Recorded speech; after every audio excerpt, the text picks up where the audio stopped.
A User's Manual for the Human Experience by Michael W. Dean. Read by the author. Not your mother's self-help book.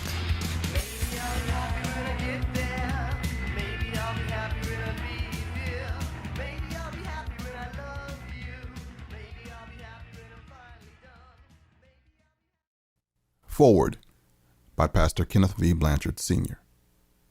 Read by Pastor Ken. When Michael asked me to write the foreword to a user's manual for the human experience, I wondered exactly what I would say that would even make a dent into what you're about to read. How about a warning? You're about to share what my friend Michael W. Dean, a survivor, thinks about humanity and his methods for dealing with it. Brace yourself for some bare-naked honesty.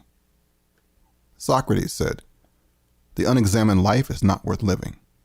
To Socrates, and maybe many of us, it is the questions in life that define us.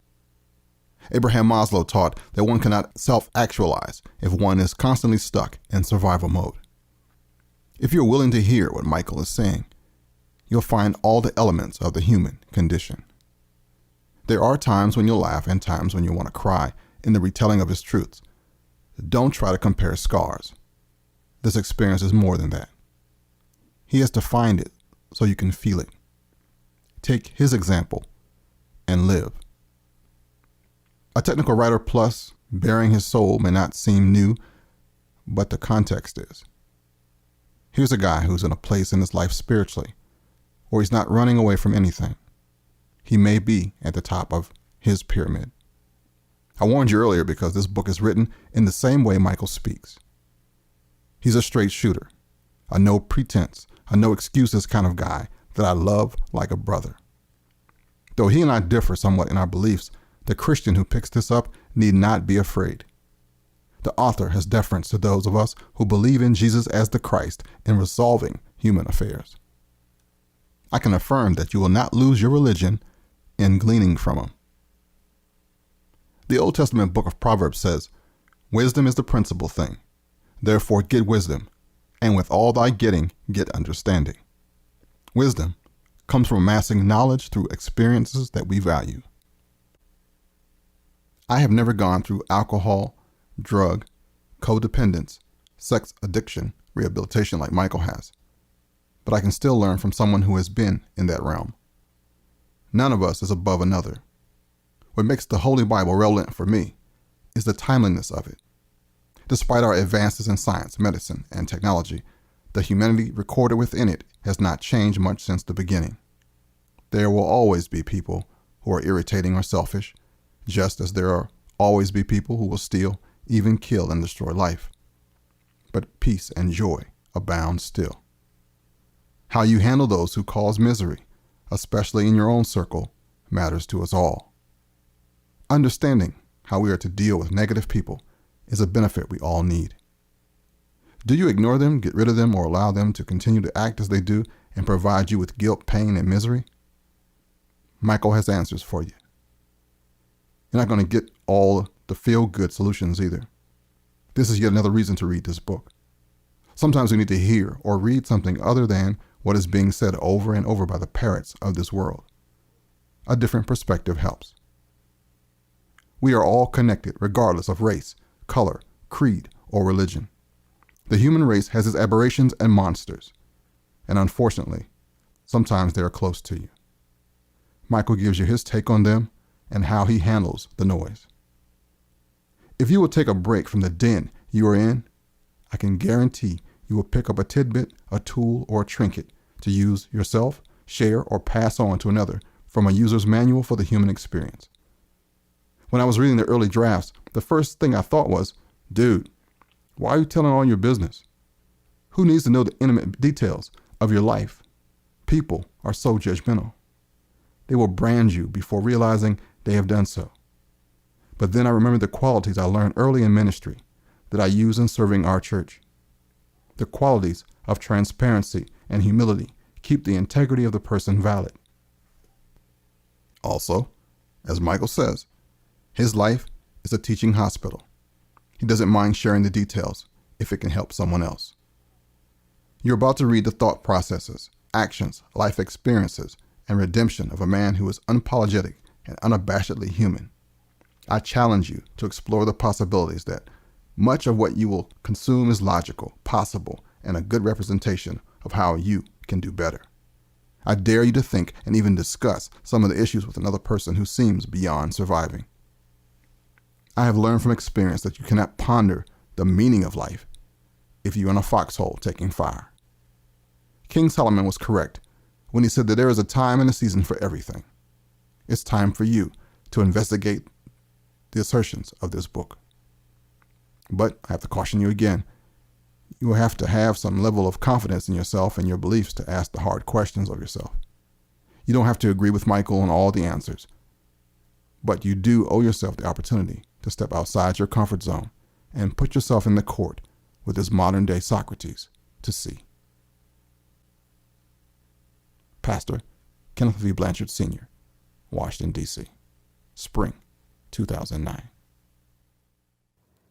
End of foreword. First half of the book, Life. This work is dedicated to anyone who ever felt controlled and incorrectly believed there was no way out. Chapter 1. Greetings, eager seeker. What to expect. Greetings, eager seeker. A user's manual for the human experience teaches recovery without meetings and making your mark in the world. This book will teach you how to cut the dead wood out of your life, how to get rid of bad patterns, habits, and people for good. It will tell you how to integrate boundaries, recovery, life, work, money, art, and love. It will also teach you how to work smarter once you've cleaned house. To me, these are not distinct elements requiring separate books or methods. They're all essential components of one synergistic and beautiful thing. We, my wife and I, call it life amplification. Life amplification is one thing in one book, because as you treat your neighbor, so you treat your family, friends, enemies, strangers, boss, co-workers, art partners, even your city, state, country, and the world. And as you interact with your fellow humans, so you approach your work. This book was originally to be called Practical Emotional Self-Defense, but as I was writing it, I realized it needed to be more than that, a lot more. It wanted to be something else, and I let it. I listened to the book and let it go where it needed to. When I was about halfway through writing it, I realized the book was becoming a unified field theory of life, so I renamed it A User's Manual for the Human Experience. What's that? A User's Manual for the Human Experience is my entire course on life amplification. Life amplification is my unique combination of recovery from codependence and substances without meetings, blocking idiots, and using time management and life skills, both mystical and down-to-earth, that can help you find your rightful place in the universe. For ease of conversation, we usually refer to life amplification simply as Life Amp. I love my life. I'm happily married. I've overcome adversity, learned new life skills and work skills.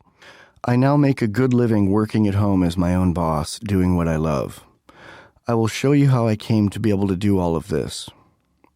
I don't know if it's accurate in the conventional sense to say I'm self-employed.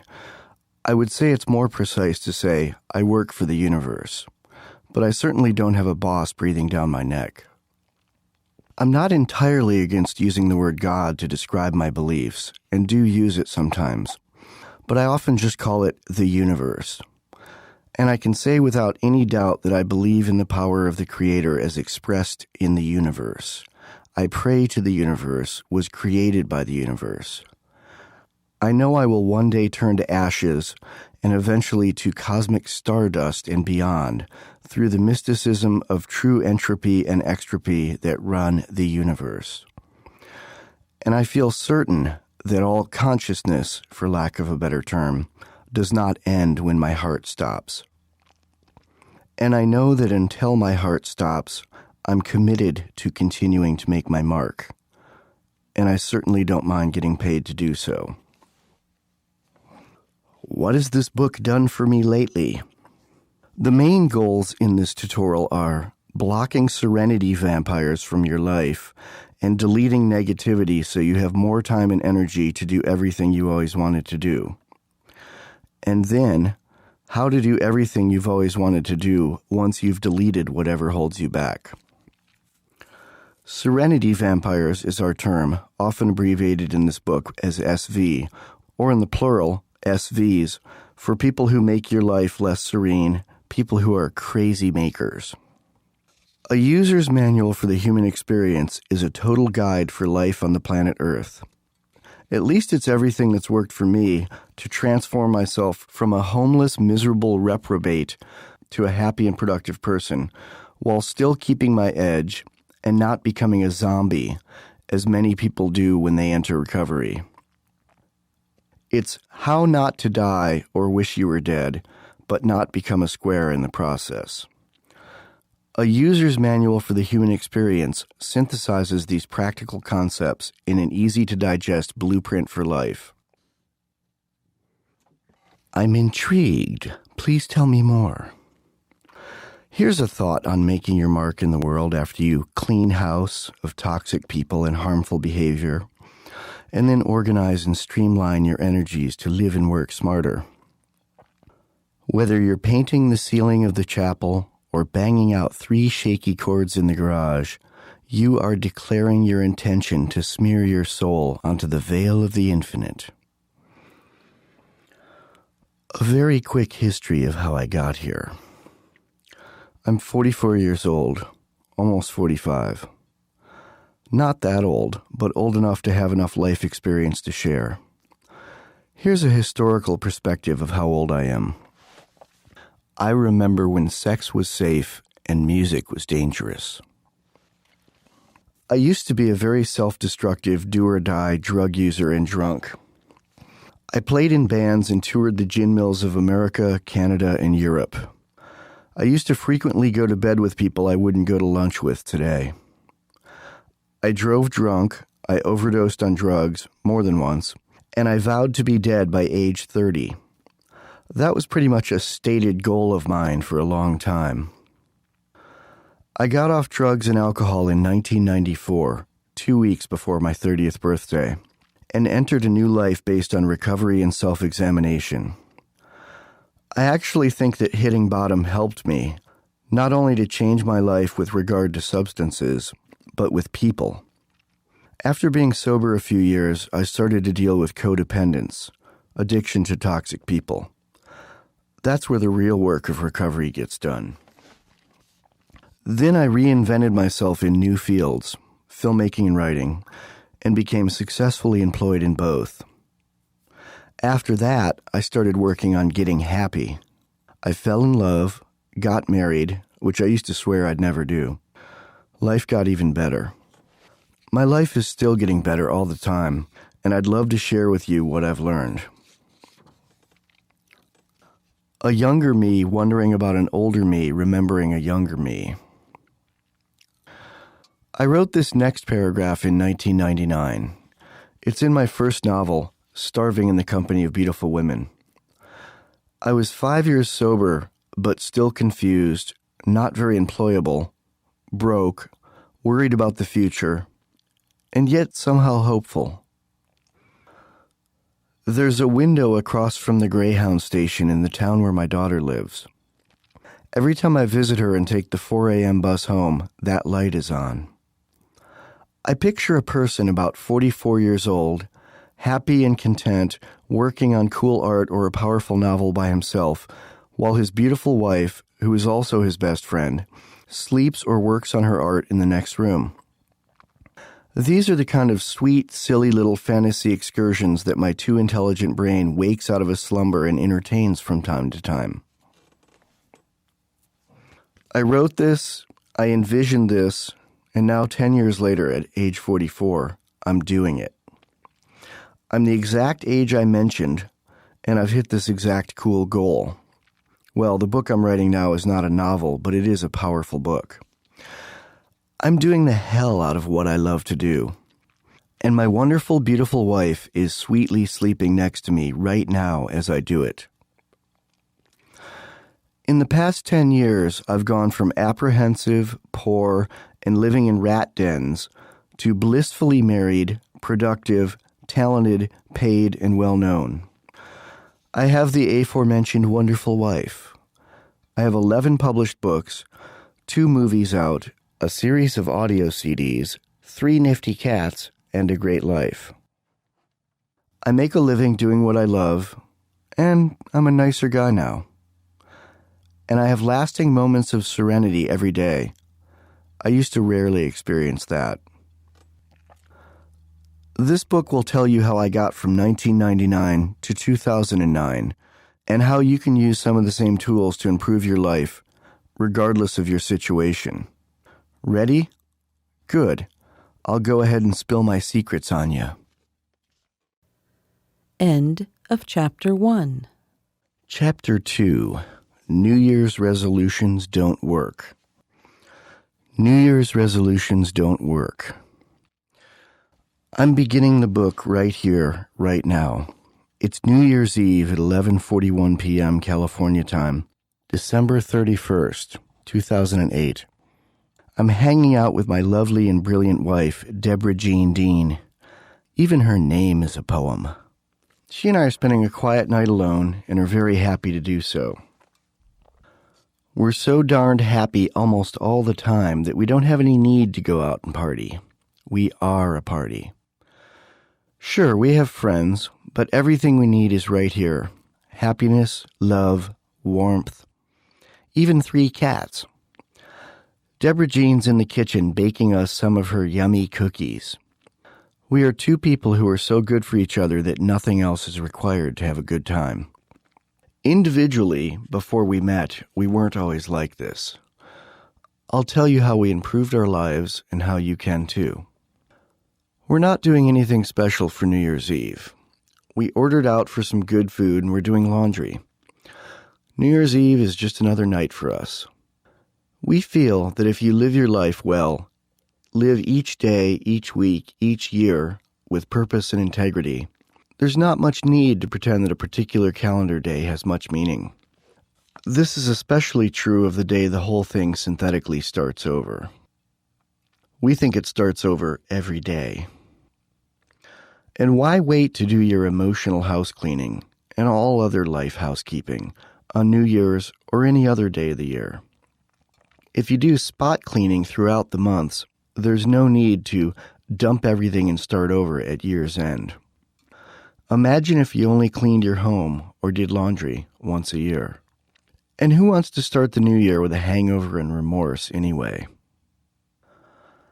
I've never put much faith in New Year's resolutions. They don't work. Ask anyone. Ask yourself. I took a random email sampling about this, asking several people I know if they've ever made a New Year's resolution to change something big for the rest of their life. Of the people who had, the answers generally boiled down to something like, I promised to change my career, but that was 2 years ago, and I'm still stuck at the same job. Or, I promised not to let other people run my life in the coming year, but by mid-January I'd broken that promise, and am kicking myself for being controlled or bullied by my lover, my family, my coworkers, my friends, my boss, fill in the blank. This reminds me of that old nugget. Quitting smoking? It's easy. I've done it dozens of times. What is PESD? My wife and I have synthesized a program of detaching with love from people who make us crazy. We call it Practical Emotional Self-Defense, or PESD. Pronounced out loud, it's PESD. which really underlines who we're trying to keep out of our lives and out of our hair. The acronym PESD is also reminiscent of PTSD, or post-traumatic stress disorder, which is something that PESD can help overcome or even prevent. We use PESD a lot, daily. It can be done without much effort once it's been practiced for a while. What is codependence? The best definition of codependence I've found is from, of all places, Wikipedia. A codependent can loosely be defined as someone who exhibits too much, and often inappropriate, caring for persons who depend on him or her. A codependent is one side of a relationship between two mutually needy people. The dependent, or obviously needy party, or parties, may have emotional, physical, financial difficulties or addictions they are seemingly unable to surmount. The codependent party exhibits behavior which controls, makes excuses for, pities, and takes other actions to perpetuate the obviously needy party's condition, because of their desire to be needed and fear of doing anything that would change the relationship. That's the end of the definition. So basically, codependence is when you care for and worry about other people, especially broken and twisted people, so much that it's to the detriment of your own well-being. A classic example is the wife of an alcoholic who lies for him, worries constantly, suffers, and slowly watches her soul die from being in a relationship with him, yet cannot let go. In more extreme cases, codependence is an addiction to trying to fix broken people. If the alcoholic dies, the codependent wife may even be likely to marry another alcoholic. She's addicted to trying to fix broken men. Codependence can make people do extreme things while thinking everything's normal and good. Codependence causes people to think that the extreme is normal. I knew a guy who once went to the corner payphone with a fistful of quarters so he could call his own phone repeatedly and leave messages, to fill up his answering machine so he couldn't receive any nasty messages from his nutty ex-girlfriend. When I asked him whether unplugging the answering machine might have been an easier plan, he replied that he hadn't thought of it. The above examples are obviously codependent people. People dealing with seriously squicky people and situations. Squicky means sick and icky. It also means skewed and icky. Hi, kitty. Meow. That's Charlie. Yet more subtle examples exist every day. I'm sure you can name a few people who make your life heck. We all have those people in our lives. But why do we? Most so-called love songs are actually codependent songs. Think about it next time you hear one. Many songwriters aren't inspired to take pen to paper when things are going well, but rather when things are going horribly. Codependence can be an unhealthy attraction to serenity vampires. But a lot of what we're going to deal with here is situations where relatively healthy people are feeling crazy from reacting to unhealthy people. In these cases, even if the healthy people can effectively delete the unhealthy people from their lives, Charlie, don't walk on the papers. Learn to recognize them in the future and avoid letting more in, the job is 9/10 done. From that point, they only need to do a little tune-up from time to time on their internal BIOS, to borrow a computing term, in order to stay happy and healthy. Our PESD system is for people who just want to minimize the effect of serenity vampires, get their life back on track, and be as productive and happy as they can possibly be. What is LifeAmp? This book also deals with time management and organization building.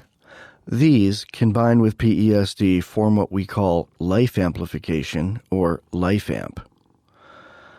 LifeAmp is my term for a combination of using PESD to eliminate the influence of squicky people in your life, using PESD to block these people from your life, using PESD to learn more quickly to recognize and block new squicky people when you meet them. Then adding time management, organization building, and a happy work ethic guided with a bit of street spirituality to help you better utilize your energy after you clean house. The total goal of LifeAmp is to be comfortable in your own skin and make a living doing something you love. LifeAmp is not difficult to implement if you commit to it, and it works very well. What is time management? Wikipedia to the rescue again. Why reinvent the wheel by trying to improve a definition that's already been well done? That would be poor time management. Wikipedia says, time management refers to a range of skills, tools, and techniques utilized to accomplish specific tasks, projects, and goals. This set encompasses a wide scope of activities, and these include planning, setting goals, delegation, analysis of time spent, monitoring, organizing, scheduling, and prioritizing. Initially, time management referred only to business or work activities, but eventually the term broadened to include personal activities also. A time management system is a designed combination of processes, tools, and techniques. End of definition. Time management also includes goal management, but our form of it isn't like most systems out there, in that we don't set you up to become addicted to buying an endless torrent of books, day planners, software, and daily affirmation calendars. Everything you need is in this one book.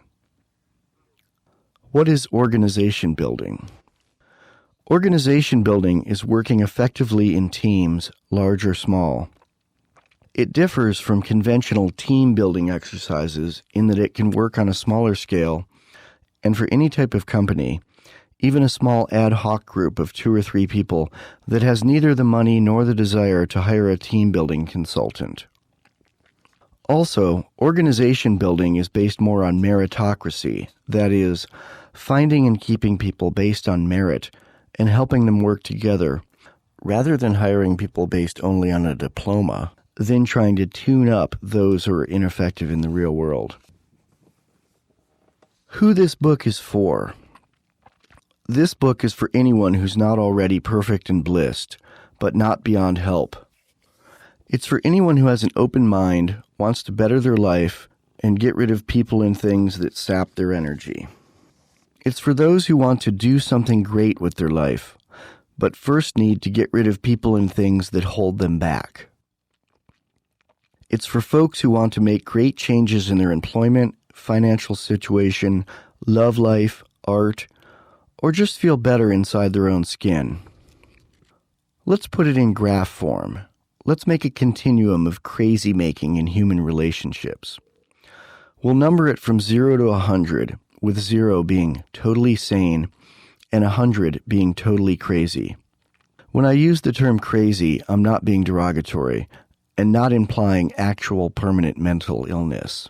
I'm talking about the way we feel crazy on a day-to-day basis when we're involved in toxic or codependent relationships with friends, family, coworkers, etc. You want to be over on the left near 0. My wife and I are, on average, at about 10 on this scale. That's a nice place to be, especially over a long timeline. I would say we're at 0, but nothing in life is perfect, and occasionally other people poke at us, as humans are wont to do, and we have to deal with it. This can sometimes cause us to rise to 25 or 30 on the crazy-making scale for a little while. But then we practice PESD.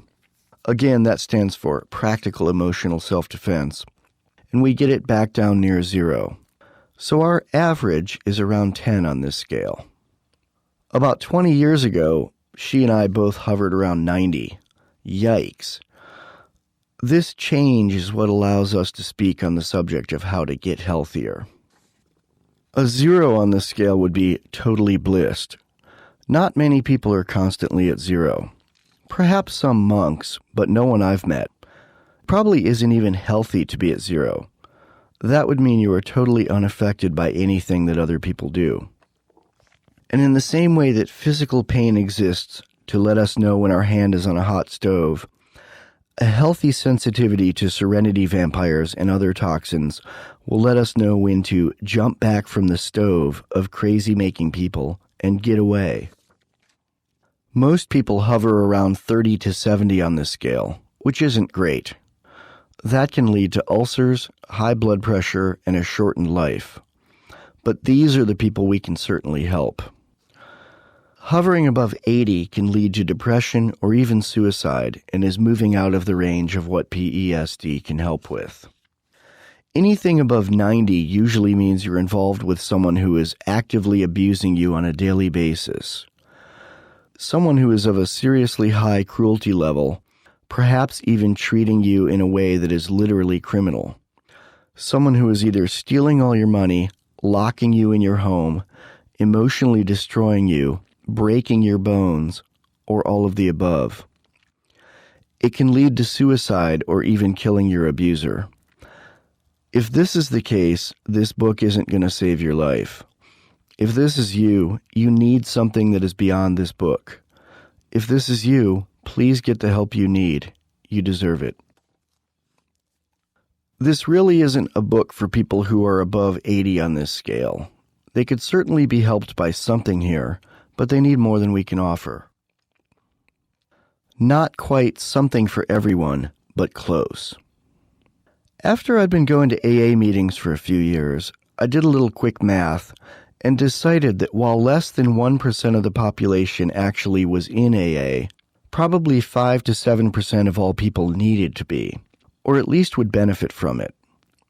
But when I went into Codependence Anonymous, I realized that nearly 100% of the world would benefit from it.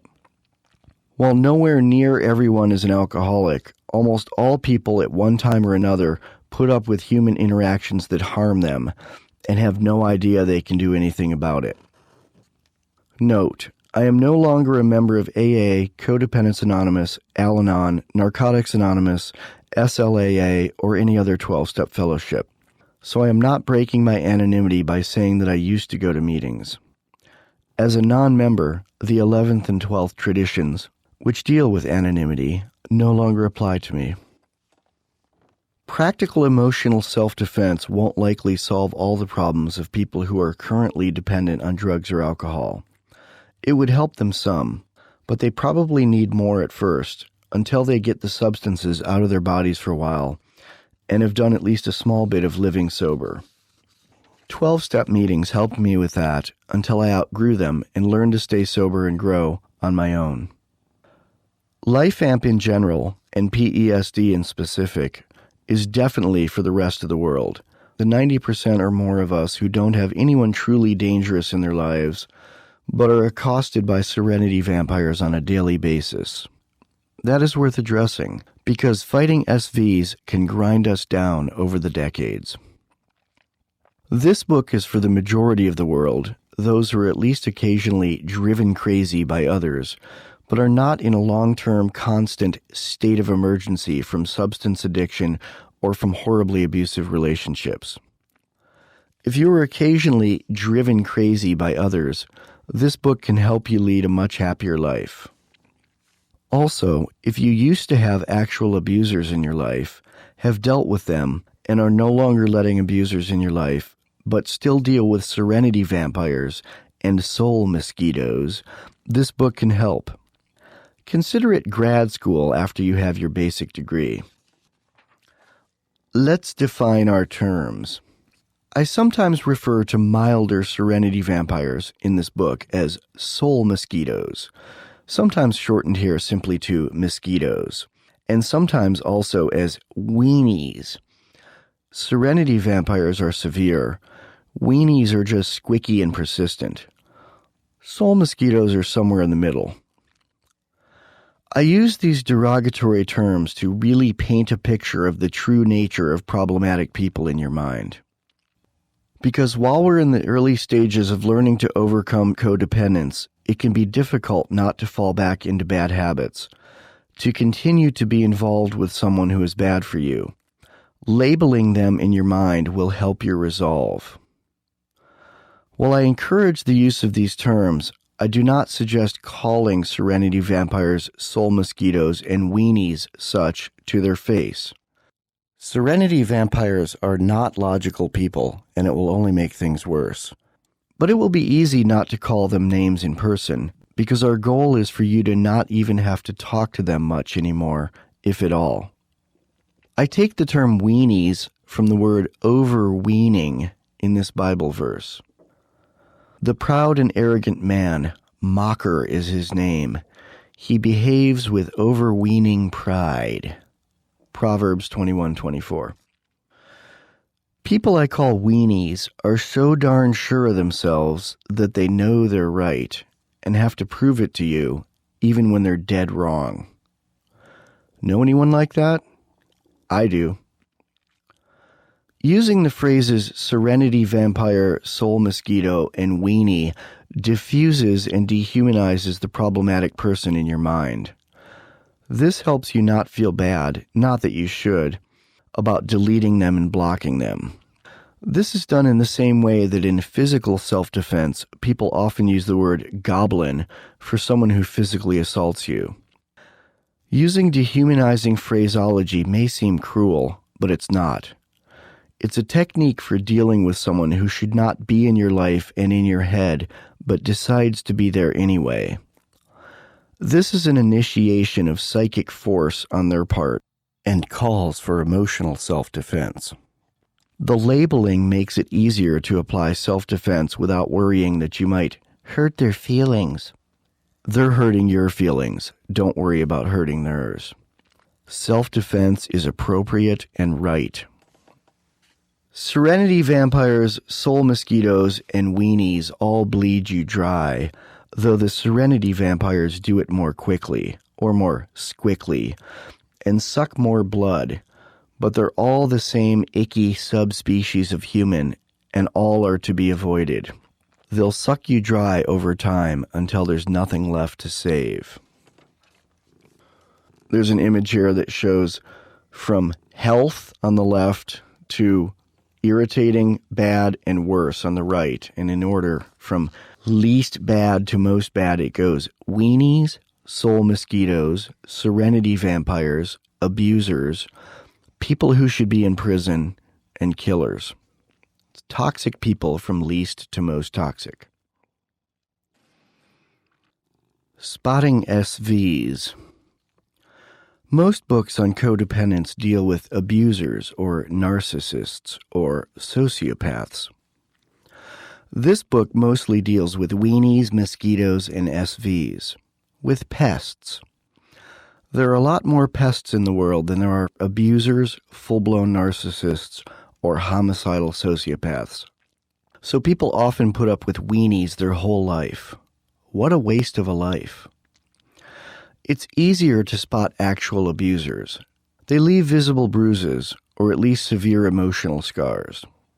Weenies and SVs only leave tiny scars inside, paper cuts on your soul, so it's easier to say, "Oh, it's okay, I can deal with it." People say this until they're old, alone, angry, and their soul is covered with scar tissue. But you don't have to do this. You can deal with weenies, mosquitoes, and SVs starting today. Starting right now. Serenity vampires are horrible. But while weenies and mosquitoes are certainly more common, the net bottom line is the same. 10 mosquitoes probably equal 1 hardcore SV, and 5 hardcore SVs probably equal 1 true abuser, as far as how they wreck your day. Some days it feels like we have a kick me sign on our backs, but more often it's as if someone has affixed a "please waste my time" sign. If you want to minimize the effects of SVs and weenies in your life, and also get out into the world and make your mark, this is the book for you. Why the author is qualified to write this book. I am not a psychologist. I am an author and filmmaker. My wife, Deborah Jean, helped me with some of the concepts in this book. I asked her if she wanted to be listed as co-author. She declined because she felt she didn't do enough hands-on writing to be listed. Her role entailed me bouncing ideas off her and her making suggestions, then editing and proofreading later. Maybe she'll be listed as co-author on the next book I write, regardless of the topic. Deborah Jean is not a licensed therapist. She's a paralegal. But in my 44 years and her 49 years, we both have enough life experience, good and bad, and have learned from our own mistakes and the mistakes of others to live our lives well. Two men started Alcoholics Anonymous in 1935. One was a doctor, but he was not a psychotherapist. He was a proctologist. The other guy was a stockbroker. But they were both alcoholics seeking to recover. Alcoholics Anonymous has helped many millions of people turn their lives around and has spawned over 50 12-step programs, including CODA, Codependence Anonymous, and Al-Anon, which both deal with addiction to people as opposed to addiction to a substance. Some of the other books I've written are required reading in colleges, even though I only have a high school diploma. And I barely got that.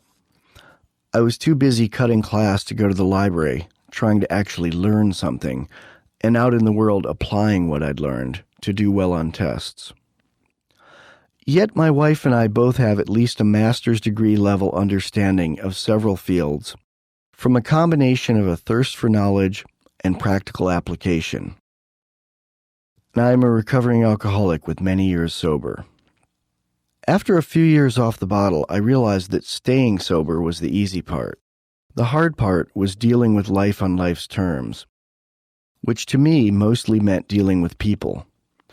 I spent years in Al-Anon and CODA, then did some time in SLAA, Sex and Love Addicts Anonymous, and also got some traditional psychotherapy under my belt. As a recovering addict and recovering alcoholic, I must say that I don't agree with the idea that recovering addicts and recovering alcoholics deserve a lot of unique praise beyond an attaboy or good girl, because people don't get that same praise for never having had those problems. I really don't believe in the recovery industry and dislike the idea of people getting the special spotlight for telling the triumphant story of their valiant struggle with drugs.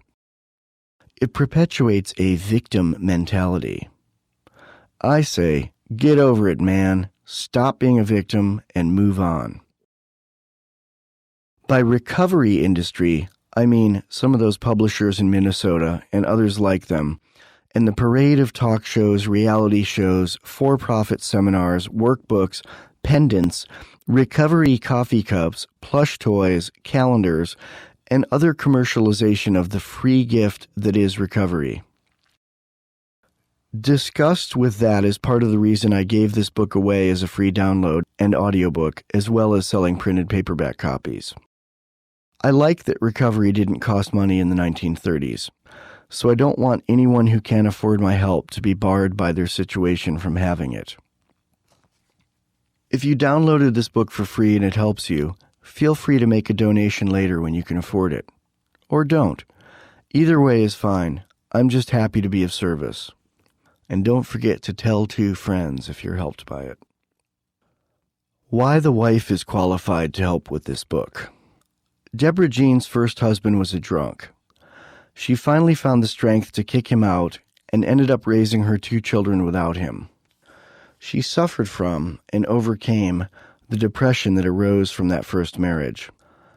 The children are both adults now. Deborah Jean moved on, so can you. And I am certain, had I been an active drunk or addict when she met me, she wouldn't be my wife today. If I were even still alive, the only interaction we'd probably ever have would be me panhandling her on the street. The main reason my wife and I are qualified to work together on this book is that we both used to be relatively unhappy people, and we are now very happy people. We now deal pretty well with problems as they arise and don't hold on to the pain of the past for very long. We're relatively free from anxiety and free from toxic relationships. We are both sober, productive, loving, and enjoy the hell out of life on a daily basis, and have been doing so over a long period of time. We both have long personal track records of being able to overcome hard times. And we both have extensive personal resumes of being able to organize, prioritize, explain, teach, and transmit knowledge with simplicity and equanimity. I usually write tech books, but every book I write includes an end chapter called Closing Arguments that is more about the why than the how. It's the spiritual chapter for agnostics, the Live a Life That Makes a Difference chapter. And that chapter is often the part that people remember the most. Well, I'm tired of tech, have a lot more to say, and thus, this book is all closing arguments. Which is why the last chapter in this book is not called Closing Arguments. It's called Letter to a Young Me. You can't play the blues on a guitar that's never been in a pawn shop. My only child died 2 years ago of leukemia. Amelia was 22. The ultimate dealing with people is dealing with their death. I've heard it said, you can't play the blues on a guitar that's never been in a pawn shop. Well, dealing with the death of a child gives one life experience that you can't get in a college textbook. The death of your child is not like the death of a parent. My mother died 8 years ago. I loved her dearly, but she was 75. She'd lived a full life. Dealing with the death of my daughter was about 40 times harder, and that's no exaggeration. Probably the only tiny positive spin I can put on my daughter's death is that there is no longer anyone on the planet I'm afraid of embarrassing by speaking my mind all the time. I previously held back some stuff in public, out of respect for her. But since she died, I've made a decision to lay it all out from here on out. More on my resume. I've had a string of bad relationships. I've had to call the cops on ex-girlfriends who would not leave me alone. I've had to put a restraining order on someone. I've learned from all of this and will never make the mistakes that put me in situations like that again.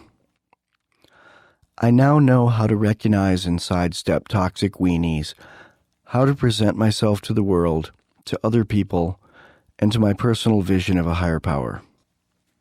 A big part of the reason that my wife and I have such a happy marriage is that we had both learned what not to do before we even met. We'd both learned how to be whole alone and weren't looking for someone else to fix us. Most of our other relationships were us trying to fix ourselves through someone else, or even trying to fix ourselves through trying to fix someone else. This doesn't work. You can only have a happy love life when you already love yourself.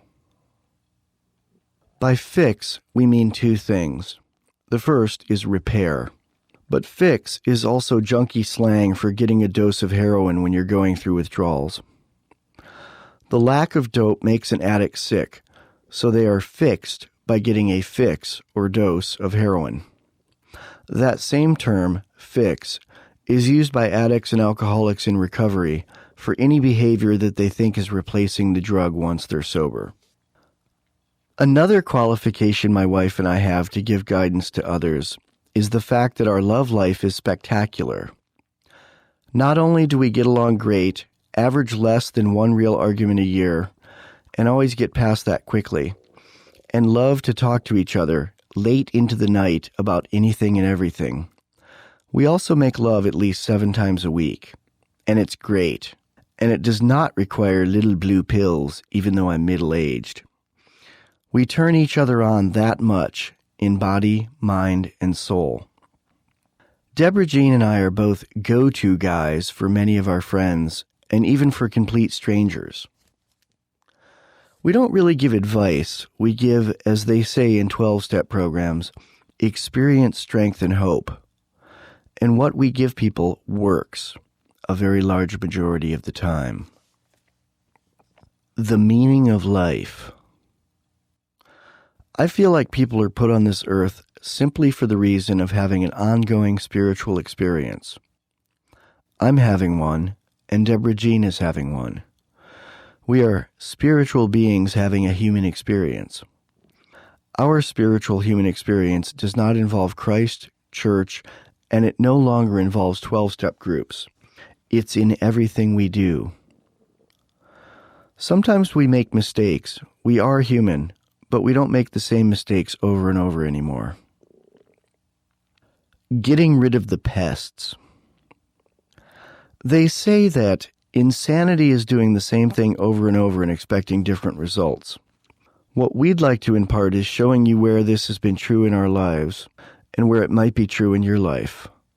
Then show what we've done to look for saner, happier solutions and how you might too. What bothers people the most? Ask a dozen people what their biggest problem is in life. You probably think most people would put money at the top of the list, but I've found it isn't so.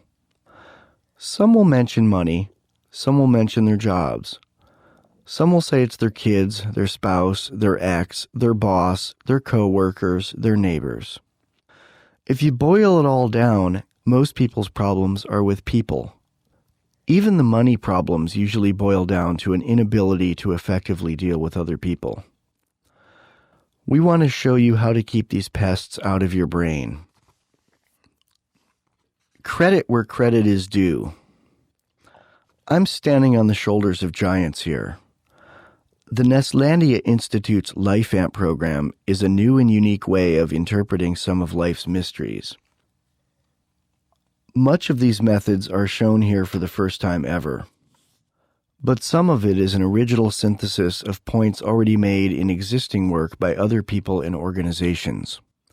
I'll point them out as I remember, and all of them are listed in the recommended reading appendix, which is also on the website. They're all great folks, and while I want to take you further, or at least in useful uncharted directions, I couldn't have done some of this without them. The God thing.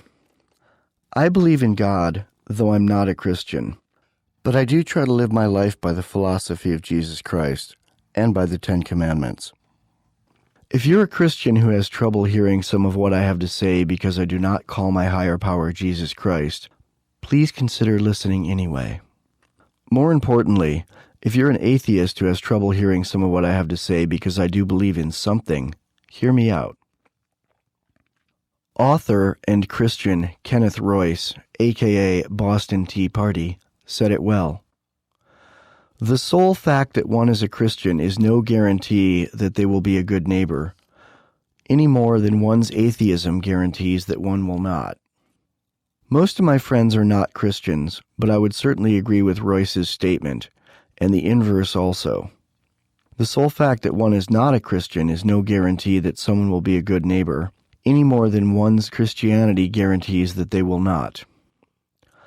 And unless a religious person has an overwhelming need to convert me, I find they usually make better neighbors than many agnostics and atheists.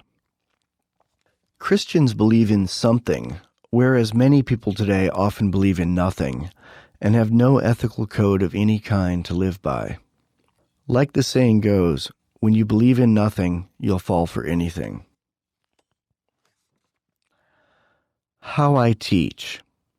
This is not Recovery and Time Management for Simpletons. Such a book would not work. Well, it might make you feel good about shelling out your money, and that might help you vow to make some really big changes and stick to them for a few weeks. But that's just a form of New Year's resolution, and we know they don't work. That's another part of why I'm giving this book away as an ebook and an audiobook, as well as selling it as a paperback. So you will know my motivations are to spread something I believe in, not just to make a buck. My third reason for giving the book away on the internet is so it is not censorable. If for some reason I were stopped from publishing it, other people would have it and could share it, even if I were taken out of the equation. Because as the saying goes, taking something off the internet is like taking pee out of a pool with a spoon. I work with a Socratic method more than most authors of how-to books. I'll give you examples, parables, stories, ideals, questions, inspiration, a few challenges, and more. Maybe even ask you to ask yourself some questions. It's not step 1, step 2, step 3, but it works even better than that and is actually simpler and more fun. I'm not going to promise I'll solve all your problems overnight. That's the lie of most self-help writers and almost all paid life coaches. They promise you instant results, but deliver slowly so they can keep taking your money by continuing to hold your hand. Forever. I'd rather teach you to solve your own problems by showing you how I've solved mine. This will be less like school taught by a book-learning expert and more like a conversation, like a friend sitting next to you sharing experience, strength, and hope, a friend who's been there. Ready? Good. So relax, curl up with this good book, put on your open-mindedness hat and earbuds, and here are solutions to life's most ubiquitous problems. We'll start with a solution called The Only Two Rules in Life. End of Chapter 2. Chapter 3. The Only Two Rules in Life. There are really only two rules in life. 1. Do not initiate or accept force. 2. Keep your word. These rules are in everything truly good that you've ever heard. They're in the 10 Commandments. They're in the teachings of Jesus, Moses, Buddha, the Dalai Lama, Emily Post. They're everything that you need to know that you learned in kindergarten. Because these two rules are innate. They are the golden rules, the natural law. I call them the only two rules in life. All decent people have both these rules hardwired inside the DNA of their soul. Sometimes people forget or are influenced otherwise, but most people, if raised well, then left to their own devices, will follow these two rules almost all the time, because breaking these rules, even if no one sees you, leads to pain. But I heard it differently. Many people say that the two innate laws of life are, do not initiate force, often also phrased as, do not initiate aggression, and keep your word. There are lots of variations on the wording, but all of them basically boil down to these two concepts. I agree entirely with these two rules as the others state them, but it is also a natural fact of human existence that you do not have to accept force when someone breaks these rules. Too many people do accept initiations of force, and it festers. Over time, we accept more and more force as just the way things are. People become subjects and eventually slaves. When many people give in to force, large or small, in their daily lives, they perpetuate this dysfunction until it becomes a global and historic disaster. My wording of the only two rules of life may seem like 3 rules, but the do not accept force in the first rule is really part of the same thing. Do not participate in force, whether it's coming or going. If you do not exert force, you're living right. If you're not accepting force, you're defending yourself, which allows you to live and to keep living happy and healthy. Therefore, to be thorough, I've included, or accept, into my version of the 2 rules. That is, do not initiate force becomes do not initiate or accept force. Force used in true self-defense does not break the rules because you are not initiating force. You are using only what you need to block force. Since this is a book on emotional self-defense, my wording of the only 2 rules in life is the clearest way for me to represent all these important concepts. Blocking SVs is basically just you saying, get off my emotional property. Choose your battles. Accepting no initiations of force does not mean you have to stand your ground to fight every emotional battle that tries to come your way in life. Fighting every battle will make you prematurely old and tired. Some people just want to fight, and you can often simply step out of their way. They will either find someone else who will spar with them, or fly past you and destroy themselves under their own emotional momentum. The key to practical emotional self-defense is learning the difference between battles that are worth fighting and those that are worth sidestepping or blocking. Rule 1. Do not initiate or accept force. Force can be physical or emotional. If someone holds a gun to your head and takes your wallet or rapes you, it's physical force. If someone coerces you into staying in a situation or relationship that you know is bad for you, it's emotional force. When someone bullies you, belittles you, or is passive-aggressive to you, they're also initiating emotional force. Passive-aggressive means insulting someone while pretending not to. It usually, but not always, employs sarcasm and irony. When someone says, "Oh, nice shirt," but they're actually insulting your shirt with their tone, that's passive-aggressive behavior. Passive-aggressive people will also often use a reversal, where they say one thing, then contradict it with something else and hope you won't notice. Things like, "I don't want to be disrespectful, but you're really an idiot." The person does want to be disrespectful, but thinks that if they say otherwise, you won't stick up for yourself. This is not to say that every sentence that begins with, "I don't mean to be disrespectful, but," is disrespectful, but it often is. Passive-aggressive people also often give unasked-for advice as a way to belittle you. Passive-aggressive people usually deny that they're up to anything when confronted. Sometimes they may not be aware that they're doing it. They live their life so deeply cloaked and soaked in sarcasm that they're not even sure what's true and what isn't when it comes out of their mouth. But they usually do know. They'll probably still deny it, but inside they're secretly laughing at you and thinking, "Zing, I really got him with that one."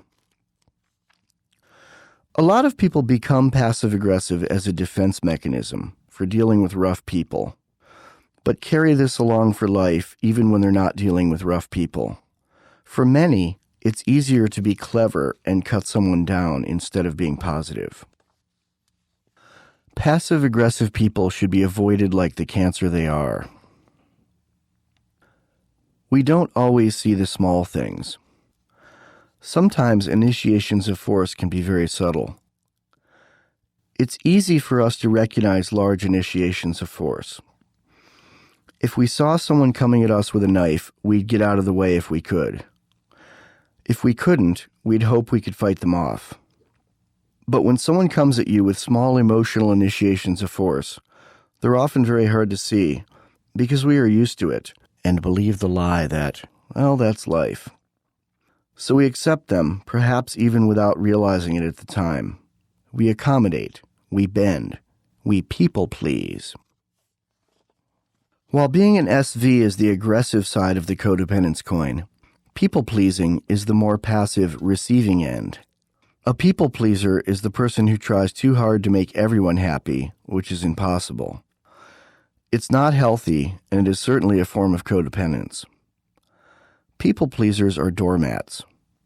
People-pleasers consistently choose others' happiness over their own, often to their own detriment. You should work on not being a people-pleaser, because you can't save anyone else until you save yourself. You should also work on recognizing people-pleasing in others. It's not healthy to be on either end of that equation. Scammers and users often masquerade as people-pleasers. They don't necessarily try to please everyone, but single out people who have weaknesses they can exploit. Don't distrust everyone automatically, but if someone you don't know very well seems overly complimentary of you, or overtly concerned with you liking them, look for agendas. The darker side of these agendas are often financial, but not always. The person may be trying to rip you off for money, or get you to be an enabler by keeping them in alcohol or drugs, or by just giving them an ongoing warm place to drink, or not work. Or they may simply be aggressively seeking friendship, love, sex, security, food, clothing, or all of the above in an unhealthy way. These people are bums. Show them the door and change the locks, both on your house and on your soul. Sooner or later, we become so used to people-pleasing that we accept it as part of life. But you'd be amazed at how much of it can actually be avoided, and also how much passive-aggressive behavior we do not have to put up with. You never need to even encounter most of it if you are willing to rearrange your life a bit, including who you let in. Rule 2. Keep your word. This sounds like a no-brainer, but it's not. Most people, at one time or another, fail to keep their word to others. And worse yet, many people do not keep their word to themselves, and sometimes aren't even aware of it. Keeping your word also means keeping confidences. People with integrity do not tell other people when someone says, "Keep this a secret." Even if someone doesn't say, "Keep this a secret," good friends intuitively know when to keep their mouth shut. The world is full of gossips. Gossips are mosquitoes and sometimes SVs. Avoid them. Sociopaths can break their word without caring. If it hurts you inside when you tell a lie, you have a conscience. If someone can lie without caring, especially over and over, they are sociopathic, at least to some degree. The 2 rules and law. The only 2 rules in life is a new name for an old concept. These 2 rules predate law, but are also the foundation of every good law in the world. The first rule, do not initiate force, is about protecting life, well-being, and property. It's the fundamental element of all good criminal law. It's why it's illegal to murder, rape, steal, defraud, and vandalize in every culture. The second rule, keep your word, is the essence of all good civil law. When someone sues someone over a contract dispute, they are suing the other party for not keeping their word. The only 2 rules in life have nothing to do with all the silly laws in the world, those that protect you from yourself and take all-important Darwinism out of the equation. Spencerism, actually. Herbert Spencer coined the phrase survival of the fittest. Seatbelt laws, helmet laws, the fact that in Calabasas, California, you cannot smoke a cigarette inside a house you own. The only 2 rules in life have nothing to do with the fact that in Denver it is unlawful to lend your vacuum cleaner to your next-door neighbor. The only 2 rules in life also have nothing to do with laws that protect no one from anything. Laws that only exist to employ lawmakers and enforcers. Like requiring permission or a permit to marry the love of your life or build on your own land. That stuff is not covered by natural law. That stuff exists because lawmakers think they need to keep busy to keep getting a paycheck. They don't realize that sometimes inaction is all the action you need and is better for everyone involved. Non-natural laws exist because people unwilling to fend for themselves scream, "There ought to be a law." There are already enough laws, too many laws. When people want to make a new law, they should think about that saying from Al-Anon, "Don't just do something, stand there." Sometimes inaction really is the best action. I feel that laws that protect us from ourselves, those laws fostered by what is commonly called the nanny state, are very codependent in and of themselves. So are the people who enact them and the people who like them. I'm a grown man. I can protect myself from myself. And if I can't, that's my own business. Can't we all just get along? I don't hate the player. I hate the game. I hate the idea that initiating force has become so cool. Most heroes in most media today, from movies to songs to video games, are people who take by force. Notice I didn't mention books? Only about 4% of the population even reads regularly these days. Reading is almost dead. If you're reading this, you're one of the few smart people left. Taking by force is not a new idea. It's age-old. I believe that the opening scene in the movie 2001: A Space Odyssey is probably the most accurate piece of film I've ever seen. It's almost a documentary, but there just weren't any cameras around back then, so Kubrick had to recreate it. Around the time of the dawn of man, some hominoid probably hit another hominoid on the head with a bone to take territory and food, which is power and money. That was probably the first use of a tool, and before the tool was used, there was a lot of yelling. Yelling is emotional abuse, and it's usually a warning sign that more abuse is about to happen. And if the hominoid who got hit on the head was to survive, he had to defend himself. Anyone who thinks that self-defense, physical or emotional, is a policy perpetuating mutually assured destruction, please consider that you might be wrong. Self-defense is the way of the world and has been since day one, or maybe day 2 at the latest. Some folks are just no darned good. Many people want to pretend otherwise, want to believe that everyone is good, and then aren't prepared when they run into someone who isn't. Preparation for self-defense. The only 2 rules in life are all you need to keep your side of the street clean in any situation. Living by the only 2 rules in life is also the kind of behavior to look for in others. If people practice the 2 rules effortlessly, especially without even knowing them as rules, they're good people to be around. If they ignore the 2 rules, you should avoid them and perhaps block them. You cannot make people behave in an ethical way, so you will do your best to step out of the path of anyone who does not practice the only 2 rules in life. Get out of the way and let them bug and harm someone else. As I said, some of this may sound, at least on paper, like a no-brainer. Human nature is in all of us. We're born knowing the 2 rules. But I'm amazed at how many people, including myself at times, especially in the past, forget the things that all humans are born knowing. Action. Write the 2 rules down, hang the piece of paper on your wall, and study it daily. Memorize the rules. Meditate on the rules. Look for places in your day when you break the rules. Look for places that others break the rules. Don't point it out to them when they do, just realize it for yourself.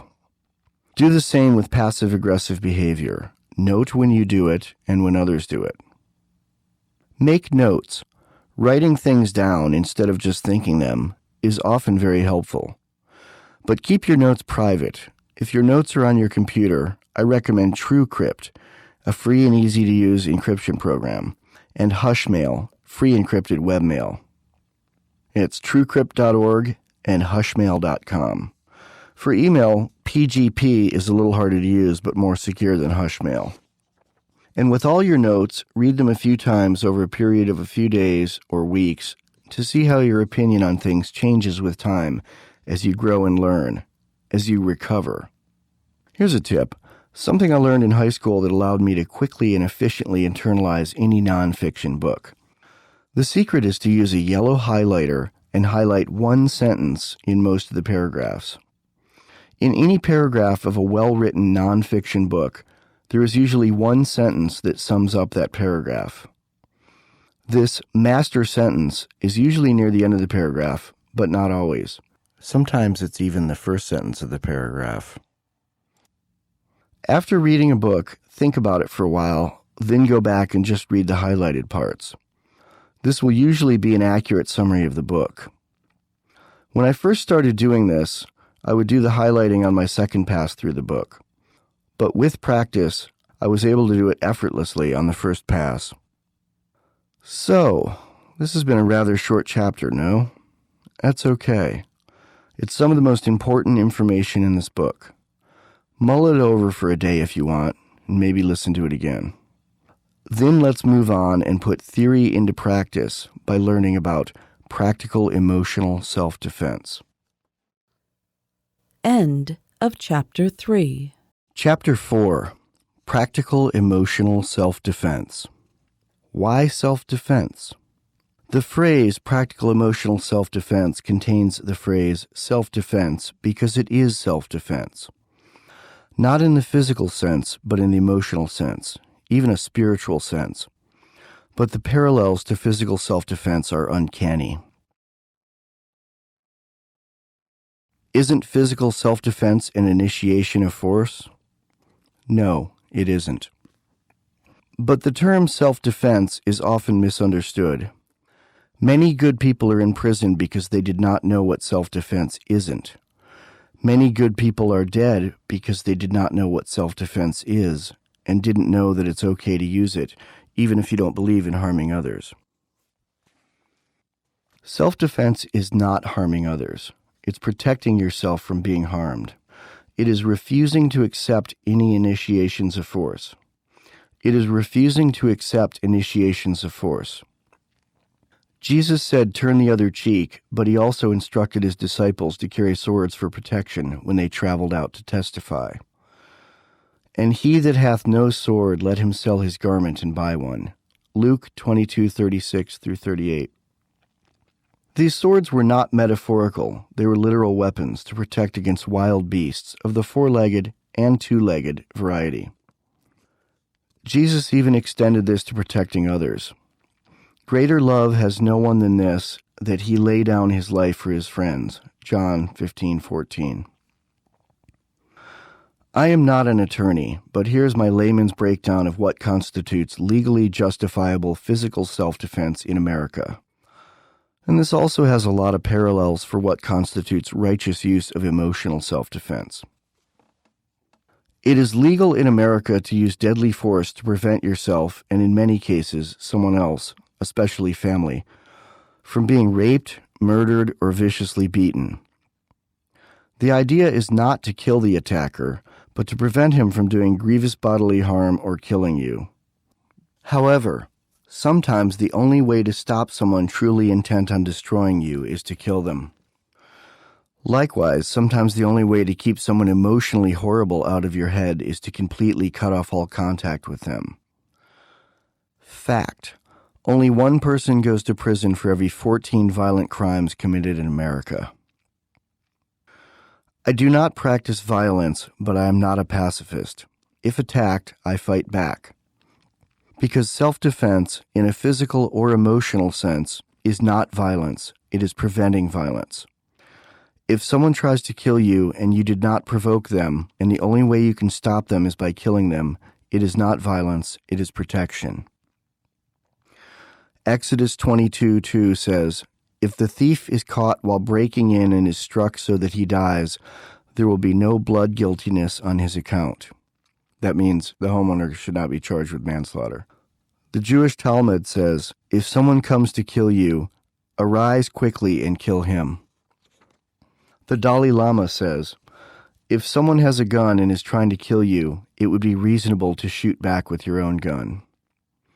And Martin Luther King Jr. said, "It goes without saying that people will protect their homes. This is a right guaranteed by the Constitution and respected even in the worst areas of the South." Using lethal force is only legally justifiable if they initially attack you or initiate trying to attack you. If you start it, they escalate it, and you finish it, it may not be self-defense. Trying to create a situation where you can shoot someone so you can get away with it is legally wrong and morally corrupt. It is not self-defense. It's called looking for a fight. That's one of the things we avoid emotionally in PESD. I do not go looking for a fight, and I avoid places where there will likely be a physical confrontation.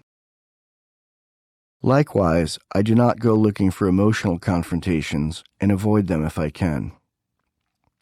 In physical self-defense, legally justifiable response to force has to be proportional.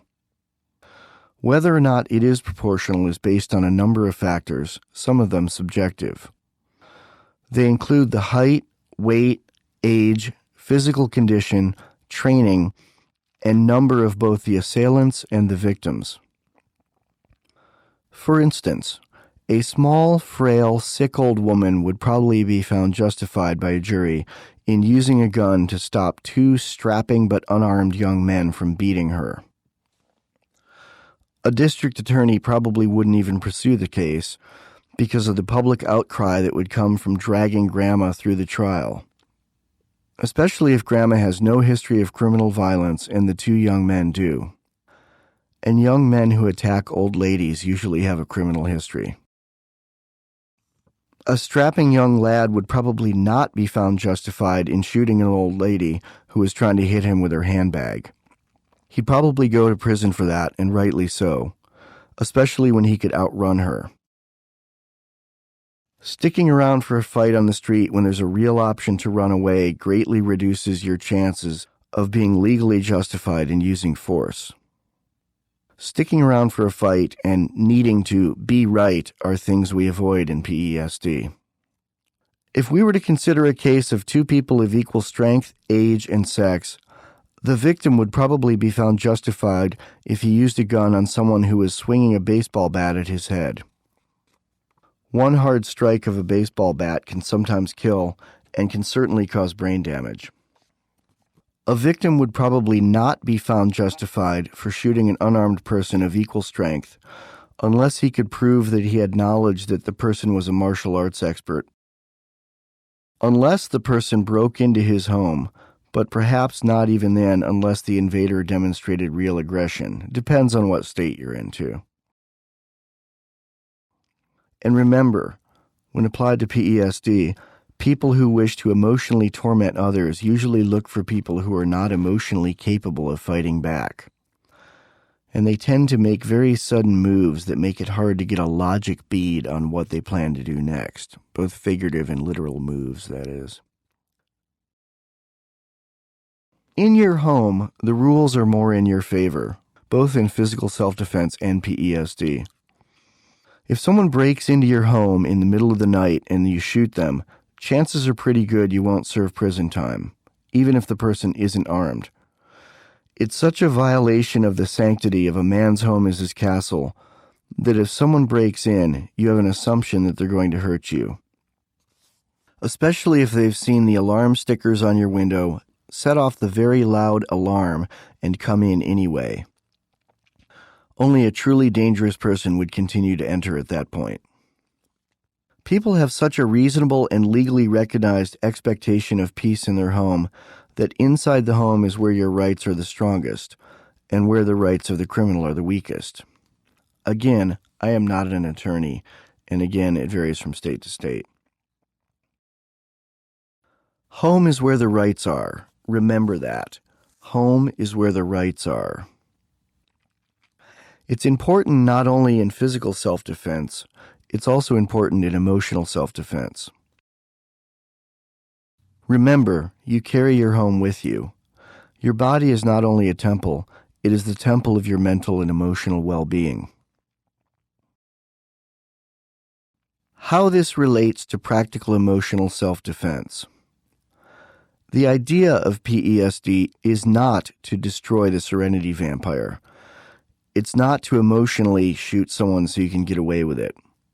The main goal of PESD is to avoid ending up in an emotional gunfight at all costs, but being prepared to use our Jedi Knight mental and spiritual judo only when no other option is available. Not all violence is physical. Anyone trying to make you do something you don't want to do, be it by threat of violence or by using mind tricks like withholding love, is guilty of a form of violence. People who truly understand physical self-defense are willing to use it, but it's a very last resort. To this end, smart people have other precautions in place. They don't go to dangerous neighborhoods. They don't wear flashy clothes or jewelry. They don't walk around in condition white, the oblivious state that most people are in when they get mugged. In our PESD system, we will not only train you in last resort mental and spiritual judo, we'll also train you in how to not go to dangerous neighborhoods emotionally, and how to not wear the flashy emotional jewelry that will attract serenity vampires. SVs, by definition, initiate force. It's emotional force, but it's still force. Again, anyone who does something to someone that the other person does not want done is initiating force, whether it's physical or psychological. Physical self-defense and preparation. My wife and I have installed extra strong locks on the doors and windows of our home. No one else has copies of the keys. We have motion sensor lights outside the house. We have a good electronic security system with alarm sensors on the doors and windows, loud sirens and flashing strobes inside and out, and it automatically calls the police even if we're unable to, or if the power is cut and the phone is cut. It's hooked up to a cell phone. We have cameras outside the house pointing at all points of entry, recording to an off-site hard drive. We have alarm system in use stickers on all the doors and windows. And you can see the alarm sensors and cameras inside of our windows from outside the window. We spent about $10,000 on burglar alarms, cameras, and self-defense equipment and training. Get up. Hi, Charlie. Come on. Come on, kitty. This all may sound paranoid to some, but it's not. We do not live in fear. We live in Los Angeles. We also have a carbon monoxide detector, fire sensors, and 2 fire extinguishers in every room.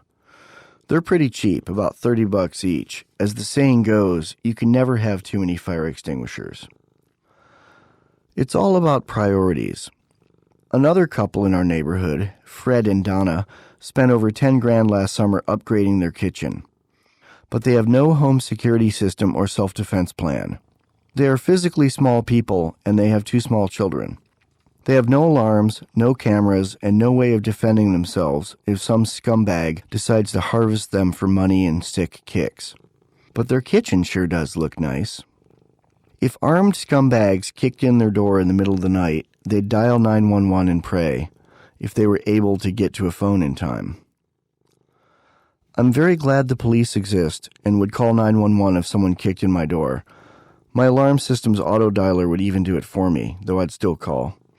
But a couple of armed thugs can do a lot of damage in seconds, whereas the best police response times are usually about 5 minutes, often much longer. There are a couple of sayings that speak really well to this. Call the police and order a pizza, see who gets there first, and when seconds count, the police are only minutes away. I know that last one firsthand. The first week I moved to Los Angeles, I witnessed a car accident and called 911.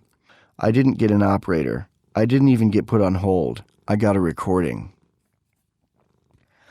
Fred and Donna's house looks pretty much like our house from the outside, except for our window stickers, visible alarm sensors, and cameras. If you were a scumbag looking for drug money and maybe a woman and some children to brutalize, which house would you pick? The one with motion sensor lights, cameras, and "we have alarm" stickers, or the one with nothing at all? This is an important parallel with PESD. Weenies and serenity vampires need to bug someone, and if you don't act like you'll let them, they'll move on to someone who will. My wife and I consider physical self-defense the absolute last line of defense. Our alarm system is the first line of self-defense. This is important in PESD also. If serenity vampires can't break into your life, there will be no need to deal with them once they're inside. If someone comes to you, home is where the rights are, and your home is not only your house and your body, but you. If someone comes to you rather than you going to them, and they initiate force, that is, they start it, you certainly have a right to practice practical emotional self-defense. A good example is someone who always calls you or visits you or emails you. They always start it. You're fine without them in your life. If you don't hear from them for months, you won't miss them. But you want to be polite, so you always reply when they contact you. And it usually ends poorly. That person is initiating force, and you should get them out of your life. They're spending more time thinking about you than you are about them, and you can do without them. People have the right to be successful. If they earn it, if they work for it. It's not success if you don't earn it. But you cannot earn it or even start to find it if you are inundated with serenity vampires, as many of us are. You have to defend yourself against them and begin to learn to block them. How do I define success? I define it as succeeding at being an effective human being. By being an effective human being, I do not mean being rich, though being an effective human being often leads to material comforts. I do not mean finding a great romantic partner, though being an effective human being often leads to finding love. I mean being honest, being comfortable in your skin, and earning your keep on planet Earth. That is success, and you have to work at it. Maybe some of this was given to you. People who inherit money are not bad. People who marry their high school sweetheart and stay happy are not bad.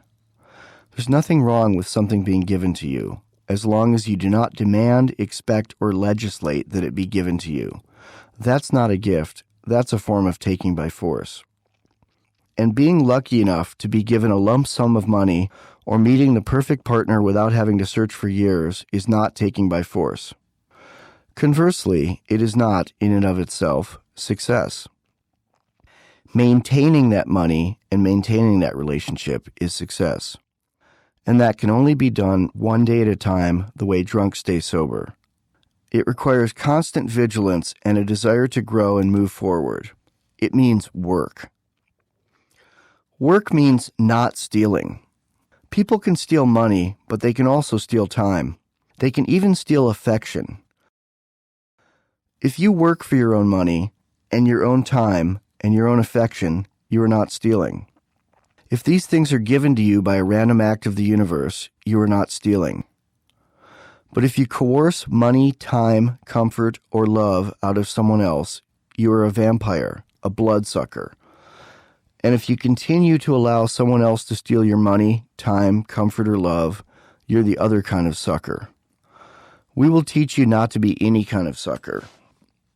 That means working at a job and working at not being a sucker. And if you've got a bit of weenie in you, it means working at not being a weenie. Let's recap the only two rules in life. 1. Do not initiate or accept force. 2. Keep your word. Okay, moving on. No such thing as a free lunch. People who violate the only two rules in life are lazy. They don't want to work, so they'll steal, defraud, and sometimes even kill. They initiate force and don't keep their word. And those things are being taught as cool in today's music, movies, and other media. It's not cool to steal, defraud, and kill. It's not even cool to be a serenity vampire. SVs steal serenity, which is more valuable than your possessions. People who steal anything want a free lunch. There is no such thing as a free lunch. This is an old statement. It comes from signs posted outside of bars during the Great Depression. Some bars offered free food with purchases of a drink under the assumption that people would buy more than one drink. But so many people bought just one drink and ate a lot of free food that the bars lost money. Bar owners started putting up signs that said, "No free lunch." Bars later changed this to the less aggressive-sounding 2-drink minimum. But "no free lunch" remained as a great phrase for how the world works. And many people have forgotten or never learned how the world works.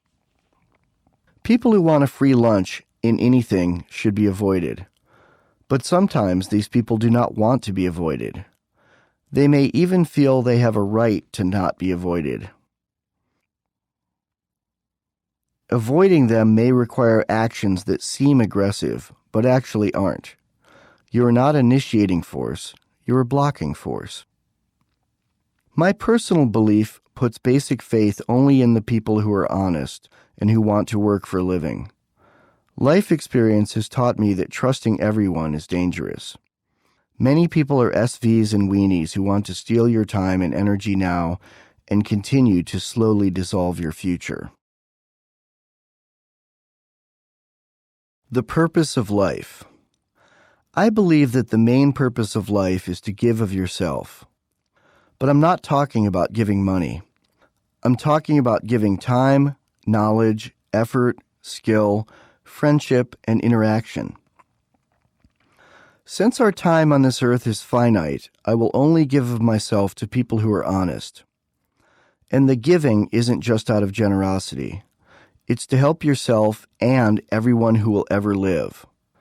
In the same way that buying and selling things helps the economy, Interacting in positive ways with other honest humans improves the whole human experience for every human who will ever live. We get by giving positive interactions and by dealing well with the negative actions when they arise. Human progress in standard of living, civilization, science, technology, art, and knowledge is all based on standing on the shoulders of giants. There have been more scientific breakthroughs in the past 100 years than in all of civilization before, because people now have the collected knowledge of the past. Because of this, you can go further with anything in a shorter time than people did in times past. But to take it somewhere good, you have to share your wisdom, and you have to be honest.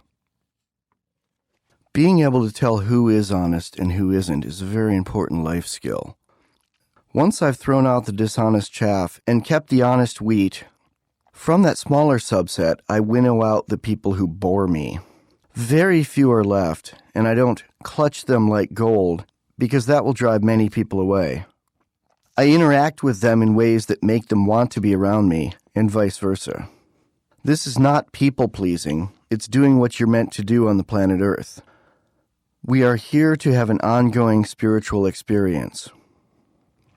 This is possible even if you are not religious, but some people find it through religion. I am theistic. I believe in a creator, but I mostly feel the hand of God in simple interaction and the expression of ideas and acts through my fellow humans.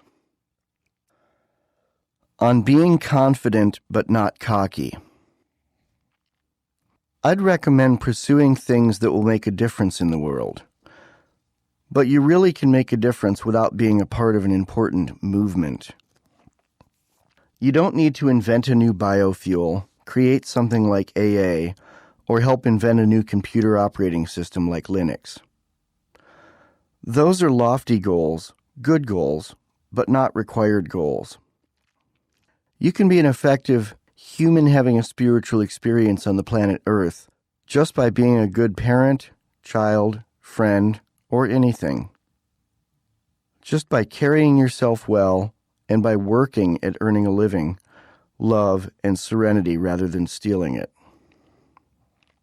Some of the real heroes I've met are not people whose names you know, but they don't hurt others, they don't put up with others hurting them, and they're usually willing to take time to pass on to others, to give back, to interact, to keep the human equation working.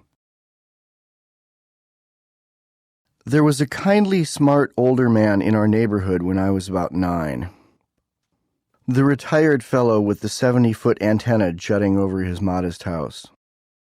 I spent the weekend days of several years hanging around him in his radio shack. I learned a lot about science from him. He really helped pique my interest in learning on my own, rather than just doing what all the other kids were doing. Seeing his wall full of postcards from places I hadn't even heard of really made me realize there was more to life than our little town.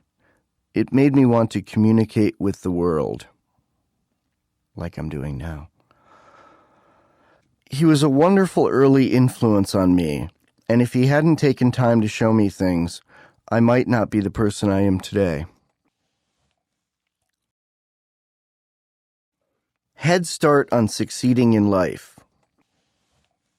The people who are the most effective in life are usually comfortable in their own skin. Being comfortable in your own skin starts with not having low self-esteem. On the other hand, the people who are the most effective in life are usually not egomaniacs. The most effective people on this earth, whether they are movie stars, scientists, or moms famous only in their sewing circle, all have one thing in common. They are confident but not cocky. This is important, and there is a difference, a big difference. Confidence is having enough belief in your ability to make the right decisions that you are able to act, but not so strong a belief in yourself that you won't listen to good advice. Being cocky is being so sure you're right that you won't listen to anyone but yourself. Being confident but not cocky is an amazing way to be. It's the goal.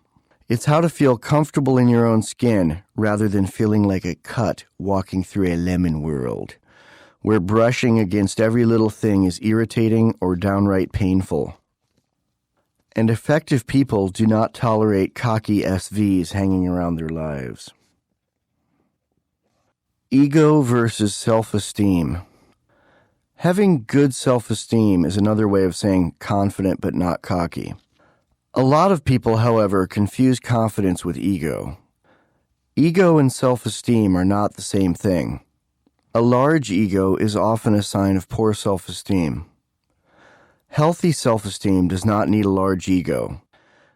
Ego and self-esteem are best maintained in relative balance, not even, but never in great disparity in favor of the ego.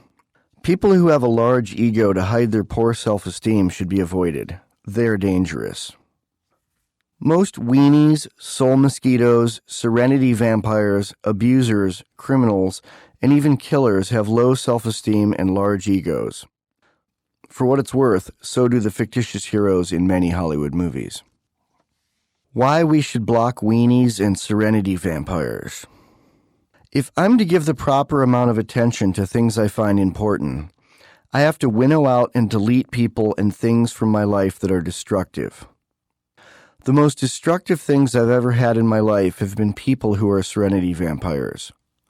Worse for me than the years I spent as a drug addict, and that is not hyperbole. Some days the drugs gave me relief, even as they were killing me. SVs never gave me any relief. They always gave me grief. Serenity vampires are those who just want to create conflict. Usually, if you don't engage them, they'll go away and find someone who will give them the negative attention on which they thrive. Occasionally, they won't go away and will be really persistent. Stalkers would certainly fall into this category, but lesser non-criminal irritants can also. If you truly wish to evolve as a human and be as happy and as effective as you possibly can at all you do, you need to work daily on getting better and better at the skills of identifying and blocking serenity vampires. Is conflict really the essence of drama? People all have different agendas and therefore will always be in conflict. But the idea of PESD is to limit the amount of unneeded conflict. Conflict is the essence of drama, is the first thing they teach you in screenwriting classes. Drama is good in movies. Without it, nothing happens. But drama is not needed in life. Life can happen and even be more fulfilling without a lot of drama. Denial. Being in denial means not realizing or not admitting to yourself what's wrong with you. It's living in fantasy land. Alcoholics, drug addicts, and codependents are often in denial. I've met many hardcore drunks who didn't know they had a problem. I've also been a hardcore drunk who didn't know he had a problem. And usually they think it's everyone else's fault. If she'd quit yelling at me about my drinking, I'd drink less. I've watched friends who lost everything to their addiction and ended up literally living in alleys, covered with sores, actually dying, but telling me, heroin addiction isn't my problem. If I just got an apartment, I could manage my heroin use. I could party like I used to. The guy I mentioned in Chapter 2 with the fistful of quarters calling his own phone to fill his answering machine was in denial about his codependence. People in denial think the fix for their life is anything but dealing with their problems. Denial is daily, repeated, ongoing ignorance of the truth. Denial is bad for you. Watch out for denial, both in yourself and in others. It is a refusal, knowingly or unknowingly, to acknowledge reality. Transference. Transference is being mean to one person when you're really mad at someone else. Also called kicking the dog. The boss yells at the man yells at his wife, the wife yells at the older child yells at the younger child kicks the dog. It usually happens when people have found themselves in a situation where they've allowed a person to have power over them so they don't feel capable of defending themselves against that person. Transference is bad for you. Watch out for transference, both in yourself and in others. Cooper Color Code applied to practical emotional self-defense. The Cooper Color Code is a system created by Marine Lieutenant Colonel John Dean Jeff Cooper, who served in World War II and the Korean War. His system is used by most American police and military organizations to teach different levels of awareness as preparation for life-threatening situations. It is a method to help people think straight in the adrenaline-fueled world of combat. The codes are also used in physical self-defense training for civilians.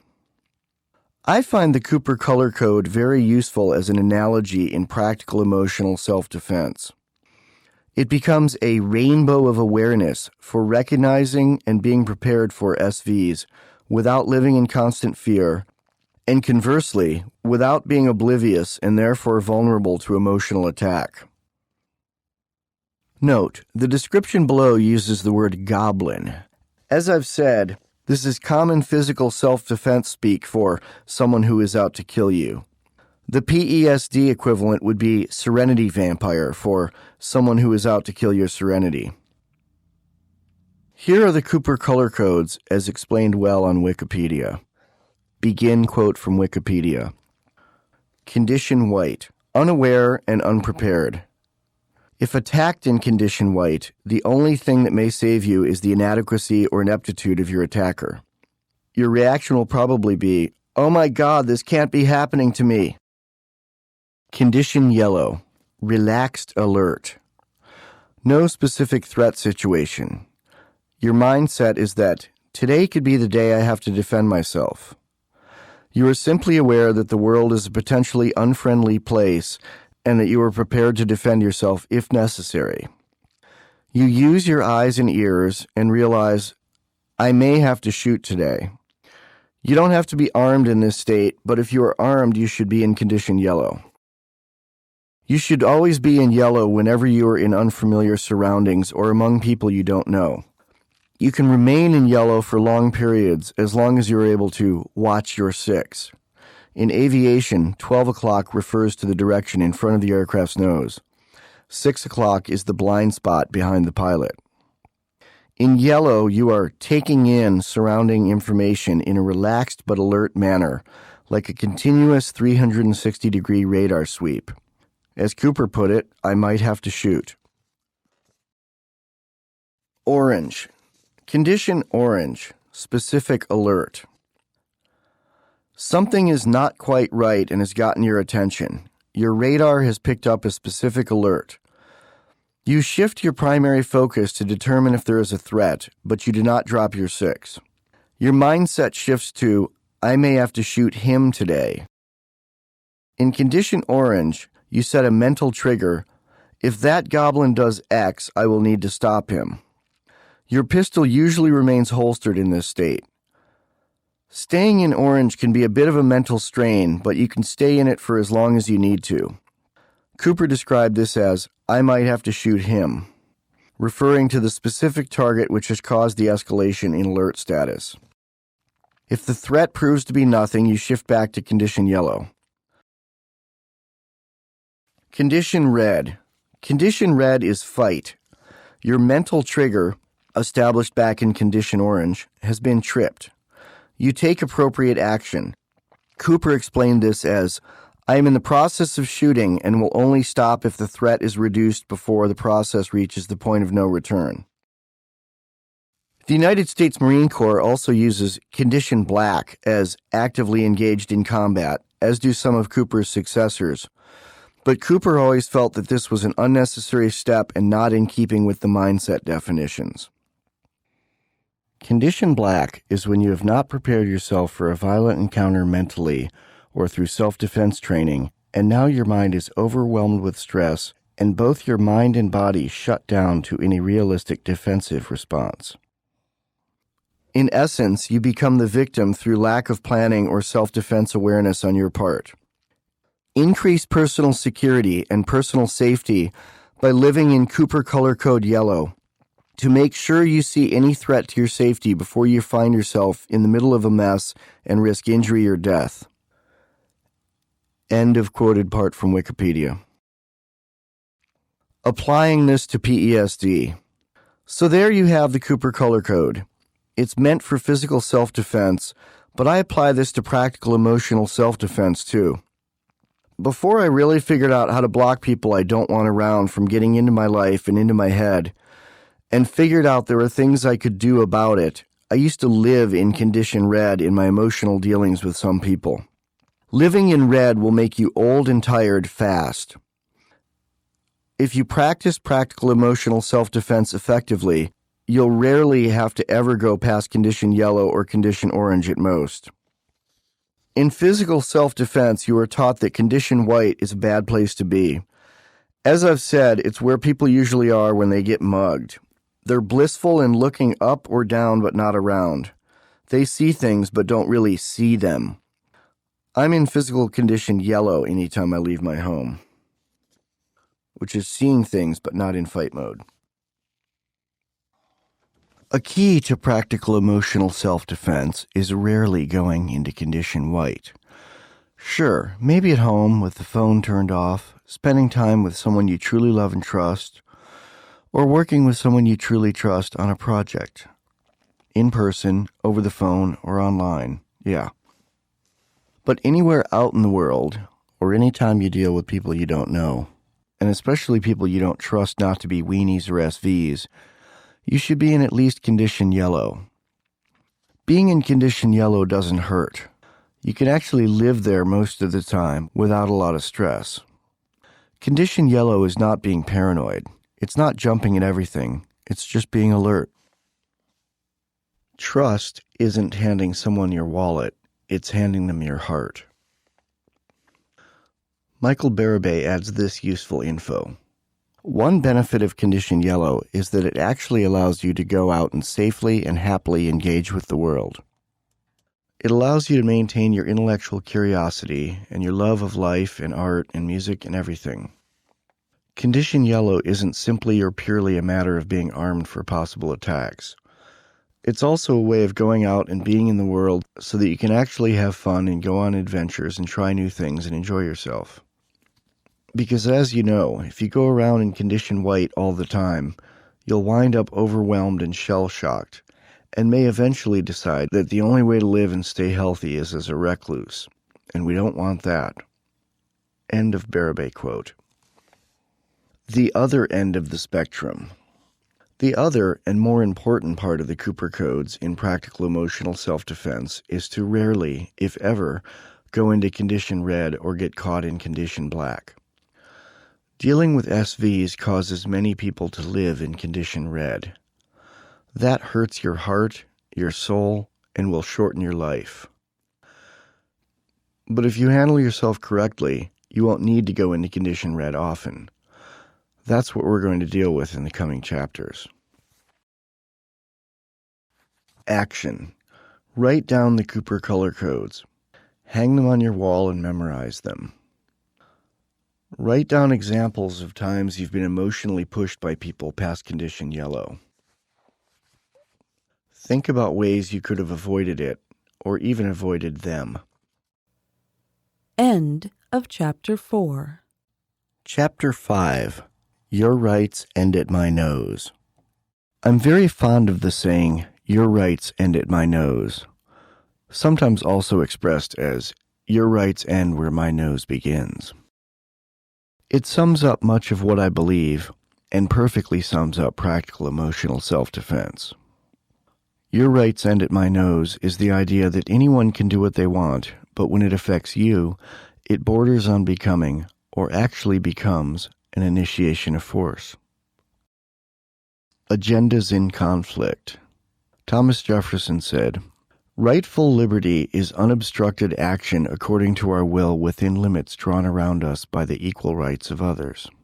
I do not add within the limits of the law, because law is often but the tyrant's will, and always so when it violates the rights of the individual. End of quote by Thomas Jefferson. You may have to accept some small initiations of force in your life, or at least some compromises, unless you want to live in a cave. Even if you lived in a cave, someone would come by and want something from you or want your cave, and you'd have to defend yourself. Which, of course, would not be accepting force, so you'd be okay, though you might end up dead. Don't forget that opening scene in 2001: A Space Odyssey. The key to living life without too much worry for it to be worthwhile is in choosing which battles to fight. I consider myself libertarian, which, to me, is more an all-encompassing philosophical designation than just a political idea. The word libertarian means the opposite of authoritarian. Libertarians are into freedom and personal liberty and do not like authoritarians imposing restrictions on them. However, I remember being in Europe and having people who considered themselves libertarians berating me for having Microsoft Windows on my laptop instead of Linux. Because running Windows was supporting an evil corporation, as they put it. They, on the other hand, were running, quote, pure, unquote, Linux. But they were running it on computers made by huge, evil corporations and singing anti-government, anti-big business punk rock protest songs on electric guitars made by huge, quote, evil corporations, unquote. And they were often squatting in squalor and eating out of dumpsters because there was no, quote, pure, unquote, work to be had. I like Linux, but more for security and extensibility considerations than for the anti-corporate ideals. And I do not dislike corporate commerce in and of itself, like the anti-Windows folks I'm referring to above. Again, pick your battles. Everyone's hands are probably a little dirty in one way or another. It's just a matter of degrees, unless you live in that cave. But you should not let the phrase, everyone's hands are probably a little dirty in one way or another, be an excuse for bad behavior. Instead, use it as a guideline to pick your battles, rather than going mad trying to live completely pure. Humans and their agendas. Living in civilized society is a teeter-totter of give and take. All true rights are God-given. If you're an atheist, it works equally well to say all rights are inherent.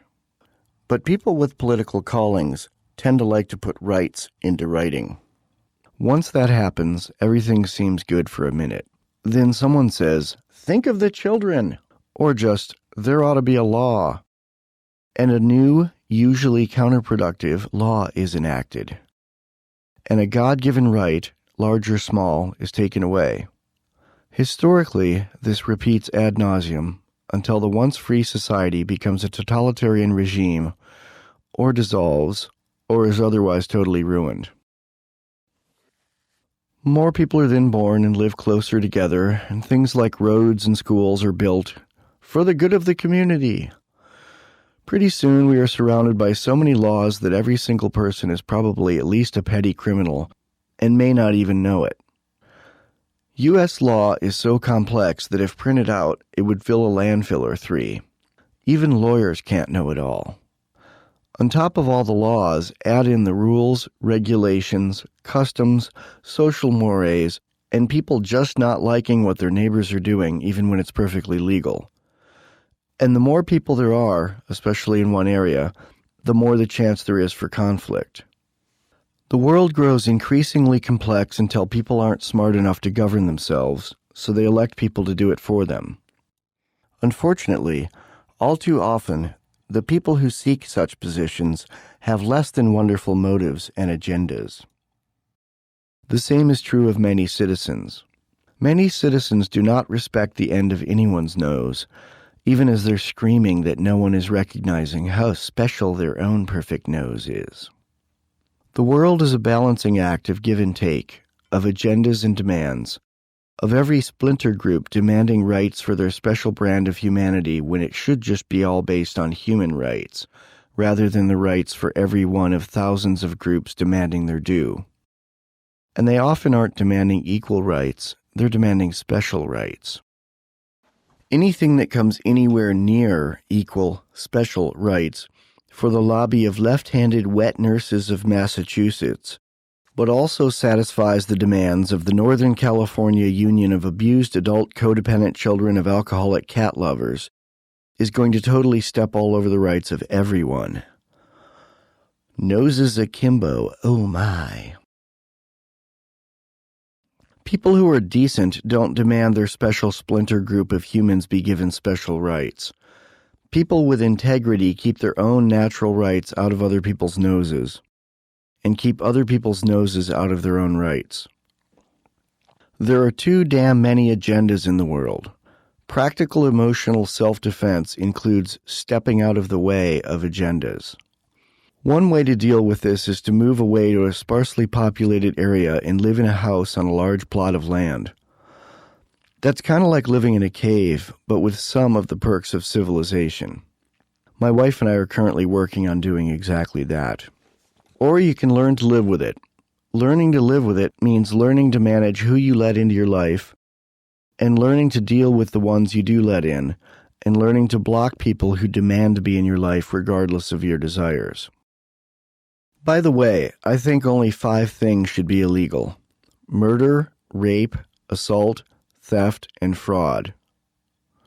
That covers everything that should be covered. All other laws just make free men into slaves. And all real crimes are covered in this short list. Kidnapping is theft of your living body. Torture is assault. Arson is attempted murder, or murder, combined with stealing by destroying the property. Dumping battery acid in a river is assault, and sometimes murder. Trespassing could be dealt with by the landowner. Your land, your rules. Most anything else you do, especially in your home, is only your business. And we don't need hate crime laws because all real crimes are hate crimes, and crimes are already illegal.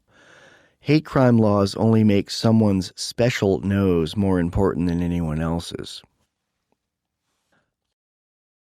Math worms.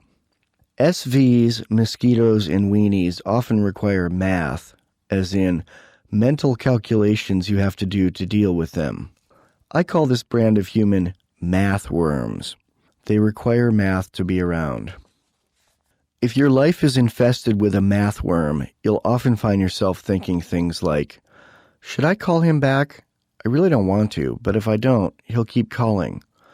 Better to get it over with now. I guess I'll call him. Or, I guess I'd like to see her, but she's so moody. Sometimes she's nice, sometimes she's mean, regardless of what I do. I wonder how she'll act today. SVs do not have integrity because integrity involves respecting other people's space, be it physical space or emotional homeostasis. It also involves being relatively even, that is, treating people well regardless of whether or not you're in a good mood. People with integrity don't frequently take their moods out on others and do not weasel into people's lives in a way that makes other people want to run away from them. And people with integrity do not guilt other people into being around them. People with integrity are not SVs. People with integrity do not require much, if any, math. You just dig being around them. They treat you the same regardless of what's going on in their world. People with integrity intuitively know what to do regardless of the situation, and they do not have different rules for different people. People with integrity live by the only 2 rules of life, even if they've never heard them expressed as those 2 rules. People with integrity use that same integrity when dealing with family, friends, strangers, work, their country, their government, and the world. Don't do the math. Get out now. The Data Table of Life. In 1995, sober for less than a year, I started to dip a toe back into playing music. I still was under the impression that drugs and alcohol were, in and of themselves, evil, as many people in early recovery believe. I couldn't be around booze at all, so I surrounded myself mostly with people in early recovery who were as vigilantly anti-booze and anti-drugs as I was. That's a protection mechanism. and people like this often swing back to a saner place with time.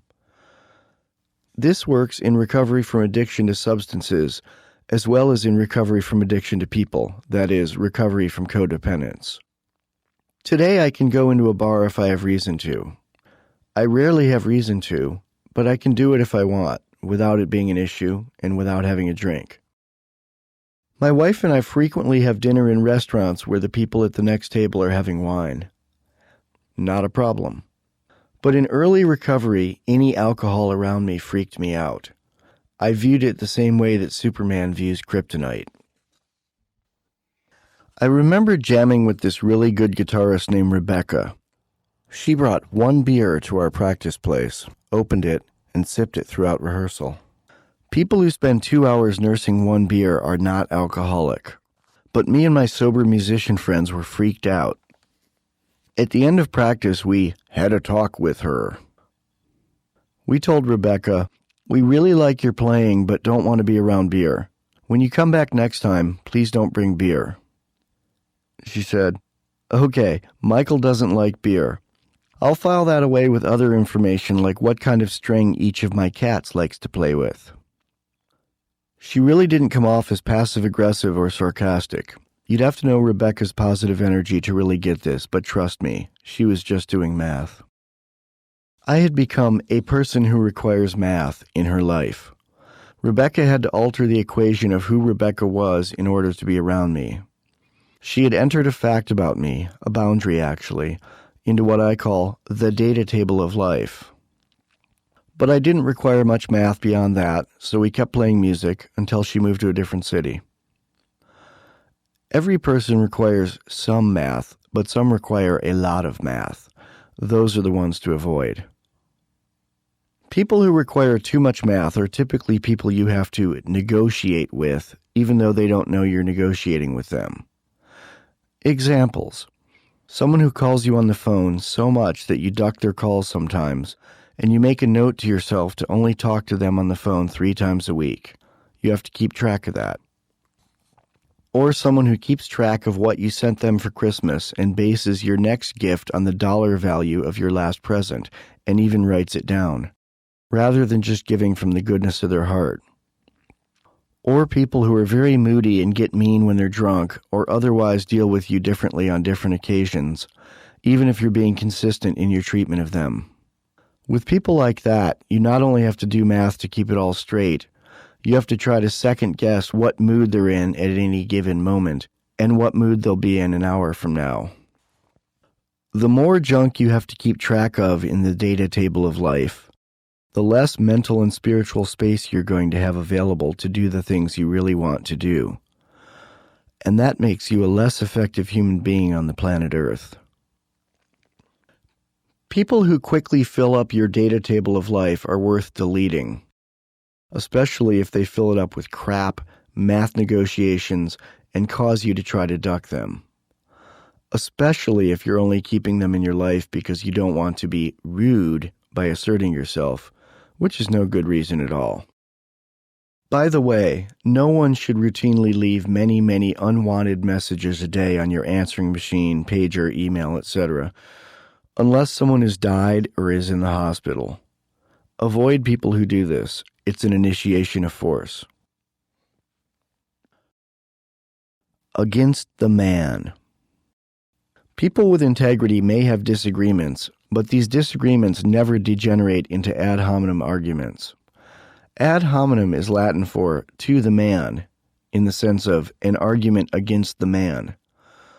It's where someone stops using logic, usually because their logic is losing the argument, and goes after you. Many people do this. They'll subtly, passive-aggressively, or not so subtly, aggressive-aggressively, attack you rather than defending their idea. This is to be avoided entirely. Walk away for good from people who do this. Again, people with integrity don't require math to be around. Preventing more math worms from infesting your life. Action. Make a list of people who require math and write down how little you'd really like to be around them compared to how much you actually are around them. Is the ratio something you're comfortable with? Sorry about making you do math, but we are dealing with math worms. Think of how to deal with each math worm. Should you explain yourself? Try to reason with them? Quit returning their calls? Move far away and leave no forwarding address? Something else? Don't act on it right away. Think it over for a few days or weeks. Observe them and observe yourself in interacting with them, with your newfound understanding. Then when the time comes to act, you'll be better at intuitively knowing what to do. Look at your list of math worms and make a shorter list of things that all math worms have in common. Use this short list as a reference to recognize these types in the future. Practice and become an expert at recognizing them at first contact before they have a chance to worm into your brain and into your life. Your rights end at my ears. Blasting hip-hop music, or rock and roll, or salsa, or anything is unconstitutional. It's at least undeclarational. Blasting your music through my walls and into my house violates the preamble of the Declaration of Independence. We hold these truths to be self-evident that all men are created equal, with certain unalienable rights, that among these are life, liberty, and the pursuit of happiness. When you blast music and don't care about me having to hear it, my pursuit of happiness is being infringed because your pursuit of happiness is in my nose and in my ears. Making me listen to your music through my walls is a violation of my rights. And again, all rights come from God, not from governments. Documents like the Declaration of Independence and Constitution of the United States simply help, sometimes, guarantee them. I like loud music. But if I can hear your music inside my home with my doors and windows shut, whether you live next door or are just driving past, you're too loud. I like loud music. I like old rock like Led Zeppelin. I like punk rock like Minor Threat and Rancid. I like some hip-hop. But I like it when I want to hear it, not when you want to hear it. I don't blast my music in a way that will disturb you. I'm very fond of headphones and have been since about 30 years before iPods existed. I'll give you my favorite headphone recommendation a little later in the book. If I feel it's always too loud where I am, then my world has become too crowded and I live too close to other people. It is my obligation to myself to work toward living somewhere I can't hear my neighbors fighting in their house, where I won't be woken up by hip-hop, or classical, jazz, blues, country, people fighting, anything, blasting from my cars in my driveway. I want to have my own driveway and a lot of land as a cushion between the neighbors and me. I'm thinking Wyoming, because home is where the rights are. Michael Barabé said, "Michael Dean, I can totally see you in Wyoming. I was there for a few days in 1996, and it struck me as the perfect place for people who find Nebraska and Montana too crowded." Home is where the rights are. Your rights, legally, socially, and emotionally, are the strongest in your own home and on your own property, even if you rent, but especially if you own. Home is where the rights are is why my wife and I are largely a nation of two. We call our house Nestlandia, as in the land of the nest. We do our world-changing work under the banner of the Nestlandia Institute think tank. Nestlandia is our reality. It's our own perfect little nation of two. It may sound silly that we actually named our private world and that we call it a nation, but we dig it. Naming it helps us in dealing with an outside world that can sometimes be quite loud, cold, and unfriendly. Once we're home and our door shuts, the world is ours. This mindset can be a valuable tool for dealing with everything.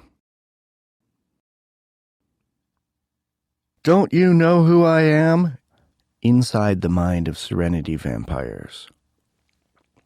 "Don't you know who I am?" is yelled at the beginning of every physical fight all the world over. It may be in a different wording, like, "You don't know who you're messing with." It may be in a different language, depending on where you are in the world. But it is always the battle cry of SVs who initiate physical force. It's yelled in some form in every grade school recess fist fight, every alley knife fight, and even in wars between nations, at least offensive as opposed to defensive wars. It basically means, I'm afraid of you and angry at you because you are not worshiping the majesty that is me. This is complete disregard for the no's of others. It's also high ego and low self-esteem. When most people demand respect, they are really demanding fear and compliance. One cannot demand respect. One can only earn it. And you don't earn it by yelling. When people say they demand respect, they're demanding fear, and that is totally an initiation of force. Much of what peace officers do with their workday amounts to babysitting idiots who have neither the life skills nor the moral compass to take care of themselves without infringing on the rights of others. If people would police themselves, we wouldn't need nearly as many police. But most people aren't really capable of policing themselves. They've grown up expecting someone else to do it. More people equals less room for my nose. The world was already overpopulated when I was born, and the population has doubled in my lifetime. At the rate things are going, if you're 20, it may double again by the end of your lifetime. There are too many people, and we're running out of resources, including livable space. This all just increases everyone's willingness to stab his neighbor in the back in a frenzy of fear that often leads to, "Don't you know who I am?" How the world really works. Abraham Maslow's hierarchy of human needs demonstrates that our basic human needs must be met before we can have civilization. You need to build or buy a roof over your head, and you need to know that your hut, today this would be your condo, and possessions will be there when you get home from the hunt, when you get home from the office. Otherwise, you'll have no time, energy, or inclination to progress and invent or buy more things to fill your hut, condo. This is what separates modern, steadily improving civilization from the hunter-gatherers of old. Why people get high, on booze, drugs, or people. Once these needs are taken care of, people get a little bored, and then they want to change things, fast, and repeatedly. Drugs, booze, and the codependence of fixing someone else rather than working on yourself are quick ways to do that. Working on yourself takes time, so it doesn't appeal to everyone. In addiction and codependence, the high we get from the substance or people is not sustainable. Addiction and codependence will always stop working for you, will eventually progress to the point of removing any solid serenity, employment, shelter, food, love, and sometimes even air from your existence.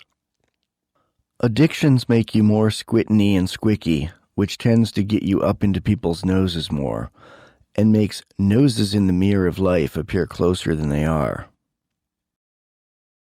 Squittiny is me and my wife's term meaning unpredictable and scared and or mean. The downward spiral of denial. The downward spiral of the diseases of substance abuse and codependence happens so slowly that you do not notice it as it happens. This is also known as denial. It's like gaining weight or getting out of shape. It happens slowly, so you don't see it in yourself on a day-to-day basis. But people who haven't seen you in a while notice it immediately. Getting back out of the woods can happen equally slowly. That part is like dieting and going to the gym and getting back in shape. It happens slowly, so you don't notice it, but people who haven't seen you in a while do. And to become human again, you will need something to do and someone to love, though at first you may only need someone to do. Something to do and someone to love will cover your need for things to be the same and for things to be different in a positive, sustainable manner. I finally found my something to do after a few years in recovery by learning to be a writer, then getting good enough at it to make a living. Later, I found my someone to love, Deborah Jean, who also helps me with my something to do. Yay! Finding my something to do also covered my third need of living a life of happy recovery, or any happy life, which is work. Another excellent byproduct of work is this. The more satisfied you are with your work, the less reason you'll have to feel like a victim overall. Action. Without acting or feeling like a victim, make a list of common intrusions that you usually overlook, times when people are at your nose or in your ears. Then make a list of things you could do in the future to prevent yourself from having as many people in your ears and at your nose. As we said before, with all your notes, read them a few times over a period of days or weeks to see how your concept of things changes with time. You might even want to make a few quick notes about your notes each time you read them to help you see this change. In the next chapter, From Netiquette to Restraining Orders, we'll talk about dealing with people in your life who simply do not respect the end of your nose. End of Chapter 5. Chapter 6. From Netiquette to Restraining Orders. Examples of different tactics when dealing with good people, weenies, SVs, and people from hell. In this chapter, I'm going to give some actual experiences of sane ways I've dealt with people, with some useful commentary added after the fact, including what I would do differently in a similar situation now, knowing what I now know. The examples are arranged in order from least severe to most severe. The first one is not even dealing with a weenie. It's a simple business letter to show you my non-PESD state when things are all good. The last is someone who seriously wanted to kill me. I feel this collection of emails and retellings of conversations shows a gamut of healthy ways to deal with unhealthy people. I've changed the names to protect the people I'm talking about, except in the first example where it was all good. I've deleted a few identifying details and only included my side of the actual word exchange. My words, my right to use them. I do describe what they did and said, how those involved made me feel at the time, and what I did about it.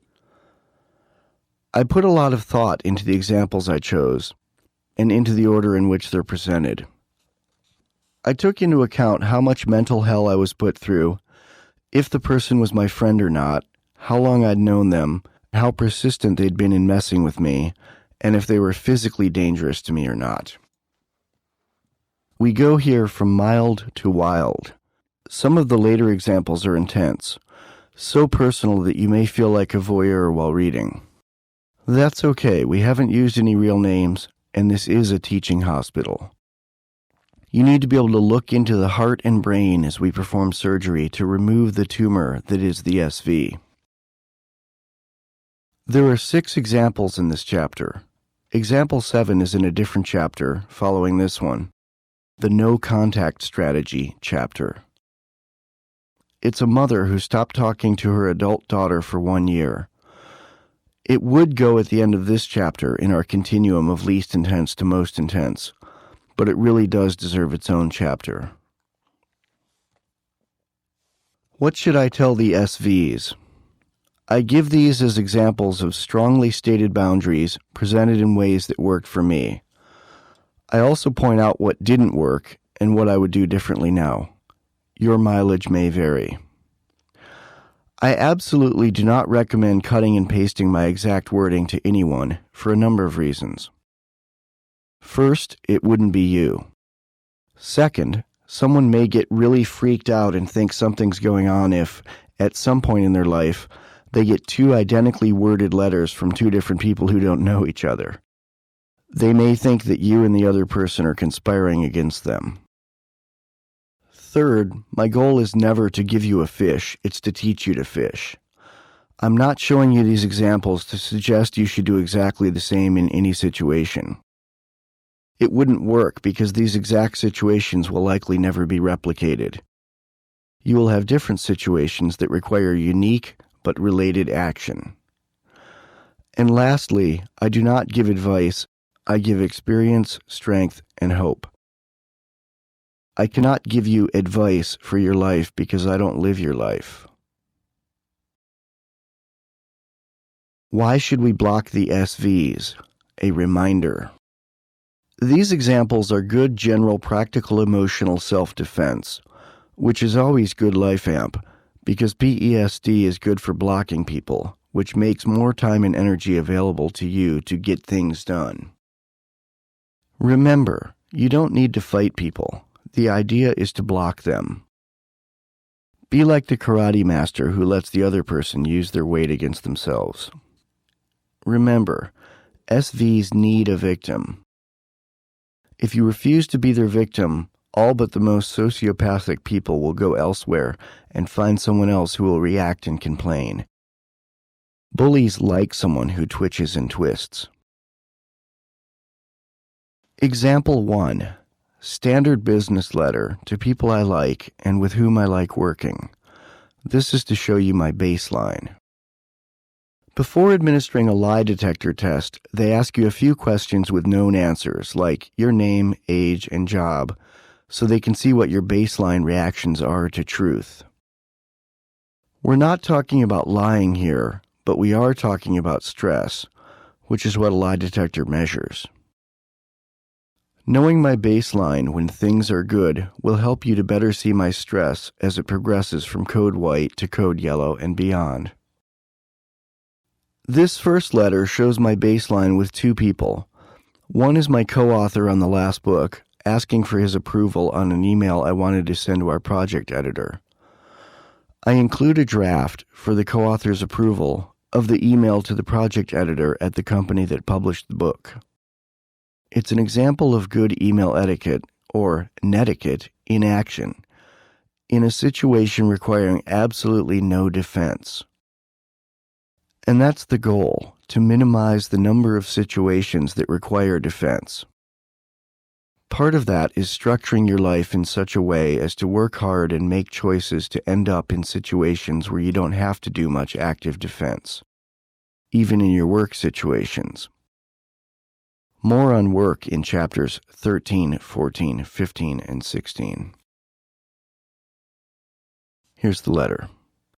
Howdy, Alan. I wanted to run this by you before I ask Carol. You cool with this? Hello, Carol. I'm working on my next book, A User's Manual for the Human Experience. It's about self-help, recovery, and time management.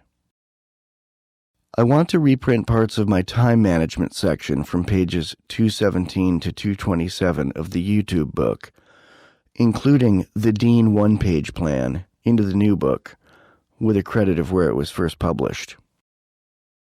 I believe that putting this section in the new book would help, not hurt, sales of the YouTube book.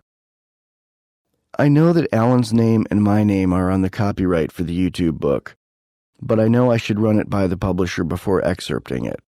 Who there would I ask for that permission? Thank you, Michael W. Dean. My comments. Easy, breezy, happy, and cool. Confident, but not cocky. Condition white. It has all the information needed by both parties. It's a standard business letter involving two people I trust. I send and respond to at least 40 letters a day as calm and to the point as this. It's a big part of what I do, and it rarely gets more difficult than this. Example 2. Still in condition white. Next is my reply to a really silly question from a casual friend. Nothing horrible here, but I really don't have time to do a lot of this. My friend asked me for a simple way to remember the difference between the word effect and affect. my reply to him. Seriously, I almost laughed out loud when I read this. Not at the thought that you have confusion on this, as I do too, but at the thought of asking someone for a mnemonic device rather than just figuring one out. But okay, let's see. I remember the difference by thinking of guitar effect pedals, those things on the stage in front of a guitarist that he uses with his feet to affect the sound. Don't know if that helps. It seems contrary, but I guess that's how I do it. 89999999999I. My cat typed that. MWD. My comments on this email? Certainly not an SV, not quite a mosquito. Maybe a baby fly? Come on, man, don't waste my time. Told him so, but I also answered his question. I probably wouldn't do that for someone I didn't know. I get a lot of emails like this. I used to answer them all, but that was really cutting into my time, so I started charging and direct them to my consulting business, michaelwdean.com. The title of the site is, I look forward to helping you with your many problems. Some people hire me from that site, others just don't ask me stupid questions again. It may seem rude to take this attitude, but part of living an effective life is not taking time to help everyone with every little thing they ask of you, especially when they could just look it up on Google. I also left in the part where my cat jumped on the keyboard because I thought it was funny and thought the guy would get a kick out of it. He did. He apologized for bugging me, but it didn't crush him, nor did I want it to. He never asked me a question like this again. We're still friends, and we still have good email exchanges about more important things. Example 3. Condition yellow. Business letter to a popular book-selling site where someone had posted something absolutely false about a book I wrote. Condition yellow, still calm, not cocky, not at all snitty to the people at the book site, but it does request action, and it got the action I wanted. The libelous review was removed. The person I'm sending the letter to is all right. The person I'm discussing is a weenie. Hello. On the review for a book I wrote, $30 Film School, First Edition, ISBN 978-1592000678, here, and then I put the URL, a user named, whatever his name was, I'm not going to say, whose only review is this review, claims CD with book contains a virus. This is absolutely false, and I'm willing to submit a book with CD directly from the publisher for testing by your company. The user writing the review even admits, I am not sure if we even purchased it from your site, a local bookstore, or if it was given as a gift to one of my kids. So there's no way to know who put what in the CD that came with the used copy he has. I would like this review removed, as it has nothing to do with the actual book, and is damaging to my professional reputation and damaging to the reputation of the book and the associated CD, which contains no virus. Respectfully, Michael W. Dean. My comments. If someone simply posts a bad review, says, this book sucks and the author doesn't know what he's talking about, I don't try to get it removed. That's free speech. And it does happen. Every book I've written has about 95% 5 out of 5-star reviews on bookseller websites. The remaining 5% of the reviews slam me. Me, not just the book. That is, they use an ad hominem argument. This is usually because the user was looking for something else, but didn't read the full description of the book. They didn't want a book on filmmaking that also contains life lessons. They were looking for filmmaking for dolts and ordered my book by mistake. But if someone posts something that's outright false, I'll have it removed. The site removed the review promptly and thanked me for alerting them. By the way, when you honestly mean it, the closing, respectfully, can work wonders. I could have directly engaged the weenie, but that would have started a fight, which would have taken up time and energy, and the review would have still been up on the site. So I sidestepped him, removed him from the equation, and just dealt with the negative impact. I got the exact results I desired, and did so quickly and calmly.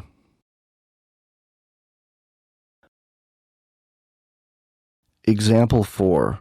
Condition orange.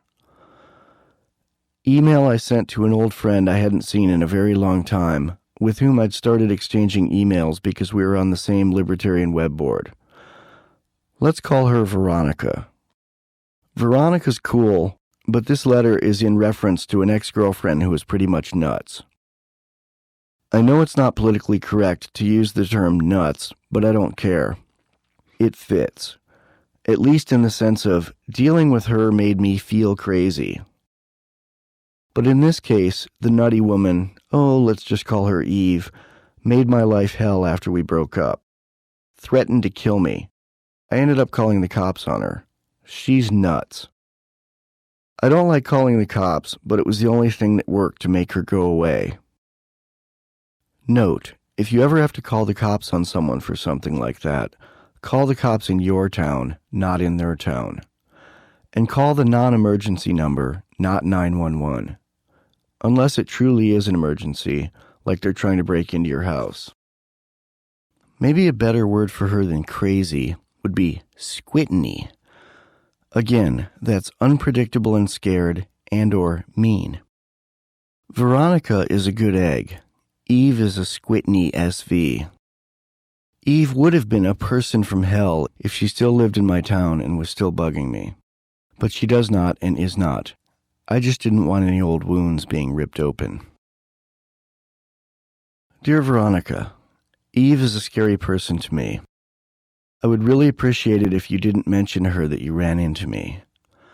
She's been in and out of mental institutions a lot and has tried to bring grief into my life. Last I heard from her was when she was leaving many messages telling me to stop stealing my friends and riding my coattails. And she enumerated several people I've done projects with, all of whom I knew before I knew her or know independently of her. Eve came out to see me in Los Angeles, both of us sober, a few years back before I got married. Eve was very sullen for no reason and went back home, then called me nonstop and was totally batty. I've known several other people who had similar experiences with her. Anyway, I hope she's well, but if we lived in the same town, I'd probably find some way to keep her at least 500 yards away from me. Eve doesn't live in LA now, does she? Anyway, so that's that. Looking forward to seeing you in person again. MWD. My comments. It's impossible to control what others do. We are powerless. We can't demand or legislate politeness or sanity. But it is not out of the question to let someone know that you have an issue with someone they know, to share your boundaries with them. They can't respect a boundary they don't know about. I didn't ask Veronica to take sides, just told her my history with Eve. Turns out, Veronica contacted Eve the minute she found me on the web board and told Eve, "Hey, guess who I just ran into online?" She wrote that to Eve while I was composing the above letter. This is exactly what I was trying to prevent, but I wasn't fast enough. I was trying to carefully choose my wording. Then Veronica received my email, said, "I had no idea. I won't talk to her about you again, and Eve doesn't live in LA." Eve didn't contact me. My wife and I went out to dinner with Veronica and some friends, and got along great with Veronica and liked talking with her, and have since taken her to the range to go shooting. What I might have done differently. Written my email more quickly, knowing it might be the one time to break my own write carefully rule. Example 5. How far will you go with blocking someone? Condition, orange with 1 moment of red. I have a longtime friend, we'll call him Chris. I've known Chris longer than I've known anyone I'm still in contact with. I met him back in community college. We hit it off right away. We're of the same cloth, 2 Ps, fast friends. Back in the day, when I met him, he played in a band. I just played guitar in my room at that point. Chris taught me a lot about playing in a real working band. I was later in a popular group called Bomb that toured the world and did 4 records, one of them on Warner Brothers. We were really good, and I have Chris partially to thank for help with getting my act together musically. If you want to take a listen, Bomb's website is hitsofacid.com. Chris and I kept in touch. We hung out in many cities over many years, talked often on the phone, and once the internet happened, we were all about the email, and later, Skype. Skype is free phone calls over the internet. It's www.skype.com, SKYPE.com. 5 years ago, Chris moved to Europe. We still kept in touch. But I recently told Chris I wasn't going to talk to him anymore. Here's why. Chris married a gal in Europe. Let's call her Peaches. Chris and Peaches play in a band together. They seem to get along great. I've talked to her and him together, and her alone, if she answers Skype phone when he's not there. About a year ago, Peaches started being really snitty to me, posting mean comments to me on my blog, sending me snotty emails, and worst of all, answering my emails to Chris from his account as him without saying it was her answering. She'd send ad hominem attacks. I'd get a random email from her, sometimes from her email account, sometimes from Chris's account, when he'd step out of the room to use the bathroom or feed the cat. I'd get stuff like, "Michael, you're a bastard and I can see why no one likes you." Out of the blue, for no reason, unconnected to any particular event or email. Sometimes even when I hadn't talked to her in a month and hadn't talked to him in a week. It really screwed with my sense of trust to randomly get a mean email thinking it was from Chris when he'd never been mean to me ever. He later confirmed via Skype phone that this was her writing as him. It turns out that Peaches is threatened by Chris having friends. I had no idea that was the case at first. She doesn't like me even though, or maybe because, I've known Chris since before Peaches was born. Chris is 47, Peaches is 25. I tried reasoning with her. She came off as a willful child who demanded free speech to be mean to me. It is her right to free speech. It's also my right not to listen, but she didn't see it that way. Other times she would be very apologetic, then turn around and slam me the next day after my guard was down. She was unrepentant and belligerent to me when I asked her and Chris about the attacks. I have thick skin and can take this from a stranger. Strangers are easier to block. But this was from the wife of a really close friend. It finally escalated to the point that I told Chris, via Skype, not email, so I'd know it was him, not her. "You're one of my best friends, and I don't want to lose contact with you. But I can't put up with the yo-yo your wife's putting me through. If you get another email address that she doesn't have the password to, I'll keep writing you. But if you won't, I can't keep writing you." I wouldn't ask anyone to choose a friend over a wife, and I'm not asking that. But she's not really playing fairly, so that's the only thing that's going to work, is a new email address. He said that he understood, that we were still friends, but he did not choose to get another email address. I haven't written Chris in 6 months, and we used to write or call almost every day for over 2 decades. My comments. This story may not seem that intense. It may seem odd that I put it in my progression after a woman I'd had to call the cops on, but this one seemed more intense. The woman in example 4 was pretty much insane, completely unreasonable, but we weren't very good friends. She was easy to block. Whereas Chris was one of my best friends in the world, and I'd kept in touch with him for longer than I've known most people. It was very difficult to stop writing him, but I felt it had to be done. And now that it's done, I have my serenity back. I did it in a way that I didn't lose my best friend. I simply stopped talking to him because his wife's unprovoked verbal attacks were an inseparable part of the deal. I hope that Chris and I are in contact again one day. Okay, moving on. The path gets narrow at this point. We're past the weenies and even SVs and entering into the world of hardcore SVs, people from hell. Example 6, people from hell.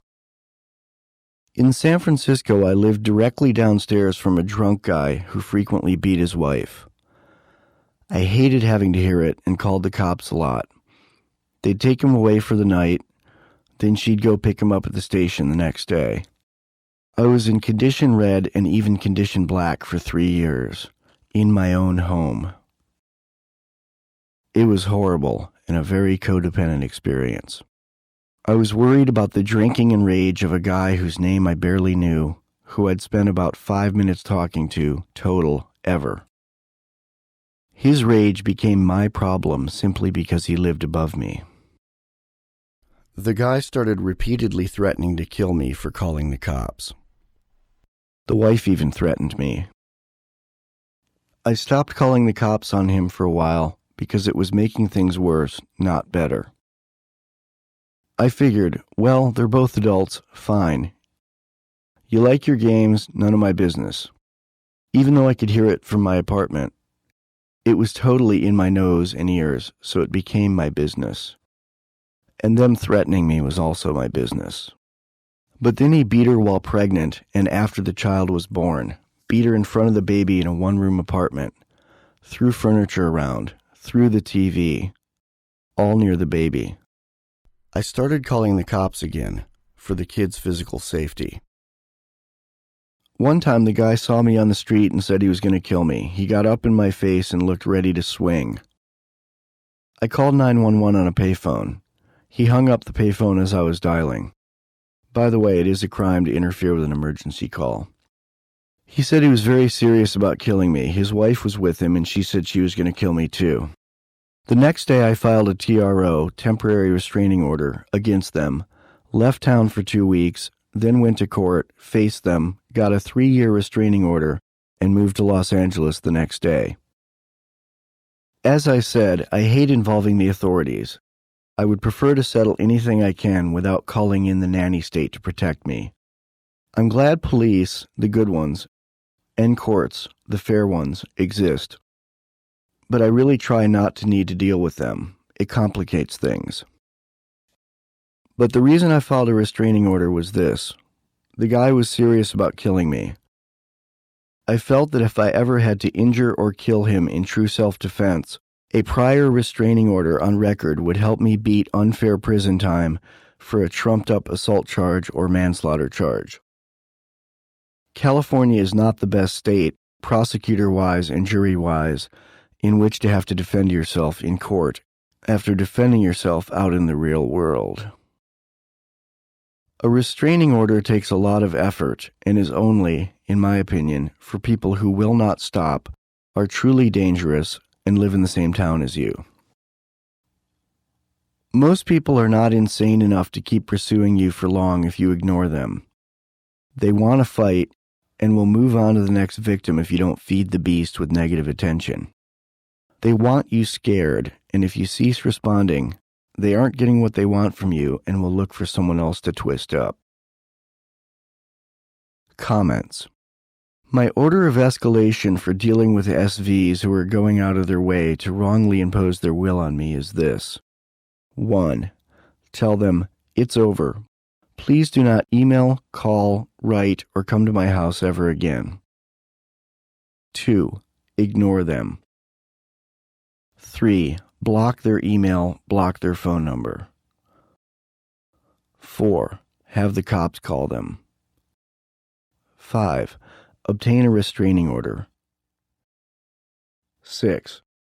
Move to a different town, legally arm yourself, if you haven't already, and start over. If step 1 works, fine. If it doesn't, I move down the list. Usually it never gets past number 2 or 3, unless the person is insane. I also keep a log and copies of any of these actions taken, and copies and dates of any annoying contacts or threats. These can come in handy the further down the list you have to go. If the person is threatening you in person, it can be handy to carry an audio recorder or video camera. Let them know they're being recorded if you do record them, and consider consulting an attorney for the laws on audio and videotaping in public and on your own property in your area.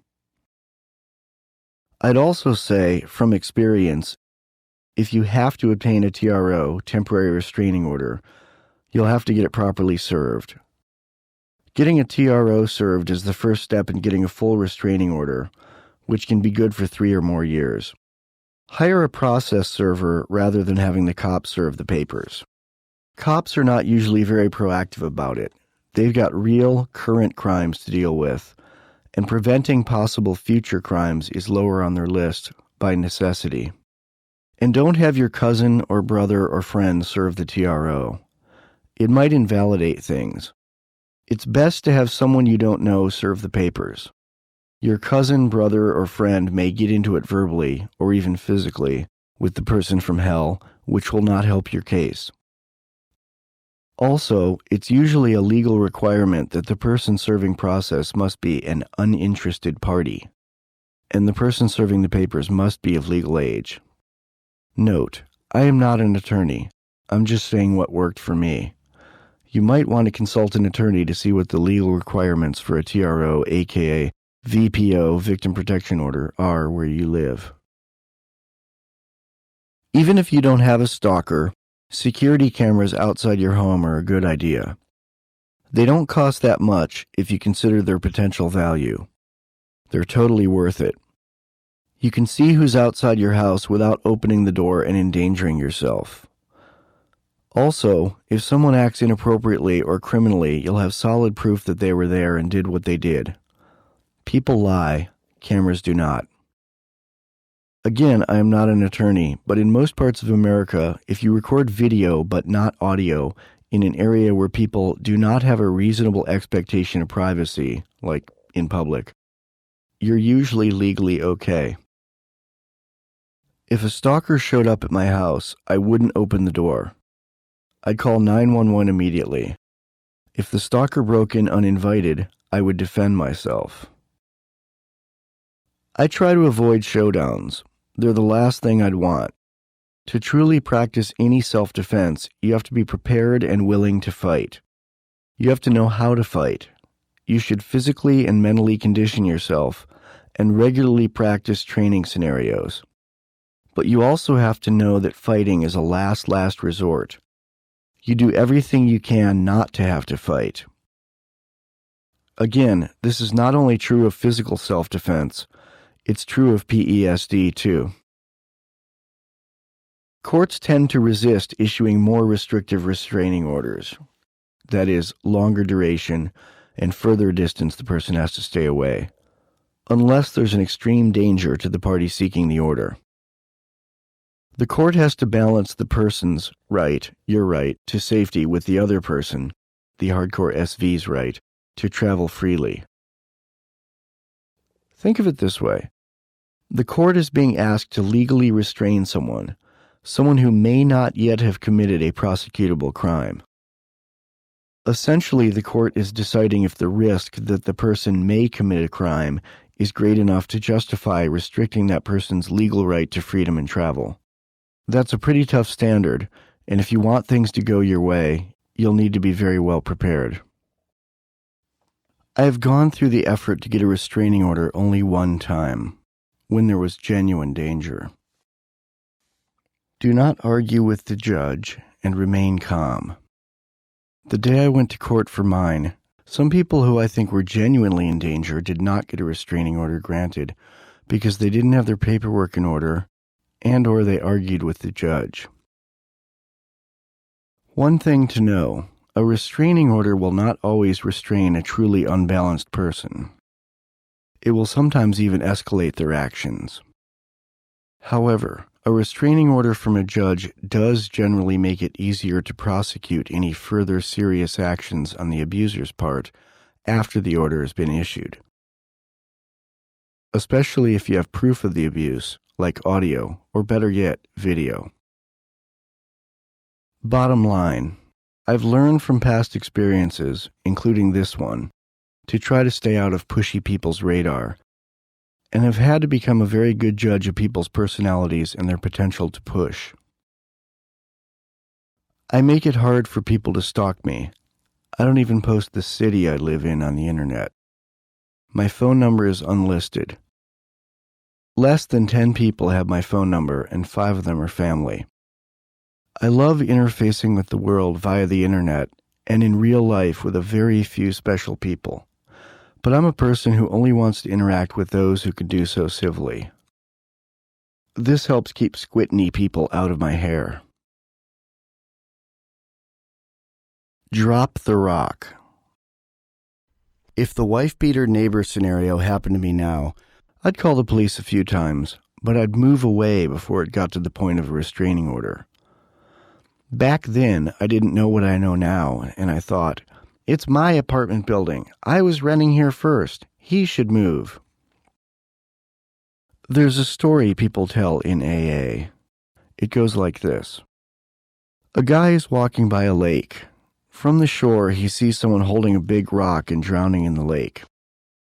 Drowning guy yells, "Help me!" Guy on the shore yells, "Drop the rock!" Drowning guy says, "But it's my rock." In this parable, the rock is the guy's resentments.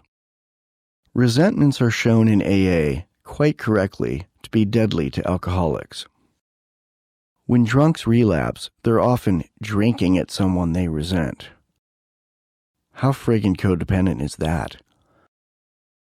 AA says that non-drunks can entertain resentments. I disagree. I believe that holding on to resentments is poison for anyone.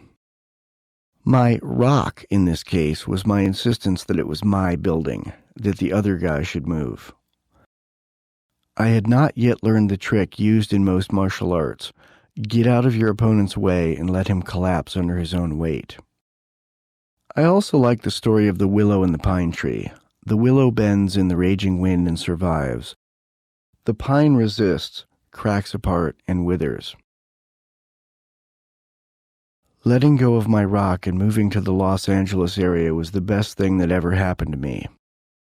I finally started making a living as a filmmaker and writer about a month after I moved here. I'd been working seriously on both for well over a decade.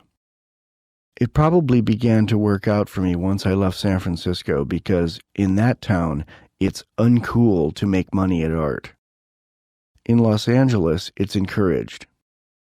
I am my own person, but everyone is influenced to some degree by what's happening around them. Note: I said it before, but it bears repeating. The most important part of practical emotional self-defense is rarely, if ever, going into condition red or condition black. If you handle yourself correctly, you won't be pushed to. Even if it means leaving your rent-controlled studio apartment and moving to a different city. And now, a couple of unicorn chasers. A unicorn chaser is something to get the bad taste out of your mind's mouth. Wikipedia says, a unicorn chaser is a concept created by Boing Boing editors as an antidote to disgusting or shocking images. The antidote contains a picture of a unicorn. So, to contrast all these examples of dealing with squicky people, I'm going to give an example of dealing well with someone who could be a hassle if I let him, but I didn't let him. And he's a good guy, so instead of dropping him from my life, I kept him in, but on my terms. Since he comes to me more than I go to him, I can name the terms. And since he respected my terms, I am still in his life. This friend is about half my age. He's young, still trying to find his way in the world, and has a lot of problems with a lot of people. But he has a great attitude, is smart, and has a good heart. He looks up to me as a mentor. He used to phone me all the time and tell me his problems. He'd do so without even asking if I was busy, just launch into long descriptions of cyclical, same book, different chapter, life issues. He used to pop in to visit my house without calling first. Sometimes he'd call from just down the street, and then be upset if I didn't drop everything and hang out with him. And when we did have plans to meet, he'd often show up very late without calling to tell me he was running behind schedule. I finally told him, I dig being your friend, but you have to call a day before coming by. No more pop-ins. And if we have plans, you have to be on time, or at least call if you're running late. And when you call me on the phone, you have to ask if I'm busy. When you tell me your problems, if it sounds like you're having the same problem over and over with different people, I'm going to cut you off and we'll talk about solutions rather than just me listening to every detail of your problems. He was a little taken aback at first, but he respects me, so he follows my rules. I believe he's come to understand that my rules aren't punitive. They're just necessary to maintain my orderly existence. We now have a very reasonable relationship and get along well. One more. I'll close with another unicorn chaser, someone who doesn't require any math. My wife. We get along great. We're best friends and we laugh and hang out all the time. We both had to go through a lot of practice relationships before meeting, both to refine who we are and also to know what we're looking for. We finally found each other, and it's magic. She's my helpmeet, and I'm her protector. Conclusion.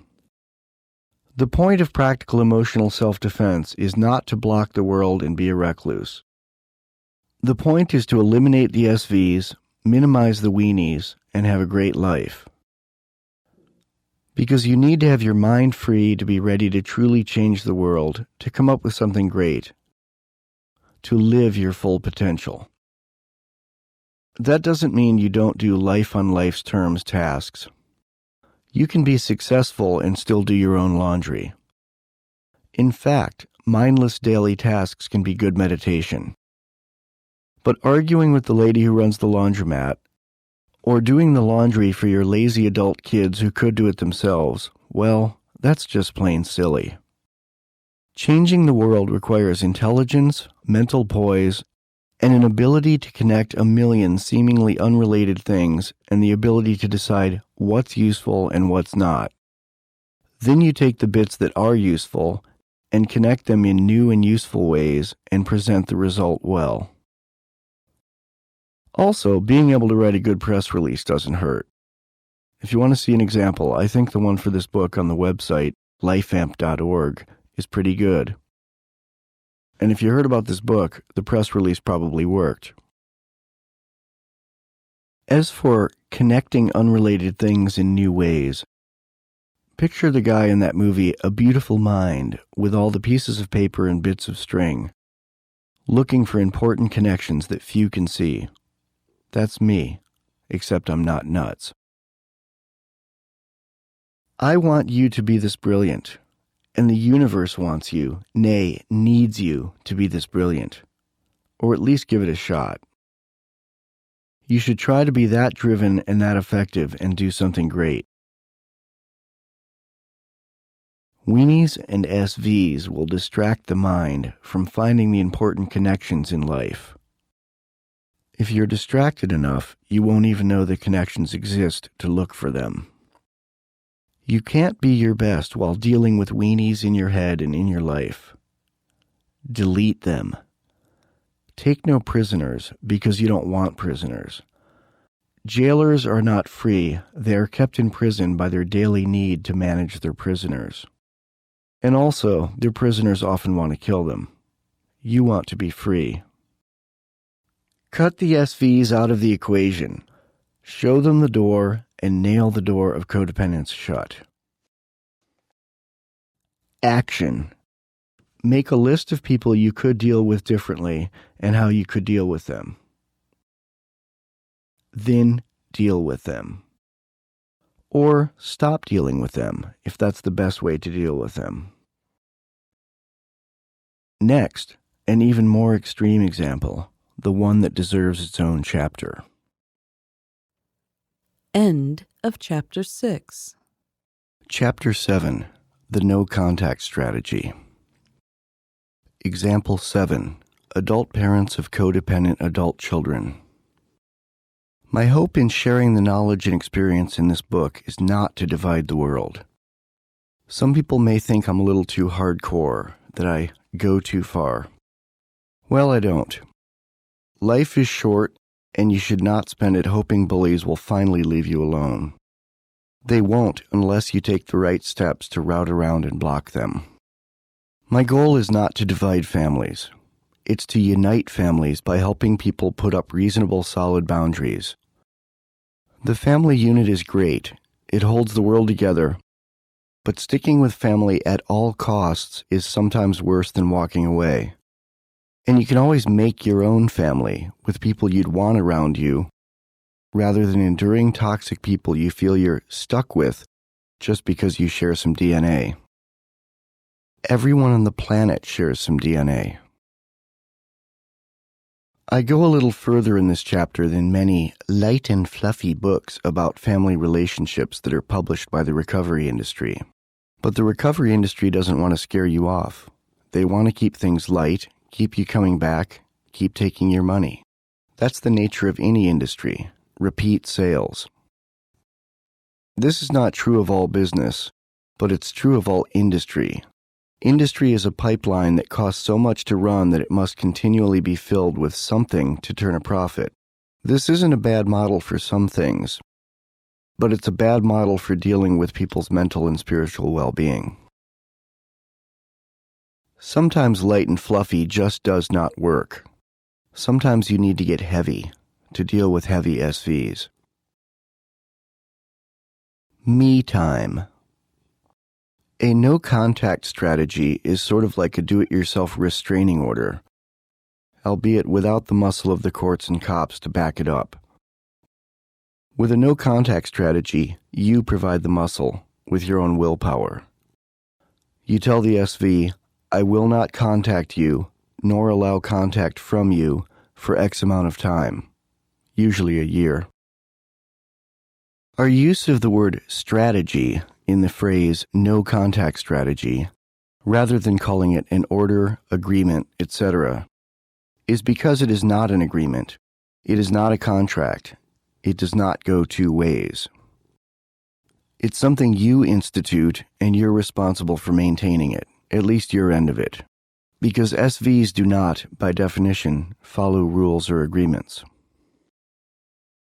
We often use the shortened phrase no contact rather than no contact strategy, as in, the mother put a no contact on her daughter. Who this strategy is for and who it's not. A no contact strategy is not for human creatures who are physically dangerous. You need to cut that type out forever. A no contact is for people you'd eventually like to repair your relationship with, but with whom things are going too badly to keep trying now. A no contact is a long time out for people you love who are simply horribly emotionally destructive, but do not see anything wrong with what they're doing. It's also for people you love who do see something wrong with what they do, promise over and over to change, but who never do change. People you don't love, who are only emotionally horrible, well, you just delete them for good. That's different than a no contact. A no contact is for people who are screaming for vengeance when they should be begging for mercy. It is bumptious of them to think it's okay to make your life hell and demand, you need to pay attention to me. You owe me apologies. I have things to say. Everything is your fault. That is an ongoing initiation of force. Hardcore SVs thrive on chaos. They do not feel good unless they're making someone's life hell. They're the center of their own universe, a black hole vortex that sucks all light and good out of anything near it.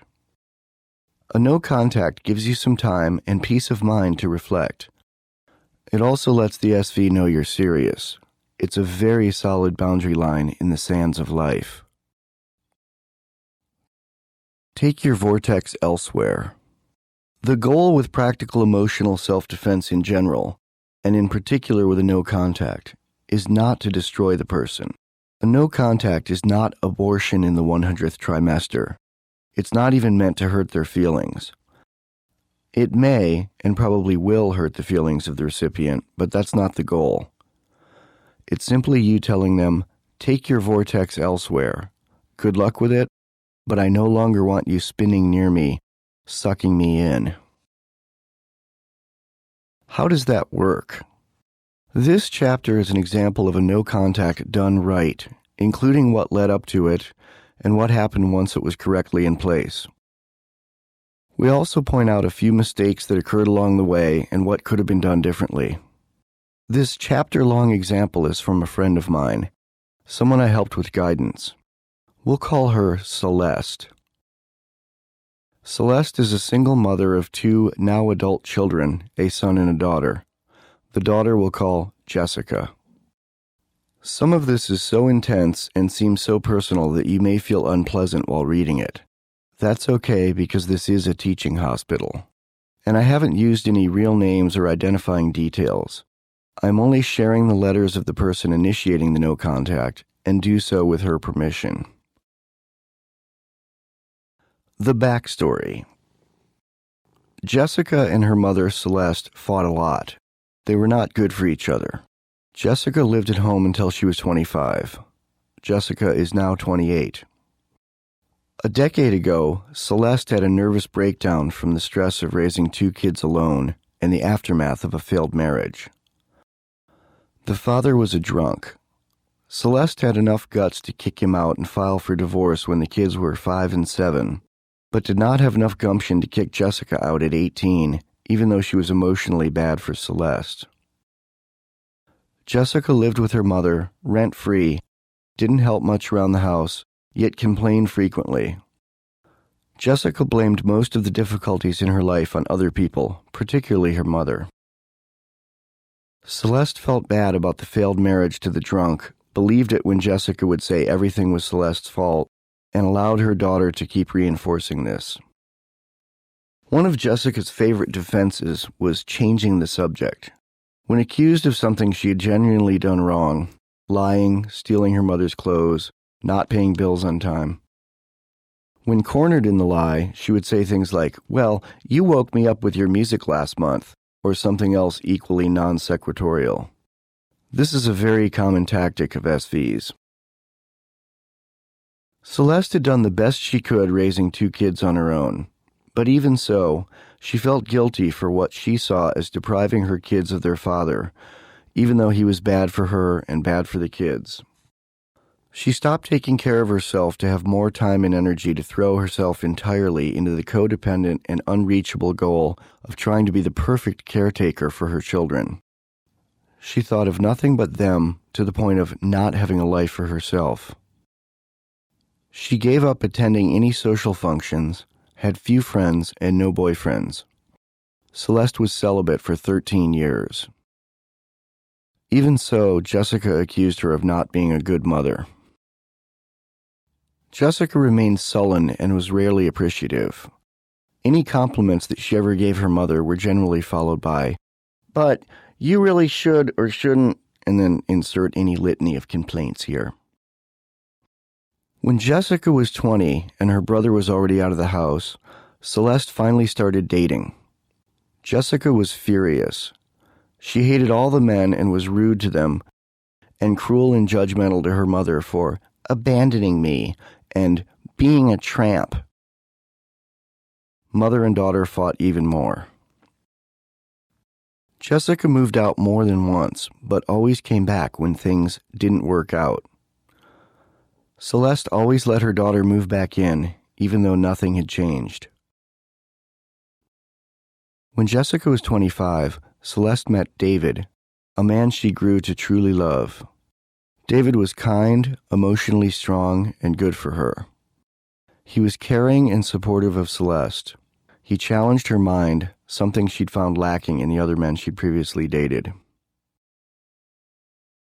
Celeste decided to move her lover in so they could spend more time together.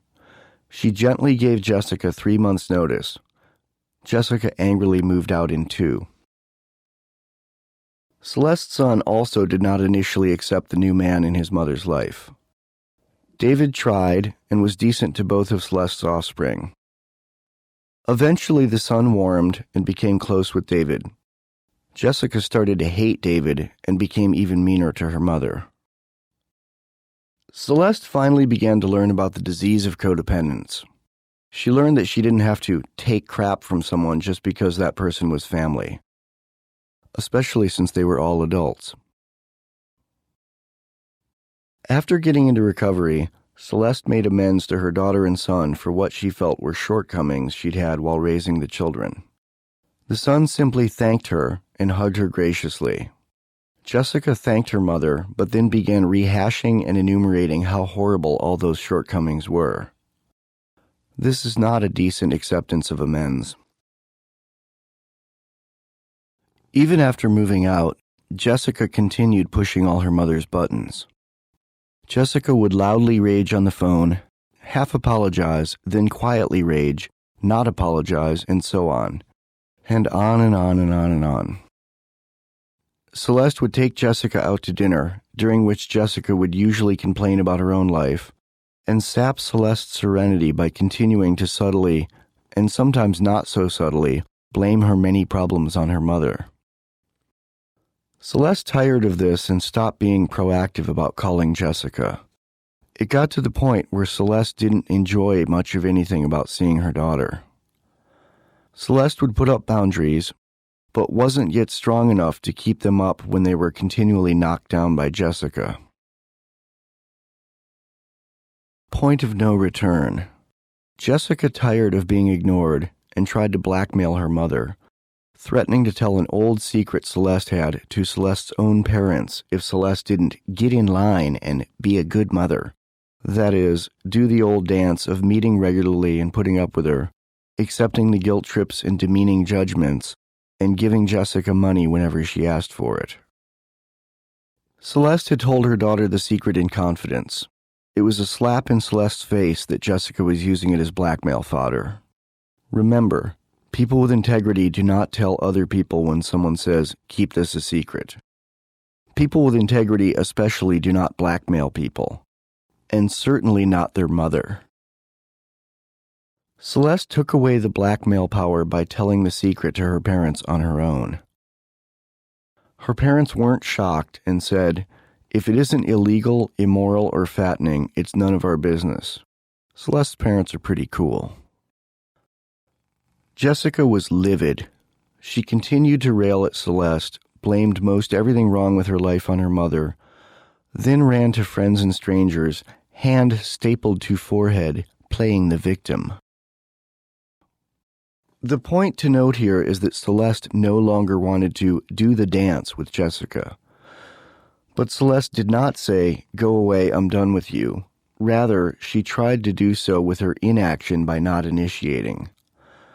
That's a half measure, but it's certainly a start.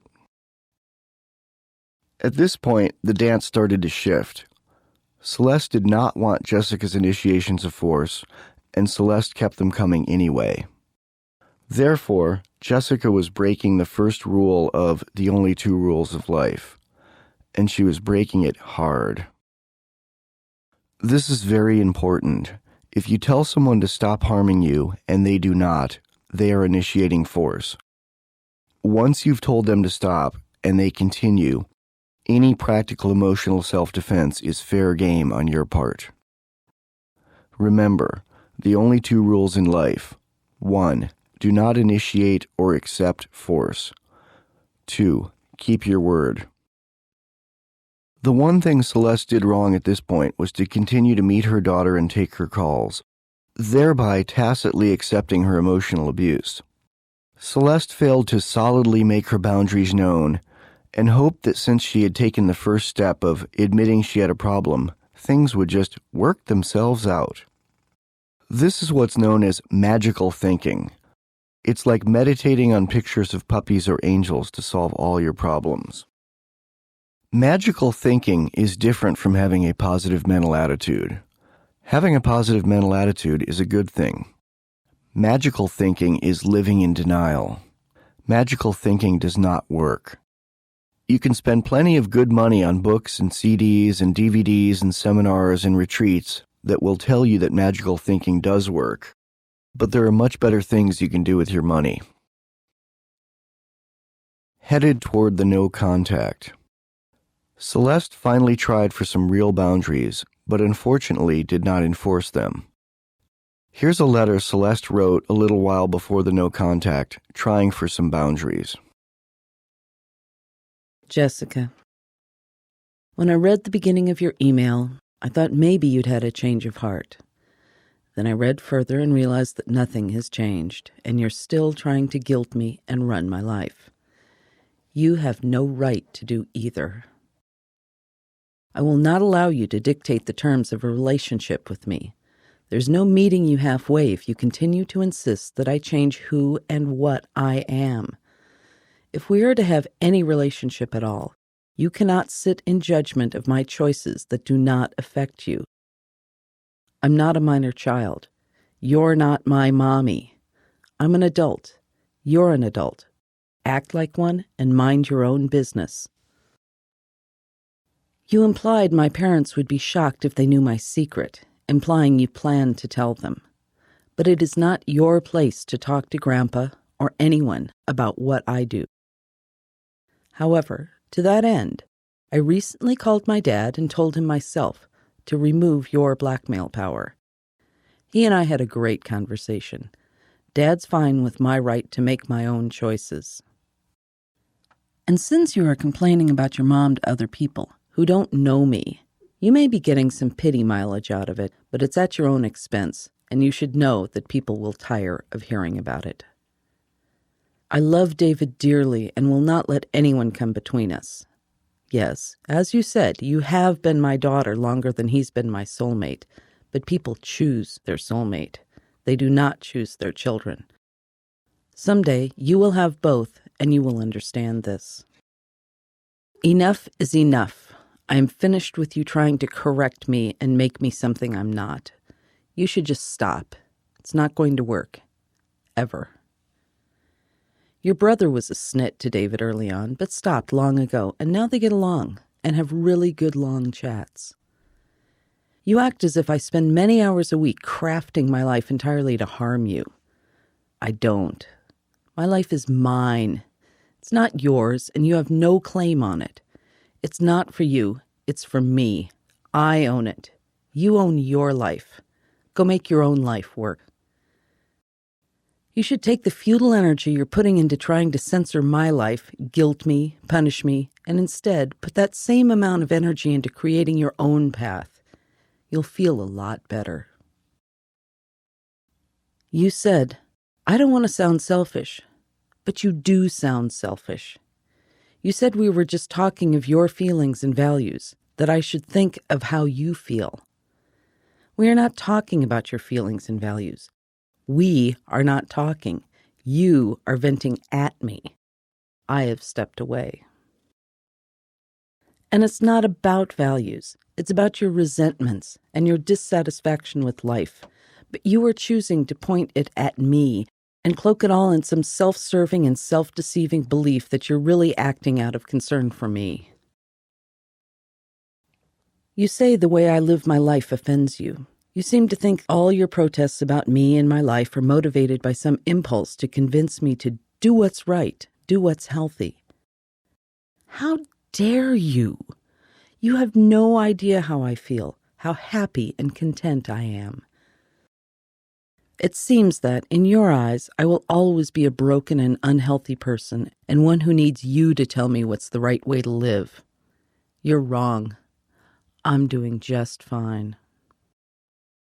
As my daughter, I hope you can one day find happiness and calm in your life. But what I do is none of your business, and I will not stop doing it. It is completely fulfilling.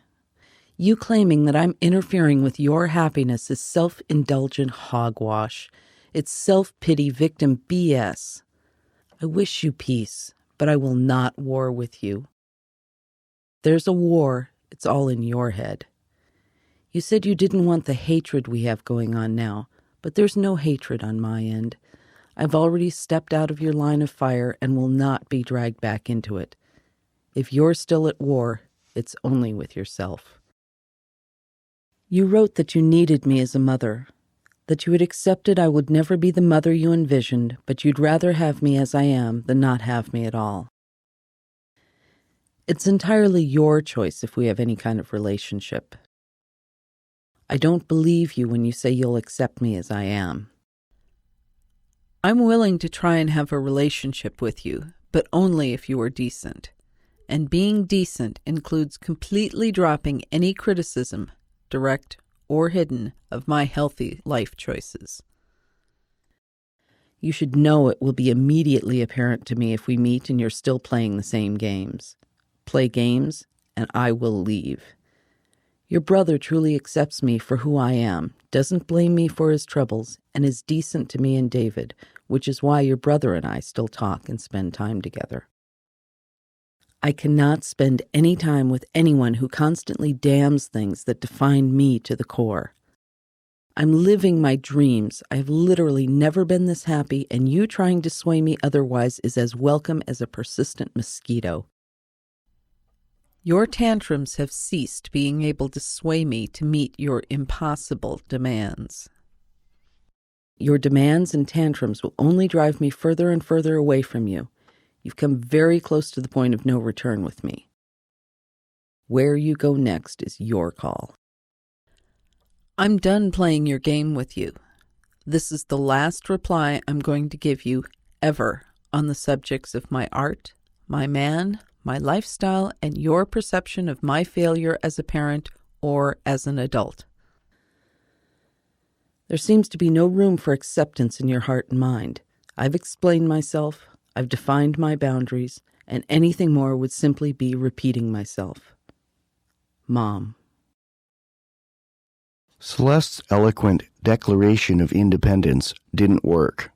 Jessica remained aloof and snooty to Celeste and her new husband. Oh yeah, Celeste married the guy. They were very happy, except whenever Jessica would storm into their lives, which she did frequently, with no warning, breaking the calm with her emotional gyrations and unreasonable demands. Celeste did break my earlier rule of don't call a mosquito, but she never heard that rule. Overall, she was doing a pretty good job with her wording, despite that one little detail. And Jessica was far beyond a mere mosquito. Celeste was being kind in only calling her that, and in keeping things civil overall when many people wouldn't. Jessica even told Celeste, "I'm never speaking to you again, and you and your husband will never meet my children." Jessica did not yet have children, or even any potential father for her children anywhere on the horizon. She was using the threat of banning access to children who didn't even yet exist. Boundaries still not kept. Jessica did not never speak again to Celeste, if only.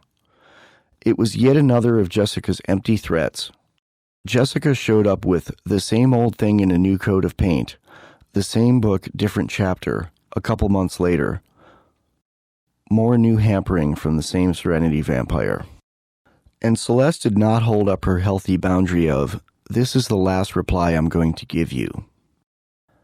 People often make demands, set boundaries, and then ignore them when a new chance to fight comes up. That's a problem. People are so used to this toxic dance that they can't see life without that dance. That's old behavior. It's the mutually poisonous activity of people who have only ever learned to live in a whirlpool of codependent hell. It takes two to tango. The dance goes on.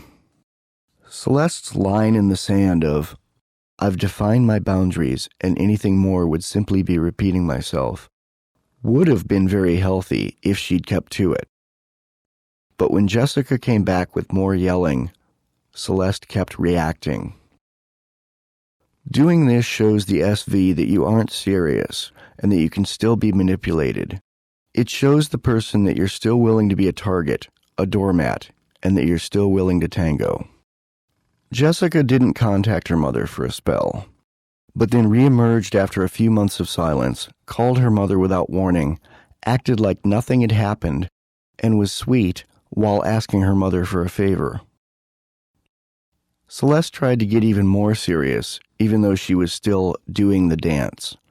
She sent this letter to Jessica. Hello.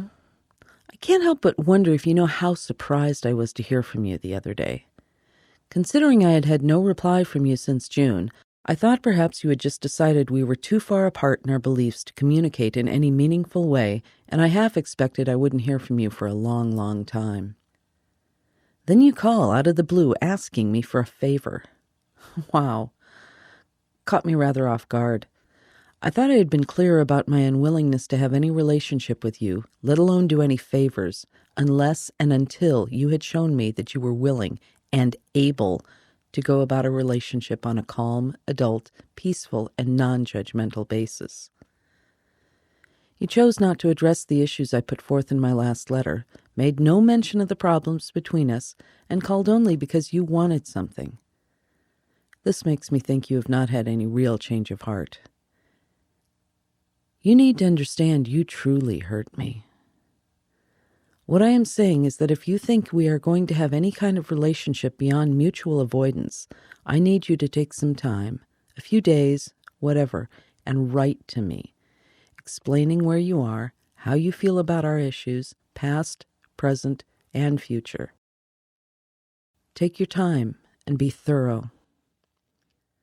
Once I can understand what's on your mind, I can decide if there's any basis on which I can accept opening myself up to you and the potential of your future hurtfulness. I don't wish you ill. I only wish good things for you. But I will not take the risk of being any part of your joys or problems if I believe you might lash out at me, or David and me, again.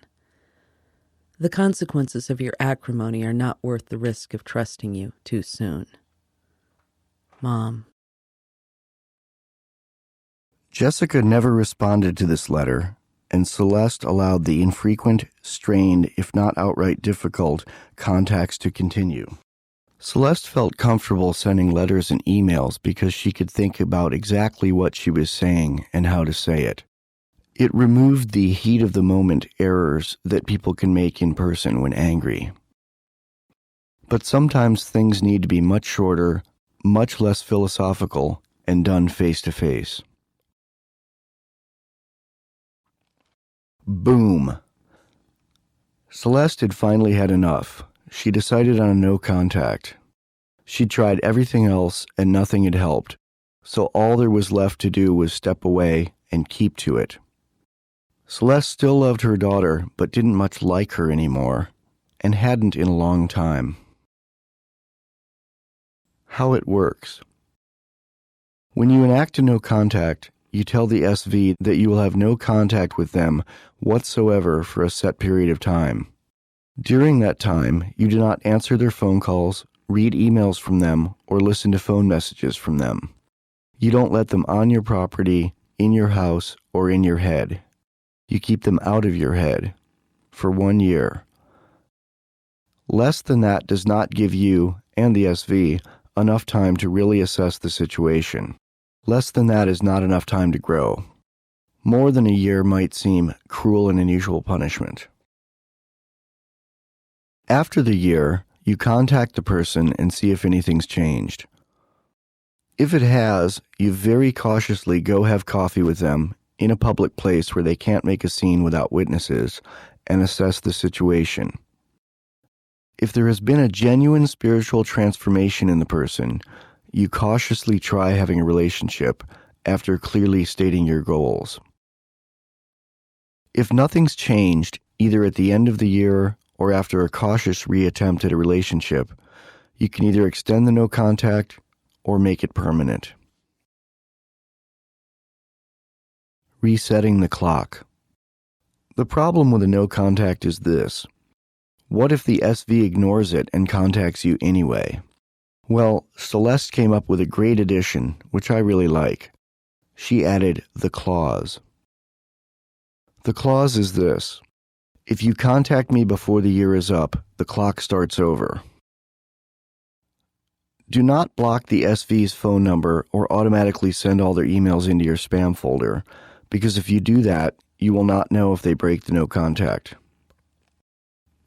Blocking phone and email should be saved for later, for permanent no contacts, if the 1-year no contact does not work. The final straw.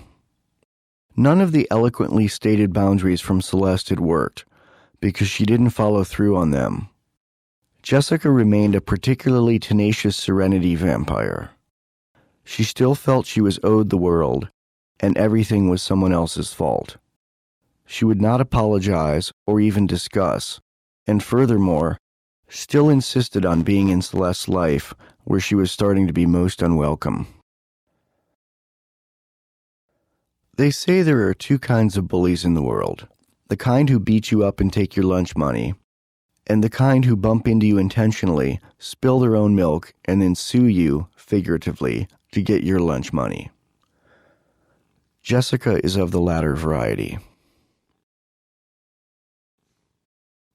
Establishing the actual no contact. Celeste decided to do a 1-year no contact. She did not do it in a letter. She did it in person. Celeste called Jessica and asked her to meet her the next day. Celeste didn't tell her on the phone what was up or that anything was out of the ordinary. Celeste met Jessica in a public place where Jessica couldn't make a scene, but Celeste spoke quietly enough that she wasn't sharing their issues with the whole room. Once there, Celeste told Jessica briefly that a no contact was in effect. Celeste told her daughter, "Things haven't worked out. You're still disrespectful to me and David. I'm not going to have any contact with you for a year. I will not answer your calls or read your emails. You will not come to my house.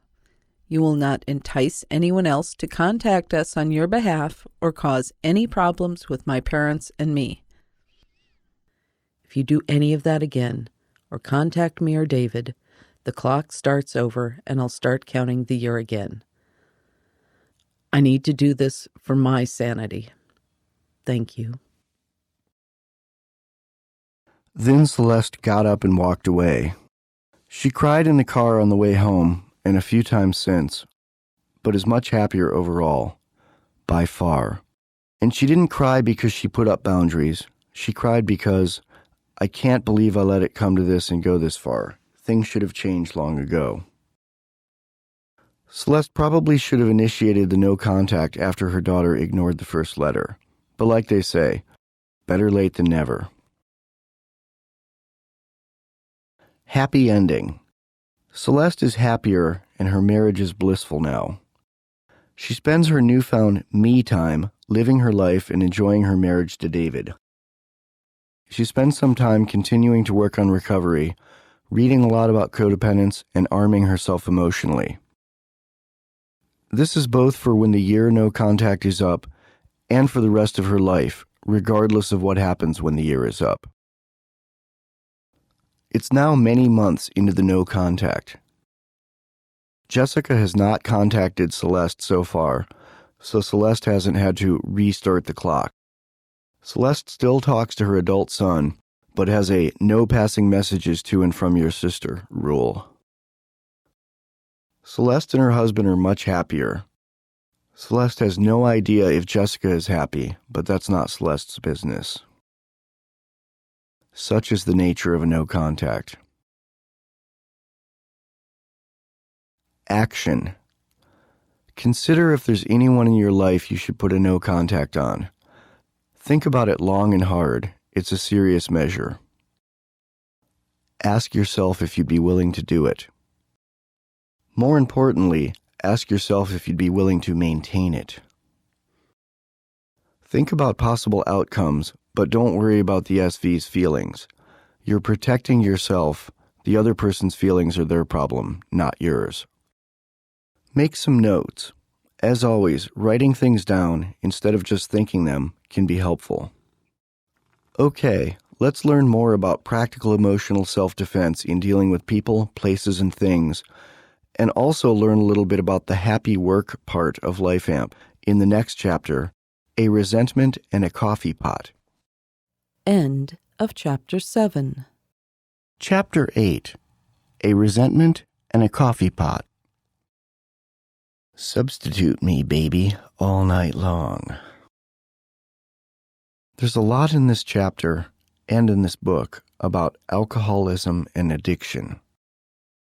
If you're not a recovering drunk or drug addict, substitute the word codependence, or whatever your biggest addictive problem is, for the words alcoholism and addiction, and substitute the word people for the words alcohol and drugs. This might make more sense to you if codependence is your main problem and relief from SVs is what you seek. You could download the PDF of the book from the website or BitTorrent for free, highlight the entire text, paste into your word processor, and use the search and replace function to actually physically replace the word alcohol with anything you like. Try doing that with the print-only Treeware AA or NA book. You could also make new versions of this book and remove the parts you don't like or that don't apply to you, as long as you attribute it as directed in the front matter and give away, not sell, the resulting remix. You could do this to make shorter books for homeschooling, removing any parts that you don't think would be appropriate for the age you're teaching. What is addiction? Addiction is the disease. Drug abuse, drink abuse, or toxic relationships are simply different symptoms. The prescription for all is the same. Change your outward behavior, then change your internal wiring, and continue to do so on an ongoing, daily basis. You'll die without the group? AA saved my life, but it really just started to feel like robot classes after a decade or so I moved on. Many in AA will tell you, you will relapse if you stop going to meetings, and maybe they're right. Some people do. But some don't. AA members often espouse, promote, and encourage the idea that you'll die without the group. That seems like its own kind of codependence, and I don't need that. People in AA may read this book and say, "We'll save a seat for you." This sounds loving, but is often a passive-aggressive way of saying, "We know you'll be back, because our way is the only way." Thank you for thinking of me, but please, give my seat to someone who needs it. Grad School of Recovery and Life. Laying some groundwork in AA, NA, Al-Anon, CODA, SLAA, etc. can be a good thing, as can rehab, either inpatient or outpatient, to break the cycle of toxic behavior so you can even begin to consider recovery, which starts after you kick your habit. I did outpatient rehab. It worked the third time I tried. Not only was I more ready by then, but I was also willing to actually go to outside 12-step meetings by that time, rather than just signing off the attendance cards myself like I'd done the first 2 times through rehab. Meetings helped, but I didn't buy the idea of me needing to go to daily meetings for the rest of my life. I really don't recommend recovery without meetings for hardcore substance abusers and deep codependents until they've been sober in meetings for a while. I see leaving meetings and continuing work on my own as my grad school, something that only worked for me after years of working a program in 12-step meetings. I look at it like going to a nutritionist when you have high cholesterol. The nutritionist spends some time teaching you how to live better, then after a while, you don't need to go to the nutritionist anymore. Is this stealing? Not everyone can evolve beyond meetings, and some meeting goers say that if you try, you're stealing by not giving back in the fellowship that saved your ass. I gave back in AA, Alcoholics Anonymous, and NA, Narcotics Anonymous, for more years than I was there taking. I cleaned ashtrays, swept floors, made coffee, brought the cookies, did commitments at the group service representative level, and even started a meeting, the Lust for Life NA meeting in San Francisco, which ran for 10 years. I was invited to speak at many meetings, had a year-long commitment taking speakers into the county jail, and put in 2 years taking speakers into a recovery facility for teen boys who all had felonies under their belt. Those last two were rough gigs and not for the faint of heart. I also sponsored a lot of people. I usually sponsored the unsponsorable, people who had been fired by other sponsors. Many of my sponsees still relapsed, but a few told me years later that even though they relapsed, me sponsoring them when no one else would made them feel welcome and made them able to come back later when they were ready. I look at my service in AA and NA almost like I would view volunteer military service. Not as important as military service for sure, but I was in the trenches, did my time, saved some lives, and then came back and lived my own life. And I still do some recruiting for AA and NA. I frequently get calls from friends or friends of friends saying, "I can't get sober and I was told you did. What should I do?"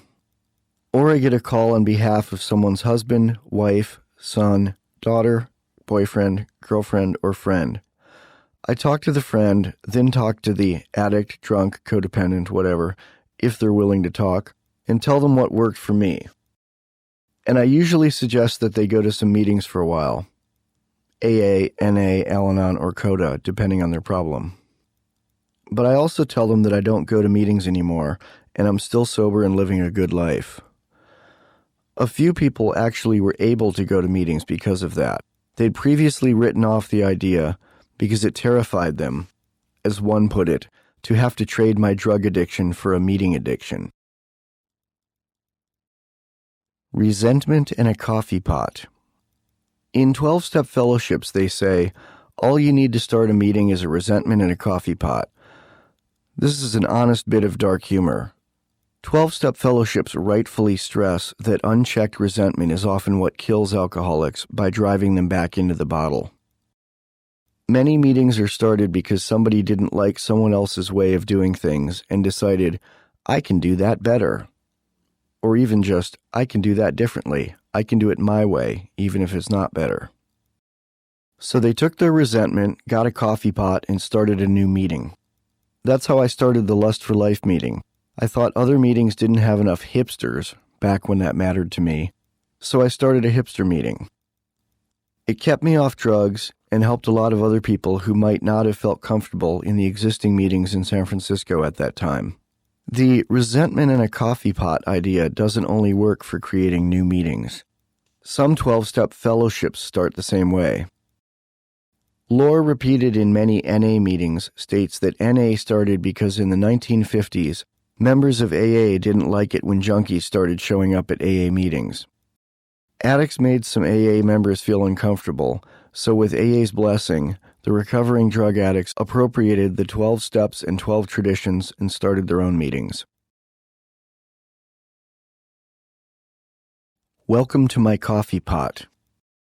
A user's manual for the human experience in general, and this chapter and the next two chapters in particular, are my resentment and a coffee pot. I have no real resentment against any 12-step fellowships. I met some people I didn't like, but that's not the fellowship itself. The fellowships are sound. I just moved on because the 12 steps and meetings didn't solve all my problems. I felt there were some great ideas there, but I incorporated them with some other things rather than doing it all with only the 12 steps and only the program. I took their advice of take what you need and leave the rest, and I graciously went away. All I need to change the world is a resentment and a laptop. I guess the resentment and a coffee pot idea could be said to be the basis of most things that start in a grassroots way and spread. Many great things are started with a resentment. America, for one. America started as a resentment against the British for taxing without asking and for trying to take away the colonists' ability to defend themselves. I am not saying that this book is as great as America, but this book is still a good thing. Tell two friends. Pass it on. Are drugs and alcohol bad? Despite common thought, drug and alcohol abuse is not a moral issue. It's a chemical issue, a personality makeup issue, and maybe a spiritual issue. I personally don't think that drugs should be illegal. The war on drugs causes far more problems than it solves. And I know that some people can use intoxicants in moderation, but I know some people can't. I'm one of them. I can't have just one of anything. When using or drinking, I will do it until it's killing me. Until I'm in danger of dying, literally. And I think that some percentage of all humans may have this same issue, are wired like me. Maybe 5%? Many experts say it's only 1 to 3%. Seems higher to me, but my view may be skewed. For a long time, I mostly only knew people in AA and NA. We are the small few who truly have an addictive personality. That is, we are predisposed to addiction. Addiction is dependency combined with obsession. AA says the same thing, more or less, when they say, in the doctor's opinion, that alcoholism is an obsession combined with an allergy. Allergy? I always kind of scratch my head at that turn of phrase. I do understand what AA was going for with this. I just thought the word allergy wasn't quite the best fit. I believe that addiction is dependency combined with obsession. A person can become dependent on narcotics from prolonged use, for instance, after a surgery. But once the need for them is gone, people can be weaned off without psychological torment. That psychological torment is obsession. That's what makes an addict or alcoholic relapse after a time clean, after many times clean. When every cell in his body is telling him it's a bad idea, when the judge has told him, next time you come before me for drugs, you're going away to prison for 10 years. The addict doesn't want to mess up, but does anyway. That's obsession. And legislating that just doesn't make sense. Jailing an addict for using drugs is like jailing someone for breathing. Codependents have dependency combined with obsession too, with toxic people. They are dependent on the rush of fixing the other person or being fixed by the other person, no matter how bad the other person is for their serenity and well-being. The laws of man versus the natural law. People like me who can't have just one become slaves from substance abuse. If I started doing drugs again, I'd do them until they killed me. But it is my moral right to do so if I want. Drug laws are morally bankrupt. The prohibitions drive up the price. So people commit crimes to get money for drugs because drugs are illegal, therefore expensive. Prohibition didn't work with alcohol, and it's not working with drugs. The war on drugs is a farce. It's an ongoing initiation of force by the nanny states of many countries. It doesn't protect us. It doesn't stop the flow of drugs. It doesn't prevent addiction, and it doesn't make addicts sober.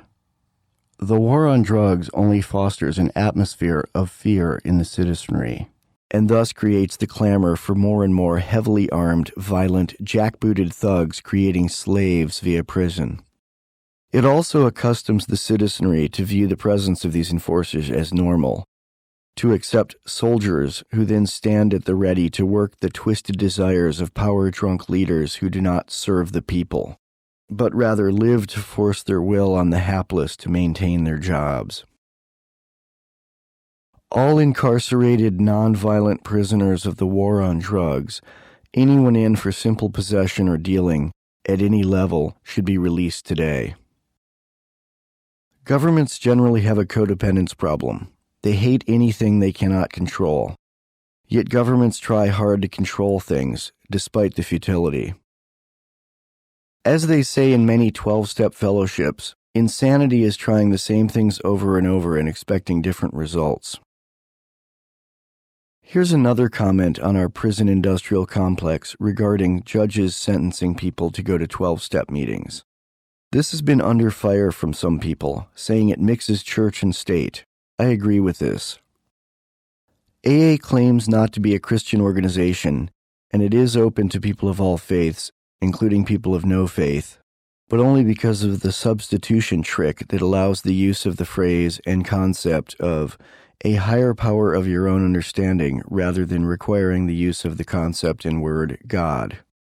But AA is, in my opinion, and in the opinions of many, a Christian organization. AA's founders were Christian, and its concepts are adopted from Christianity. I don't think you can honestly sentence anyone to recover, because recovery only works when someone wants it. But I'll make a modest proposal here. If judges are going to sentence junkies and drunks to 12-step meetings, judges should offer people the option to buy or download this book. And your 12th step for my program can be buying or downloading 2 copies of this book for friends. Pass it on, brothers and sisters. A little on my own AA history. As I said earlier, I am not a member of AA or any other 12-step fellowships anymore, so I am not breaking my anonymity.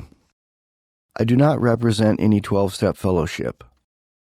I intend no harm to any 12-step fellowships. They all do good work, and I'm glad they all exist. Anonymity. In 12-step fellowships, there is a tradition of anonymity. People are supposed to refrain from outing themselves as members at the level of press, radio, and film. There are a few reasons for this. One is to avoid any sort of star system. Everybody is ostensibly equal in a 12-step fellowship. A huge ego is poison to an alcoholic or addict and can drive them back into the bottle or back into the needle. The main reason for the "we all wear one stripe in this brigade" attitude is so people don't embarrass the fellowship by publicly rallying around a flagpole saying, "This thing is great. It sobered me up. Everyone should do this." People who have a need to crow like that often end up getting loaded again, often in very public and embarrassing ways. So they're not really doing the fellowship any favors by anointing and appointing themselves as the standard bearer of recovery. Thus evolved the tradition of anonymity. Anonymity for 12-step fellowships makes a lot of sense. And it's the reason I think that all those recovery reality TV shows are a horrible idea, both for the people on the shows trying to stay sober and for the idea of recovery in general. I think those shows actually encourage the participants not to recover, because conflict is the essence of drama. The worse you behave, the better TV it is to many viewers. What better way for a has-been actor or musician to revive some semblance of a career than by relapsing and raging enough to do 2 seasons, rather than just the one he'll do if he stays clean and doesn't punch anyone? AA does promote personal anonymity. However, AA is not a secret society, so I am not exposing confidences. I say that I've evolved beyond AA, but that is not to say AA isn't worth checking out if you're drinking or drugging. 12-step meetings worked for me, but I really got tired of those darned meetings. I'm pretty gregarious, but really don't like shaking hands with strangers, and don't like having slogans parroted at me when I need more than a soundbite or a bumper sticker. 8 lives left. My dear friend of 25 years, Michael Barabay, played drums in my first band, Baby Opaque. From behind the drum set and everywhere else, Michael got to see me at some of my alcoholic worst, while he was busy being sane, grounded, and productive. Barabay recently told me, "I love the fact that you're writing this book. I remember when you joked 25 years ago of someday writing self-hurt books, and that was funny, but poignant too, since you were so good at hurting yourself back then. So yeah, you've come a long way, and that will be the main hook of the book, as you know." Barabay's right. When I was a teen and in my 20s, I always thought I'd be dead by 30. I practically planned it. I grew up really believing, I hope I die before I get old. I wanted to be dead and famous by 30. Tragic. Romantic. Pathetic. I got sober 2 weeks before my 30th birthday. I had to. I was dying. I was sober and not dying anymore by my 30th birthday. I wasn't famous, but that was okay. I had a new chance at life, and fame didn't matter. Since I should have been dead, and I'm not, every second after my 30th birthday is icing. Gravy. It all feels like a blessing. If I died tomorrow, I'd die happier than many people who die at 80. I have literally cheated death a lot. 4 overdoses, 1 car wreck, picked fights with big guys while drunk, shared needles and slept with many people in San Francisco in the 80s and 90s, and I don't have AIDS. I have to remember all this when I get all caught up in the BS, like being worried about career and possessions and money and stuff. I have to remember that I'm a dead man walking, and every moment is a gift. Now my motto is, I hope I get old before I die. Spared. 7 years ago, I got my last tattoo. I don't ever need to get any more. The ones I have are enough. My last tattoo says, spared. It's on the inside of my wrist. I see it more than others do. It's not for them, it's for me. It's to remind myself to be grateful if I'm cranky or if I'm feeling sorry for myself. It's my reminder that I'm spared. Toxic tolerance. In Chapter 5, Your Rights End at My Nose, we explained why people get addicted to intoxication from substances or are attracted to toxic people. When their basic needs are met and things are the same enough, they want them different, over and over. But have you ever wondered how booze and dope physically work their corkscrews into your body? The physiology for the ever-increasing need is this. The liver perceives alcohol, speed, coke, heroin, or whatever as a poison. The liver tries to practice self-defense. It produces ever larger amounts of the enzyme that metabolizes whatever you're poisoning yourself with. Therefore, over time, you need a lot more of your poison to feel the same. Changes also occur in the chemistry of your brain. Different drugs, including alcohol, operate differently, but they all change the way the reward system and pleasure centers function between your ears. With time, the brain produces less and less of the naturally occurring happy chemicals on its own, and eventually you cannot be happy without the drugs. This takes a while to undo once you stop taking the drug, which is why sober addicts often don't feel normal for a long time, especially with stimulants. Opiate addicts tend to feel right after 2 months. Speed and coke addicts can take a year or more. But the potential for the short circuit can never be undone once the new pathways are burned into your body and brain. You cannot turn a pickle back into a cucumber. You can't put the toothpaste back into the tube. Even if you kick booze or drugs for a decade, within a week or 2 of relapsing, you'll be back up to the amount that originally took you years of use to need to get high. And you'll need a lot more time again after stopping to feel right. I believe that codependence works the same way, that relying on other people for control of your reward center actually changes your brain chemistry. And returning from that war requires constant vigilance, because it's totally 3 paces forward, 5 paces back.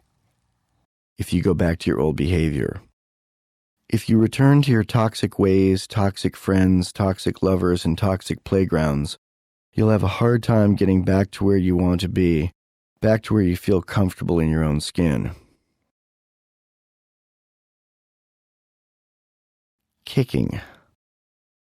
All drugs, including alcohol, work by borrowing energy and pleasure from tomorrow and using it today. When we eventually stop, we have to pay back tomorrow for yesterday by feeling bad today. Codependence works the same way. When you kick drugs, booze, or bad people, you're going to feel worse for a while, not better.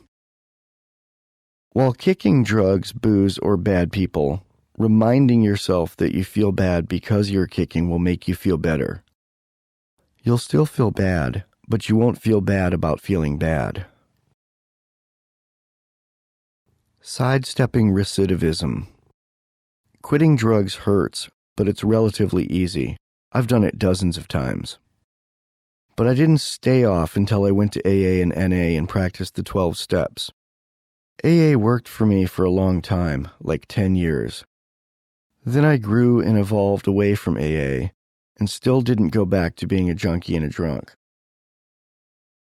I've figured out a way to stay sober without the 12 steps, which we'll cover next in Chapter 9. 12 steps? How about 2 steps?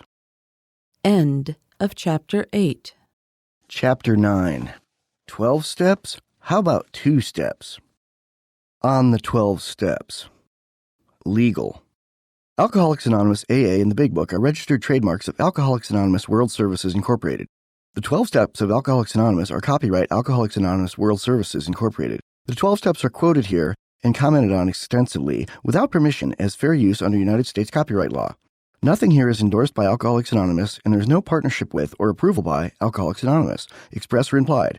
This new and useful transformative work is the opinion of and commentary by Michael W. Dean. Nothing here is intended as trademark dilution or libel. Michael W. Dean is not against any 12-step programs, and he respects recovery in any form. These are the 12 steps of Alcoholics Anonymous. 1. We admitted we were powerless over alcohol, that our lives had become unmanageable.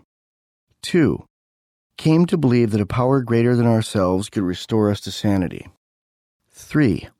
Made a decision to turn our will and our lives over to the care of God as we understood Him. 4. Made a searching and fearless moral inventory of ourselves. 5. Admitted to God, to ourselves, and to another human being the exact nature of our wrongs. 6. We're entirely ready to have God remove all these defects of character. 7. Humbly asked Him to remove our shortcomings. 8. Made a list of all persons we had harmed and became willing to make amends to them all. 9. Made direct amends to such people whenever possible, except when to do so would injure them or others. 10. Continued to take personal inventory, and when we were wrong, promptly admitted it.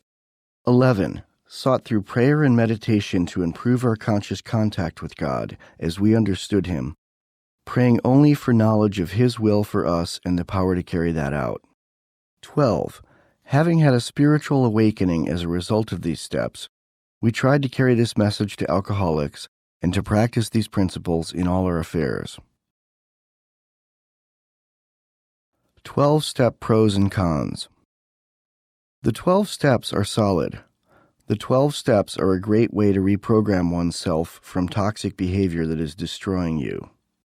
Critics of AA have accused AA of being brainwashing. AA members counter with, "Well, my brain needed washing." I can actually somewhat buy that line of reasoning, even though anything that seems culty scares the hell out of me. I fully submitted to the cult of several 12-step fellowships for a decade. It saved my life, got me out of a progressive cycle that was literally killing me. When you are in such a state that it makes sense to drink despite it leading to pain and tragedy, when it makes sense to literally pick a dirty needle out of a gutter and stick it in your arm, something's seriously wrong. When you use that same needle to inject heroin that was smuggled into California from Mexico via someone's rectum, heroin cut with shoe polish and cat hair, and that makes sense to you, you need help. I needed help, and I wasn't able to do it on my own. The program of AA is solid. The program is defined by members as the first 164 pages of the Big Book. The Big Book is AA jargon for the Bible-sized handbook that is in reality titled Alcoholics Anonymous. The fellowship is actually named after the book. The program, now how's that for a culty-sounding euphemism, is a system for overcoming the spiritual disease of alcoholism. The program has also been applied to overcoming self-destructive behavior beyond alcoholism, for everything from codependence to sex addiction to gambling to overeating. It has worked well for all of these, and I have no doubt of the transformational power of those 12 steps, both personally from feeling it work in my life and from seeing it work in the lives of many other people. A little on AA's history. AA's 2 founders and a few early AA members synthesized the program from and were influenced by many different sources: the Bible, correspondences with influential Swiss psychologist Carl Jung, help from Episcopal priest Sam Shoemaker, the book Varieties of Religious Experience by Harvard psychologist William James, funding and advice from industrialist John D. Rockefeller, advice from Dr. William Duncan Silkworth, a book of Salvation Army personal stories of redemption called Twice Born Men by Minnie Carpenter, a daily devotional pamphlet called The Upper Room, a secular group called the Washingtonian Temperance Society, a Christian organization called the Oxford Group, and some other things. Early AA members more or less made it up as they went along, using trial and error, trying a pinch of this, a dash of that, until something worked, and then codifying it into the program. To anyone who feels I'm disrespecting AA by starting my own program influenced in some part by AA, remember, I'm doing what they did. I'm forging my own thing using new ways of looking at old systems based on experience, though I'm not making it up as I go along. I've thought about this daily for 15 years, since my first AA meeting, and I certainly have no desire to replace or eradicate AA. I respect any recovery that works for anyone. I just want to add additional observations for the people who feel constitutionally incapable of letting AA help them, or feel AA can help but may be unable to take them all the way. AA actually worked, whereas little before had actually succeeded in sobering up drunks and keeping them sober. Since AA worked, early members felt that divine intervention had guided them. AA's co-founder, Bill Wilson, a.k.a. Bill W., felt like his pen was moved by the hand of God as he worked on the AA book. Early AA also found a drunk, unemployed newspaper editor and sobered him up specifically so he could edit that book. Much of the AA program was adopted from the work of a now-defunct religious organization, the Oxford Group. Bill Wilson had been a member. It got him sober. Then he started crowing too much about just sobering up drunks. This diverted from the Oxford Group's primary purpose, spreading first-century Christianity. That is, preaching one man to another in the manner of Jesus and the apostles. The Oxford Group showed Bill Wilson the door. Bill took his resentment elsewhere, got a coffee pot, and started his own thing, Alcoholics Anonymous. The Oxford Group faded after their founder was reputed to have wanted to hang out with Hitler. Some of the Oxford Group's core teachings were later rebranded as the ominous-sounding moral rearmament, which later spun off the 1960s squeaky clean musical propaganda review, Up With People.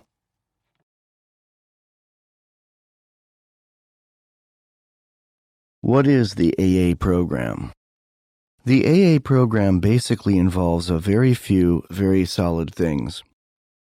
Everything else is mostly window dressing, customs, slogans, and hanging out with your friends. And a lot of members are able to keep sober without understanding the mechanisms, as long as they work the program and go to meetings for the rest of their lives. The working mechanism of AA is very similar to the program of the Oxford Group. It's just that AA applied it strictly to alcoholics. AA's steps are largely derivative of these Oxford Group concepts, the 4 spiritual practices. 1. The sharing of our sins and temptations with another Christian life given to God. 2. Surrender of our life, past, present, and future, into God's keeping and direction. 3. Restitution to all whom we have harmed directly or indirectly. 4. Listening to, accepting, relying on God's guidance, and carrying it out in everything we do or say, great or small. These are also sometimes expressed in short form, in a slightly different order, as the Oxford's 4 spiritual principles of surrender, sharing, restitution, and guidance. There is a commonly repeated thought that the Oxford group had 6 steps from which AA's 12 steps were created. There were no such 6 steps of the Oxford group. The source here is Pass It On, the story of Bill Wilson and how the AA message reached the world, page 197. The founder of the Oxford group did love making lists, however. He wrote several different sets of numbered principles. One had 28 points. One had 5. 3 lists had 4 points each. The third was the 4 absolutes: absolute purity, absolute unselfishness, absolute honesty, and absolute love. But the Oxford group's 4 spiritual practices are the foundation of the 12 steps at their most basic form. The Oxford group's 4 spiritual practices are all covered in AA's 12 steps. In fact, Bill Wilson said he divided the smaller number of larger concepts into a larger number of smaller steps to make them palatable to alcoholics, particularly agnostic alcoholics. This seems like a bit of trickery to me, but hey, whatever works, right? Another bit of trickery that AA does is the higher power stuff. They tell people like me, people who had a bad Christian potty training and don't like the word God, to substitute your own concept of a higher power. Surfers might use the ocean as their higher power. Pilots might use the sky. Hippies might use nature. I know a woman who used Aerosmith as her higher power. She relapsed. AA members even tell agnostics to use the AA group as your higher power. Now that sounds pretty culty to me. Basically, the solid part of this is you weren't able to cure your problems on your own, so you need something bigger. I don't believe in Christ or any recognized concept of God. I'm a mystic. I'm sure there's something out there, but I don't spend a lot of time trying to measure the immeasurable with earthly instruments. I know a lot about science. I love knowledge. I understand and practice empirical process often. But I know that science cannot now, and probably never will, be able to explain all the mysteries of life, especially those involving consciousness, and especially those involving the spirit.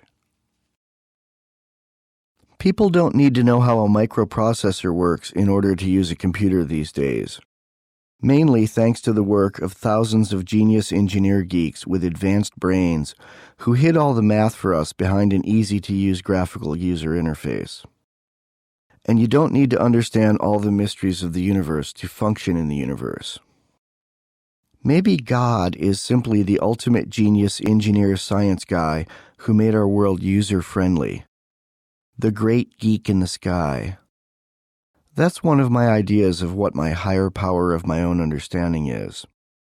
And maybe life is simply the graphical user interface of the unfathomable mysteries. When I first got sober, my idea of a higher power was a 700-foot-tall woman who loves me and watches out for me. I wrote and sang a song about her called My God is Woman. Why 12 steps? The number 12 sounds pretty catchy. I'd often thought that Bill Wilson arbitrarily picked 12 as the number of steps when they really boil down to 4 ideas, which I boil down to 2 ideas, because of the 12 apostles of Jesus. I later found out this was his reasoning. I also think that he didn't pick 10 as the number because comparisons to the 10 Commandments would probably lead critics to say that Wilson had a God complex. Which in fact he did. He was an ex-stockbroker who was, by his own admission, an ego-driven person who needed to be the center of attention. But he channeled this defective character into an ability to get things done and inspired the hearts of men. Then later in life, he worked on removing some of his defects of character when they started hurting him more than helping him.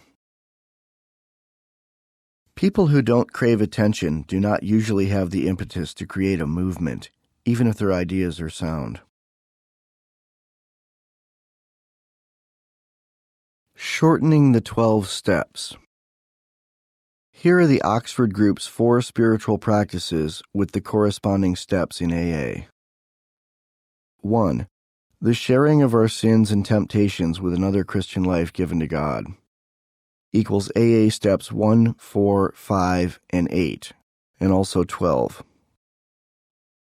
2. Surrender our life past, present, and future into God's keeping and direction equals AA steps 1, 2, 3, 5, 6, 7, 10, and 11.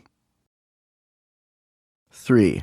Restitution to all we have wronged directly or indirectly equals AA steps 5, 8, 9, 10. And step 12 in the broad sense of carrying the message as being amends to society in general rather than to anyone in specific.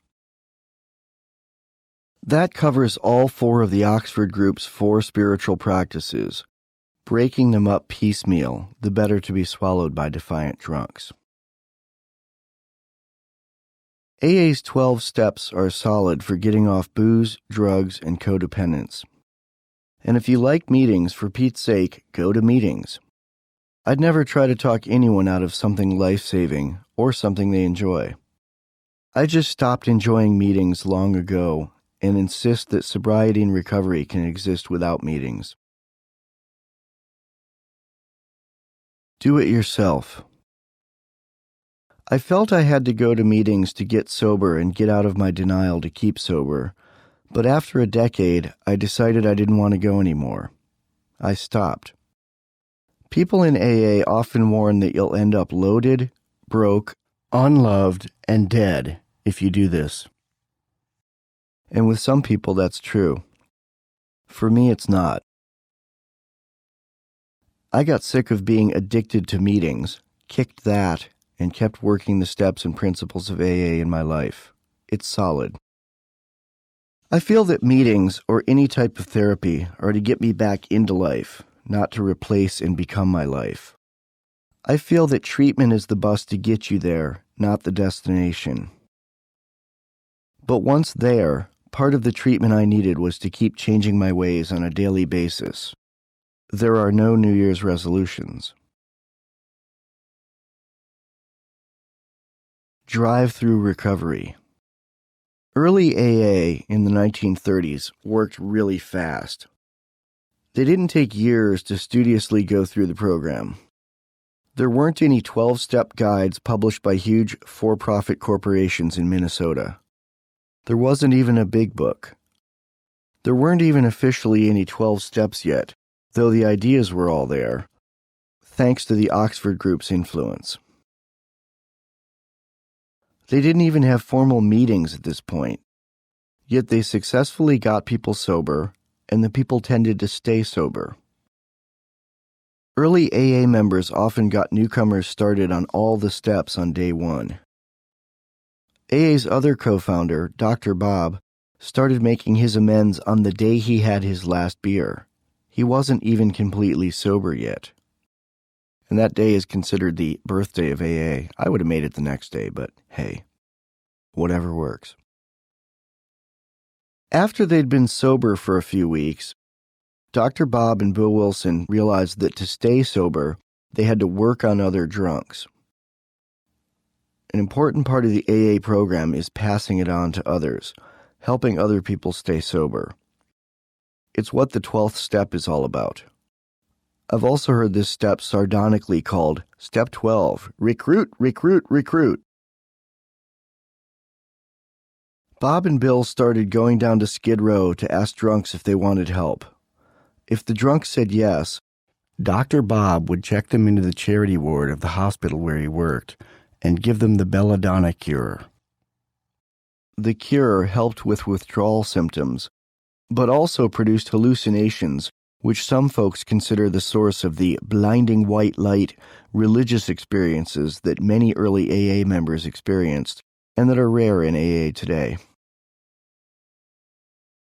Once the drunk was sobered up enough to speak, Bob and Bill would ask him, "Are you ready to ask God for help?"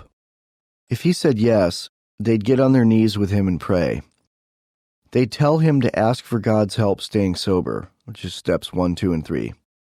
They'd give him paper and pen and have him do a written moral inventory, steps 4 and 5, right there in the hospital bed, and pray again, this time with the drunk asking God for help removing his spiritual defects, steps 6 and 7. As soon as he could check out of the hospital, they'd ask him who he owed money or apologies to and tell him to go pay them back and apologize, steps 8 and 9. Or if he was broke, at least apologize. They'd get the guy a shower, a shave, a haircut, and if he didn't have one, a suit. They'd take him down to Skid Row to have him testify to drunks about his conversion in order to help him stay sober and also to get more converts. Step 12. Going forth, they'd start each day with a prayer and short meditation. Step 11. Then they'd keep repeating all of this every day in smaller bites to continually fine-tune their lives. Step 10. It worked. Why do drunks tell their stories? In 12-step meetings, the speaker for the evening gets up and shares. He tells his story for 20 to 50 minutes of what it was like, what happened, and what it's like now. This share is in standard 3-act movie structure, with happy beginnings in the first act, a decline culminating in a hitting bottom tearjerker scene in the second, and heartwarming redemption in the third act. This formula is used in almost every Hollywood movie and TV show, but is probably best illustrated by any VH1 Behind the Music episode, which, incidentally, often includes the subject of the story hitting bottom from drugs or booze, then climbing back up to rock the world sober. But a lot of people, even people with a lot of time sober, get it wrong. They spend 2/3 of their share on the drunkalogue or drugalogue part, listing every fleabag hotel they ever vomited in. They often seem more interested in telling a good story and getting a good laugh and a good cry than in saving lives. They've got it all backwards. Sometimes shares like this even drive newcomers out of the room. I've heard more than a few people say, "Those meetings make me want to get loaded." This usually happens when the speaker, and other people raising their hand to speak at the meeting, are talking too much about the using or drinking, and not enough about life on life's terms, that is, what to do after the drugs and drink are out of your system. Life on life's terms is the real test anyway. Living sober is a much bigger challenge than getting sober. In a good 12-step share of, say, 40 minutes, you only need to spend about 5 minutes on the drunkalogue-drugalogue. It's called qualifying. This means telling why you're qualified to speak at a meeting, showing that you drank or used drugs to the point of no return, to the point where you would die if you didn't stop, but you kept doing it anyway. The bulk of the rest of the share should be how the meetings, written homework, working with others, and the subsequent spiritual awakening brought you back into the fold of society, and mainly how you're living life sober today. Just as there are many different types of bars in which to get drunk, in any 12-step fellowship there are different kinds of meetings. Different meetings have different aggregate amounts of recovery. If you find yourself at an AA meeting where a lot of the people are complaining, an NA meeting where a lot of the people are loaded, or an Al-Anon meeting where a lot of people have broken arms and black eyes, you're in a low recovery meeting.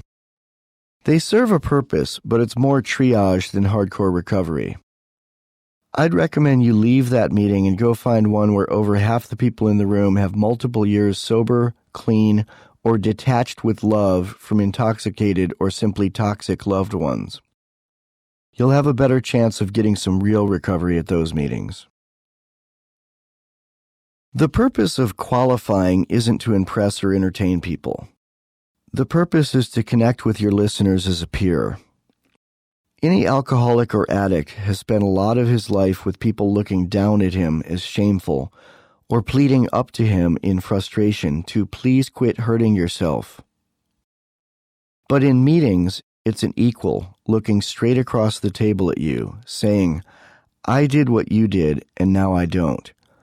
And I'll tell you how if you'd like to hear it. Peer-to-peer therapy is more effective than someone in a position of power looking down with pity and anger at the alcoholic. Or someone on the floor pleading up, please promise to change. If you loved me, you'd get sober. A sober alcoholic can often help an alcoholic not drink more effectively than a person with a PhD in addiction science can help, because the PhD hasn't been there. A good 12-step share is not a sermon. It's really a form of conversation. The qualifying part is only to tell the still drinking or barely sober drunk, "Yup, I'm made of the same stuff as you, brother." And that takes less than 5 minutes. It really takes about 60 seconds. If I tell someone, I spent the rent money on dope, I quit the coolest band in the world rather than get sober, I overdosed more than once and woke up with my girlfriend slapping me under a cold shower as the paramedics broke down the door, they'll know I have reason to talk about recovery. If I show an addict my permanent track marks, let them touch the calluses in the veins on my arm that still remain long after getting clean, they will know I'm of the same cloth as them. I'm not a cop, a judge, a teacher, or parent pointing a superior finger down at them, condemning them. I'm not a spouse or bandmate pleading up to them. And I'm not saying, if you really cared about me, you'd get sober. A good share is identifying. It's a mystical experience. It's part of a spiritual awakening of the educational variety, both for the person sharing and the listener. A good share simply says, I was like you, while looking eye to eye across the table with understanding. A good share says, there are no tricks, nothing here but you and me and these cups of coffee. Well, that and some tough brotherly love. What happened to 12-step meetings? Meetings can start out solid, but can become tainted by egos and agendas with time. We don't go to these meetings because we're healthy, and not everyone there is a beacon of mental health, even sober. Meetings are a microcosm of democracy. And while democracy is a great form of government, it eventually degrades to socialism, because in a democracy, people who don't want to work will eventually vote in leaders who will do the thinking for them and allow them to not work. A big problem with meetings of all 12-step fellowships is that over the decades they've become tainted with psychotherapy, and worse yet, pop culture and New Age platitudes. The program practiced in a lot of meetings isn't really even AA anymore. Most meetings are too much about people's feelings.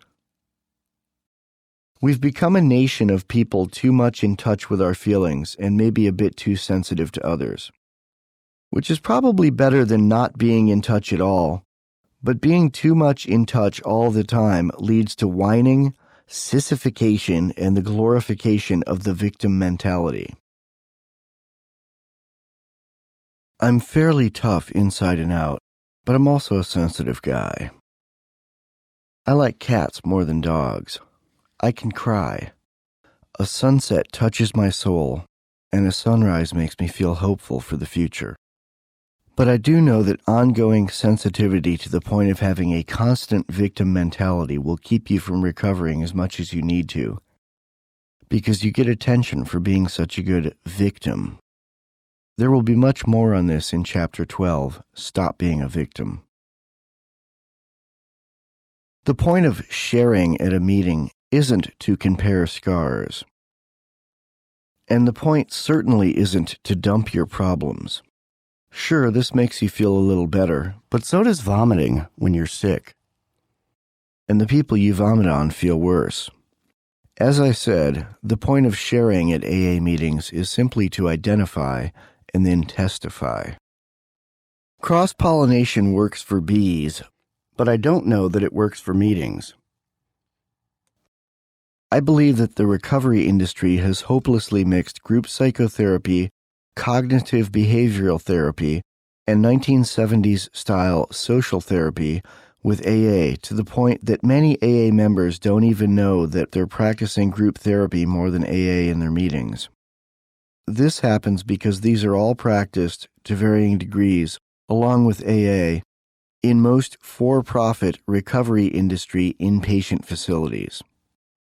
When people get out, they think that's recovery and do that at AA meetings without knowing what they're doing. Some might say at this point, wait a minute, Michael, you're criticizing modern AA for absorbing other influences, when in fact you yourself are absorbing many influences, including AA, in your LifeAmp program.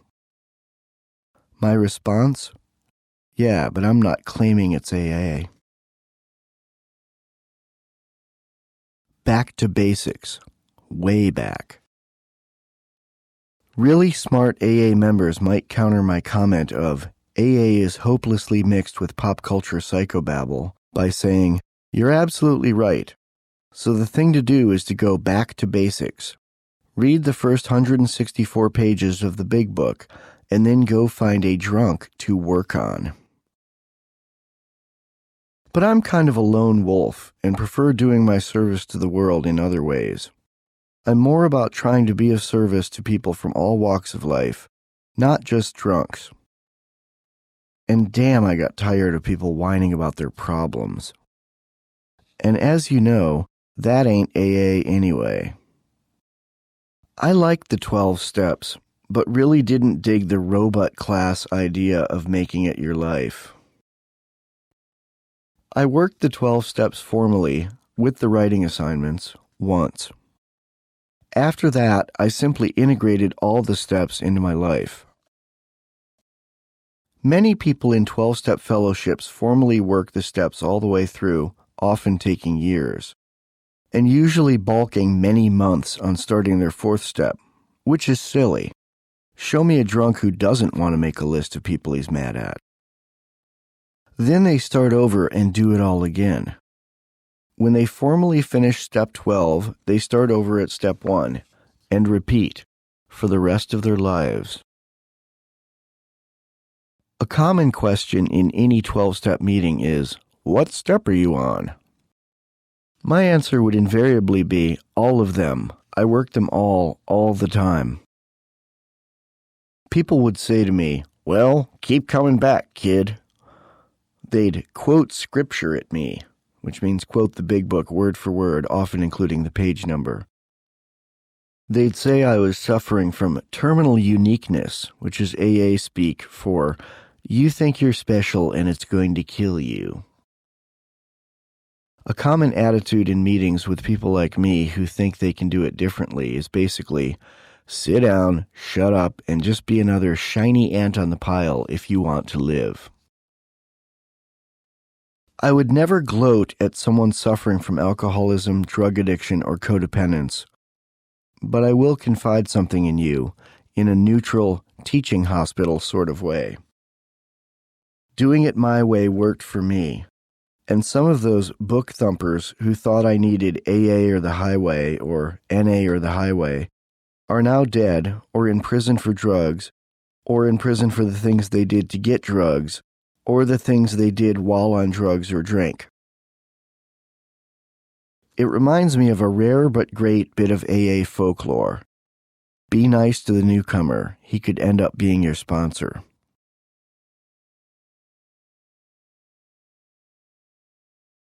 Controversy on the idea of the disease model. Some people believe that the idea of alcoholism, drug addiction, and codependence being diseases is false, especially with codependence, that it's not a disease but rather just loving caregiving taken to a far degree. That all caregivers, parents, nurses, people caring for a sick relative, have some characteristics that could be defined as codependent. I can understand this to an extent, and it can be frustrating with codependence to grok the difference. It's easy for an alcoholic to know if he's sober. If he doesn't drink, he's sober.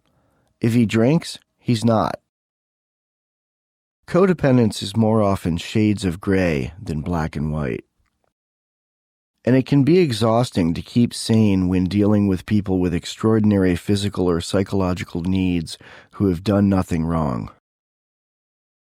My quote marks around "done nothing wrong" are not to imply that people with illnesses like Down syndrome or cancer, things that are completely out of one's control, have done anything wrong. They haven't.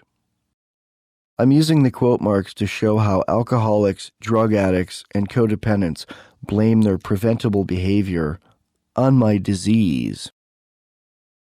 The disease model definition of things like codependence and alcoholism has limitations, and I have some issues with it, even though I sometimes use it in a general way. In addition to calling alcoholism an obsession combined with an allergy, most members of AA also say that alcoholism is a disease, and I agree to an extent. AA has no official position on whether alcoholism is a disease, a moral sin, or something else. They consider this an outside issue. But in most AA meetings, almost everyone speaks of my disease when referring to their alcoholism. This may be that thing I mentioned of non-AA recovery tainting AA, or it might be members reading between the lines of what the AA book may have been implying but didn't dare say because more could be revealed by science later. But AA as practiced in most meetings becomes what AA is to the newcomer. He takes it as gospel, spreads it to other meetings, to other fellowships, and into everyday vernacular. The recovery industry has picked up the "alcoholism is a disease" line and run with it. Applied it to food, gambling, sex, chocolate, shopping, etc. I think some of this makes sense, but some might be just to sell books. The recovery industry influences publishing, which feeds into Hollywood, and pretty soon, alcoholism is a disease is parroted as fact in movies, on every TV show, then in everyday language, even among people not in recovery. But alcoholism is not a disease the way cancer is a disease. Alcoholism has solutions, cancer often doesn't. Both my daughter and my mother got the best cancer treatment there was and died anyway.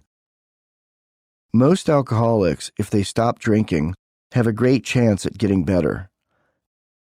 Cancer patients don't always have that chance. Their outcome is often up to chaos and statistics.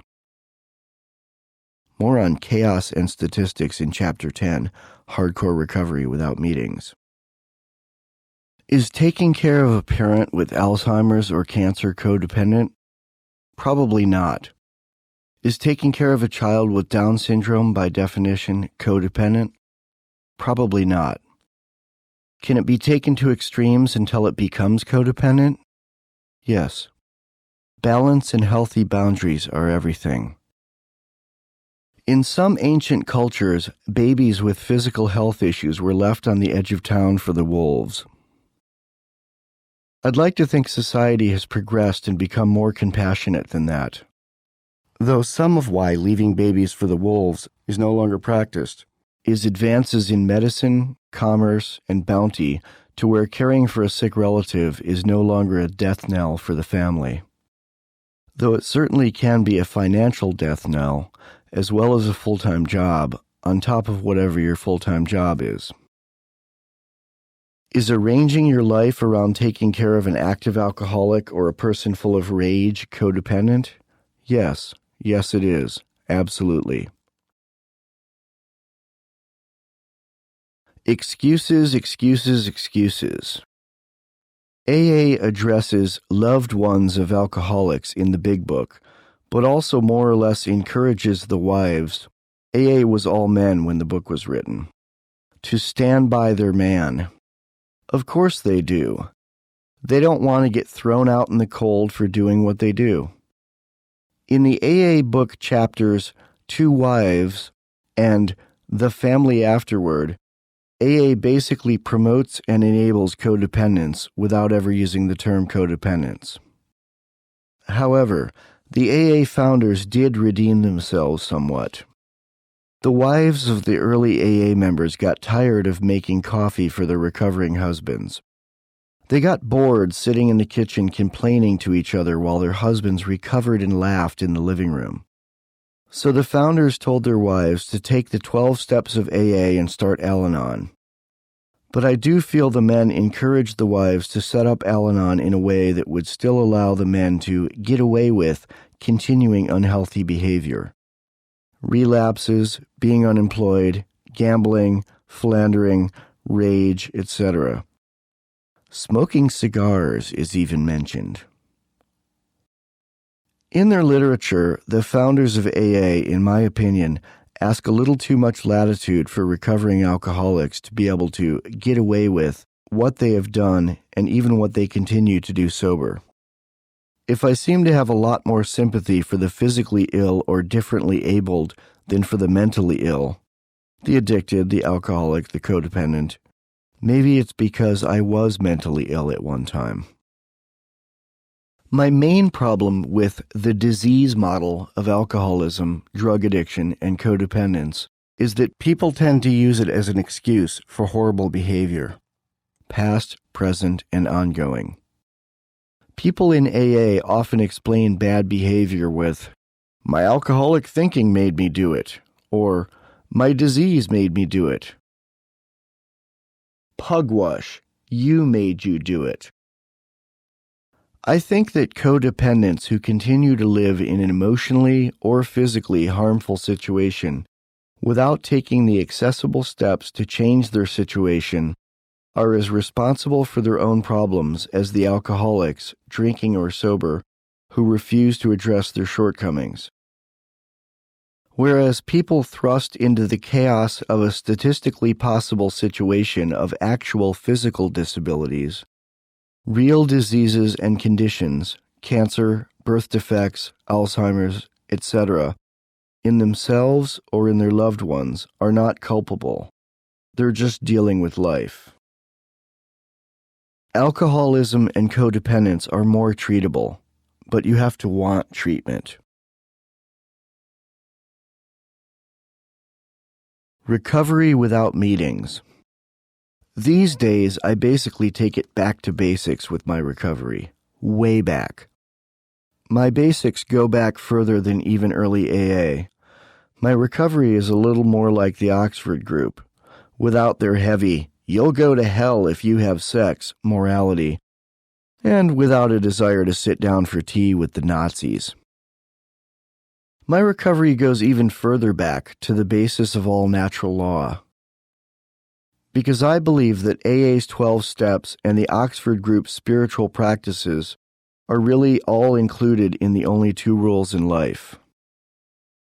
To recap, the only two rules in life are: 1. Do not initiate or accept force.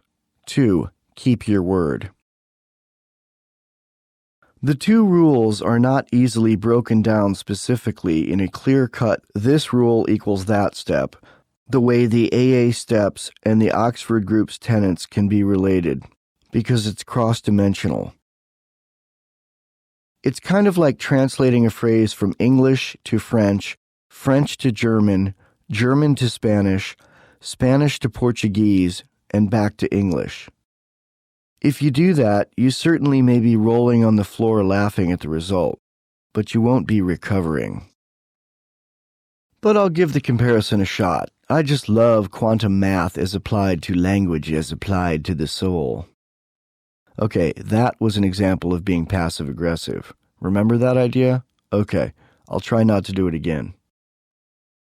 The "do not initiate force" rule is often violated in the things that people do drunk and high. People commit more crimes drunk and high, both because they have less impulse control and because they need money to continue their addiction. And people who are drunk and high tend to hurt people, physically and emotionally, more often than people who are not. Active alcoholics and addicts only care about themselves. They are incapable of meaningful relationships. They also don't keep their word, which violates Rule 2. When you don't keep your word, or when you hurt people, you need to make amends. You need to keep your word to your fellow man, and that's difficult when loaded, whether you're loaded on booze, drugs, or codependence. Basically, the goal of living by the only 2 rules in life is to have integrity. That's the method of my recovery in a nutshell. But just saying it is easier than doing it. Doing it requires continually analyzing and, when need be, adjusting how you treat yourself and how you treat the world. Integrity and the training of the mind and the soul. Integrity is the quality of dealing with people honorably.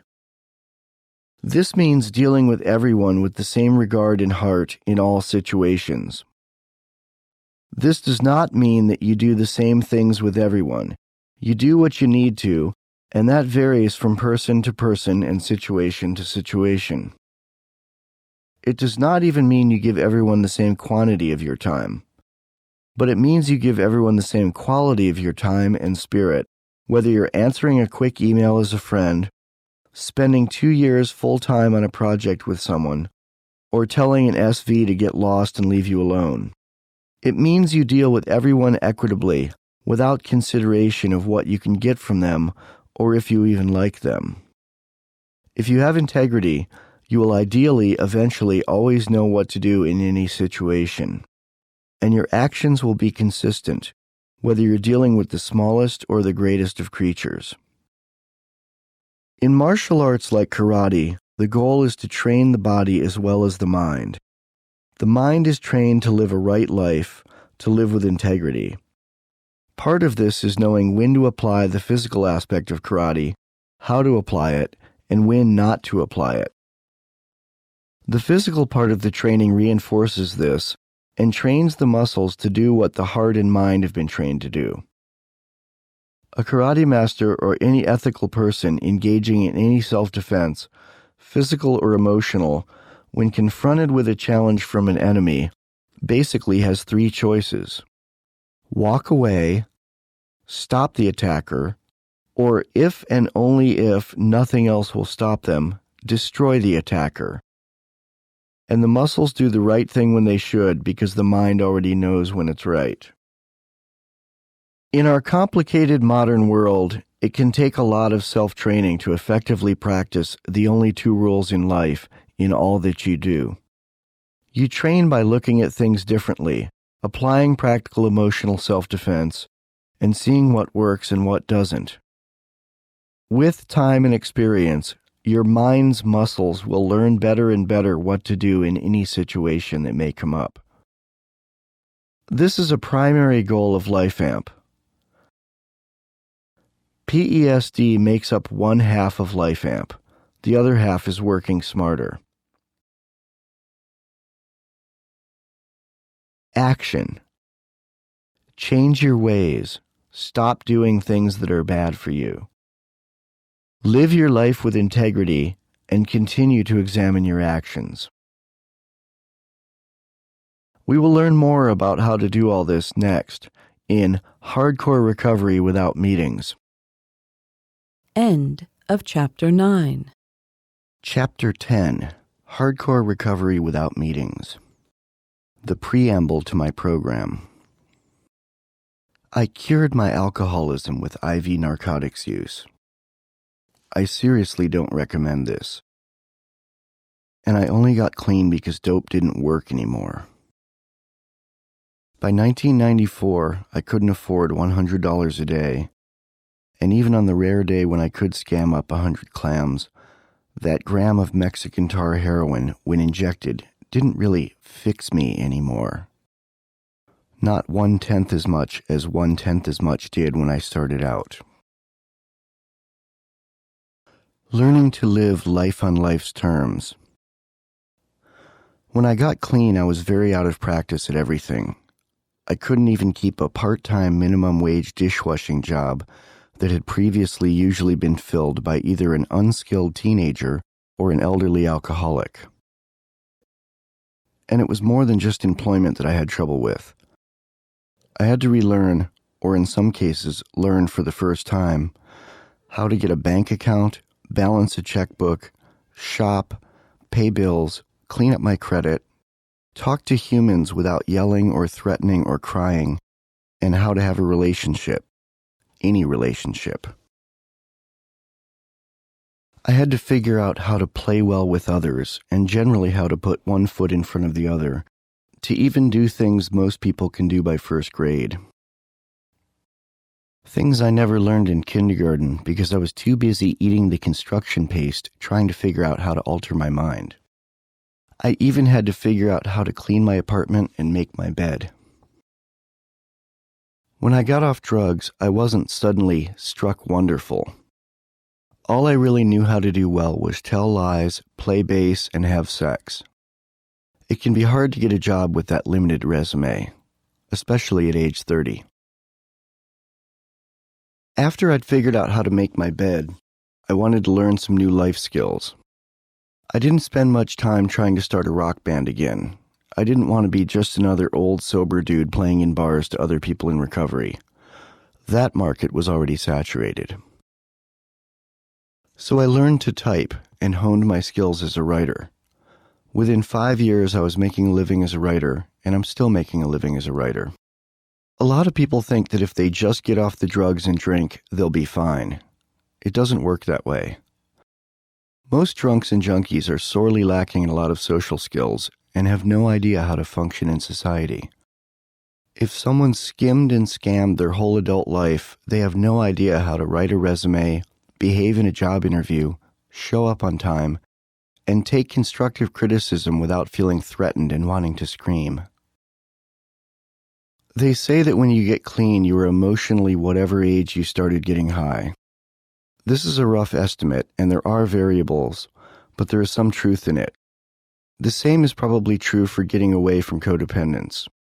You can't grow emotionally or even grow very much intellectually when stuck in toxic relationships. I joked well into my 30s that I was still trying to figure out what I want to be when I grow up. But there was some truth to that then. There are some short-term bonuses to emotional immaturity, especially if you're an artist. In a way, artists are people who spend their lives playing like children, but hopefully with the minds, independence, and skills of adults.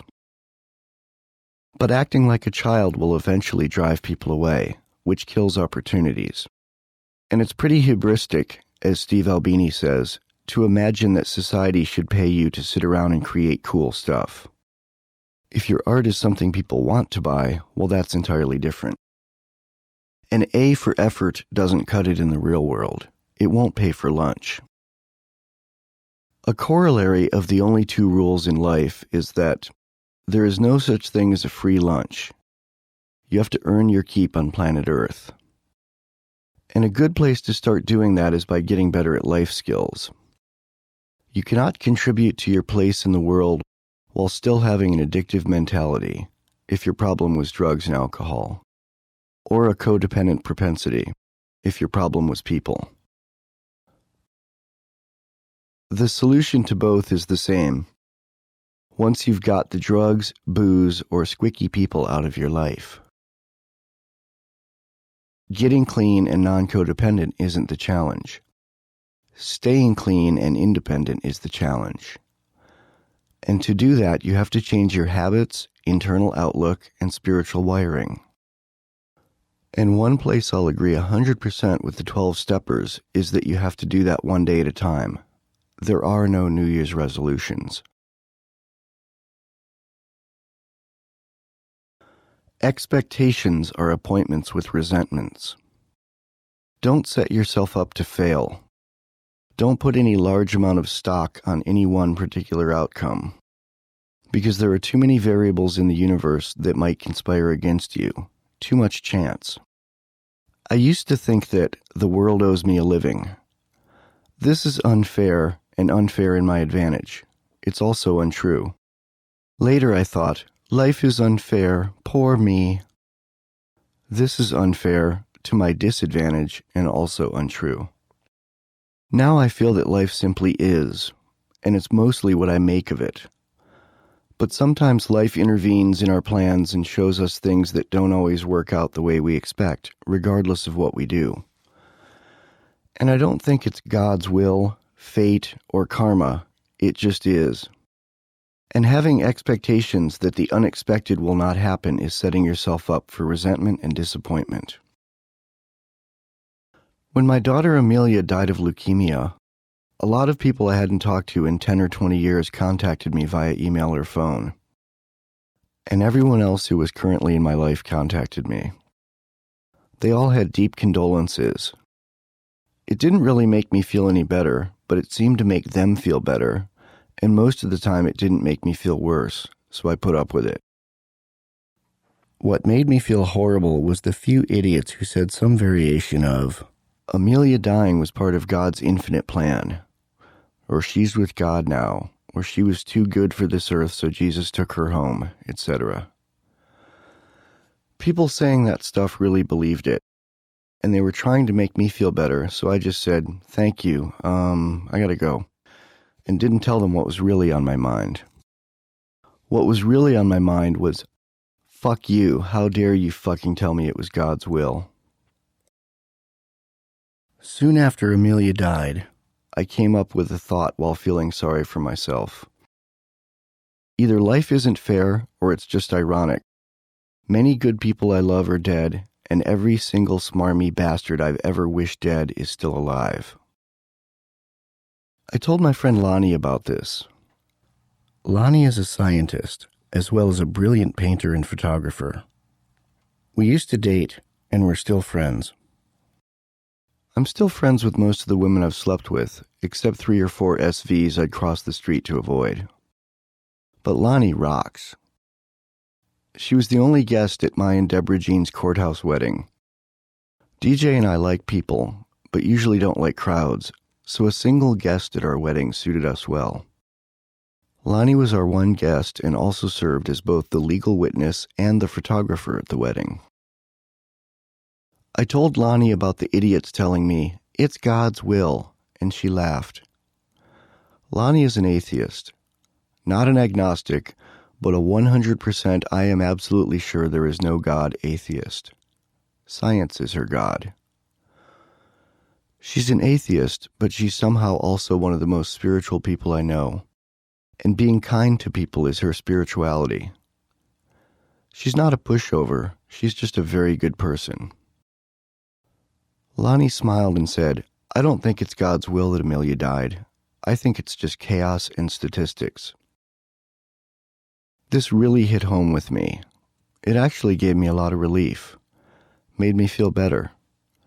I'd been feeling sorry for myself and was really taking a lot of this personally, like Amelia's death was something that was done to me. And that's really selfish thinking. If I thought I had it bad, how about Amelia? I took Lonnie's "it's just chaos and statistics" and tempered it with my belief in God. What if there is a God, and what if God doesn't care about me on a minute-to-minute basis? And what if that's okay?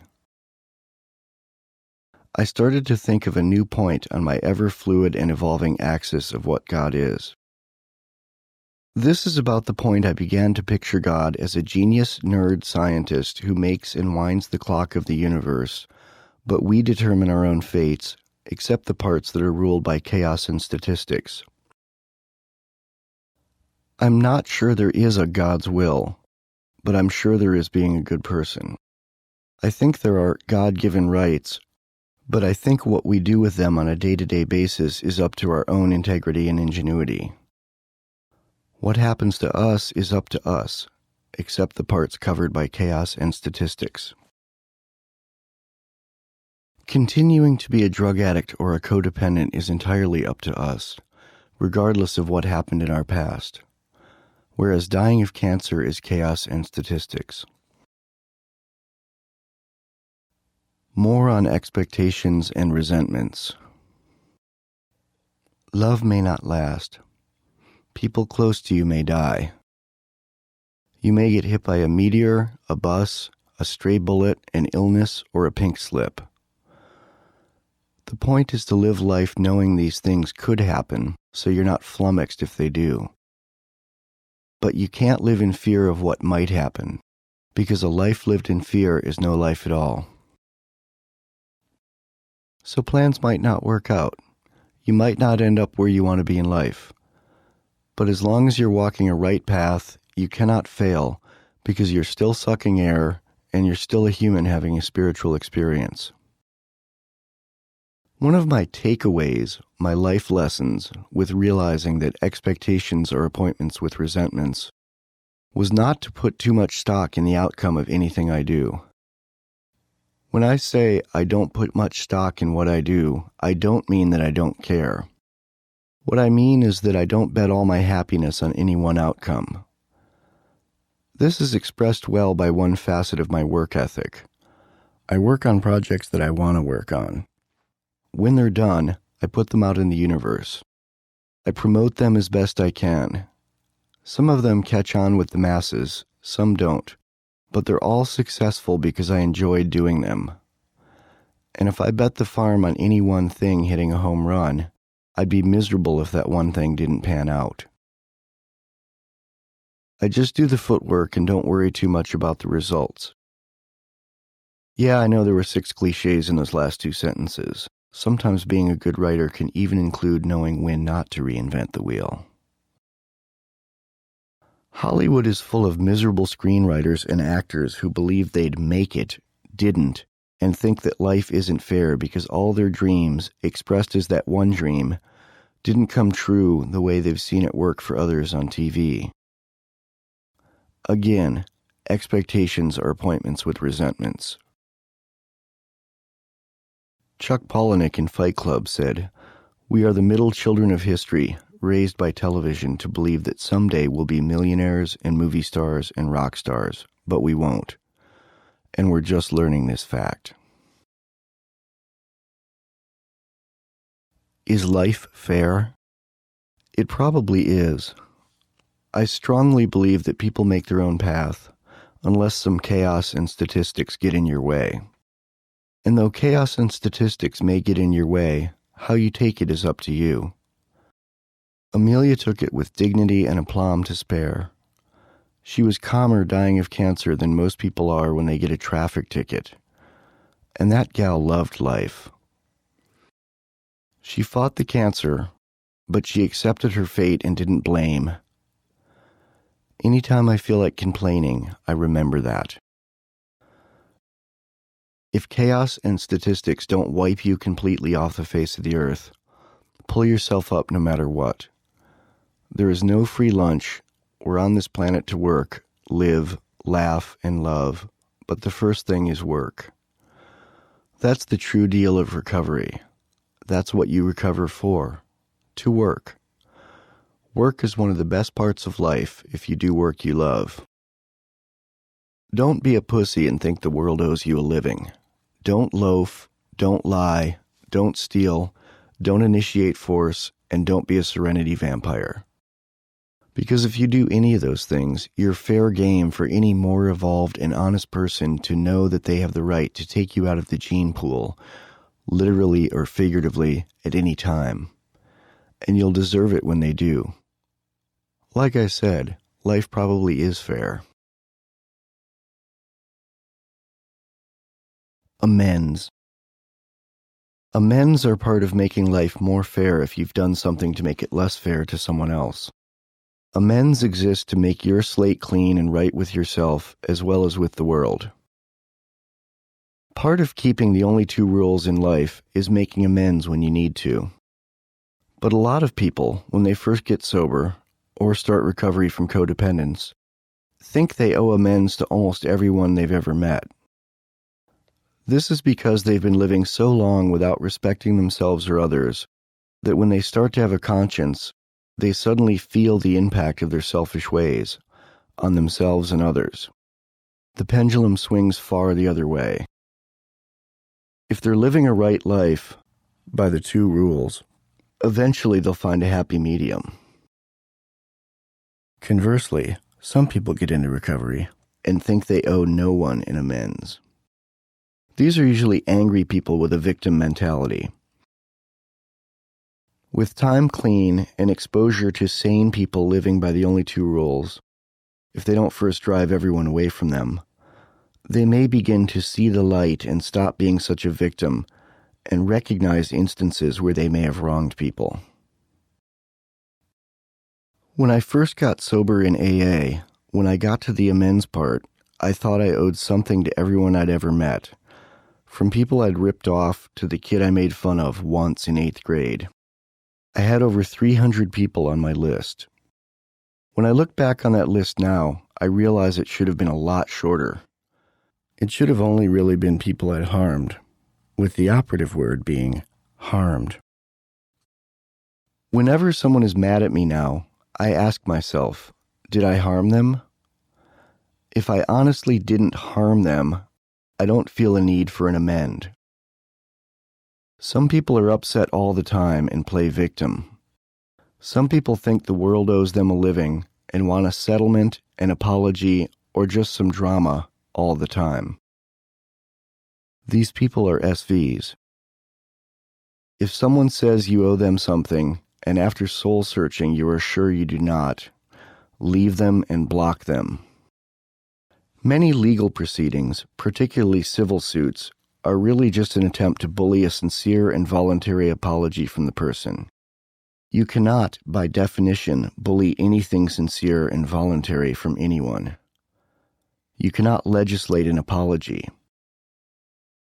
With very annoying people who are not truly physically dangerous, yet demand unwarranted apologies, the best course of action is removing yourself from their equation. Same goes for people who expect the world to proactively protect them rather than doing their own self-nannying like ethical people do. Some of these SVs file outrageous lawsuits demanding special treatment, so as not to have to work as much as everyone else. Avoid these people, whether those demands occur in a court of law or in a casual conversation. Even if they're not filing demands on you, run, don't walk in the other direction, if they tend to look to get paid just for being alive. This is from Wikipedia, the entry about the Stella Awards. The Stella Awards are given to people who file outrageous and frivolous lawsuits. Named after Stella Liebeck, who, in 1992, spilled a cup of McDonald's coffee onto her lap, causing third-degree burns.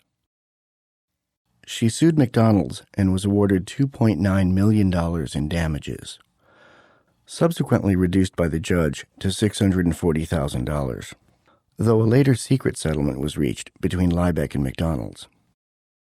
End of entry from Wikipedia. How to make amends. A true apology is not what a lot of people think it is. It isn't going to the person in grief and crying, "Dude, I'm sorry I was so awful," and then saying that again every time you see them. It's also not when you go to them and say, "I'm sorry I did this, but you also did something bad to me, and that's why I was the way I was." It's also not when you make a sincere apology, but keep doing the same thing to other people, or especially to the same person you were apologizing to. And it's not an amends if you blame it on the drugs or your crappy childhood. You have to live with what you do.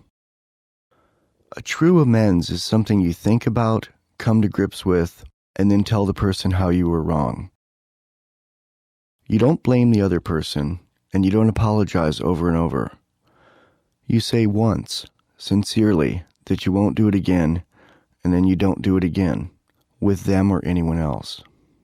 An apology only works the first time. An amends isn't just an apology, it's changing your ways going forward. And not just with the person you harmed.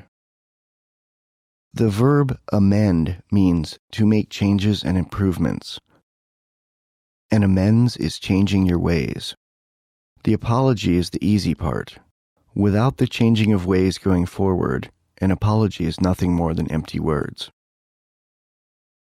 The point is to make it right with the person you harmed, make it right with yourself, and make it right with the world. Not just at this moment, but for the rest of your life. This is why you should make amends promptly, but not immediately. Making amends requires some serious thought, and maybe a little while of not thinking about it after that. Let it just sit, but without waiting so long that you're stalling, which can harm the other person. You should not make amends in a way that harms anyone. Think things through. Some things are better left alone. Make sure your amends really are amends. Don't make amends that harm people. That isn't an amends, that's continuing abuse. And learn to recognize those passive-aggressive or even aggressive-aggressive fake amends when others try to make them, whether they're in recovery or not. One of my friends who read a draft of this book said, "I completely agree with what you say about AA, every word. It's absolutely necessary for a lot of people, but the meetings can turn into another form of dependency." And you know what else? The making amends thing can be seriously abused. When my brother reached that step, he started sending me these weird passive-aggressive messages like, "I'm sorry and I want to apologize for that time when you pissed me off so much because you were such an asshole." End of quoted part from my friend. Ask them what you can do. A thing I see missing in most amends is the idea of asking the person you harmed what you can do to make it right. I find it pretty specious to go to someone you've truly harmed and tell them what you're going to do to make it right. Because what you have planned might be the last thing they want or need. After you sincerely apologize, ask them if there's anything you can do to make it right. If it's reasonable, do it. If it's not reasonable, like if they ask you to commit a crime, don't do it. By simply asking them how to make it up to them, rather than telling them how you plan to do it, you're on your way to being a genuine gutter saint transmitting pure love from your heart into the world. Stuart Brand said, "We are as gods and might as well get good at it." Brand said this in 1969 about harnessing the interpersonal power of computers and other tools, but I like to apply it to LifeAmp. Expectations with amends are appointments with resentments. Don't expect the person to say, "Cool, you totally screwed me over, but you apologized, so it's all good." If they get mad, take it graciously. And don't counter with, "Oh yeah, well you," insert counter blame here, whatever it is. Because doing that completely undoes the good of an amends. Keep your side of the street clean. Don't worry about their side of the street. In early recovery, I phoned someone I'd previously turned on to drugs who had become an addict. I know she has free will, as do we all, but I'd been selfish. I turned her on so I could use with her as well as use her. I called to apologize. Her mother answered the phone and screamed at me, "She's in jail for drugs. You ruined her life. You ruined my life. If you ever call back, I'm calling the police." I didn't call back. Years later, I ran into the woman I owed the amends to and made amends in person. She was 3 weeks clean, in her 4th try at getting clean, and said, "Thank you for apologizing. It wasn't your fault. I made my choice. But thank you for having the dignity to apologize anyway." She's still clean today, and so am I. And I don't use people for drugs and sex anymore, which is part of my continuing amends to the world. Accepting amends. If someone makes amends to you, even if they don't call it that, be gracious and accept, period. But if you feel in your heart, not in your emotions, that there is something they should do to make it up to you, and they don't ask, tell them so. But do so with love and compassion. Don't forget to make amends to yourself. Part of living an addictive or codependent life is doing a lot of damage to your own life. Part of what you owe the universe going forward is to treat yourself better. Not in a selfish way, but in a kind and loving way. Consider taking care of your own health, mental and physical, as part of your amends. See a dentist and a doctor, get regular checkups, eat better, exercise, improve your life, go back to college, learn a trade, work, read a lot more, teach yourself a lot, get outside, make quality friends. Do all the things you put off while you are out chasing the unsustainable high of drugs, booze, or bad people.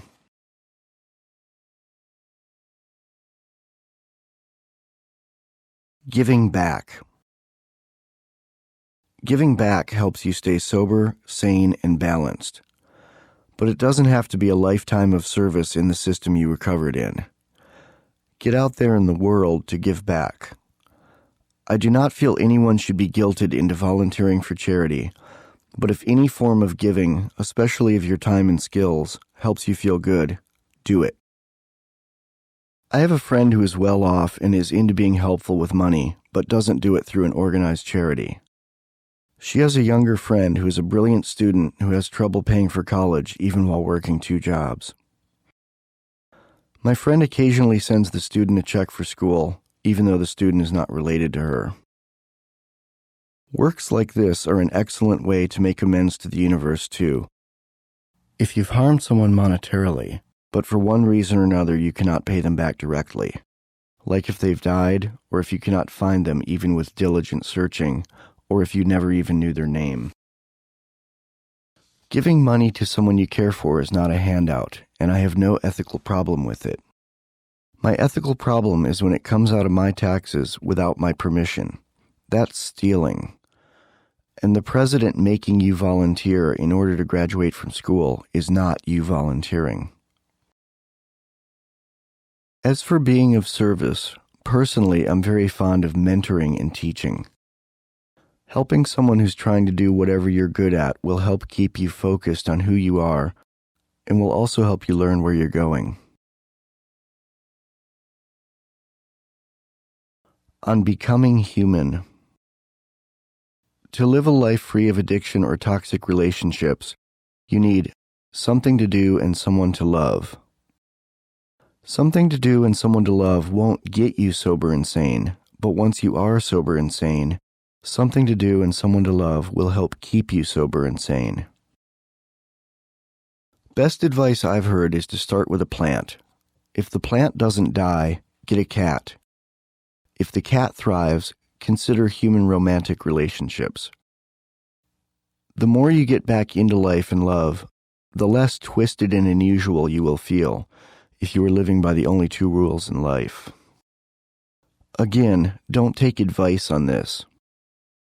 Some 12-step robot drones, parroting things they've heard without even knowing exactly what they mean, will tell you, "Oh, you're just fixing being really into your wife, your cats, computers, books, etc. You're making those things your higher power and you're going to relapse."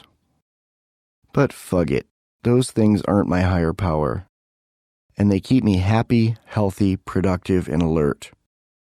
I recover to get back into life, not to make recovery my life. Life is short and then it ends. Do not waste time.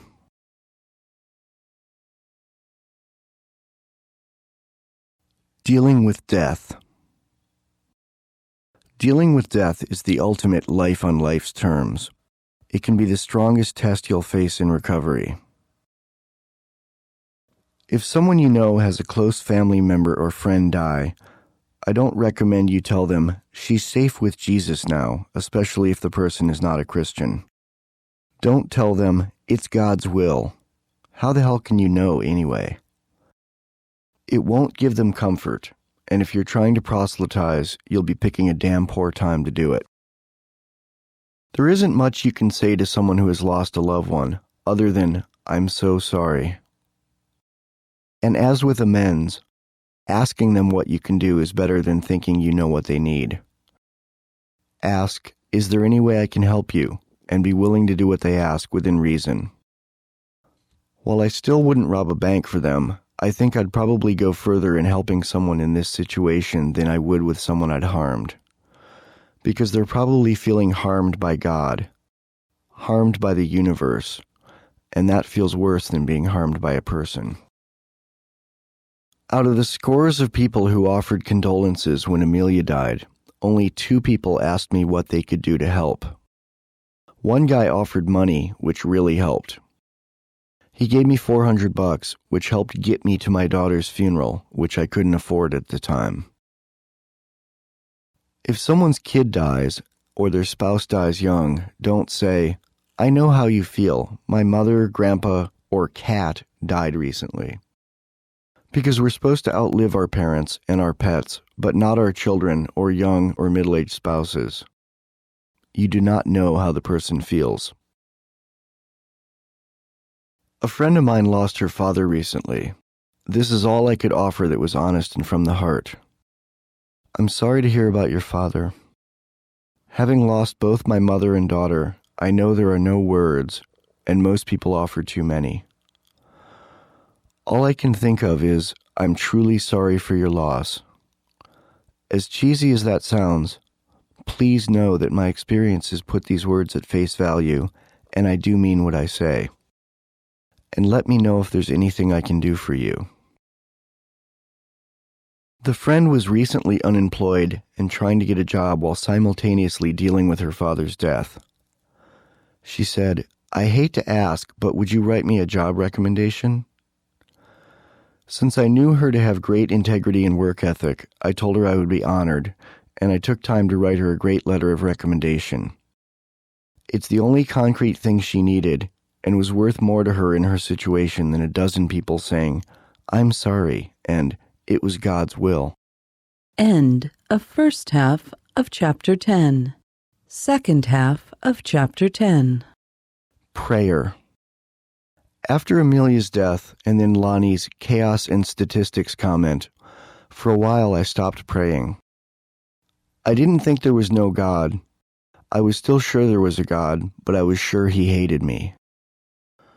That is a much darker place than being an atheist. Atheists are comfortable in their sureness that there is no God. But if you're sure there is a God, and you're sure he hates you, it feels like you're being pushed around by the ultimate bully, the biggest bully, and worse yet, a bully that cannot be blocked because he's everywhere, including inside you. I didn't sleep much for months, which only made the feeling worse. But with time, I got out of my darkness a bit. I slept a little more. Still nowhere near 8 hours a night, but maybe 4.5 or 5 hours a night. That was a relief. Then I started praying again.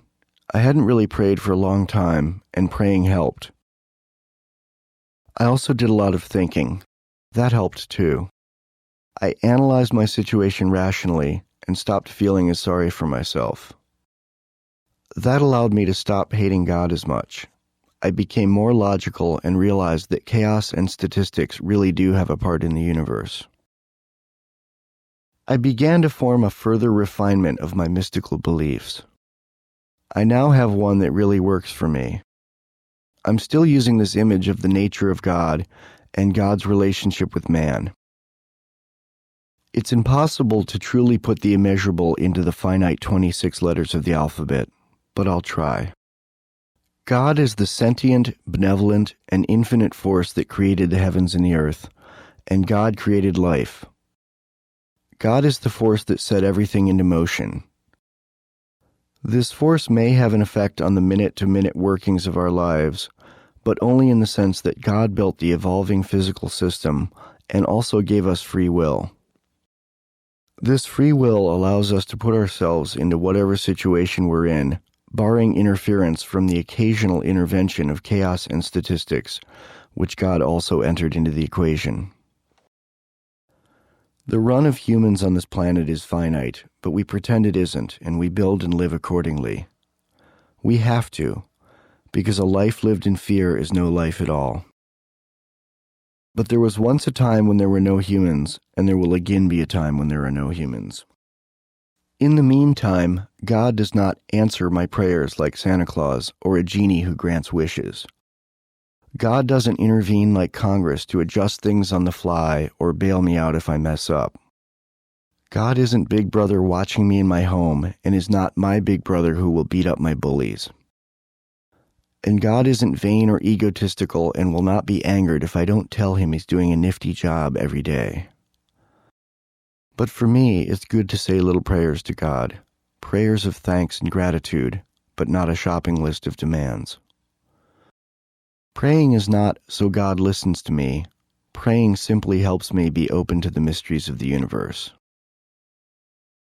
I told Deborah Jean this, and she basically said I was concisely explaining something she'd believed all along. She said, "As a child, the first time I heard that God cares about the falling of every sparrow, I thought it was ridiculous. How could any one creature or person or thing be worth that much of God's attention? As an adult, I still think it's hubristic to believe God cares specifically about any one individual. But that's okay because I do think God's intentions towards my life are benign and supportive, and I think that's enough." My wife is very spiritual even though she is not religious in any way. I'm the same. We say little prayers to God, to the universe, and we hug while saying the prayers. I usually start with, "Thank you, God, for this wonderful woman." She usually says, "Thank you, God, for this marvelous man." The rest is mostly prayers of thanks and prayers for other people to become healthier. We end each prayer with, "And God bless all the kitties in the world. A-mew." We say the A-mew part together. It's sweet. Sometimes we cry a little out of gratitude. We always hug and kiss. Sometimes we go have great sex after, or eat a wonderful meal, or both. Praying for others, especially people you hate, rather than praying for yourself, keeps your ego in check and makes you not hate the other people as much. Remember, sometimes the world is difficult and ugly, but life can also be stunningly majestic. What happens over a long timeline in your own life is mostly up to you. Cat socializing. Part of the stunning majesty of life is cats. I used to be a volunteer kitty foster parent for the SPCA when I lived in San Francisco. I'd get a kitten or two or three and take them back home and love them and socialize them for a month. Then bring them back and get new ones. It's easier to give them up if you don't name them. I called them all Kitty. Over a period of 2 years, I had over 50 kittens in my home, a few at a time. Cat socializing, or having your own cat or dog, will build your self-esteem. And socializing makes them adoptable. If they're not socialized, they become mean, and no one will take them and they get put to sleep. Contact your local SPCA or other animal shelter if you want to do this. The healing power of beasts. Nunzio Capaldi said, "Cats are the best thing to have around the house. They are self-cleaning sculptures that move themselves around from place to place and provide love and amusement, all for the price of a can of food." And L'Chaim Yelik said, "Cats are too perfect to be anything but proof that there is a God." Having pets is great practice for caring for humans. And pets are a wonderful solace when you've had a bad day, and a great addition to a good day. All mammals love warmth, touch, and kindness, and they thrive when loved, and return even more love than you give them. Cats are also useful as an icon of practical emotional self-defense because they are natural experts at it. They're warm yet independent. They will love any decent person unconditionally. Cats give people the benefit of the doubt, but if irritated, they will fight in self-defense with sharp teeth and claws. Cats are educational. They'll teach you how to barricade, hunt, love, and how to hide condemning evidence. And cats will teach you not to crap where you eat, figuratively and literally. They teach you to be prepared. They sharpen their claws constantly.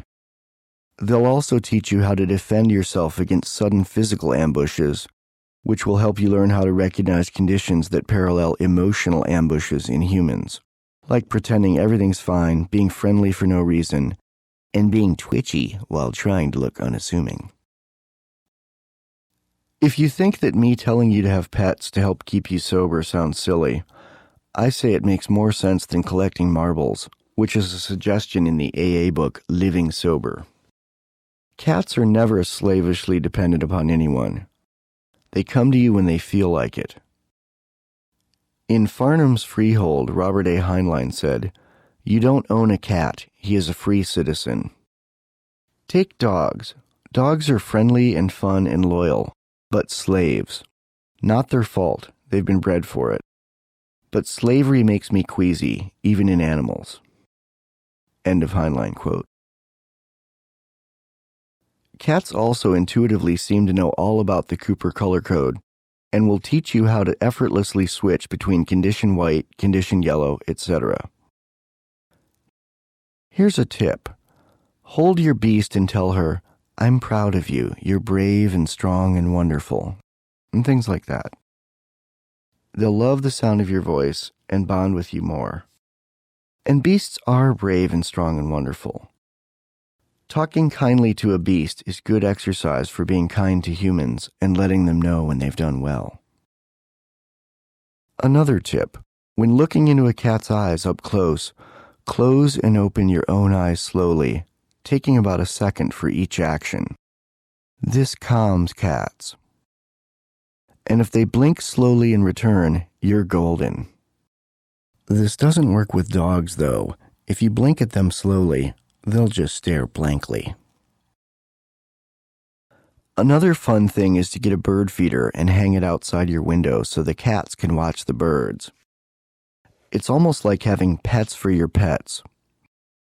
A bird feeder is great to keep them happy if you work a day job outside the house and are gone all day. How can you be sad? When I was volunteering for the San Francisco SPCA and constantly had kittens in my home, whenever I would get melancholy or cranky, my girlfriend at the time would say, "How can you be sad? You have baby cats." And she was right. Pet therapy is wonderful. All mammal pets, especially cats, know when you're feeling down and will come to you to comfort you. Cats are the perfect unicorn chaser to a bad day. When my daughter was suffering from the physical effects of chemo and worried about the uncertainty of her future, her cat gave her great comfort. When Amelia passed, my cats gave me great comfort. Cats will always help you get through emotional rainy days. And then there's 3 pictures of our wonderful cats.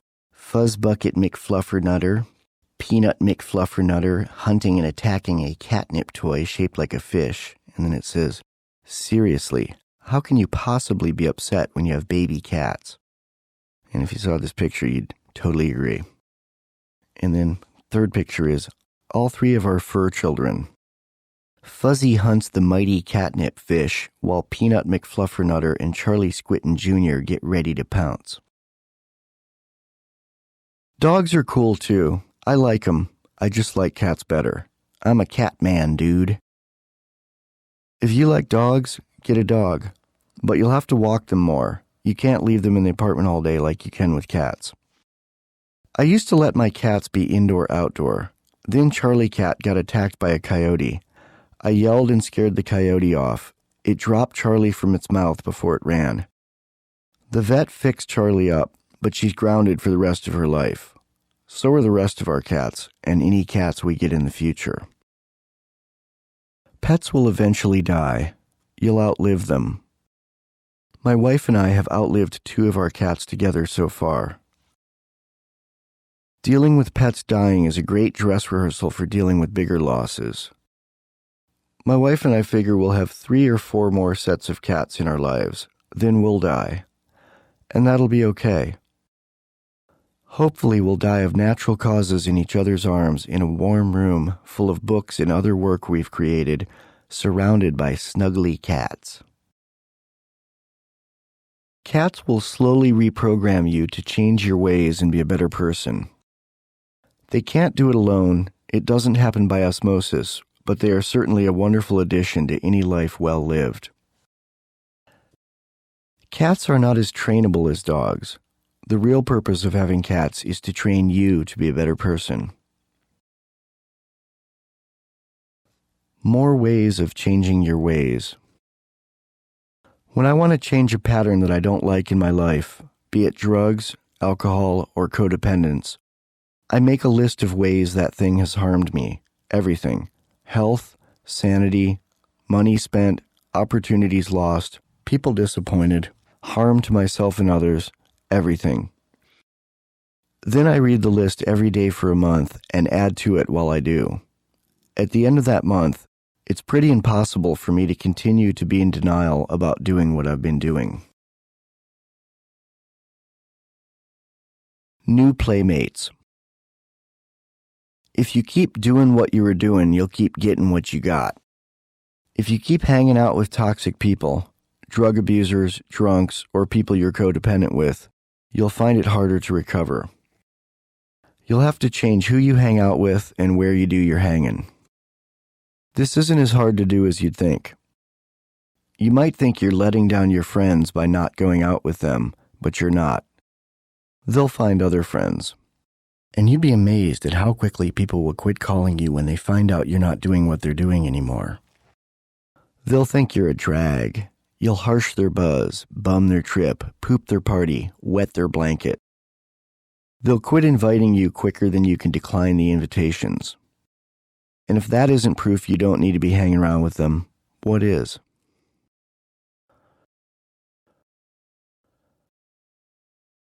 The uselessness of opinions.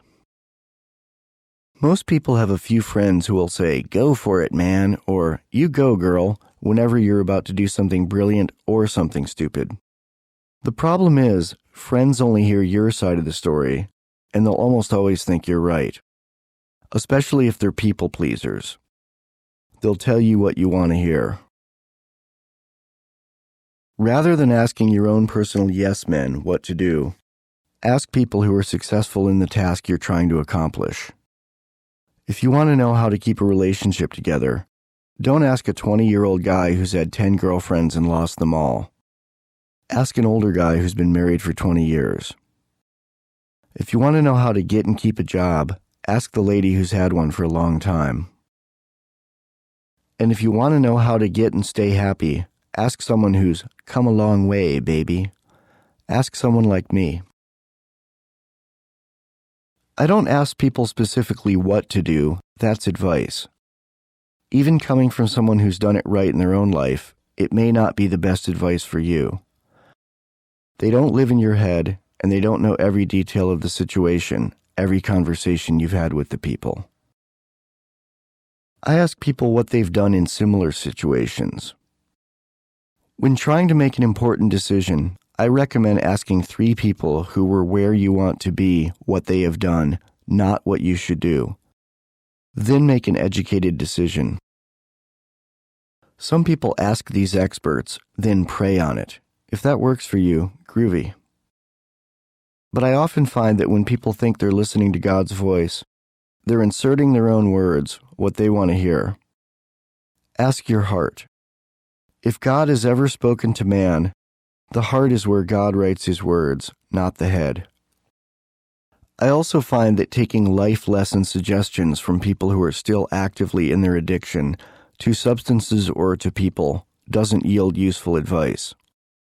You cannot have a heart-to-heart with a blackout. Cutting off damaged goods.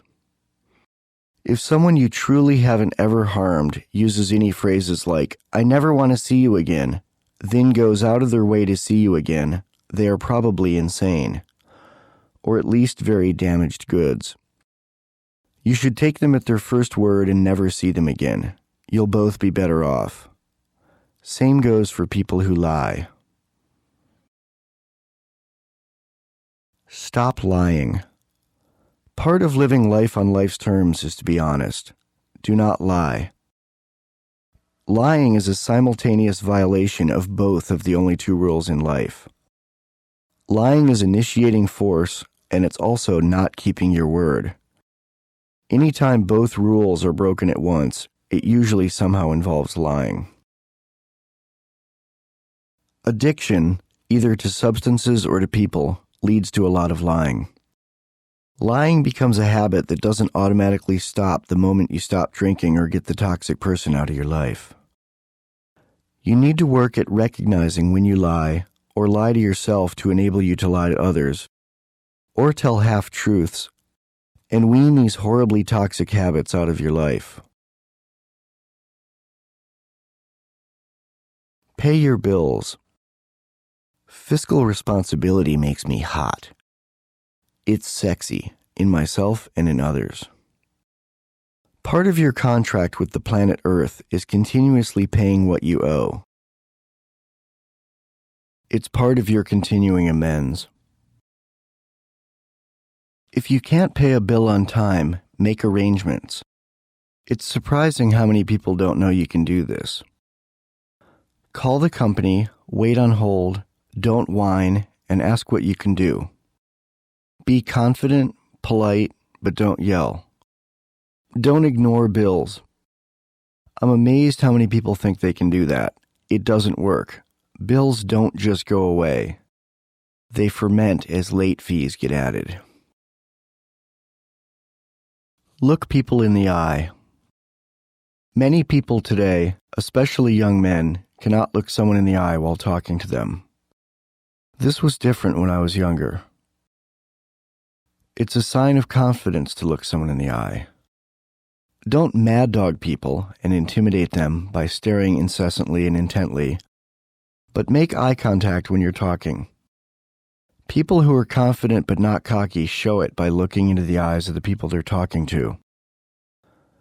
A firm handshake doesn't hurt either. But don't crush anyone's hands. Firm, but not initiating force. If you're out of practice looking people in the eye, or never learn to do it, practice it. It's a good quality to have. And you can often tell a lot about the person you're looking at by seeing what's in their eyes, just as they can see the person you are in your eyes. Be polite. An important part of being a useful citizen on the planet Earth is being polite. There's no reason not to say please and thank you until someone demonstrates otherwise. There is no reason not to say excuse me if you bump into someone, literally or figuratively. It doesn't mean you're weak, it means you're good. Of course, all bets are off if someone ignores politeness and is an ass to you. Then your choices are to go away, block them, or stop them by any means necessary, depending on the severity of their actions. You may falter at your first few attempts to apply the correct amount and correct type of emotional defense quickly and efficiently. Knowing the appropriate reaction intuitively, every time, comes with trial, observation, and time. If you falter, do not feel defeated. If you don't do everything right the first time, learn from your mistakes. With substances, with people, and with life. I used to think that the "if you have one drink you relapsed" idea in 12-step meetings had its place. That it was a good thing that if you were 10 years sober and had a couple glasses of wine at dinner, you'd have to start at the end of the line and publicly prostrate yourself by raising your hand as a newcomer at meetings for 30 days. I've even seen a relapser stand up in a meeting crying and make amends to the group for letting you all down. I think part of the reason 12-steppers who relapse will often stay out and use until they die is because they are told they will. I had a friend who was 3 years clean, then took one of his girlfriend's Valiums on a night when he couldn't sleep and had an important job interview the next day. He felt so guilty for relapsing that he went on a 9-month crack and smack run that nearly killed him. In early AA, they didn't call one drink or one night of drinking a relapse. They just called it a slip. In the 1930s, you didn't have to change your sobriety date unless you went on a lost week of getting hammered or a month-long bender. If you falter, do not feel defeated. Don't use this line of thinking as an excuse to falter, but don't torture yourself as a failure if you do falter.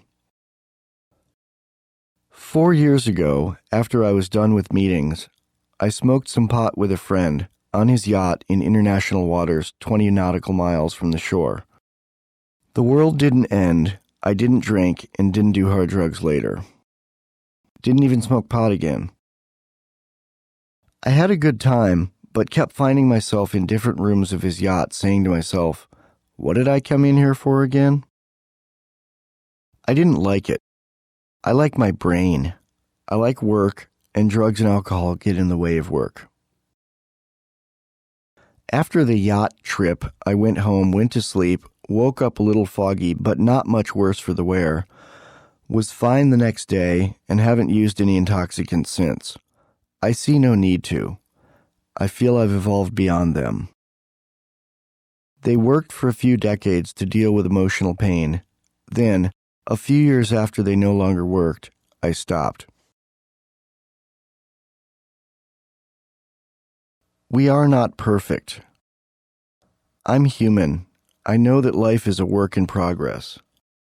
If I weren't working on improving my life on a daily basis, I would be less happy, less comfortable in my skin, and so would the people around me. Life's a journey, not a destination. It may sound cheesy, but it is so true. It took me a long time to realize I'm human. When I was a little kid, my ego was far bigger than it is now, if you can believe that. One of my favorite things to do when I was about 7 was march around the house saying, I'm perfect, I'm perfect, I'm perfect. When I did this, my mother, God rest her soul, would gently grab my wrists and examine me for crucifixion holes. Finding none, she'd smile and say, not today.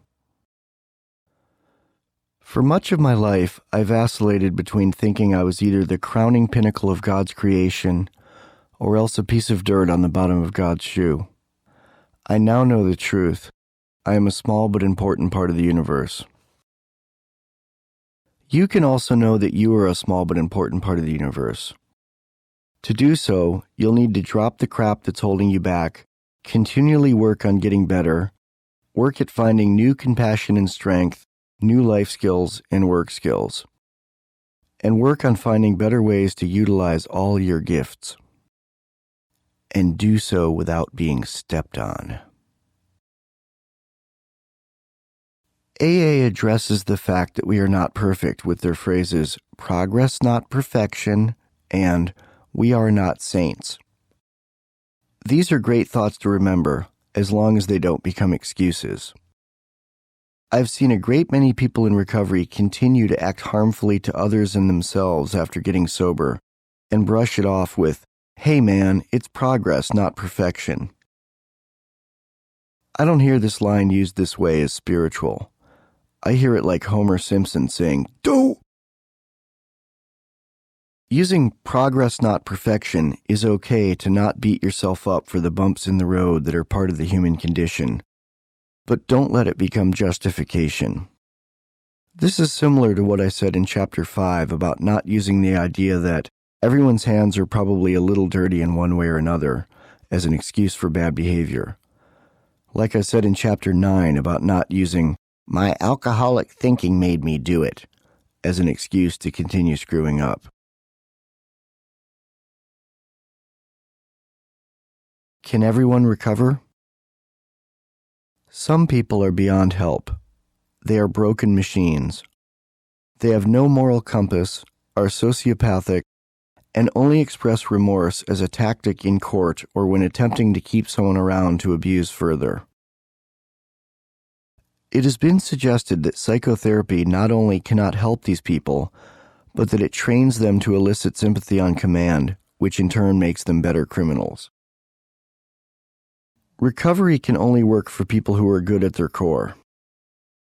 This means people who fundamentally resonate with the idea of the only two rules in life. Recovery can help these people even if booze, drugs, and codependence have driven them to criminal acts. People who do not have these rules etched on their soul are true criminals and should possibly be ground into cat food by life.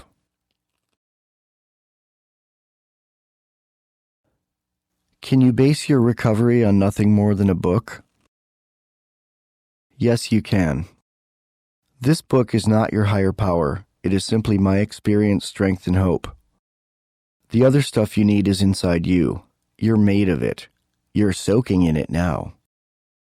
Looking for God is like a fish looking for water.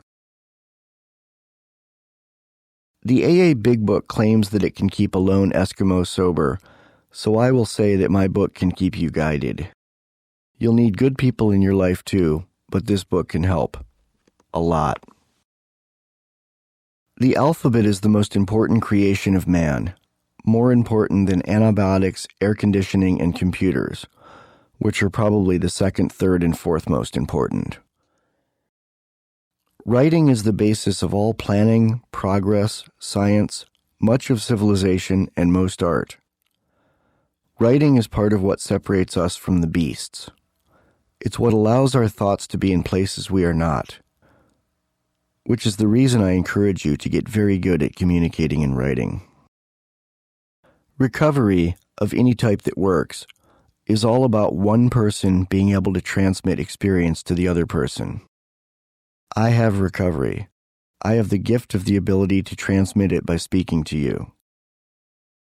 And I have honed the ability to wet my words into a sharp laser of tough love pointed right for your heart. So yes, this book can transmit recovery. But you'll have to actually do some of the things in the book, not just read the book or listen to the book. You'll need ongoing action. Action. Ask for experience, not opinions. Look for places in your life that need improving. Look for instances where you have lied. Decide who you need to make amends to, but do not make amends without thinking it through. Make amends where you need to. If you haven't yet, look into the healing power of beasts. Make a list of places and people you would benefit by avoiding. Avoid them. Take responsibility for your actions. Don't use being human as an excuse, but if you falter, don't give up. Work.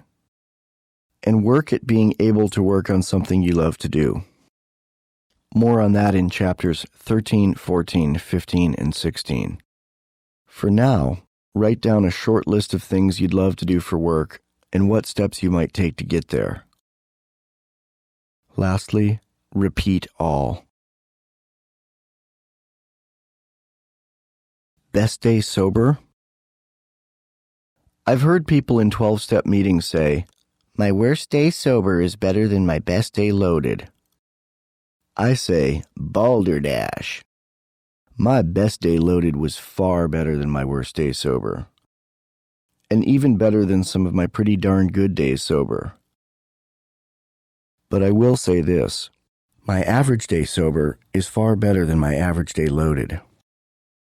The same is true with recovery from SVs. The longer I keep at it, the better life gets overall.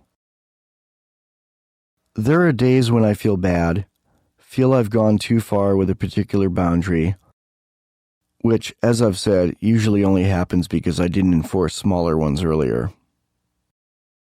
But I learn from it and move on. You will too.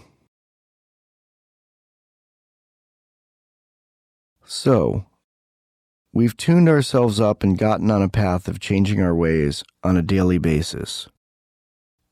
But in the last 3 chapters, we've mainly worked on how we, in our recovery, present ourselves to ourselves and to the world. Now it's time to work more on how we deal with the world presenting itself to us. We'll fine-tune our practical emotional self-defense in Chapter 11, You Have the Right to Be Left Alone. End of Chapter 10. Chapter 11, You Have the Right to Be Left Alone.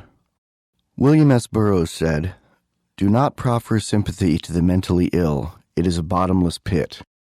Tell them firmly, I am not paid to listen to this drivel. You are a terminal fool. Otherwise, they make you as crazy as they are." End of Burroughs quote. Bullies aren't just people who beat you up. I am my property. I own me. I own my mind. I own my body. I own my time. If you invade my mind when I don't want you there, you're trespassing. Invade my time, you're stealing. Bullies initiate force. Anyone who does something to someone else that the other person does not want done is initiating force, whether it's physical or psychological. Serenity vampires are bullies, and bullies are serenity vampires, even if they're passive-aggressive rather than aggressive-aggressive. Even well-meaning mosquitoes who get in your way waste your time, which should never be tolerated. Recovery from codependence is more about recovery from the anguish you get than it is about blocking the people themselves, though the people are a big part of it. Getting bad people out of your life is the opening salvo of the battle. Keeping them out and dealing with new ones is holding the hill. And dealing with the anguish is liberating and rebuilding your territory. But you cannot deal with the internal anguish until the toxic people are out of your life. Then and only then will you have the calm to rewire your brain over time and learn to recognize early warning signs of emotional bullying in new people you meet. People often show you their best side first, but if they are pushy in a way that makes you uncomfortable, or conversely, needy in a way that squicks you out, run, man, run. Outgrowing the bullies. Someday I won't have bullies. I've said this many times in my life. Then I'd get rid of one bully, and another bully would worm his way in. I've finally gotten to a point in my life where I know that all I can do is avoid them really well and block them really fast if they do get in at all. It's taken a lot of work. I'm more able to do this than I've ever been, and more able than many people ever are. Part of it has been constant work on becoming more independent and less needy of validation from others, because SVs prey on that need for validation. I've made my own path, and you can too. Becoming less needy comes from three things. 1. Recognizing toxic relationships and toxic people. 2. Having more self-confidence. 3. Making your mark in the world. Doing point 1 leads to point 2. Point 2 leads to an ability to do point 3. Doing point 3 in turn reinforces point 2 and makes it easier to do point 1. Whereas codependence is a vicious cycle, a sticky, viscous mess, recovery from codependence is a cheerful cycle. When the world likes what you're doing with your life, or even when you like what you're doing with your life, you worry less about what your neighbor thinks of what you're doing. And you'll care less about what the occasional idiot who sends you anti-fan mail thinks you're doing.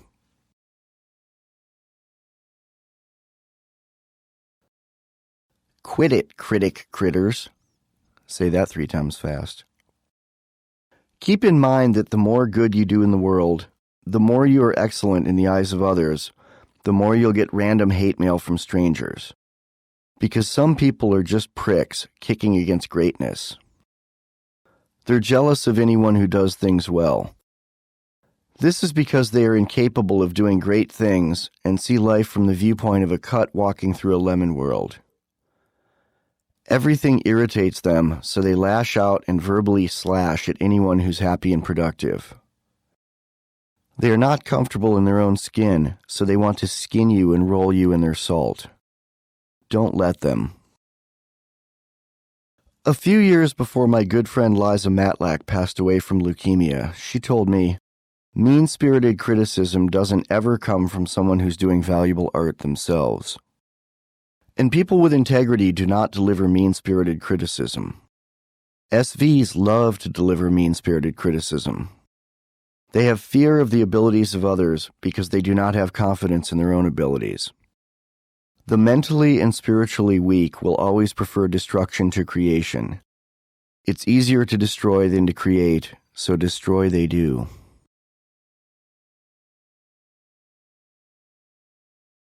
When I get out of here... When I was in grade school, I was bullied. I was physically small and a sensitive kid. All artists were sensitive as kids. I was smarter than most of the other children. I could read earlier, wasn't good at sports, and was an easy target for larger, slower kids with less good going on in their lives. I was happy this year when my hometown newspaper did a front-page article about me, because it basically says, "See, he turned out okay, maybe better than okay," to the many people who doubted or criticized my aspirations. I've been in much bigger publications before, but none that made me feel as triumphant. Sometimes the best long-term payback is simply a life well lived. When I was picked on, shoved around, and called names in grade school, I said to myself, as soon as I'm in high school, this will be different. I won't be bullied. When I reached high school, things did not change. I did get a little less scrawny, a little more muscular, was a varsity wrestler, 105-pound class, but there was always someone bigger than me. And that didn't really matter. Most of the bullying I've had in my life was emotional, not physical. When I got to college, some of the bullying did stop, in that not much of the bullying I experienced was at school. I went to a community college. Community colleges are not known for being particularly competitive academically, and the people pretty much kept to themselves. But I still experienced bullying, some subtle, some not so subtle, from friends, relatives, strangers on the street, and more. I said to myself, when I get out of here, I'm going to be free of this crap. Then I left college and entered the working world. I experienced bullies in many places in the working world, not just bosses and coworkers, but even people cutting me off in traffic on the way to work. You never know who's having a bad day and how they're going to take it out on whom. That is the nature of the world. I drank a lot to deal with being a sensitive person. Even as a young adult, I felt more vulnerable than many people do. I was overly sensitive about small things. People in AA call this the alcoholic mind, but I just call it being inappropriately sensitive. I don't think that only alcoholics are like this. I've met a few alcoholics who are not like this at all. They're quite the opposite. Nothing ever bothers them, even things that should, which is also inappropriate sensitivity. I think that even with people who've been beaten up a lot, most of their bullying is emotional. It's everywhere. People who can be bullied are bullied. Like they say, if you look like food, you'll get eaten. Dogs can smell fear. And bullies are wild dogs. I heard someone say of those classmate finder websites, why would I want to pay money to sign up for that? There's a reason I haven't talked to those people in decades. This is funny to me because it's true.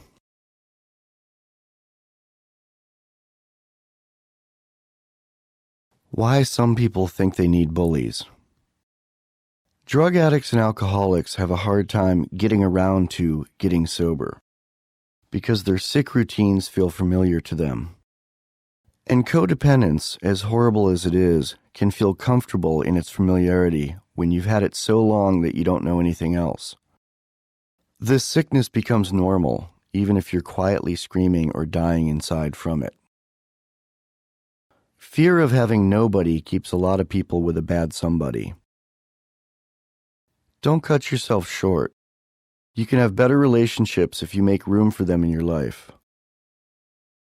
Toxic relationships scare away good people and also take up so much of your mental and spiritual space that you have no time or energy for good people.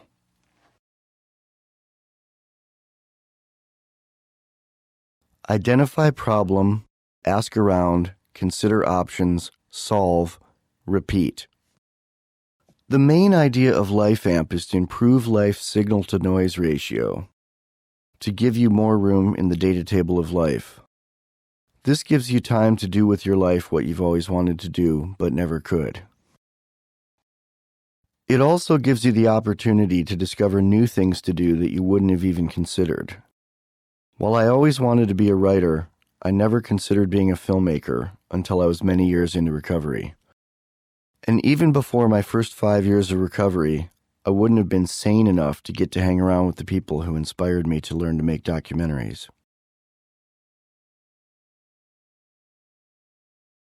Expressing boundaries. Telling someone, "You're bad," or "You should do this differently," will turn most people off, and rightly so. No one likes to be told they're bad, and most people don't like to be told what to do. A better way to express boundaries is to say, "When you do blank, I feel blank." That's not you judging them, it's simply you stating a fact about the effect they have on you. It's you telling them how they make you feel. Rational people will be at least somewhat open to this. If someone is not open to this at all, they probably aren't a rational person. If someone belittles you for it, they're a bully. There's a similar idea in teaching. When teaching anything to people, even people who want to hear what you have to say, the only people who really are teachable, it will turn people off to use phrases like, "You should do things this way." It's usually better to say, "I have done things this way." Boundaries, good. You have the right to be left alone when you want to. This involves letting people know when and how you want to be left alone. You'll have to enact healthy boundaries like the ones we learned in Chapter 6 and Chapter 7. It will also involve defending and enforcing these boundaries when need be. This is easier if you enact small ones as soon as they're needed, before they build up into a need for big ones. At first, you may find yourself overstating things and setting boundaries where they really aren't needed, or making them more stern and harsh than they need be, or setting them just where they should be, but being squitny about the way you go about it. This all happens often when people actually realize there are such things as boundaries, when before they had none. But with time and practice, you return to a happy middle and will intuitively know when and where to stand your ground to protect yourself emotionally and when to simply walk away.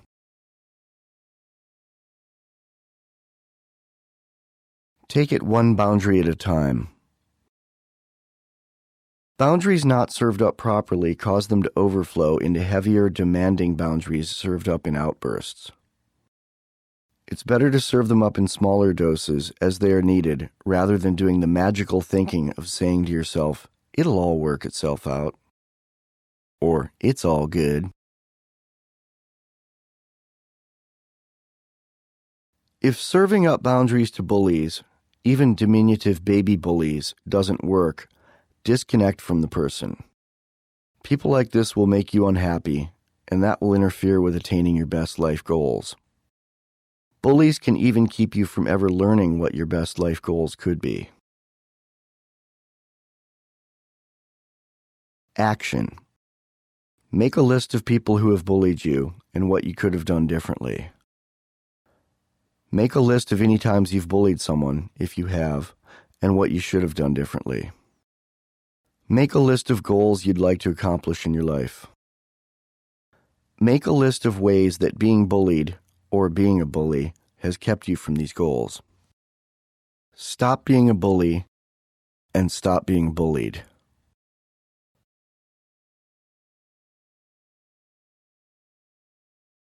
What are important goals? Chuck Palahniuk wrote in Fight Club, "You have a class of young, strong men and women, and they want to give their lives for something. Advertising has these people chasing cars and clothes they don't need. Generations have been working in jobs they hate just so they can buy what they don't really need. We don't have a great war in our generation or a Great Depression, but we do. We have a great war of the spirit. We have a great revolution against the culture. The Great Depression is our lives. We have a spiritual depression." End of Chuck Palahniuk quote.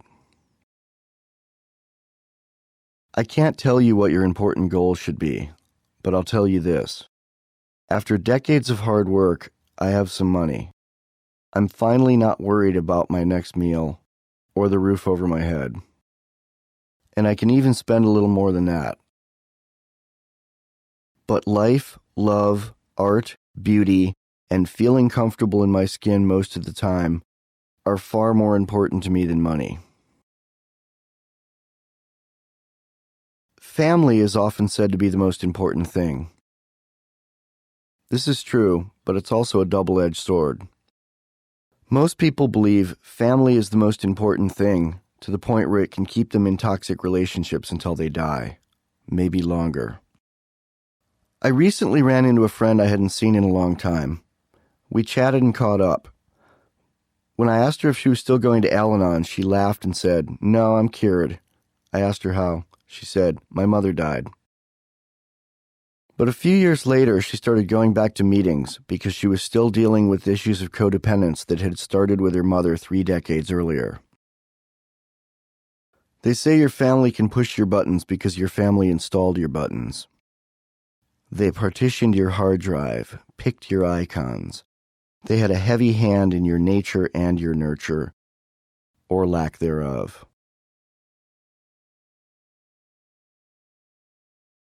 Family is whatever you say it is. Once you're old enough to know what kind of person you want to be when you grow up, it's your job, nay, your duty, to reallocate your internal resources to where they'll be most useful to you. Because if your energies are squandered dealing with weenies, mosquitoes, SVs, and other squickiness, you cannot be of full use to yourself, your fellow man, to the other people who want useful interactions, and to the family you make for yourself. Don't let anyone suck your blood, even if the DNA in their blood shares many alleles in common with the DNA in your blood. I don't spend a lot of time with people who are not good for me, and who get in the way, at least time-wise, of my chosen goals with work, love, life, and family. I think family is the most important thing, but I also think that we make our own families. A healthy primary family can be any configuration or unit. It could even be just you, your lover, your cats, and a very few close friends.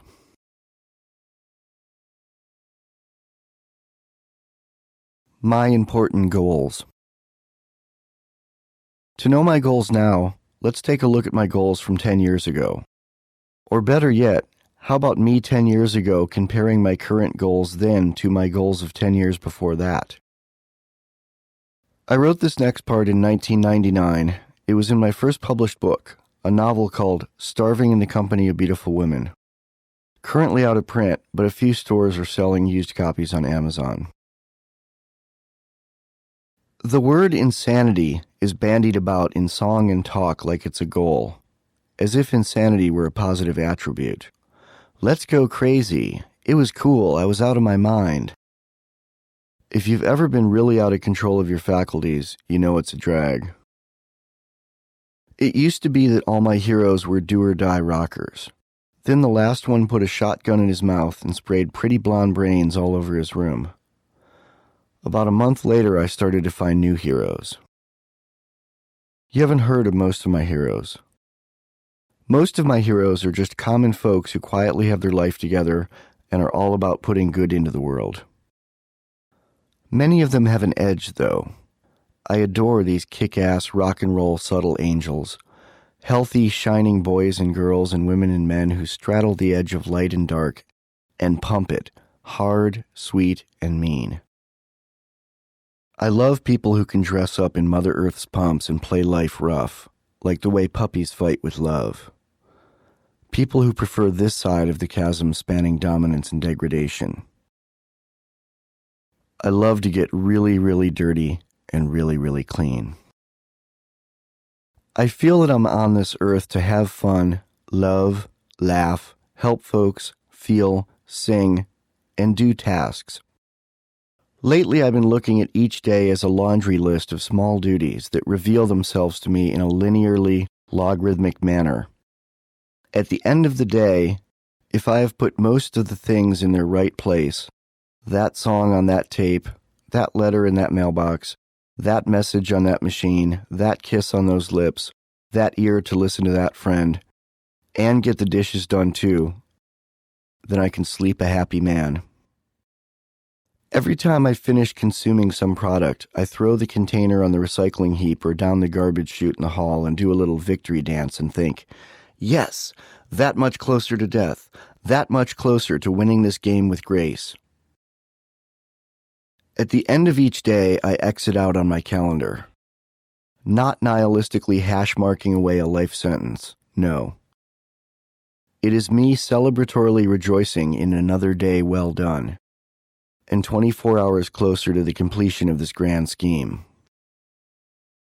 At the end of my days, if I have done most of the tasks put before me, I can die a joyous kitty. I used to want to die a fiery, cool death before I turned 30. Later, I wanted to die old and healthy of natural causes, in bed with two 23-year-old girls. Now I think about slipping calmly of old age into that dusk in a room full of books and albums and paintings by me, surrounded by my spouse, children, grandchildren, and lifelong friends. I'll race ya. End of quote from my first novel. So, let's review. 20 years ago, I wanted to have sex and die young. 10 years ago, my goals were to be sane, happy, healthy, and have something to do and someone to love, and have many friends and a few kids. But I was still far away from achieving most of it. Now my goals are still to be sane, happy, and healthy, but I've actually met these goals and continue to meet them. I've found my something to do and my someone to love. Since my daughter died, I've decided that I do not want to have any more kids. Too much sadness if they go.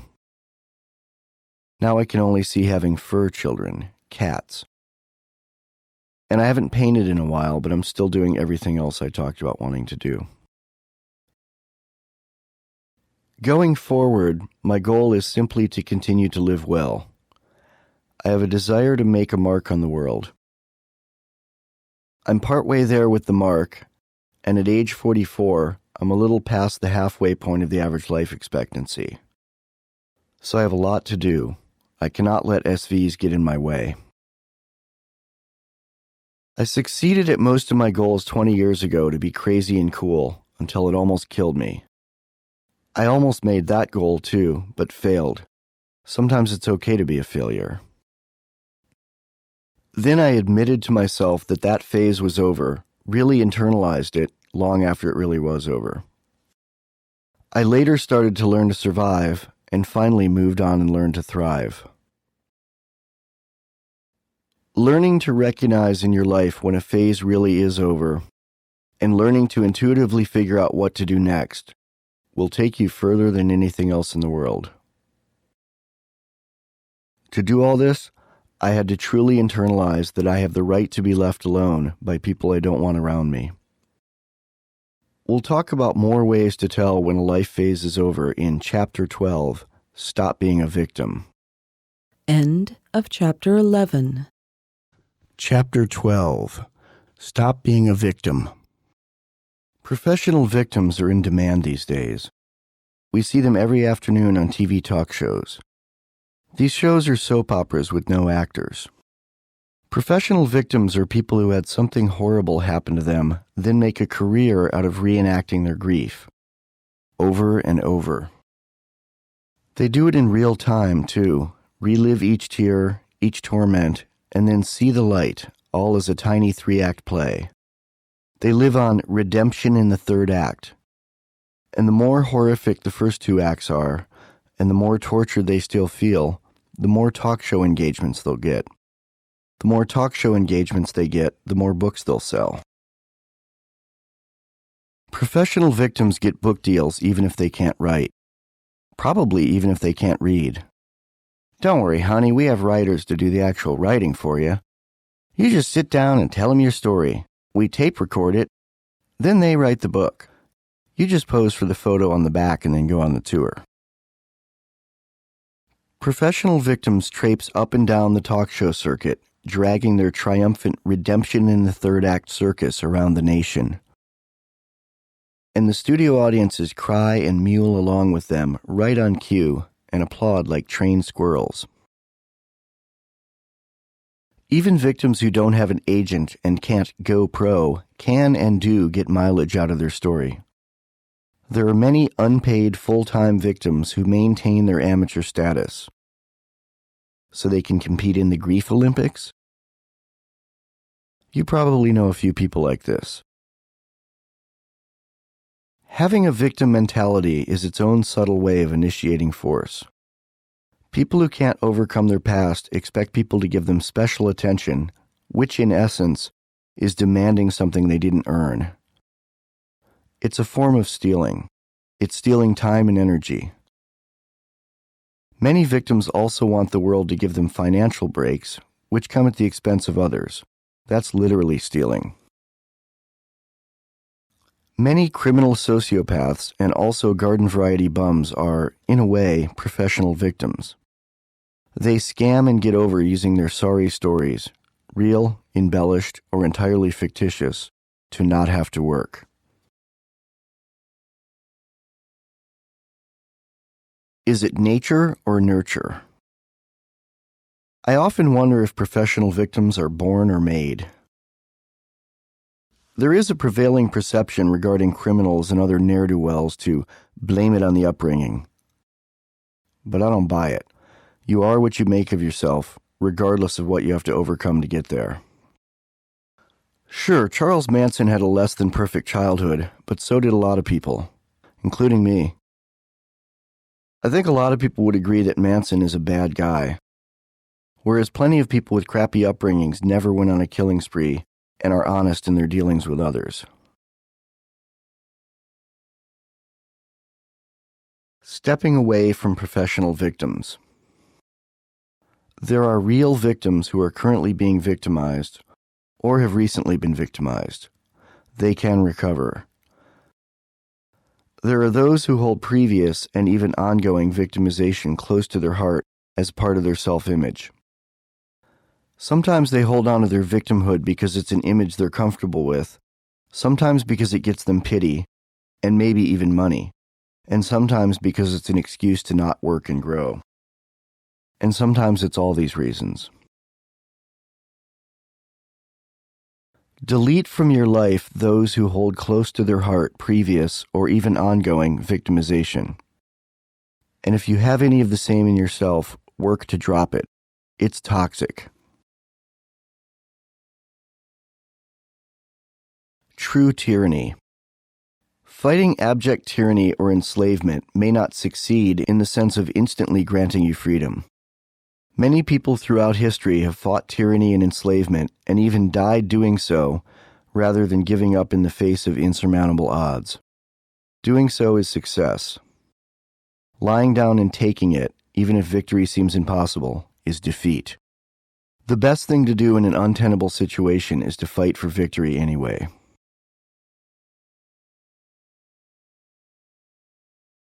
Get over it. I believe that anyone can get out of ongoing victimization. I believe that everyone's station in life is determined by their own actions more than by circumstance. People are not forced to remain in a rut their whole lives. They choose to be. I believe that anyone can rise above anything, even abject tyranny or enslavement, and I have little patience for people who blame others for having a poor station in life. God helps those who help themselves. I love my life. I've had some heavy tribulations, but I've made a great big vat of yummy lemonade from it all. A lot of the worst things that have happened to me have directly or indirectly synthesized in me some of the traits that I love the most. But I don't compulsively disclose my past problems, or any present problems, to everyone who will listen. If you met me and talked to me for a day, my past probably wouldn't even come up, unless for some reason you specifically asked me about part of it. My childhood was not always great, but I turned it into something good as an adult.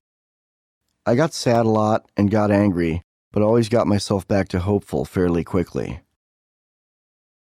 And I always learned from the bad. I let it make me wiser, more creative, and I forged my past lessons into being a happy person, good husband, good friend, and an ecstatically satisfied worker.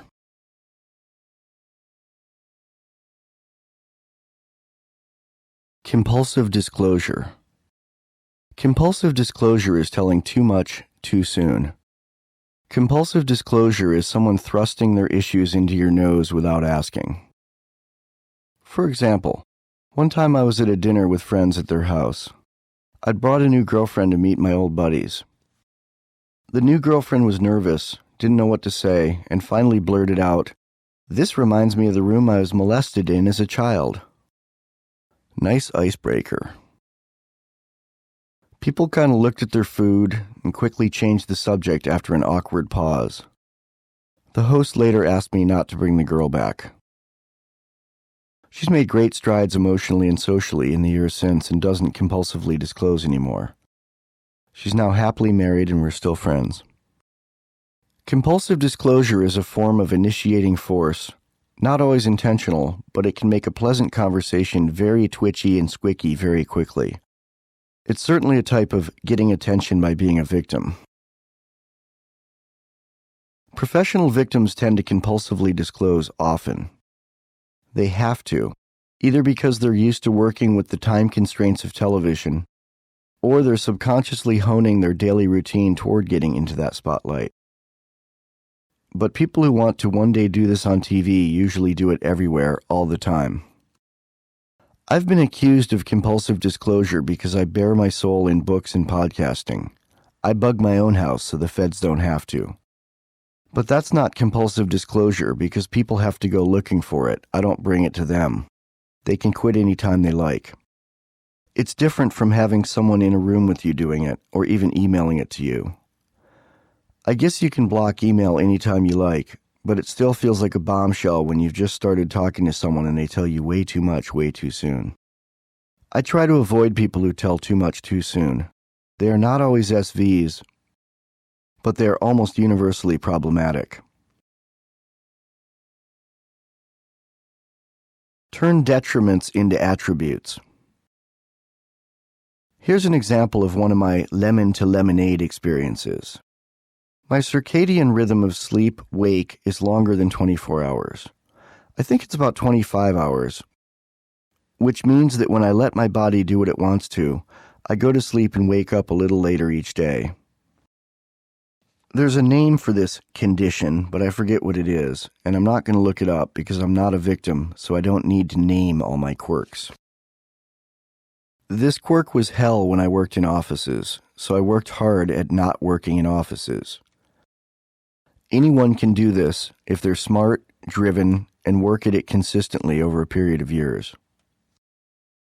It does take a lot of discipline, and that's very difficult if you have a victim mentality, unless you aspire to the title of professional victim, because a victim mentality will hold you back. You'll look for special treatment rather than climbing above adversity. Mew? Am I bugging you? Are you asleep? No, I'm fine. I'm not waking you up, baby? Maybe.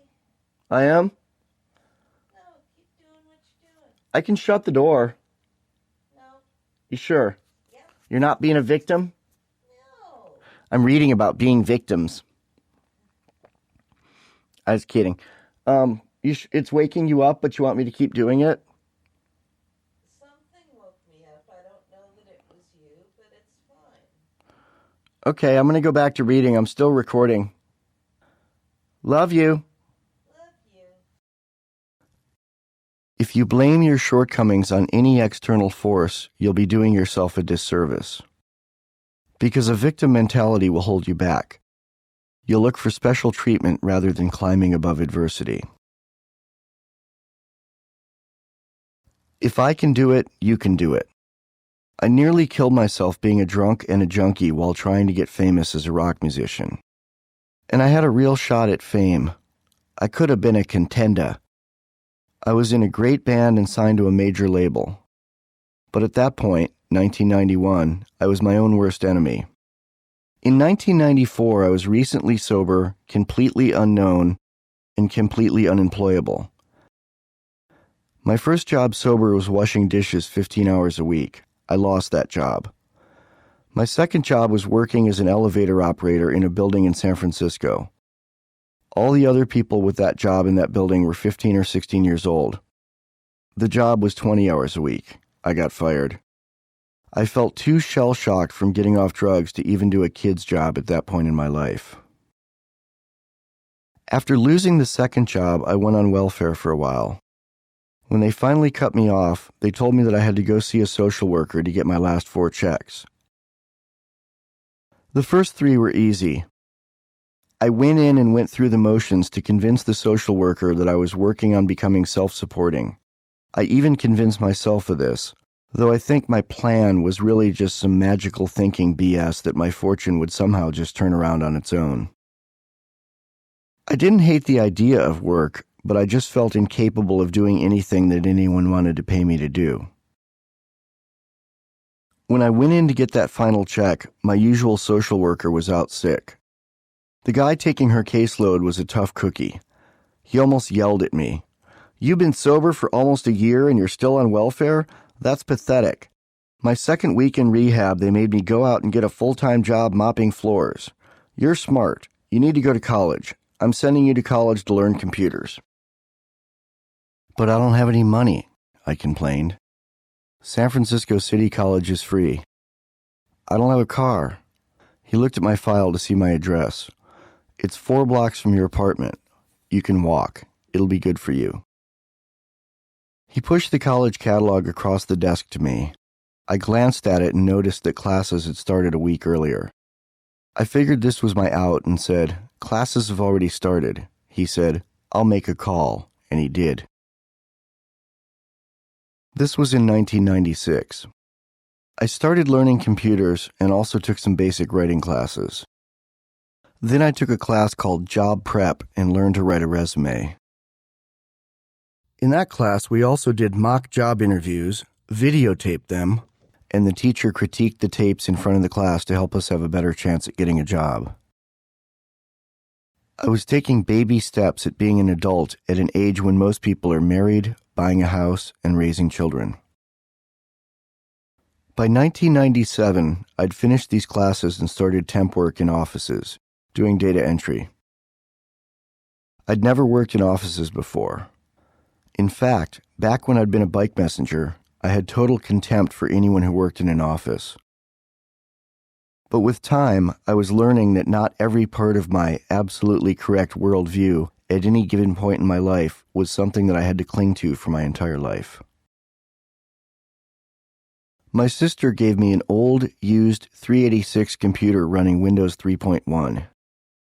In the evenings, I started working on my own, learned more and more skills with my addict mind that was really happy to be working again. I always needed stimulation and found it now in computers. There was always something new to learn. They always had something to offer. I turned my problem of requiring stimulation into something useful to my present and my future. I sponged up knowledge by the bucketful and was a very quick study. That was 12 years ago. I now make a living doing what I love. I get fan mail for doing it, and thousands of people have told me that I've changed their life for the better. It took me 7 years to go from junkie bum to self-sufficient and recognized writer and filmmaker, and a couple more years to become happy and sane. Then I got married to a wonderful gal. I never used to think I'd get married, thought that was for squares, but I love it. I work at home doing something I love to do, which was always my dream, and have since 2001.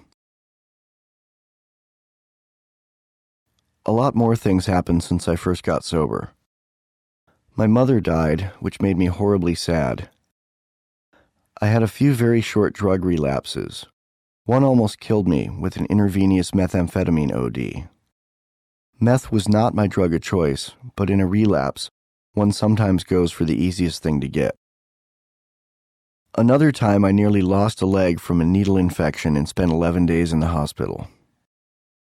I'm currently many years clean, married, and happy most of the time. I would be totally happy, but I'm still dealing with my daughter's death. I'm not being a victim about it, but still think about her every day. It happened less than 3 years ago, but I'm doing as well as could be imagined. Because I don't play the eternal victim with any hardships, and I stay away from "it'll always be good" magical thinking. If you expect to live a life without challenges, you should be prepared for a lot of disappointment. Again, expectations are appointments with resentments. Stop being a victim. Pull yourself up by your bootstraps. There ain't no such thing as a free lunch. Get over it. Whether you're abused as a child, grew up poor, or your ancestors didn't hop ashore from the Mayflower. I was molested at age 8 by a member of my babysitter's family. I was a latchkey kid and my parents were divorced. I was scalded by bullies and ended up in the hospital at 14. I became a drunk by 18 and a heroin addict by 23. But I turned my life around and pulled myself up, and I don't blame any of my addictions on anybody but myself. I take responsibility for my actions. It's weakness to blame negative behavior on outside events. The abuse made me do it. Daddy didn't love me. The drugs made me do it. The Lyme disease made me do it. Or, I am disadvantaged because of my family tree. In former times, a popular one was, I am possessed by the devil, though that still flies with some people. Don't staple your hand to your forehead by letting your self-victimization keep you from what you want to do and from what you can do. Sure, you'll get a certain amount of mileage from the many people who love a victim, who venerate a martyr, but that's not real. Be real. Don't blame others for your problems. Also, don't blame yourself for things that are out of your control. Accept the chaos and statistics, put it in the past, and move on. I've seen people with a less crappy upbringing than mine commit violent crimes and blame it on their childhood. I've seen people with a perfectly happy childhood do horrible things to themselves and others later in life. And I've certainly seen a lot of people who were straight-up violent criminals, absolute grind-me-into-cat food candidates, genuinely destructive, mercenary, narcissistic felons who turn their lives around, especially in recovery. There's no free lunch. Earn your keep on planet Earth. People who file nuisance civil lawsuits are another form of professional victims. Sometimes they want to legislate an apology, but some of them are purely cat food on the hoof who don't want to work. They look for people to wrong them and then sue. It's as if to say, I don't want to work, you go to work and give me your money. That's stealing. You may ask why I place such a value on work. Because work is part of the way you pay your keep on planet Earth. It's a minimum entry-level requirement to exist. The government should not give money to anybody because that means taking money from others in order to do so. If you believe in a free market economy, then you also believe that people with valuable and worthwhile ideas will succeed based on their merits, and those who cannot create will survive in a support capacity. Generally, this means administrative work, semi-skilled labor, and physical labor. Those unable to create new ideas and unwilling to provide support will starve, or be shot by an armed citizen while initiating force to steal. Survival of the fittest. Our system is not set up this way anymore, at all. It's tending more and more each year to nanny everyone and to pay more and more people not to work. Because of this, our system will eventually collapse. We're seeing the beginning of the end now. Things may turn around for a moment because of the bailouts and such, but it's morphine when an aspirin would have worked. And the patient has become a morphine addict.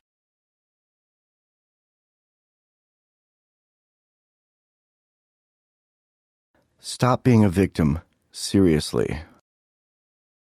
Part of my solution is to make my own world, not allow hardships I had in the past to be a barrier to my future. I refuse to be a martyr, and I move on.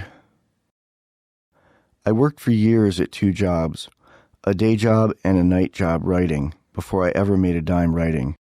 Also, I could quit my day job and not have a boss. Anyone can take control of their own destiny. A prevailing quandary of our society, exacerbated by the recovery industry and its cross-pollination with psychotherapy, is that we're headed toward being a world of martyrs, of victims with special interests who parade their hurt for our applause. It happens at many 12-step meetings. It happens on talk shows. It happens from people's homes via YouTube. It happens anywhere anyone will listen.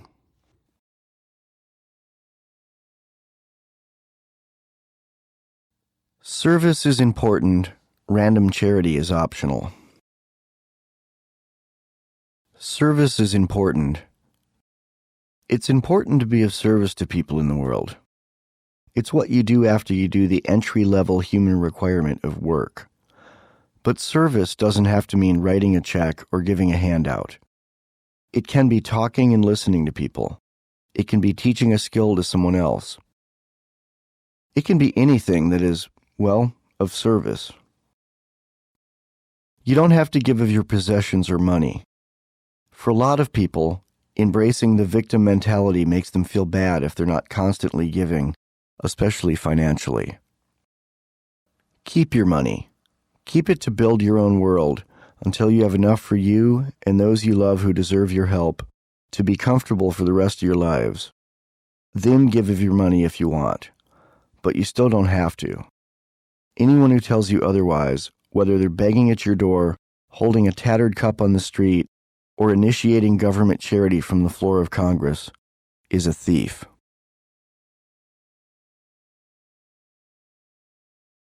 The Book of Job, California style.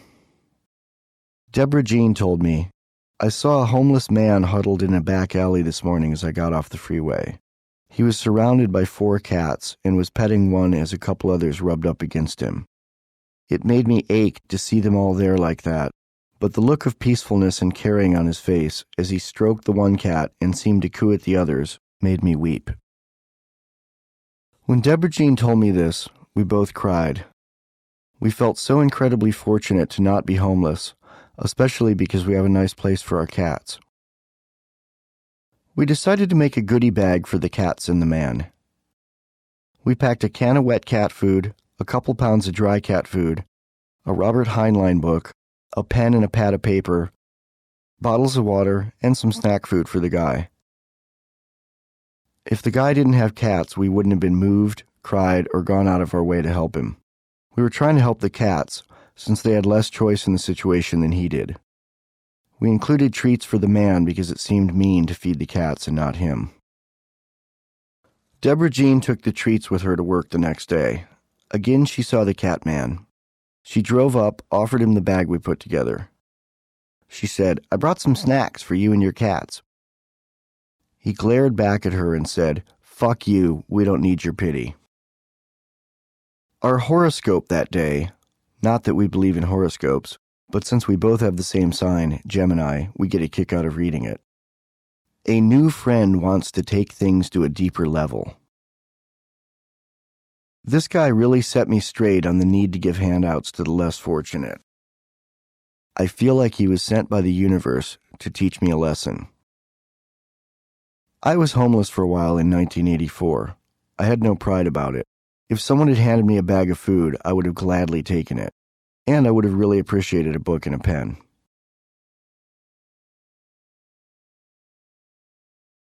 Reclaim the nest. You don't have to support your adult kids. Once they're 18, kick them out if you want. You did your bit, and giving them wings to fly is the best thing you can do for them.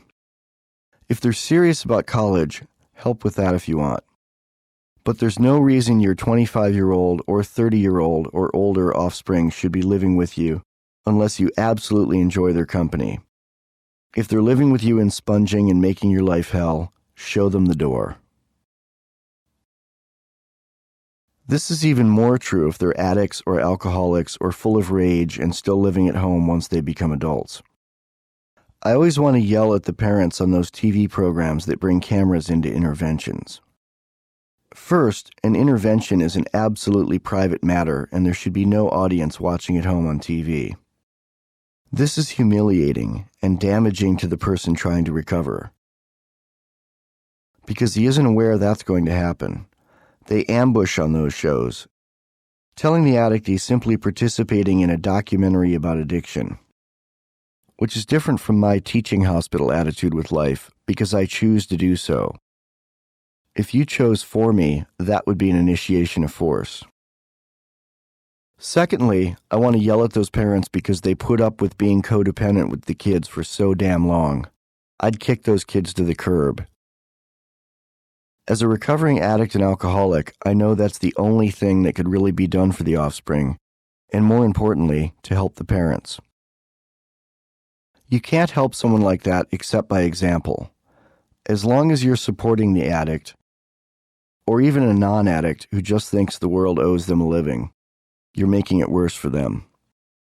They will never have a chance to grow spiritually as long as you're helping them die by giving them 3 hots and a cot, because they'll never hit bottom. I know from experience, and I really believe that hitting bottom and running out of options is the only thing that can catalyze someone out of the complacency or self-destruction and jolt them into productive action. They can't do it if you keep buying them lunch and keep letting them use drugs in your house.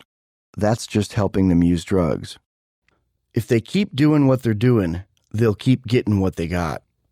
And so will you. Kids under 18 may require a different approach. With minor children, I'd recommend you consult the appropriate experts. But when the kids are 18 or over, if they're driving you nuts, all bets are off.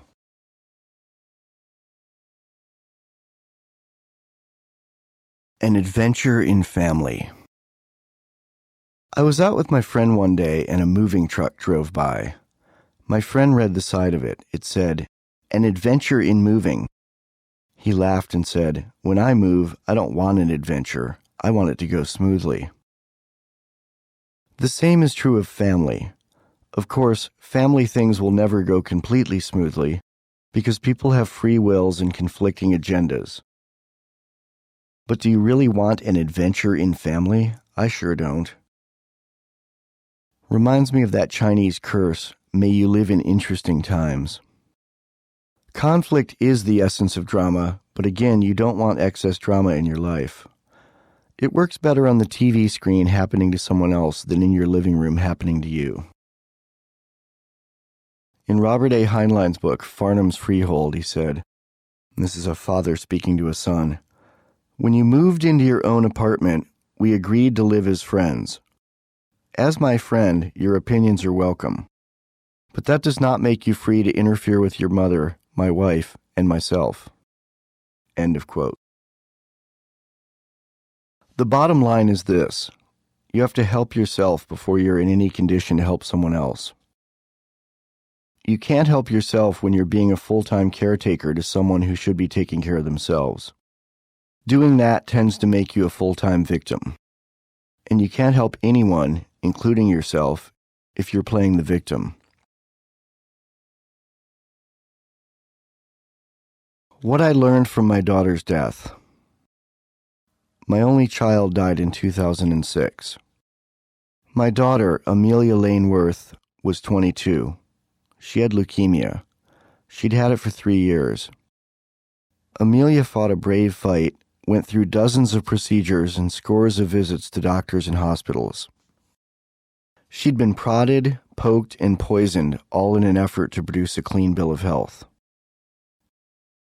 Shortly before she died, she basically told me, "If chemo doesn't work this time, I don't mind dying. I'm just sick of all this garbage. I just want to be a normal kid having a normal life." She didn't give up, she just accepted what came her way. I was with her when she had her last chemotherapy.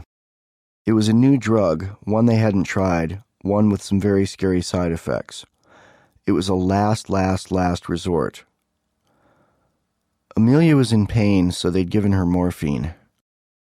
Morphine is God's gift of comfort for people in agony.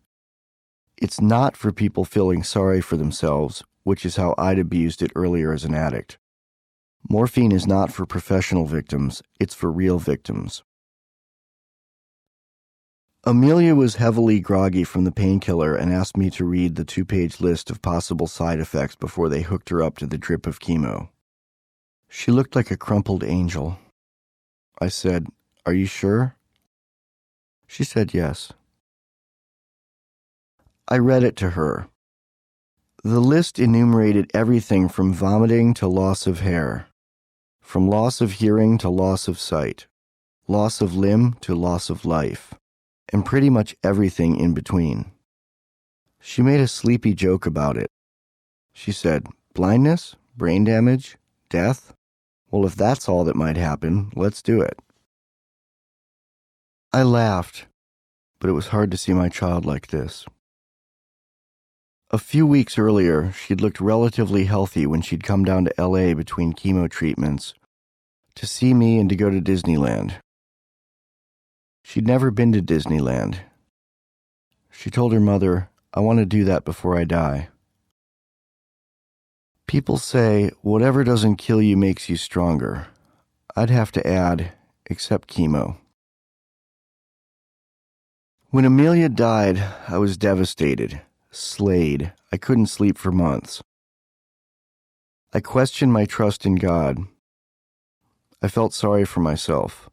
I played the victim for a little while, which is natural. It was part of my grieving and healing process.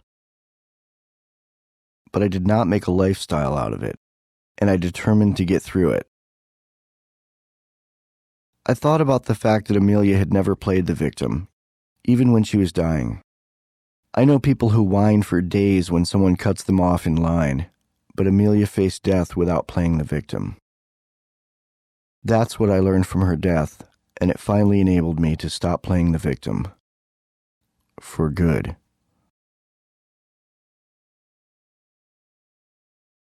Action. Make a list of people you know who play the victim. Make a list of times you've played the victim and ways that has kept you from your goals. Stop putting up with people who play the victim. Stop being a victim yourself.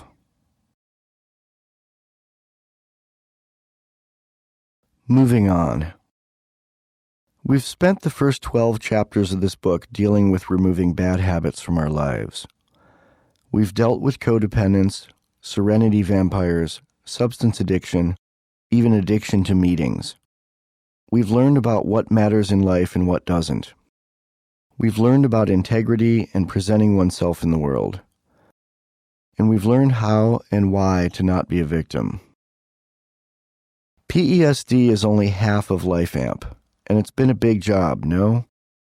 But good on you if you've taken the steps to make progress. That's what life is all about. Regardless of your age, the day you stop being teachable is the day you become old. So, now that you have a slate relatively clean of clutter, it's time to fill your plate with positive patterns and people. As you might guess, for me, positive patterns means work. Work at something you love. The remainder of this book is going to be about doing work that you love. This is the second half of the LifeAmp plan. In Chapter 13, Work Smarter, and Chapter 14, Time Management for Common Profit, we'll deal with doing what you love for work. In Chapter 15, Making a Living Doing Something You Love, we'll progress to getting paid for living our dreams. In Chapter 16, Organization Building, we'll learn how to interface with positive people to effectively work in small, highly mobile ad hoc companies and organizations. Here you can find your tribe, do something great, and make your mark in the world. Finally, we'll close with Chapter 17, Letter to a Young Me, where I tell you what it was like, what it's like now, and where I'm headed. Let's start with learning how to work smarter. End of Chapter 12. Second half of the book, AMP. Chapter 13, Work Smarter. This is the second half of the book. It's where we step out of the get rid of weenies mode and step into, now that you've got your life more in order, let's do something about it. There's a story my dad likes to tell. Billionaire industrialist Henry Ford was giving a tour of his company to a group of investors. They went by an office where a guy was staring out the window, feet up on the sill, his back to the door, watching the birds outside on a tree. After the group got out of hearing range of the daydreamer, one of the investors asked Ford, "Why do you keep such a lazy man on your payroll?" Ford replied, "That lazy man came up with our 3 most profitable ideas last year, and he was sitting in that same position when he came up with all of them." Sometimes the best way to start solving a problem is to daydream a little.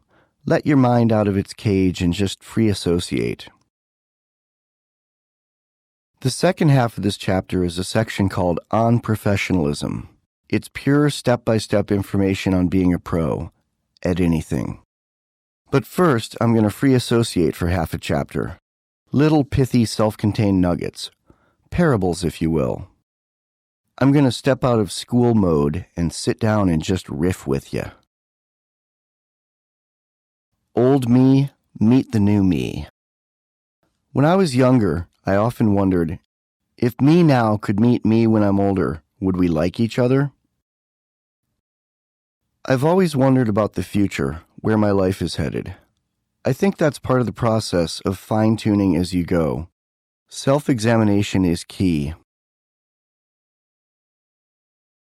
I've always wanted to utilize the media to scratch outside my physical surroundings and touch the world.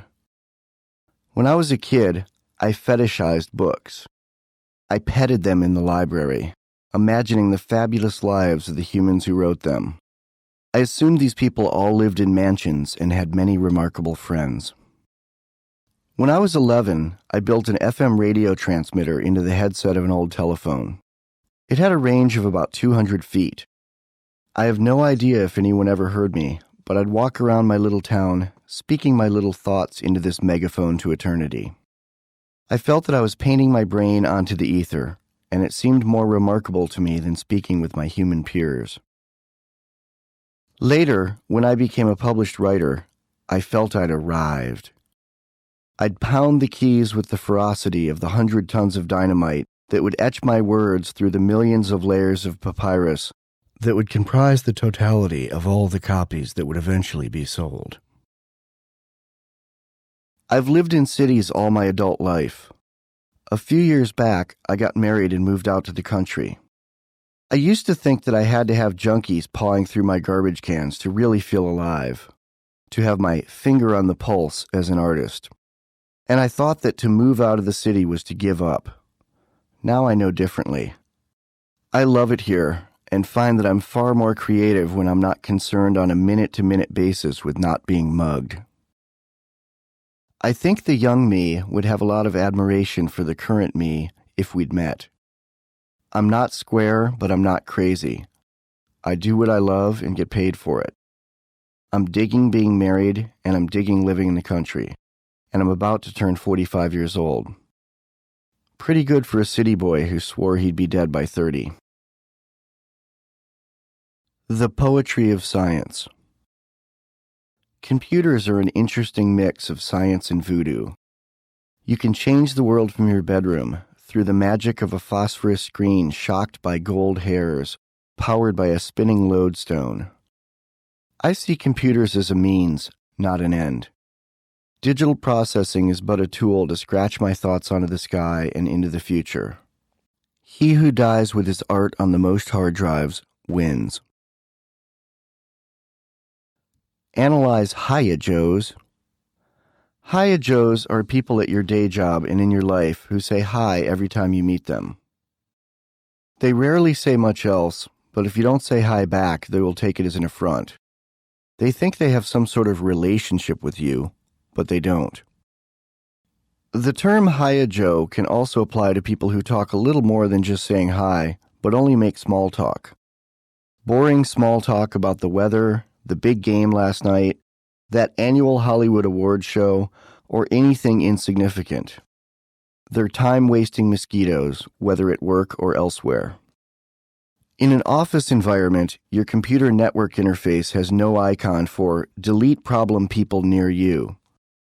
So keep saying hi to the ones at work so you can help keep your job a little while longer. But remember, sooner or later, I'm out of here. Think about what you're really doing when you Hiya Joe. Add up all the time you spend doing that for a lifetime. You probably could have learned a language or taken a long vacation. Your day job is probably a very inefficiently run workplace. Most are. You could probably do better. At least when you work at home, when you're sick, you don't have to go in anyway and make everyone else sick.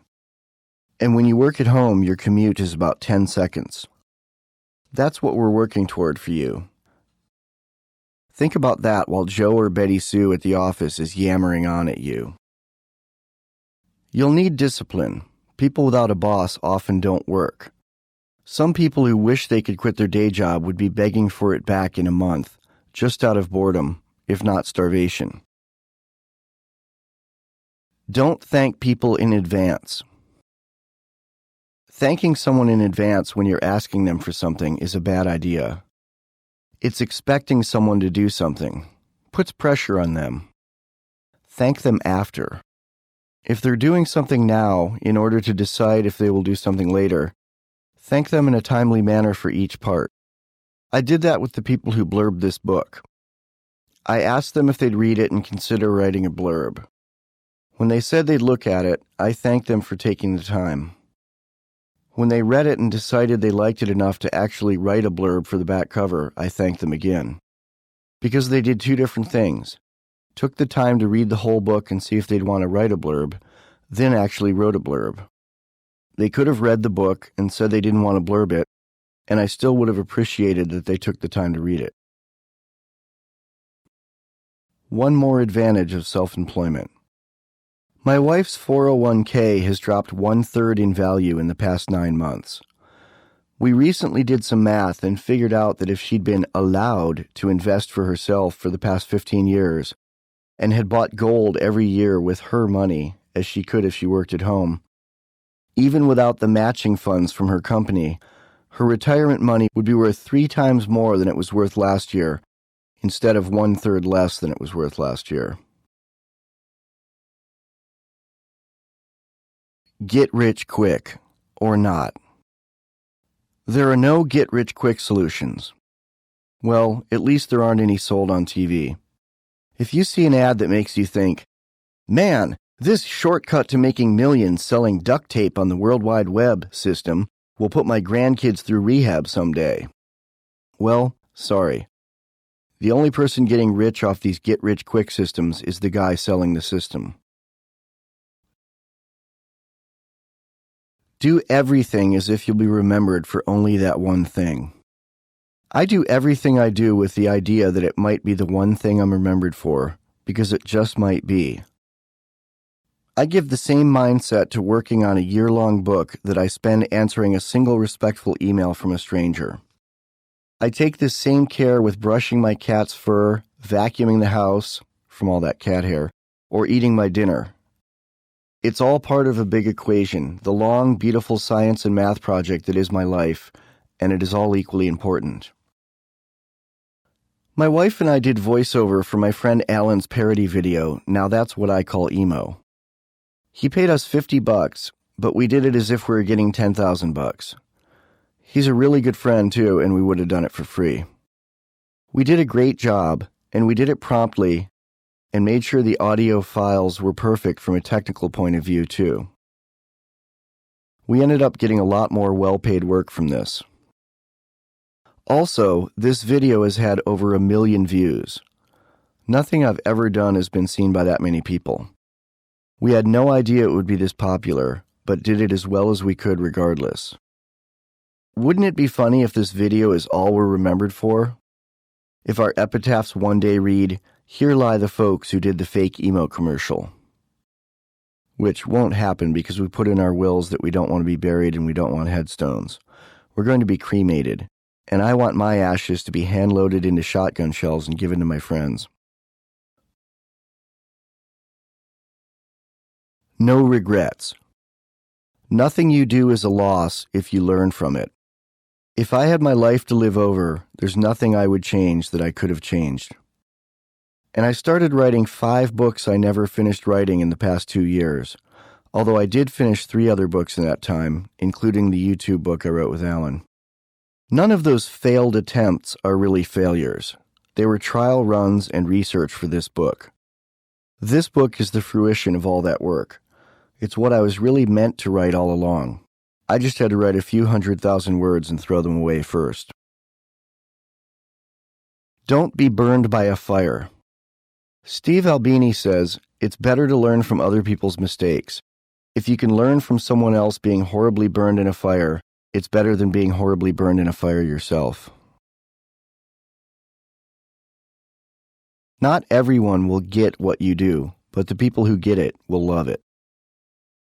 A guy named John wrote me an email and said, "At the time I first discovered your stuff, can't remember what came first, DIY or Die or $30 film school, I was really impressed by your work.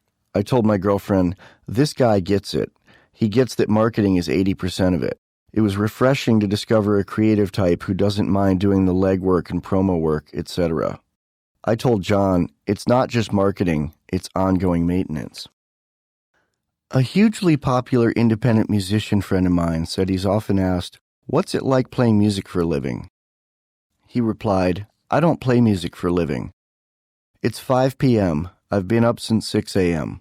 I've spent my day making phone calls, sending faxes, going to the post office, and dealing with computer problems.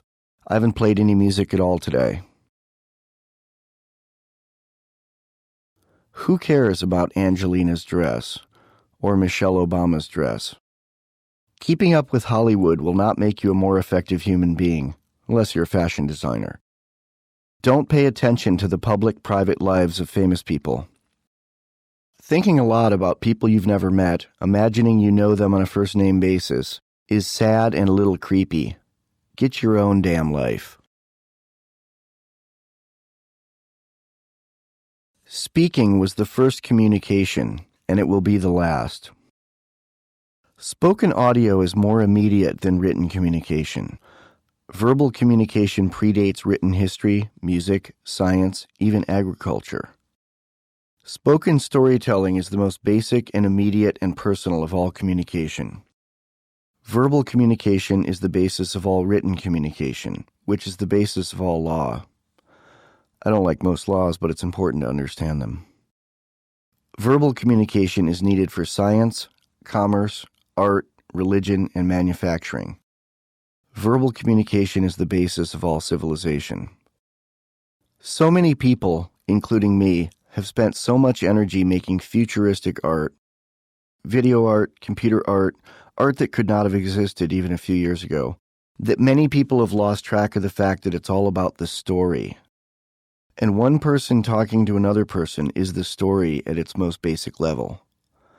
There's a lot of stunningly produced visual art that has no real story. That's boring. I've become far more interested lately in going backwards, going back to the written and even to spoken audio. Podcasting is my adult realization of that childhood desire that made me put that radio transmitter into the handset of that old telephone. I want to speak to the sky.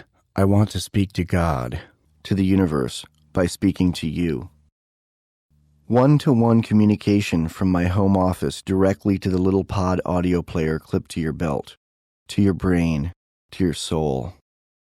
With no interference from corporate gatekeepers, censors, or marketing weenies with PhDs who don't even have a high school diploma in understanding the hearts and minds of men.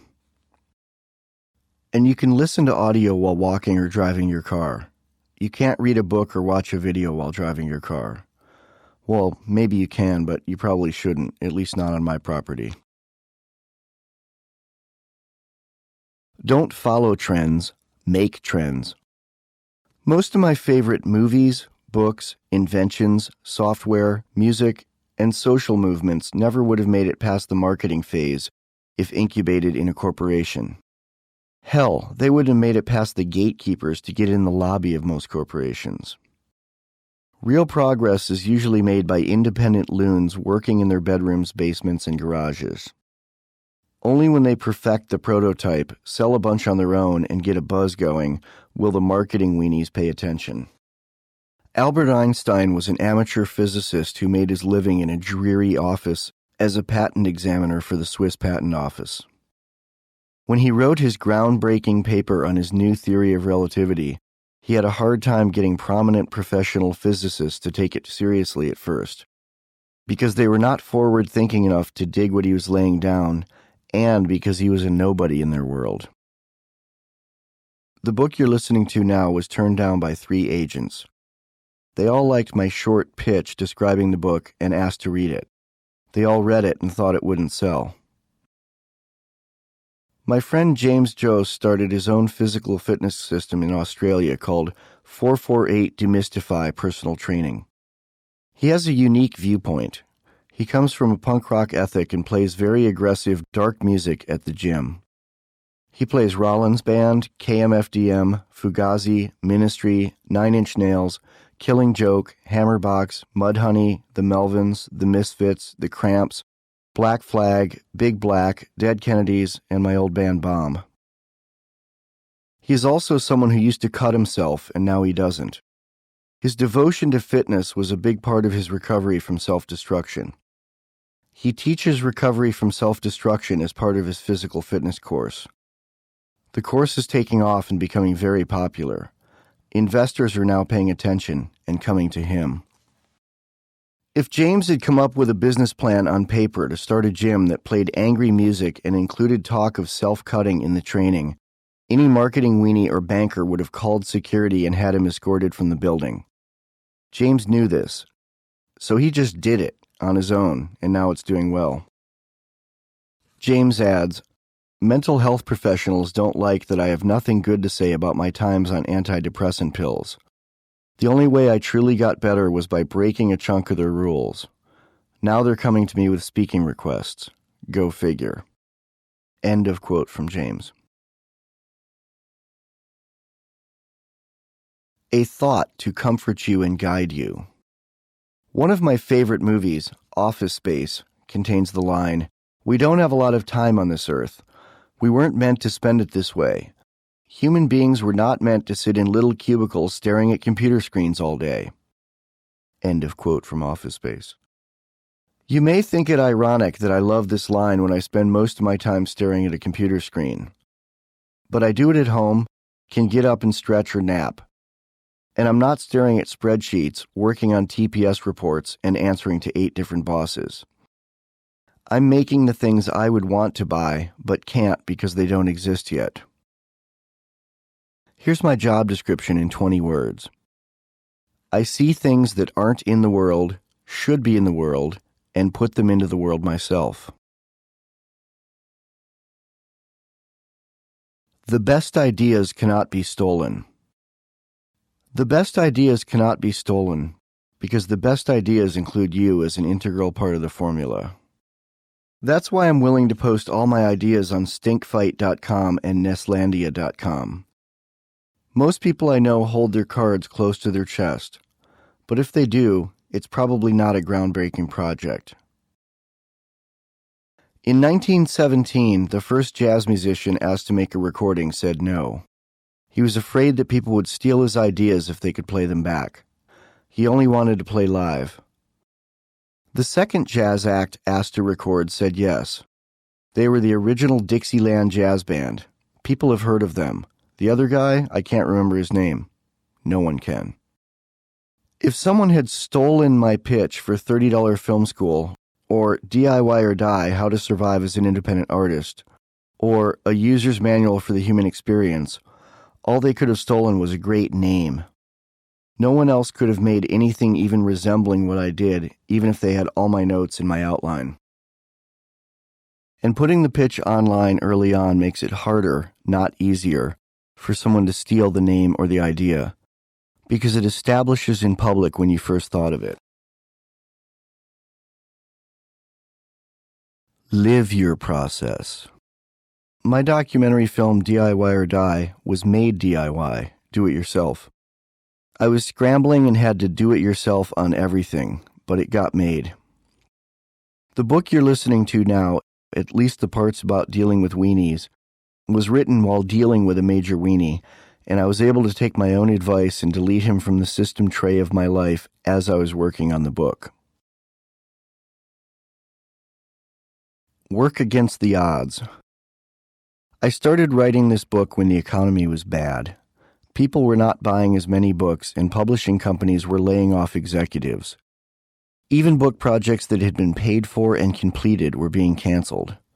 But I wrote the book anyway because I had something important to say. The book got published regardless of the state of the industry betting against it. I got it out into the world and made a few bucks too. Do your work, create your product or service, and work toward the future. But do not put all your hopes on the results of any one project. Expectations are appointments with resentments. Do the footwork, then move on to the next thing. Have several different things going, too, so you don't bet all of your work on any one pony.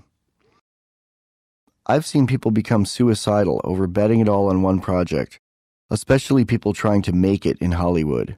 But I've seen it elsewhere, too. I've seen it everywhere, in all areas of business.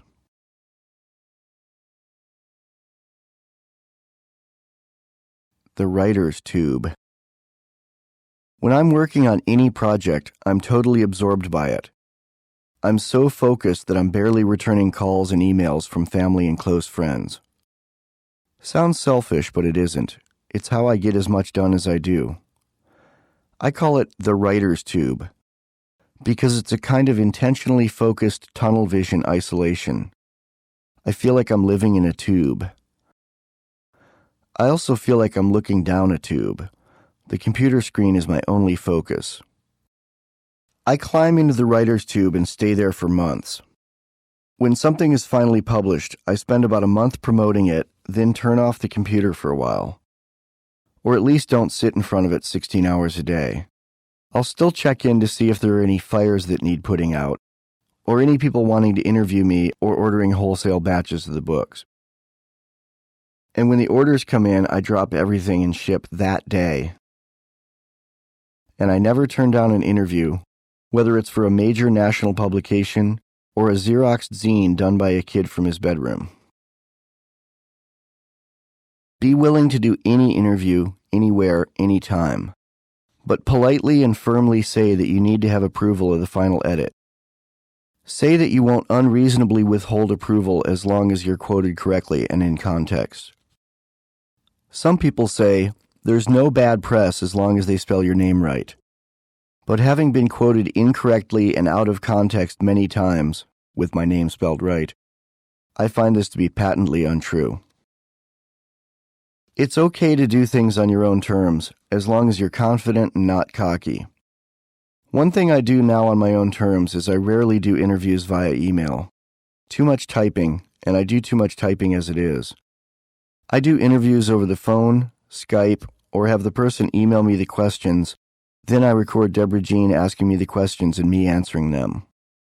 I send the audio file to the interviewer. They can either post it online as an audio MP3 or type it out themselves if they want text. So, after the project is dropped into the world, and after a month of nonstop promotion, I step away from the computer, emerge from the tube for a month or so, live life out in the world and relax. I spend time with my wife and my many cats, return some phone calls, go for walks, visit a few good friends I've been ignoring, and put my feet up on the window of life and watch the birds. At this point, I often have no idea what I'll do next, and it doesn't matter. I like that term drop. Releasing a new project is like having a baby after being pregnant for a long time. Though when a project drops, it's already a young adult, and you get to watch it grow out in the world. Once I've released my offspring into the world and relaxed, I usually get an idea for the next project very near the end of the relaxation period. In fact, getting that idea is often what ends the relaxation period. I climb back into the writer's tube, strap myself in, and scurry into work mode to the exclusion of almost everything else. I love this process, and I get a lot done. If you want an audio glimpse of what goes on in my writer's tube, I recorded me and Deborah Jean working for 40 minutes on the wording of one very short section of this book. My description of God many pages back, the part that begins, God is the sentient, benevolent, and infinite force that created the heavens and the earth. It's on the Radio Free Nestlandia podcast, episode 21, How to Write a Book. That's available at nestlandia.com. Fame by accident or by design? I've met very few people who just happen to get famous, especially those who got famous despite appearing not to care. They usually care. A lot. Most people think Kurt Cobain just got famous on talent. And Kurt said many times that he hated being famous. But if you look at Cobain's private diaries, which his widow published as a book, you can see he was very systematically seeking fame. Timothy Leary is thought of as having just spontaneously emerged as the spiritual leader of the hippies. But he and Allen Ginsberg were exploiting all their contacts to get articles about them and their mission published by the likes of Life magazine and the New York Times. Leary and Ginsberg engineered fame for their ideas with the fervor of a marketing expert for a Fortune 500 company. And again, some would say they were marketing an important idea. But you know and I know that the name and the face always gets to go along for the ride with the idea. They were promoting brave new ideas, but they were also promoting the brand of their own names. And that branding led to book deals, speaking engagements, groupies, etc. I think there's something a tiny bit broken about all performers and fame seekers, myself included, though my mission is to be less broken with time, which is a main subject of this book. I've been in a room with and chatted with A++ list actors, top 10 rock stars, and famous writers. And while cool, smart, and talented, they always had a little bit of, "Do you approve of me?" even when talking to someone like me, who they'd never heard of. I think that anyone who devotes their life to seeking applause maybe didn't get enough "attaboys" as a kid. But we all take this broken part of us, this defect of character, and turn it around into working for us rather than against us. The key to staying sane with this is to recognize when it's no longer working for you, then wean it out of you into something more manageable and humble. Increasing the visibility of your brand. Everything you do and do well, whether it makes you money or not, increases the brand name of you. This makes people pay more attention to the next thing you do. If all your products and projects have your name on them, your name becomes more sellable with each success. Keep track of your brand. Keep a CV or resume. Mine's here, kittyfeet.com, kittyfeet.com/cv.htm. Though I've been too busy doing more stuff that will eventually go on it to have time to update it in a while. That's what they call a quality problem. Giving versus selling. Sometimes, like with my podcasting, I maintain my amateur status so I can compete in the Olympics. I could make an extra couple $1,000s a year putting ads in my podcasts and on my blogs, but I want some of my media pure. It's not that I don't like commerce, it's that as a media creator who is also a media consumer, I want to make media that I'd consume. And I hate most advertising. It offends me. I actually listen to the podcasts I make, and if they had ads, I'd have to fast forward. Save the world with telecommuting. If more people work from home, folks will need to drive less. Pollution will be less, and people will also have more available time and income for fun things. Accidents will go down. Frustration caused by gridlock will diminish. Quality of life will improve across the board. It's win-win for everyone. Anyone who works in a purely information capacity can work from home if employers will work more toward allowing this. Most bosses don't like the idea because it's harder to yell at someone who's not in the same room. But as bosses realize that yelling is not the best way to motivate people, and as broadband access increases, anyone who isn't digging ditches or lifting boxes for a living will be able to work at home. We'll certainly need more fiber optic infrastructure, especially in rural areas. And I think the free market should take care of this, not the government. Of course, it takes a different mindset to work at home, but people can be trained. I believe that everything you need to know to do all this is in the books I've written. A bookshelf containing all the books I've written and the 2 films I've made is a complete library on doing anything, not just art, at home, for pay, and making the world a better place while doing it. And making a mark while doing it. That bookshelf is better than art school, and maybe better than business school. I'm not reading the whole appendix for this book in the audiobook, but the appendix, with all the links of all the books, including mine, and a lot of other stuff that was influential for me on LifeAmp, is all on the website, lifeamp.org. Look at the link that says URLs for book. Then you can start your own college on one shelf. Living and working out on the road. Advances in technology make it possible to be highly mobile with your craft. You really can live out of a backpack and make your living from your laptop. Technology was originally looked at by us old-school hipsters as an intrusion by the man. Computers were something to enslave you, not free you. But we later learned that carefully considered use of technology can free you and make your work fly, get it out in the world, and even let you travel the world as you do it, especially if you use encryption to protect yourself and your valuable commodities in the process. You can live with no fixed address and make a living doing what you love.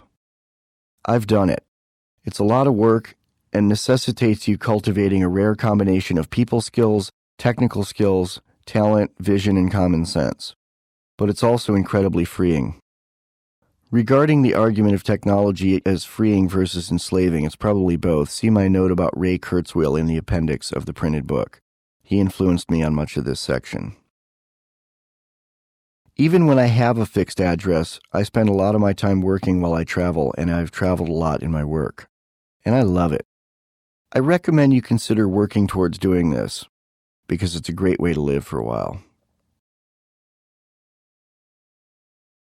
Nanocorps. A nanocorp is a highly mobile small corporation or partnership composed of between 2 and 10 people working over the internet. You can be anywhere, and so can your partner or partners. We creative types are no longer tied to a physical location, and we're no longer tied to having to show up at the same place at the same time every day and sit in neat little rows.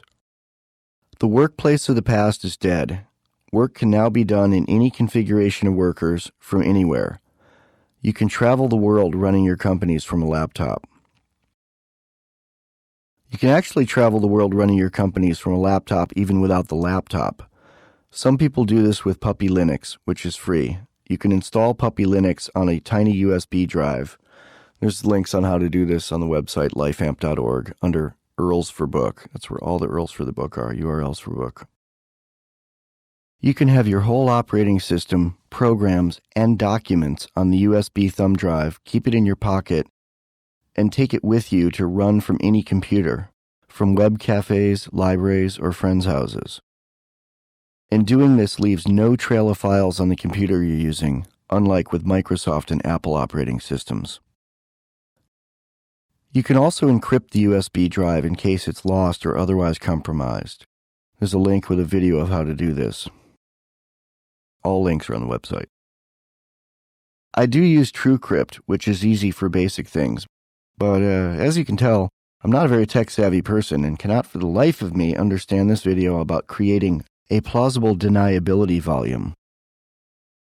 But I imagine someone could fill the dummy volume with things that are legal but that many people might want to hide. Bad poetry, run-of-the-mill porn, AA fourth step, list of failed diets, an unfinished and unpublishable novel, etc. I would certainly never recommend that anyone break the law. I mention these possibilities for educational purposes only. I feel that the rights of the people to be secure in their persons, houses, papers, and effects, as guaranteed in the Fourth Amendment of the Constitution of the United States, has been severely compromised lately by ever-expanding federal government taking precedent over states' rights and individual liberties. More on nanocorps in Chapter 16, Organization Building. Seeking. I've always loved seeking. My mother thought I might end up being a preacher. That wasn't her projecting. It was a good bet when I was 12 or 13. I liked the Bible and was charismatic from a young age. Well-read, could engage any adult in complex conversation, and hold my own in debates. I was an excellent public speaker, a budding leader of men. I was probably destined to be a preacher, a politician, a salesman, or a rock star. I went with rock star for a while. While preachers have some cool music too, and preachers, politicians, and rock stars enjoy good lighting, which was probably an important consideration for me at the time, rock stars don't have to wear ties, and I hate wearing a tie. Ties feel to me like something between a leash collar and a noose. I wore ties 5 days a week for 4 years at the church farm school, the boarding school I got shipped off to after my parents split up and I started getting into trouble without a strong father figure present in my daily life. I do have to thank my dad for my do-it-yourself workaholic spirit. He may not have taken me to a lot of baseball games, but he taught by example and he passed on his ancestors' pioneer genes. These two things made me much of what I am today. His legacy will be everything he's done, plus me having his last name. I like the name Michael Dean. That's why I never changed my name, like a lot of people I know did. Dean is from the same Latin root as decimal. Dean means one who leads 10 soldiers. I'll take that. And Michael is Hebrew for who is like God. I would have been a great preacher. I'm still charismatic, still love to seek, and with the amount of drugs I used to do in my late 20s, I've got a great story of redemption. Salvation is certainly more sellable if you have a solidly sorted past. How are you going to convince sinners to repent if you haven't sinned your own ass off? In other words, how can a wretch like me now see unless I once was blind? And I'm not talking a made-up past, not an exaggerated past that one would have to later go on Oprah and apologize for having embellished. I will never have to hang my head in shame and say, "Oh, I'm sorry, Miss Oprah. I know I told you I was a do-or-die junkie, but actually I just did a bong hit and fell off my skateboard." Nope, I'll never have to untell my truths because my truths are true. I should be dead many times over. Though I did do a bong hit and fall off my skateboard a few times too. Is life really fair? One time I was feeling sorry for myself and said to my friend, "It's not fair. It's just not fair. Life isn't fair." He said, "Well, thank God for that, you dummy. If life were fair, Michael, you and I would both be dead." It was some great tough love that I really needed to hear. But like many spiritual transformations, it didn't work immediately. It took a while. This book is part of the record of that journey. Not the end of that journey, but the work in progress that is my life. This book is just a cross-section of a sliver of my time. This is a teaching hospital, and I'm showing you the process as it happens. Okay, that's enough riffing and free associating. Time for the second part of this chapter, as promised. Let's get back to business. End of first half of Chapter 13. Second half of Chapter 13. On professionalism. Ayn Rand said in her book Atlas Shrugged, "My philosophy, in essence, is the concept of man as a heroic being, with his own happiness as the moral purpose of his life, with productive achievement as his noblest activity, and reason as his only absolute." End of Ayn Rand quote. Basically, a large part of being a success in the world is interacting with people in a professional manner. It's often the difference between well-employed and being unemployed. Years ago, when I lived in San Francisco, I was talking to a guy I knew who's an amazing hotshot rock drummer. He and I were talking about another drummer who's a less flashy player, a much more stable person, less prone to mood swings, and always punctual. The hotshot was complaining to me that the other guy was constantly employed as a session musician, even though the hotshot was technically a better drummer. The reason the other guy was more employed was that he gave the producers what they wanted and was easy to work with. The hotshot always tried to make his drumming noticed, whereas the other guy served the song. The other guy didn't play like a robot, was not a staunch yes man. He would give his opinion when he felt it helped the project, but he didn't try to insert himself into the project. That guy had professionalism, the hotshot didn't. A big part of professionalism is how you communicate with people. This can range from keeping your word, to having good email netiquette, to simply working well with others, to delivering regardless of what's happening that week in your own life.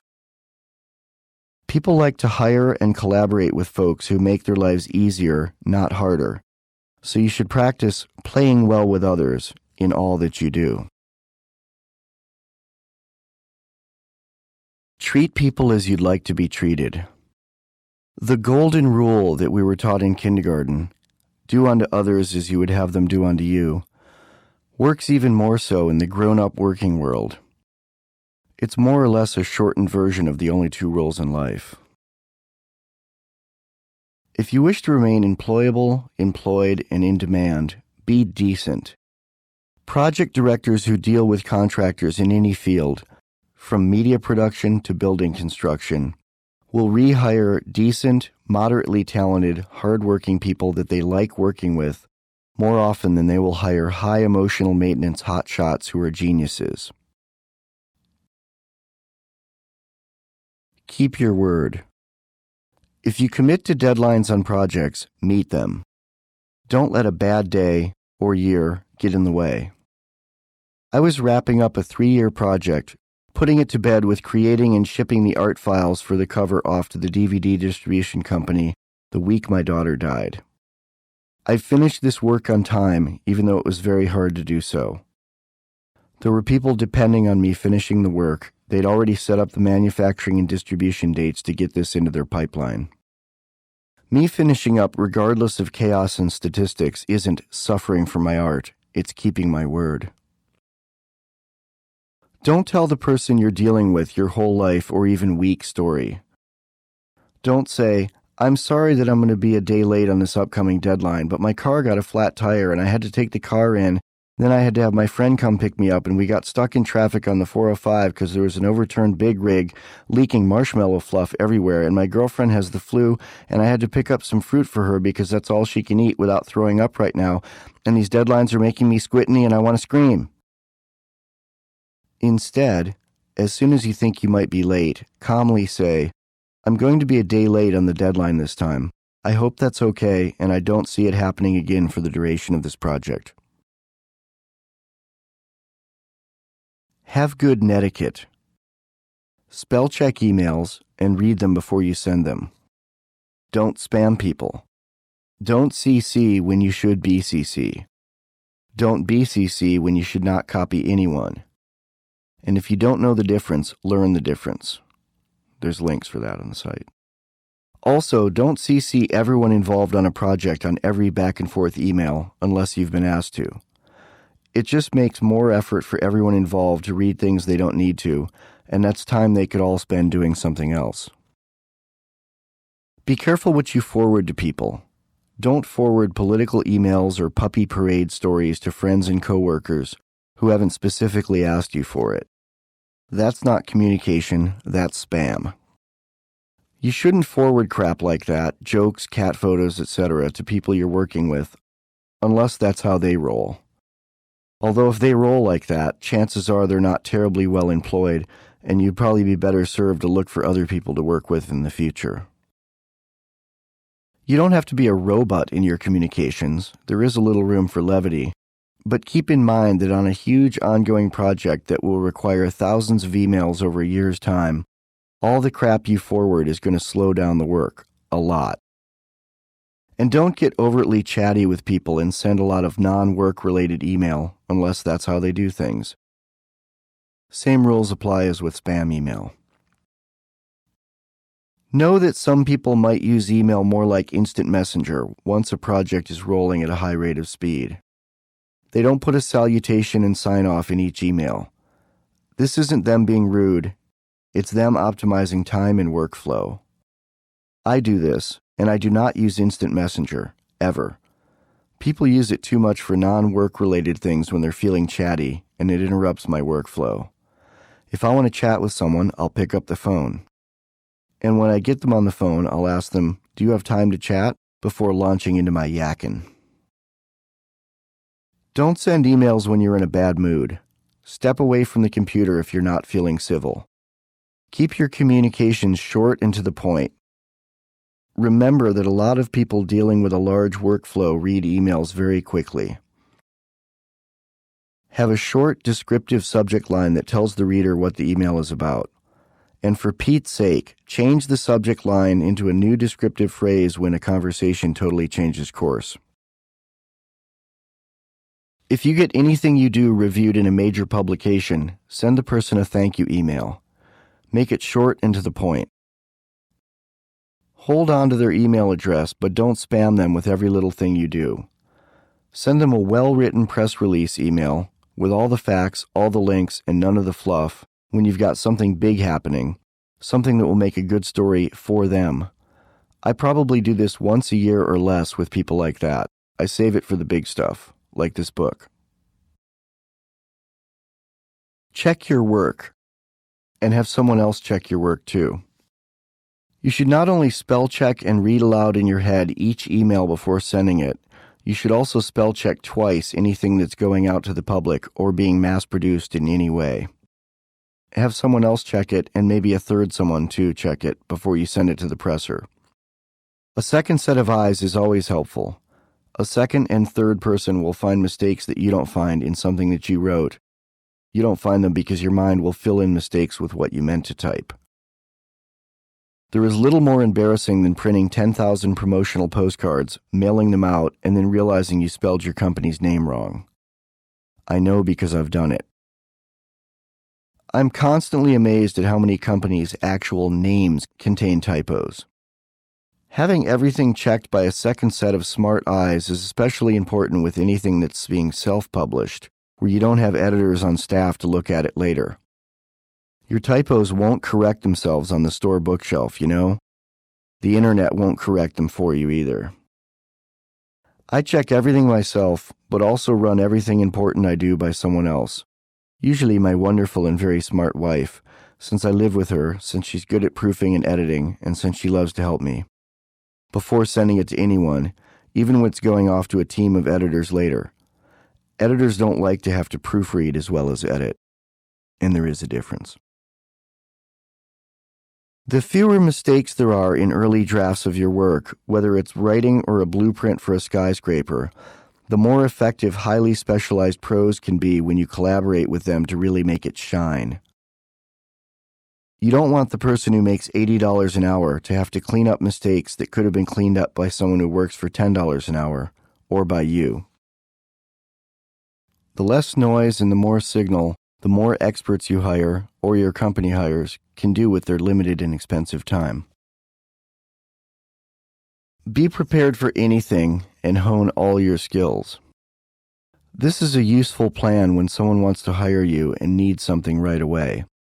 People who can pull that off without making mistakes and without complaining are very employable. And you can usually charge more when you do something on a heavy deadline. If you make a mistake, admit it. It's not only living by the only two rules in life. It will keep you employed and get you hired back more than hiding mistakes that will invariably be discovered later.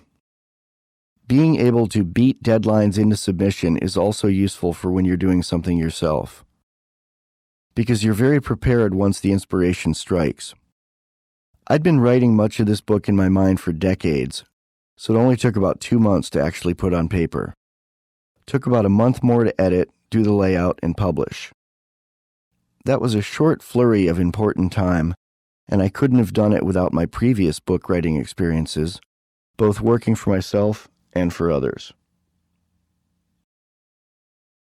With my first book, I'd been writing it for a decade in my mind, but didn't have the skills to write well yet, especially something of book length. So I had to learn to do it all, slowly, as I was writing it. That book took 6 years to write and wasn't nearly as good as this book is. Be flexible.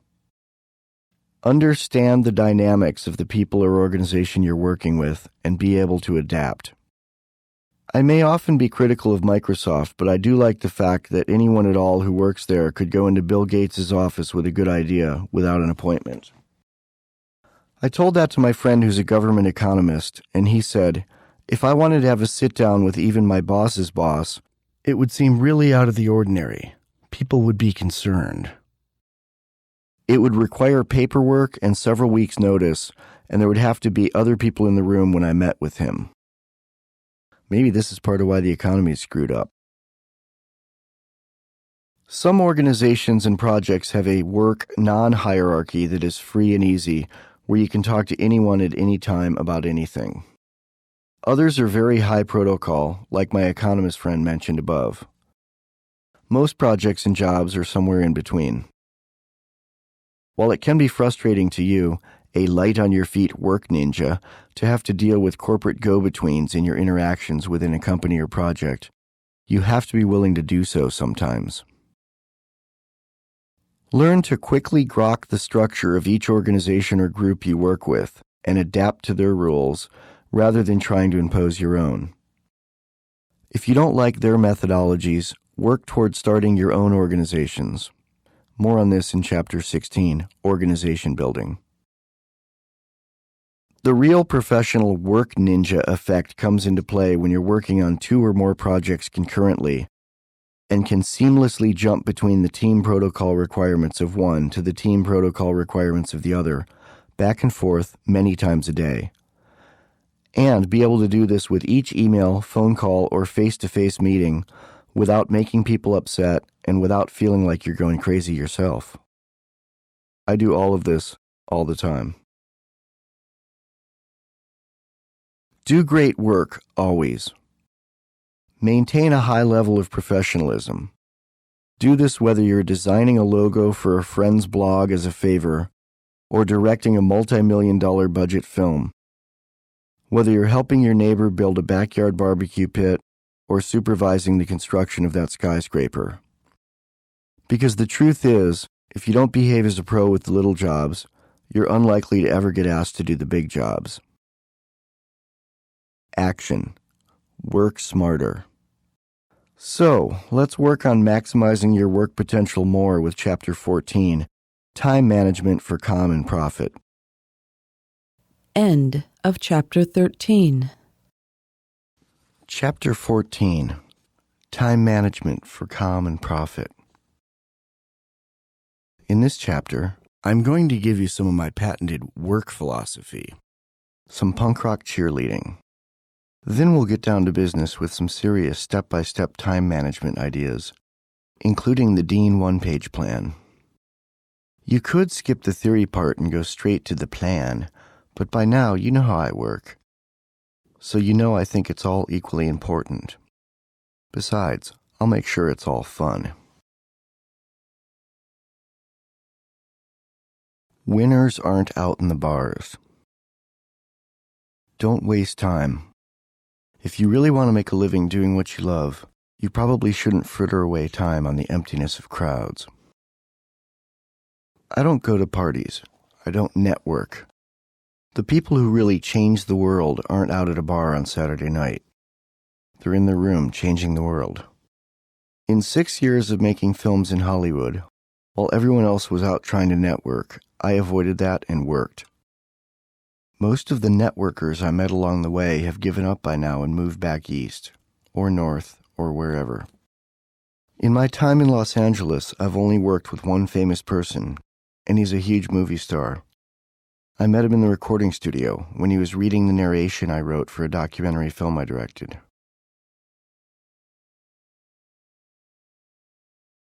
The River of Life. I see life, work, play, and love as integral parts of the same whole. I don't see work as something I do Monday through Friday, and fun as something I do on the weekends.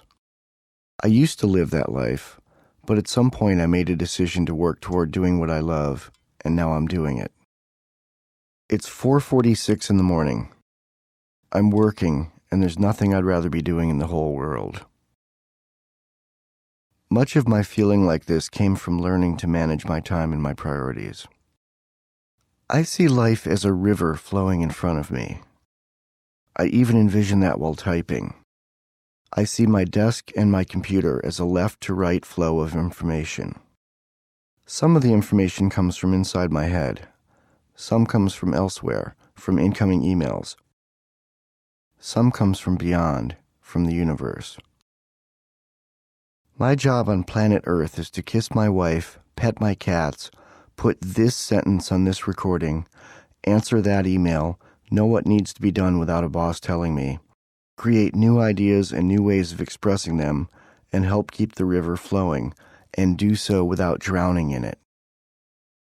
It's a fancy dance, and I dig it. And a lot of doing it successfully has to do with me managing my time. Steve Weiss, executive editor at O'Reilly Media, said, "Michael Dean laughs at deadlines. Finishing a book 11 days ahead of schedule. Good God, y'all."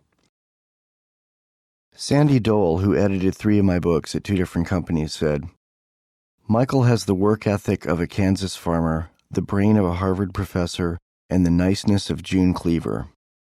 And he beats deadlines into mincemeat. I've worked with hundreds of authors, and Michael is in my all-time favorite top 5 list of people I love to work with." I didn't used to be like this, the way these editors say I am now. In fact, I used to be quite the opposite. It took a lot of work to become efficient, and the first thing I had to do was cut out the deadwood in my life. Then I had to learn to do the most with the little flash of time we are allotted on this planet.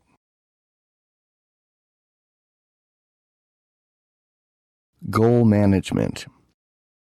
A lot of the reason I try to minimize weenies in my life is so I can have a life. I work hard to manage my goals and eliminate toxic people and patterns to streamline my life. And to me, that means doing important work. I live for work, which really is a major coup in life, to love what you do and even get paid for it. I've worked for decades to be able to do that. Now I do it.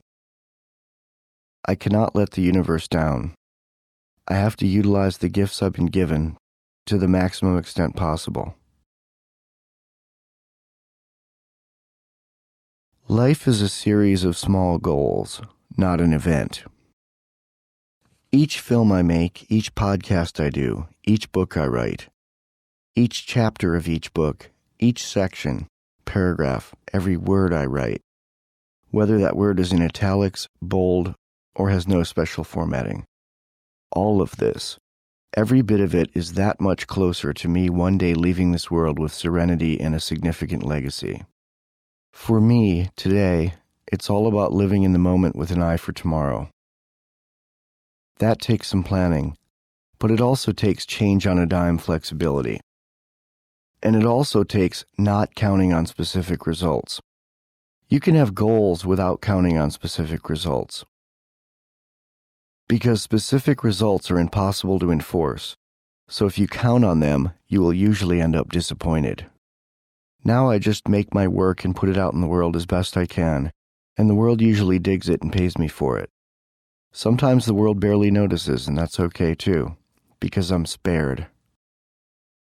When I was in rock bands and doing drugs, I always lived for tomorrow, even as I thought I was living for the moment. I was manic a lot, but wasn't really that happy. I always anticipated being happy when I got that gig, when I got that girl, when I got that record deal, etc. I even wrote some really good songs that reflected this. I used to sing, maybe I'll be happy when I get there, maybe I'll be happy when I leave here, maybe I'll be happy if you love me, maybe I'll be happy when I'm finally done. I'm pretty happy these days, and part of it is a sort of Zen-like ongoing realization that this is as good as it gets. And that's a good thing. The riches might not be up in heaven, so you gotta be here now. These are the good old days. And the sooner you get used to it, by gum, the happier we'll all be. Living for tomorrow didn't work. Even when my band got signed to a major label, it didn't fix me. I was still me. And I ended up more miserable because those bigger expectations weren't met. Being successful is not a single large event. Success is a lifetime of tiny triumphs and small events. Looking at it any other way is disastrous. Always remember, expectations are appointments with resentments. Making your own time.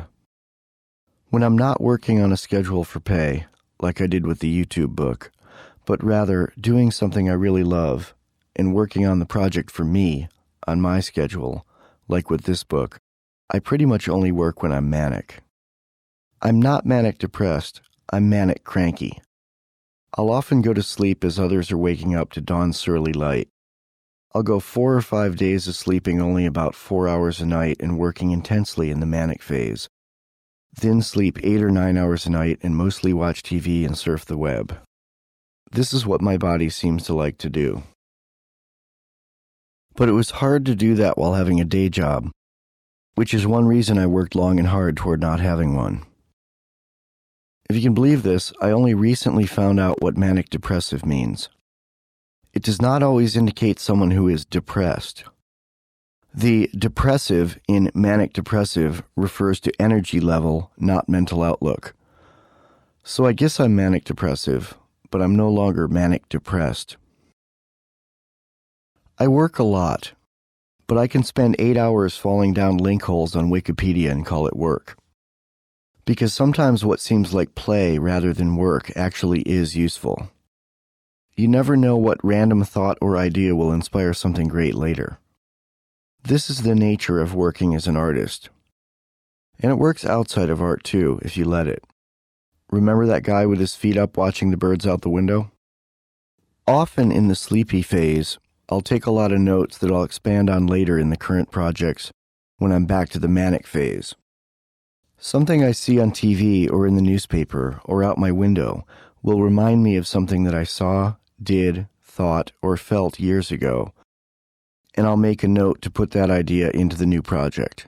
It all works out great. Other than constant PESD, the thing that really keeps me from being depressed is the LifeAmp work plan. Back when I didn't have a lot of projects going on, or even when I did, but didn't have the methodology worked out to manage my time on each project, I used to get depressed. A lot. But that was years ago.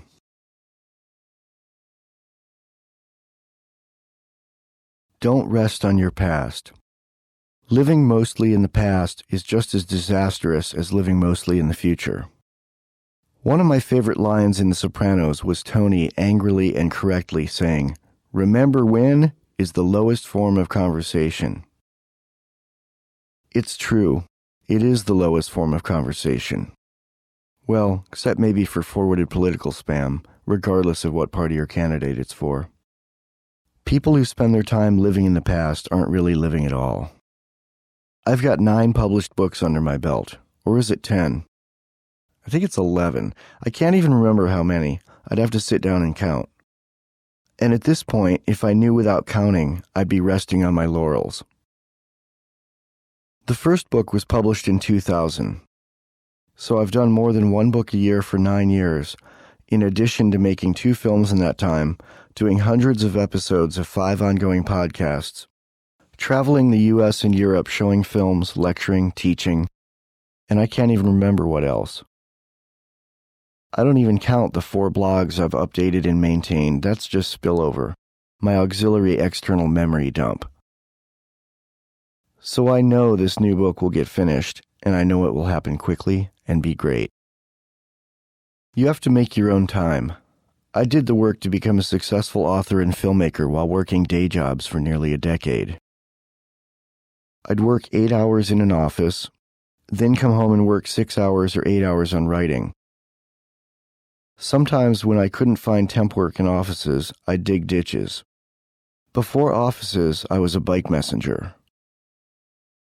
It was all hard work that I would always rather have not been doing, but I did it because I had the goal of being my own boss, and it worked.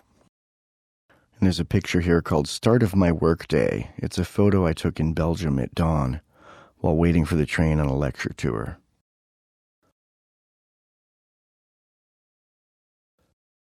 Preparation versus procrastination.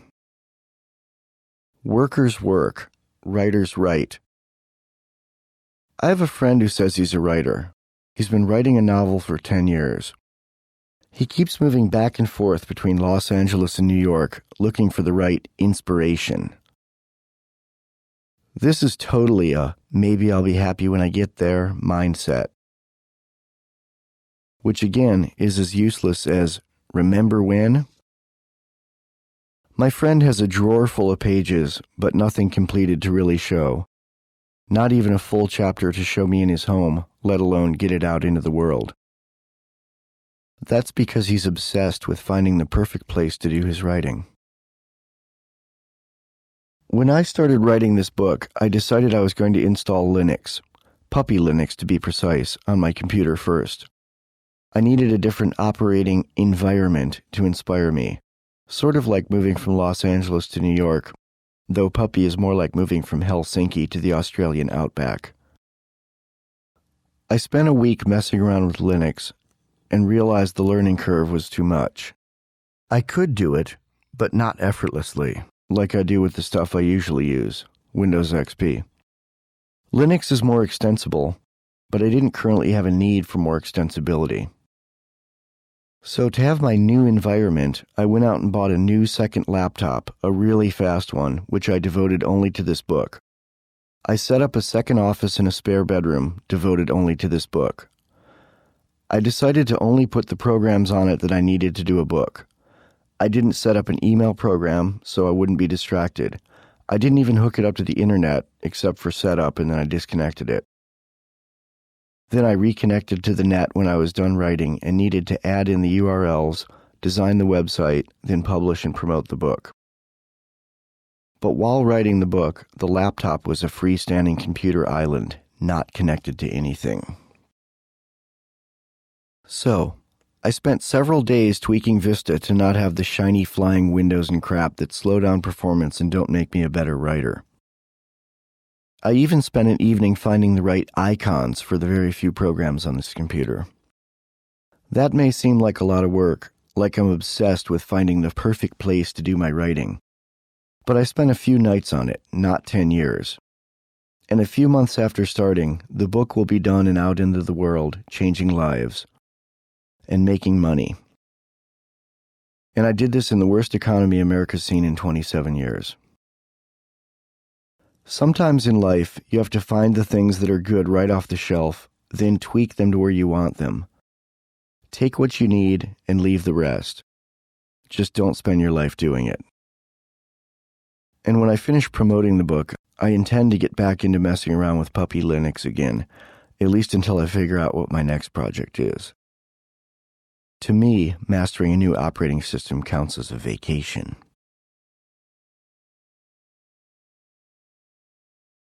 Planning and organizing is paramount. In preparation for starting this book, I spent a month amassing folders, notes, outlines, pitches, emails I'd written to people, and all of that. I had it all in another folder on my desktop, with 120,000 words of my writing. About 1/20th of that made it into the book. The other 19/20ths of the book are written anew. The length of this book is 100,000 words, so I'd already written some of it. The job was making it all coherent, in my own psychedelic, original, postmodern, conocentric, parenthetical way. But without my flow style or unconventional ideas getting in the way of it sparking the reader's mind's eyes. Ideas like putting so much in one book that any agent or publisher would say they were unrelated ideas and should be separate books. Everything that can be done has been done. Being a great artist today simply consists of being a great editor. Cost of tools. It doesn't cost much money to spread your brilliance. The tools for creation and for doing business get cheaper and cheaper every year. And if you're great, you're diligent, and you're lucky, the world may just pay you to create and spread your thoughts. And most work these days is about thoughts, ideas, and the execution of the same. The manufacturing, if any, can be outsourced. The entry-level costs for changing the world from your room and getting paid for it are getting cheaper every day. I wrote my first book on a hand-me-down used computer. I made both of my films without owning a camera, by motivating people who already owned cameras to help out. Deborah Jean and I started our world-famous podcast using an old laptop, a $300 microphone, and freeware editing programs. We even boarded up a window to soundproof a room in our home to use exclusively for recording. Then sound conditioned it by spending some time and energy to cover the walls by nailing up clean, free rug remnants we pulled out of a dumpster behind a carpet store.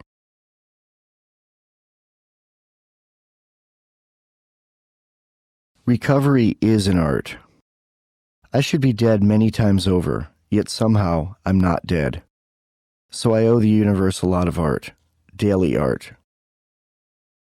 I'm on a mission, and if you're listening to this, you probably are too. By the way, an anagram for Michael Dean is Deal Machine.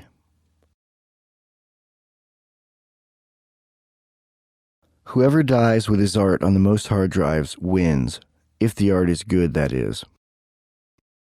I'm not going to give you the typical time management cliche of doing the 8th grade math to tell you how many seconds you probably have left on this earth, and then tell you, you need to maximize each second. I'm not going to tell you, I'm going to show you how it works in my life. We're all going to die, but even though I'm healthy, and even if I think I might live to be 100, my dad is 87 and pretty healthy, I'm stepping up my need to give back and make a lasting mark. So I'm going to put every useful thing that I know in one book, this book, the book you're listening to. I'm going to do that at least this one more time before I die. I'm going to say something heavy before I die, even if it's 50 years before I die. People say some heavy stuff right before they die. That's probably why words uttered on someone's deathbed are legally admissible as testimony, even if there's only one witness. It's also why deathbed cantations are so often quoted, especially if they're ironic, funny, or deep. The grammarian Dominique Bohurs said, "I am about to, or I am going to, die." Either expression is correct, then expired. Oscar Wilde said, "Either this wallpaper goes, or I do," then died. The last thing Hubert Selby Jr. wrote a few days before he died was this: "A list of indignities, birth and death." End of Selby quote. I don't personally see life that way, but then again, I didn't go through the physical pain that Selby did. And I sure do dig Selby's art. That guy could write. And he did so constantly. The man did not waste his time on planet Earth.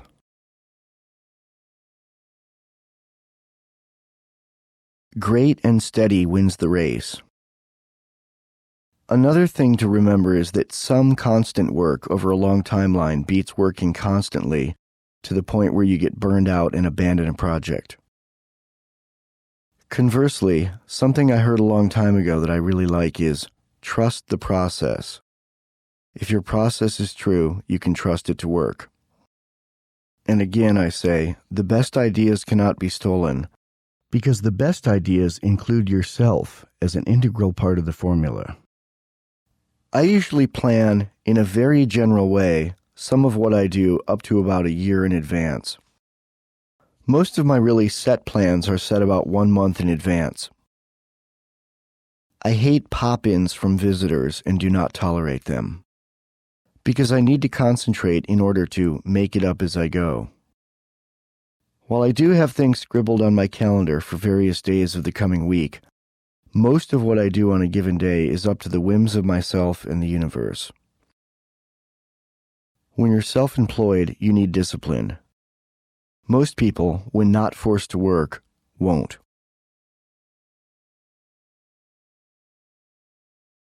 Time budgeting.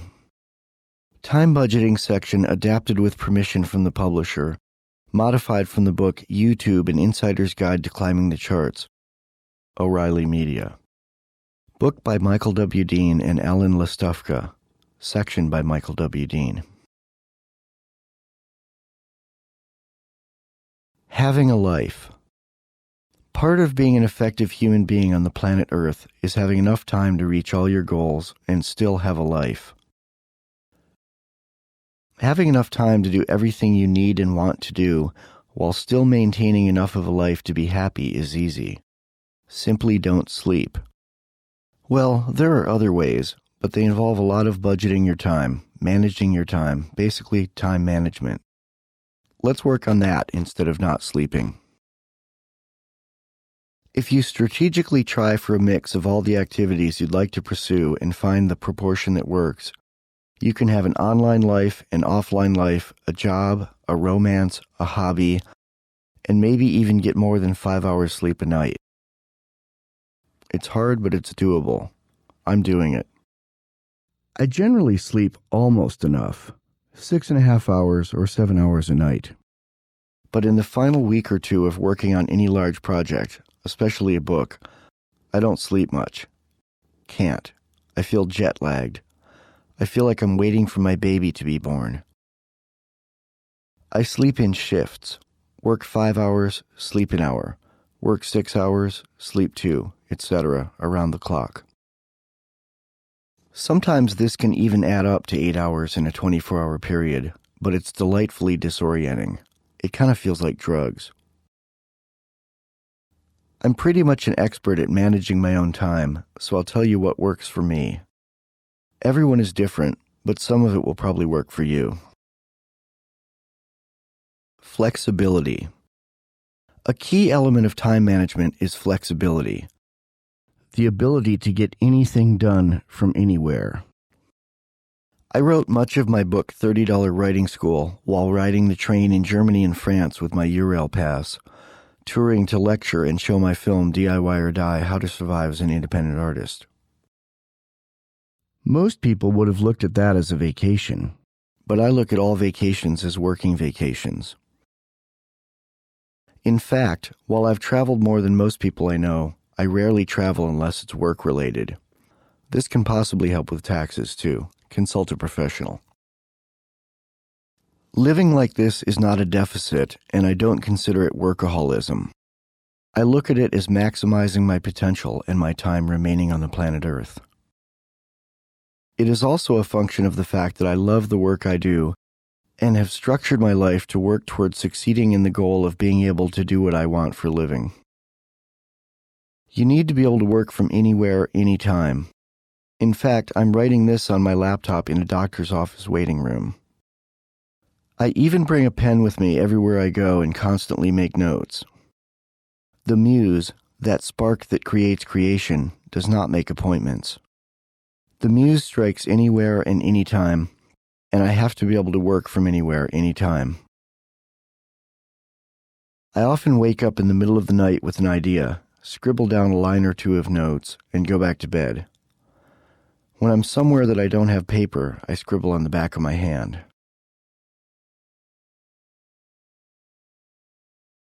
Editing. You also need to be able to edit on the fly. I take printouts of drafts of outlines for books, scripts, and treatments for videos with me whenever I leave the house.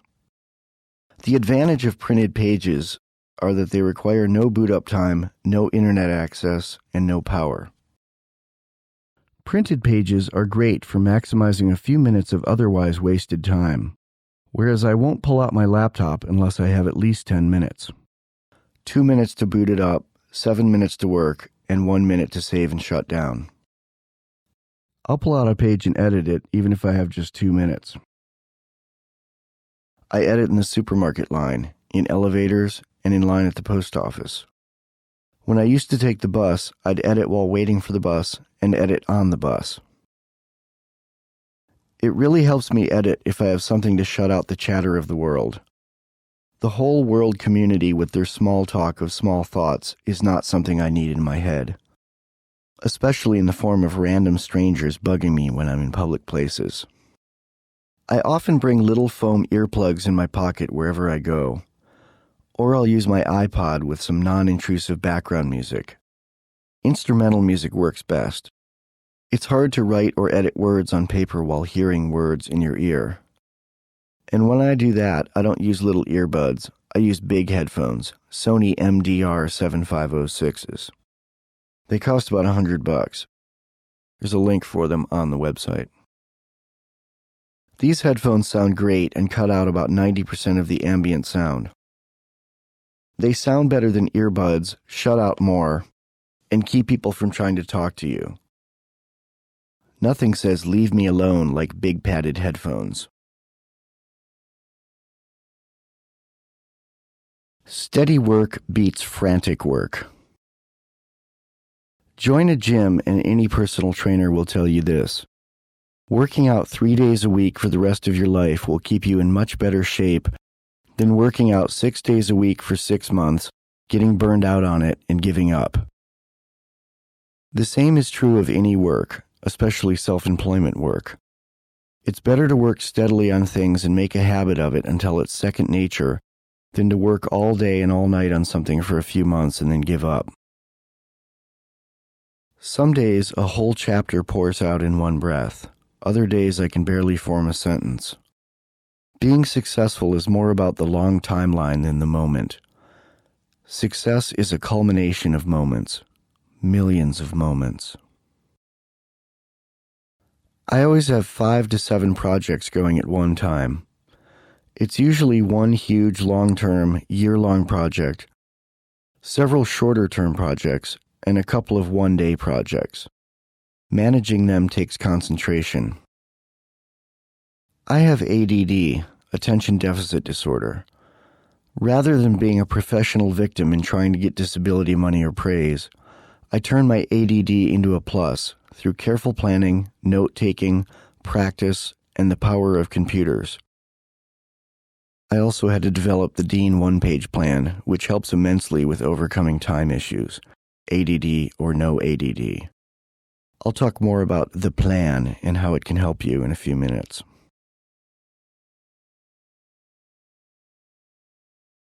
Multitasking. Effortlessly sliding between one thing and into another is easier for some people than others. I find that my ADD actually makes it easy to do this if I keep my mind and life clear of SVs, don't hold on to resentments that take up headspace, plan my day, week, month, and year in advance, and adjust and update my ongoing planning regularly. Be careful. Multitasking is good if you're on a computer. It's not good if you're driving. For me, multitasking on the computer involves having 5 or 6 windows open at the same time in several programs and going back and forth from one to the other when I get bored or as emails come in. It works. If you're not used to it, it might seem overwhelming to you at first, but with practice and care, It's enabled me to do more in a given time period than if I'm doing one thing at a time. Occasionally, I mess up and send the wrong email to the wrong person or cut and paste the wrong signature line into the wrong email. But the worst that can happen out of that is not a car crash, but rather me confusing or irking someone.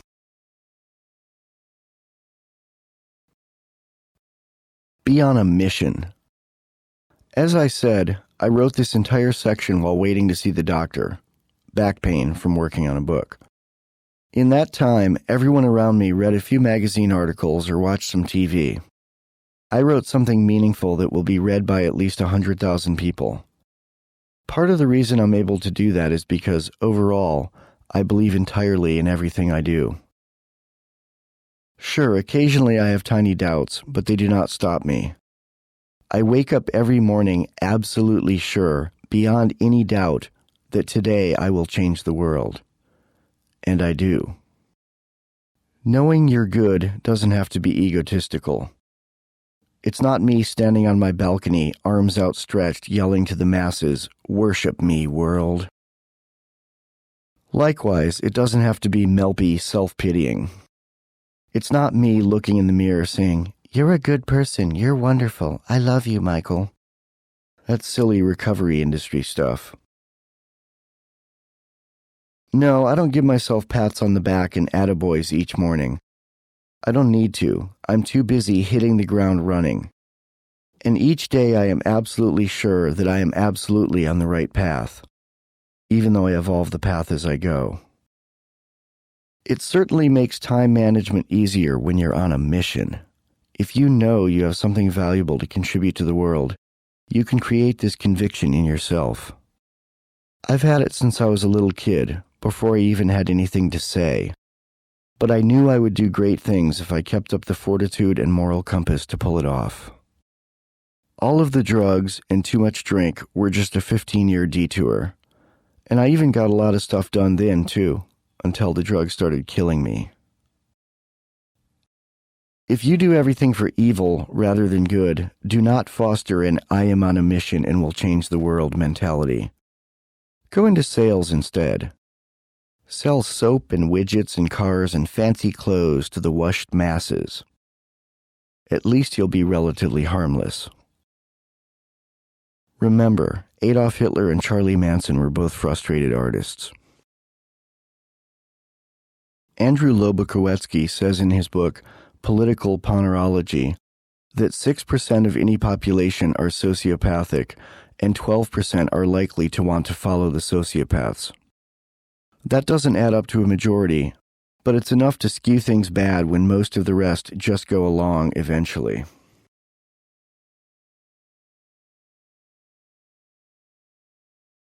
Effective planning.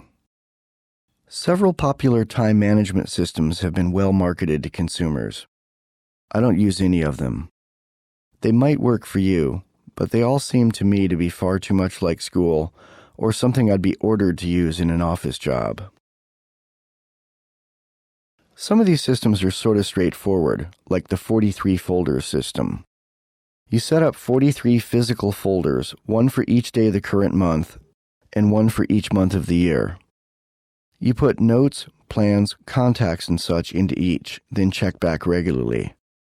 But even then, there's a whole philosophy to the methodology of attacking tasks and goals, using a flow chart, changing your whole life around, and using a logic map to deal with things. And you're supposed to buy books to tell you how to do this. Some of these systems, like that popular day planner thing, seem almost cult-like to me. People I've met who are into a system like that are really into it, and many of them have a religious fervor about it. That system not only involves buying a special calendar book and carrying it with you everywhere, but it also has lots of books, software, carrying cases, and even weekend seminars associated with the system. It can cost a lot of money, and they have a chain of stores devoted to selling products for this one system. Things like that are loved in the corporate world. In the chain of supermarkets my friend works for, you practically have to run your life with that system, at work and beyond, in order to work there. As you can see, a lot of time management systems exist. Some cost money, some are complicated, but most divide the world into two types of people: those who use our great system and the losers who don't. What many of these systems have in common is this: the associated books, coaching, software, and seminars are making a lot of money for someone. And the systems can become time-consuming in and of themselves. That doesn't seem like time management to me. It seems like time manglement. It mangles your time in order to try to save you time.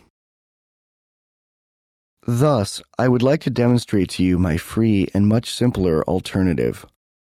It's a time management system that makes me able to write many books, produce and direct videos, do podcasts, make a living at home, remember to buy cat food, and still have time for a life with my wife, and even get some sleep.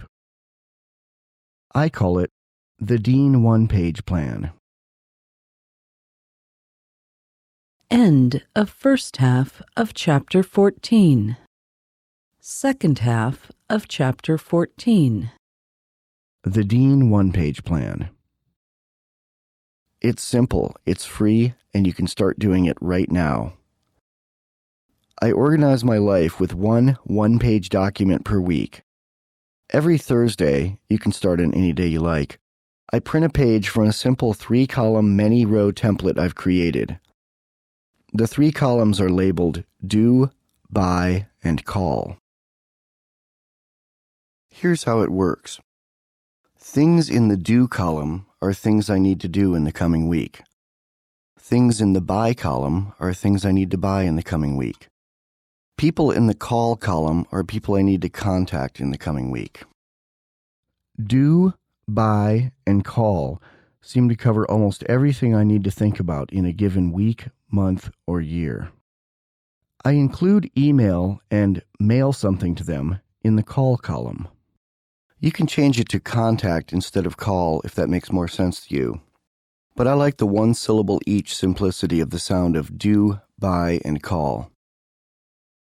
The bottom of the page has a section, in my example it's called To Blog, for notes of stuff I don't need to get done this week that I want to carry on to the next week. I keep a template for this document on my computer desktop. I print it out once a week, twice a week in a week with many tasks, and use a pen to cross off items as I complete them. I write in new items on the printed copy as things arise. At the end of the week, I remove from the template the items that have been completed, type in the items I wrote down that didn't get completed, and print a new list. It really works to help tame the river of life. You can download the free Dean one-page plan template on the website lifeamp.org. As with all of them, go over to URLs for book over on the left. I deal with long-term goals by getting a calendar every December. I usually get one with kitty cats on it, but you can get one with whatever you feel like looking at for a year. Just make sure you get one with enough space to write a few things for each day that you'll need to do. You'll need about a 2-inch by 2-inch square box for each day. If you get as busy as you'd probably like to be, you'll need the room. I also write notes in the margin between the calendar itself and the photo at the top for tasks I need to do at some point during that month. The Dean one-page plan could change your life and is worth more than the price of this book on its own. And the plan is covered by Creative Commons Attribution Share-alike 3.0 license. My system is not patented or trademarked, it's in the public domain. Do what you like with it and pass it on however you'd like.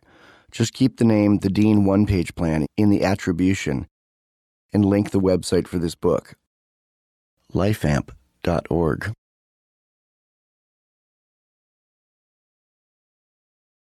Multipurposing.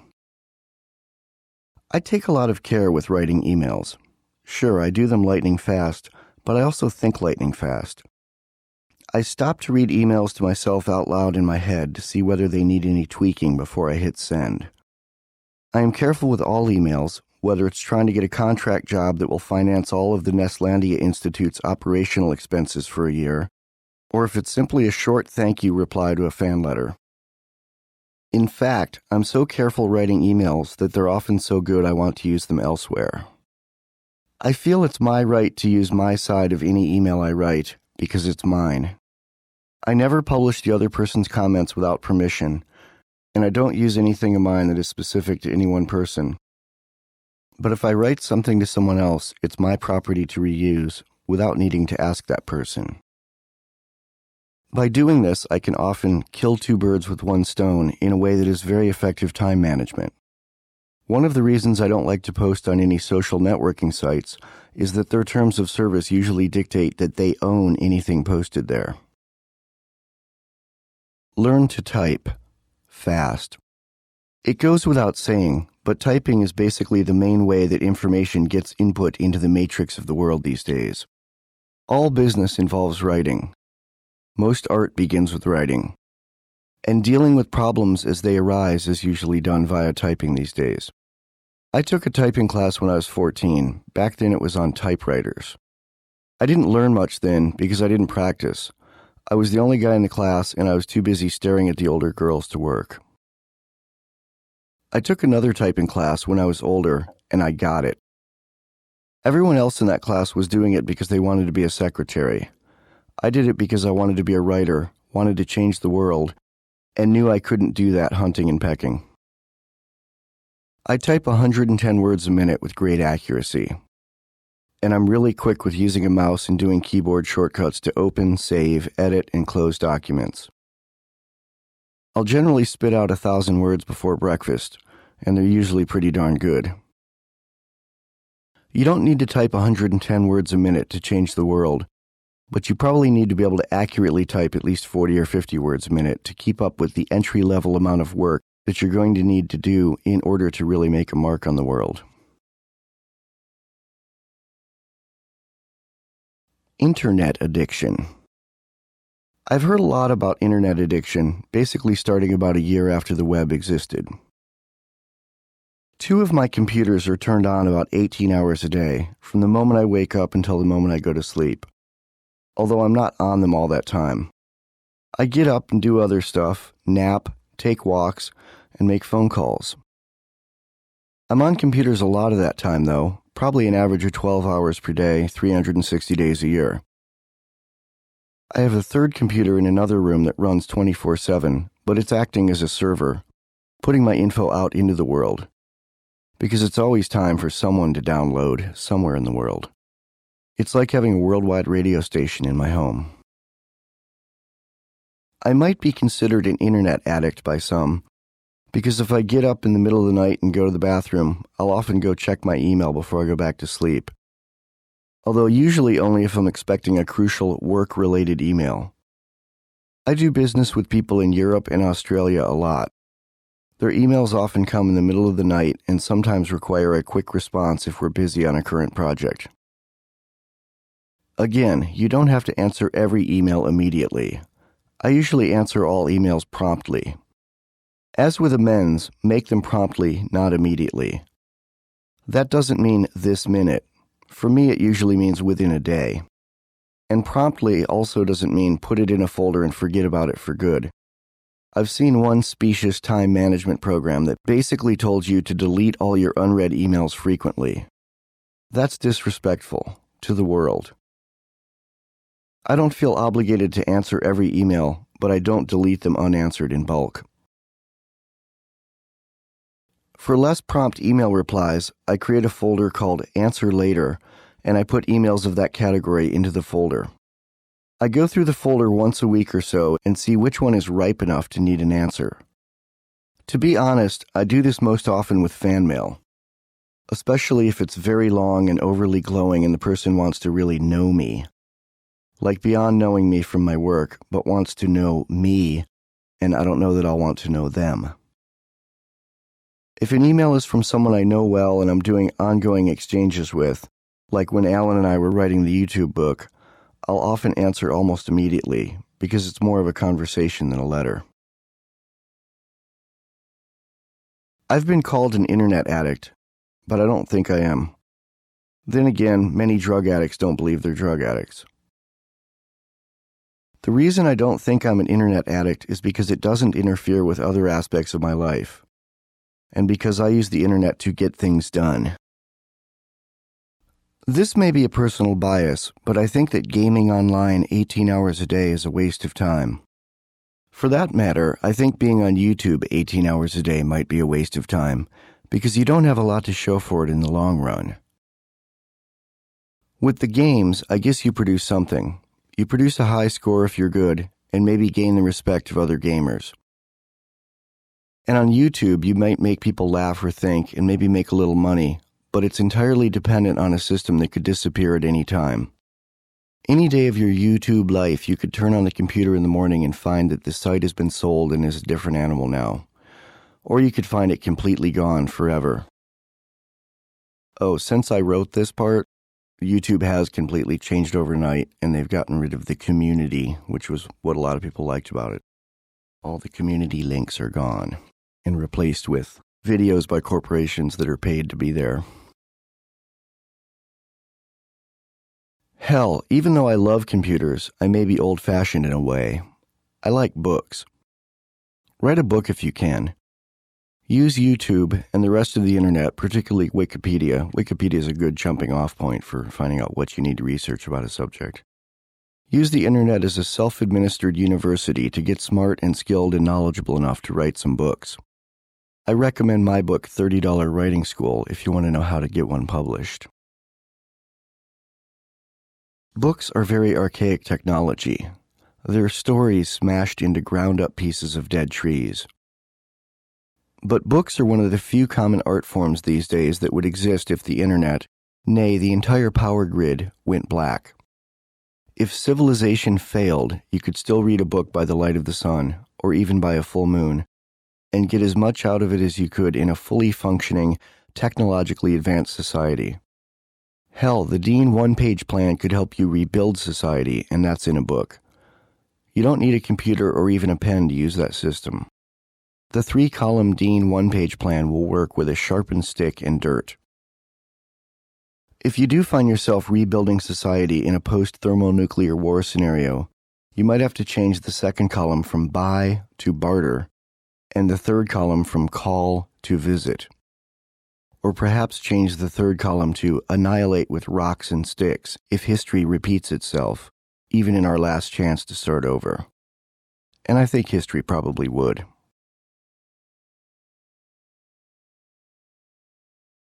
Backing up. Back up your work frequently. Nothing is less effective for time management than doing hours or years of work and losing it into the air. Computers crash. Files become corrupted, hard drives fail. And in my 17 years of daily computer use, I will tell you from experience, it's not a matter of if, it's a matter of when. I save documents as I go. I turn off autosave in the properties of any program I work with frequently, and save manually every few minutes using the Control-S keyboard command. Autosave can be obtrusive. It just gets in the way of my flow, because I have to wait a few seconds for autosave to complete before I can type anything else. But you probably shouldn't turn off autosave unless you're going to be fairly obsessive about saving manually, like me. I'll save even more frequently than every few minutes if I'm on a roll. If I type a particularly brilliant sentence, I'll save. If I make a really cool edit in my video editing program, I'll save. It becomes second nature to do this if you work at it. Train yourself to save as you go. I'll back up a text document as soon as I'm done working on it for that particular session. I always encrypt them using TrueCrypt. Then I'll either back it up to a USB thumb drive that I carry with me everywhere on my keyring, or I'll email it to myself at a free Gmail account that I only use for backups. With larger files, I back them up to a removable hard drive at the end of a bit of work, and once a week I back everything up to a 500 gigabyte encrypted FireWire drive. It seems like a lot of work, it seems a little obsessive-compulsive, but in my computing history, in the literally millions of files I've created and edited, I've only lost one, and it wasn't a very important file. It was the list of women I've slept with. The ones who don't want to kill me in my sleep are still my friends, so I certainly don't need a list. Be sure you have good antivirus software with up-to-date virus profiles. And run scans once a week. I generally make Thursday afternoon my day to scan and then back everything up on all 3 of my computers. I call it de-beasting my computers. It's like de-beasting the house is vacuuming, getting all the cat hair. De-beasting the computers is getting all the computer beasties out that might be in there. It takes a bit of work, but from a time management standpoint, there's no substitute for this kind of care. If your life exists largely on computers, it's good to keep your computers happy, humming, and the information on them duplicated and stored elsewhere, especially off-site in case your computer is stolen, dies, or your house burns down. I think about this option because I live in Southern California, where there's an annual wildfire season, and California is about to lay off 1,400 firefighters because they're not a fiscally solvent state, which is one reason I want to leave. I like to get everything done on the same day so I can start fresh the next day. Thursday is also my day to blow my computers clean with canned air, vacuum out the fans in my server computer, and even vacuum the house, as well as print out my new Dean one-page plan. Thursday feels like Sunday to me, the day before the beginning of my week.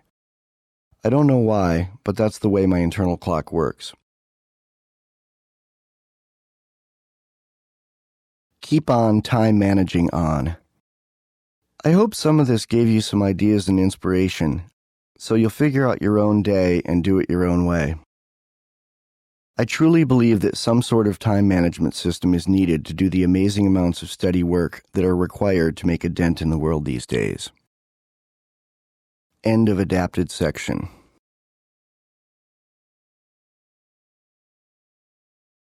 Action. Write down what you'd like to do for a living if you could do anything. Then do some brainstorming, in writing, on what it would take to get there. I know you've had this assignment before, but this time you have more information to work with. Print out the Dean one-page plan, hang it on your wall, and use it. Tell 2 friends about the plan. Now that you've learned how to manage your newfound time, let's put it to work in the next chapter, where we will learn how to make a living doing what you love. Chapter 15. Make a living doing what you love. Make a living doing something you want to do. This chapter describes how I came to make a living doing what I love. For me, that's art. Writing, film, music. But even if you're not an artist and not trying to be an artist, read this chapter anyway. You'll be able to apply it to your own productive work life. Here I'll teach you how to love rather than dread waking up each day. It's all about making your mark without stepping on toes, now that you know how to keep the toes of others off yours.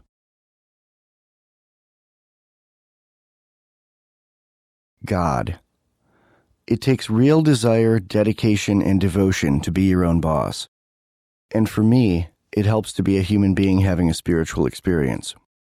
When I say spiritual experience, I'm not saying it has to be the blinding white light hand of God variety. I've only had 2 of those. One was when I was 6 years old. The other was a few years ago during a car accident.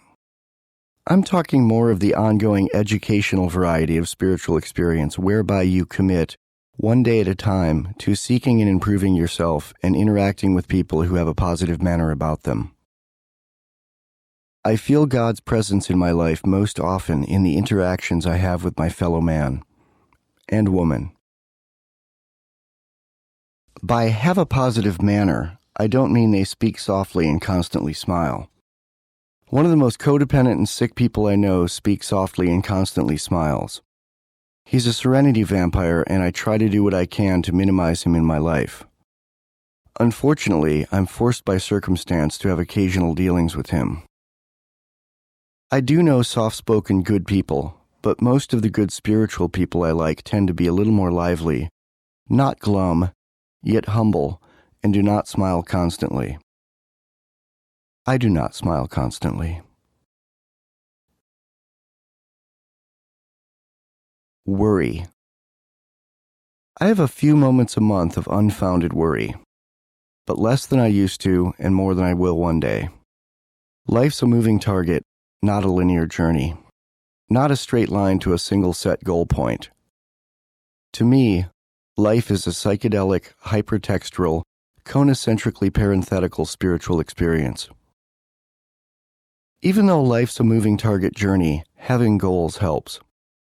Work toward having reasonable goals, one large goal and several smaller goals at a time.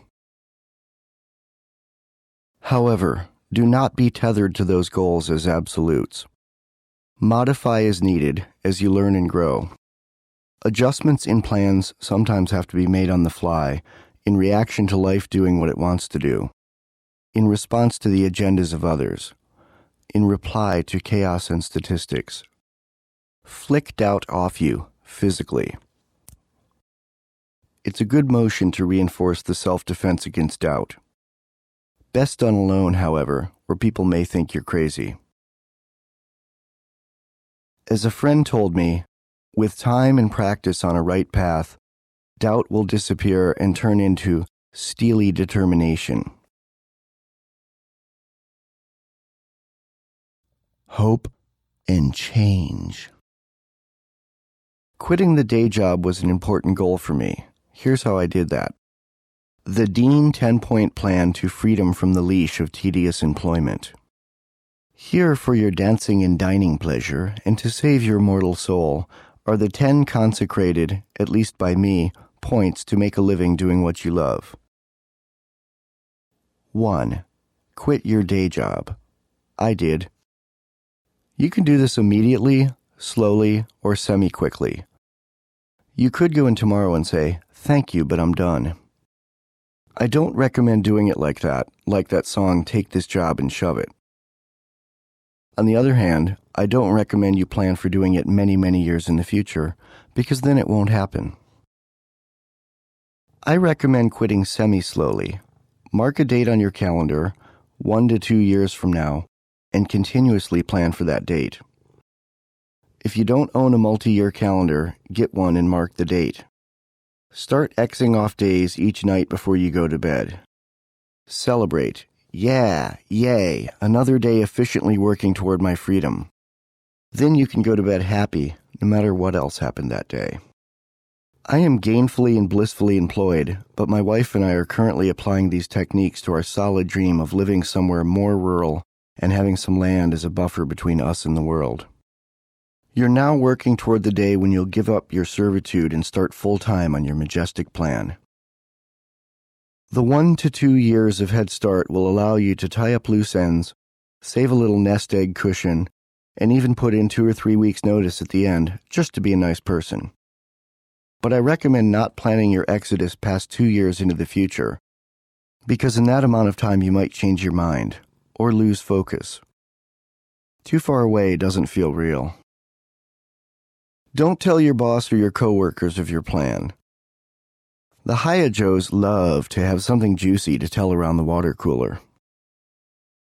After you quit, keep Xing off days on the calendar for the rest of your life. Not marking your days until death, but rather marking days successfully completed in your new life. Every day a little goal achieved, every day a little victory won. If you are nearing your quit date and you are not really ready, reassess and adjust to a new date 6 months in the future. But don't do this too many times or you'll never get there. Consider not waiting until you're totally comfortable enough to quit. Sometimes not being entirely comfortable is a good catalyst to really work your new plan. Think of the pioneers. Did they go west expecting comfort? No. They went west in the face of discomfort and adversity to find a place to build a better life, and they succeeded.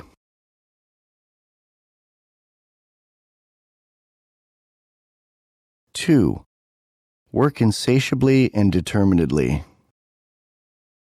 Don't take holidays. If you love what you're doing, you'll just do it. I'm amazed when I hear writers wanting to know what to do about writer's block. It's a favorite subject on online writers' forums, which is why I stay the hell off writers' forums, except the very smart one for this book linked at lifeamp.org. What the hell is writer's block? I've never had it. Having writer's block sounds like a disease, doesn't it? Maybe people could go on disability from having it.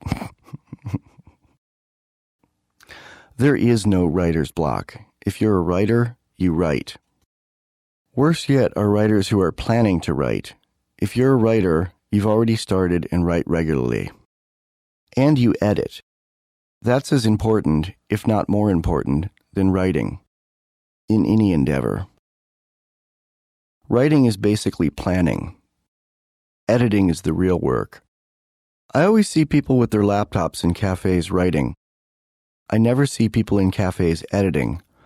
That's why those people will only ever be in cafes.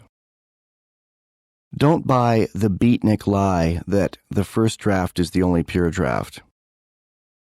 Hugwash, I say. Whatever you choose to do, if it's right for you, you'll just do it.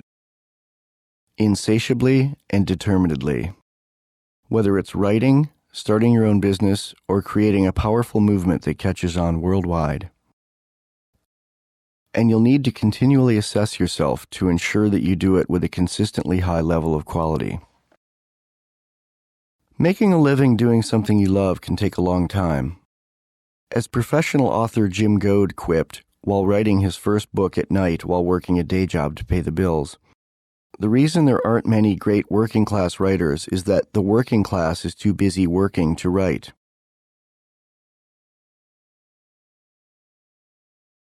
3. Pursue that which you love. Pursue that which you love, not a career in that which you love, and you'll have a better chance at a career in that which you love.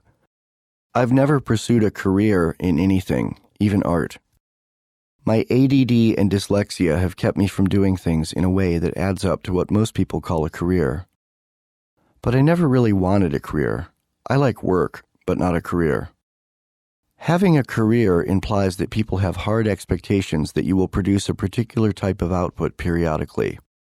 I don't like living under such predictable demands.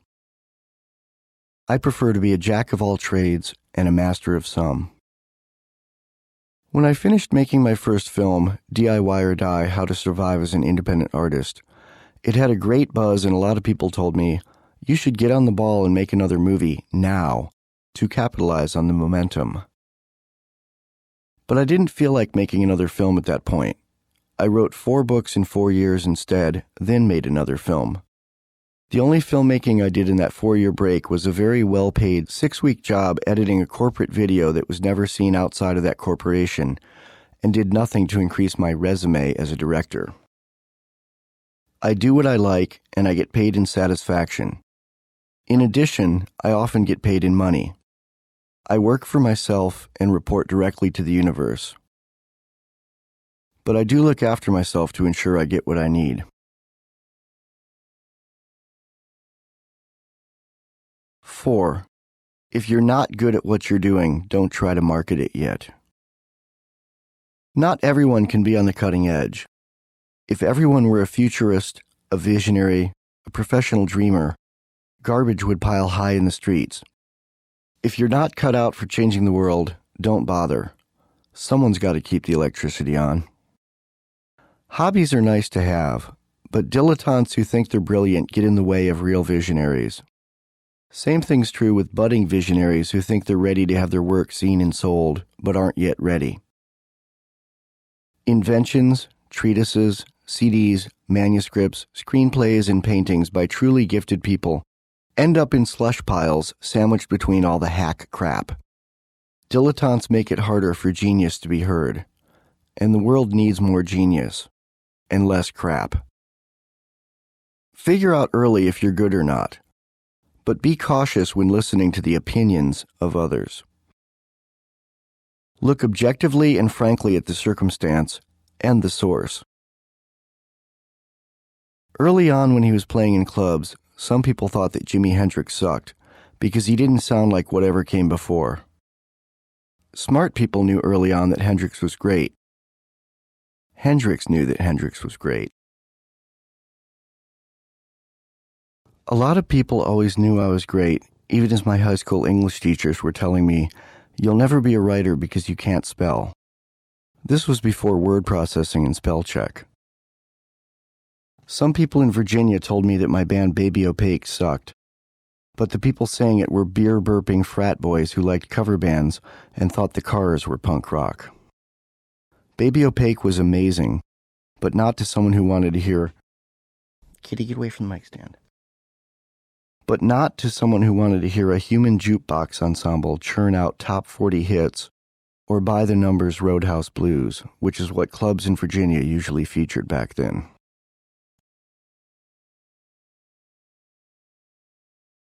Five, remove all obstacles. As we've covered, get rid of the toxic people and toxic patterns that hold you down. Once that's all done, the biggest obstacle is to remove your own ego. Quit trying to be a star. I learned well from Phil Sudo and from his book Zen Guitar that the true artist is in competition only with himself. Have self-esteem and have confidence in what you do. But transcend the ego, quit trying to become famous, and you'll have a better chance of ending up famous. Work at your craft, not at the idea of being someone who does that craft. That is, don't worry about looking the part. Nothing could get in your way more. Work at work, not at the idea of being the working man, and certainly not at the ideal of being a worker of the world.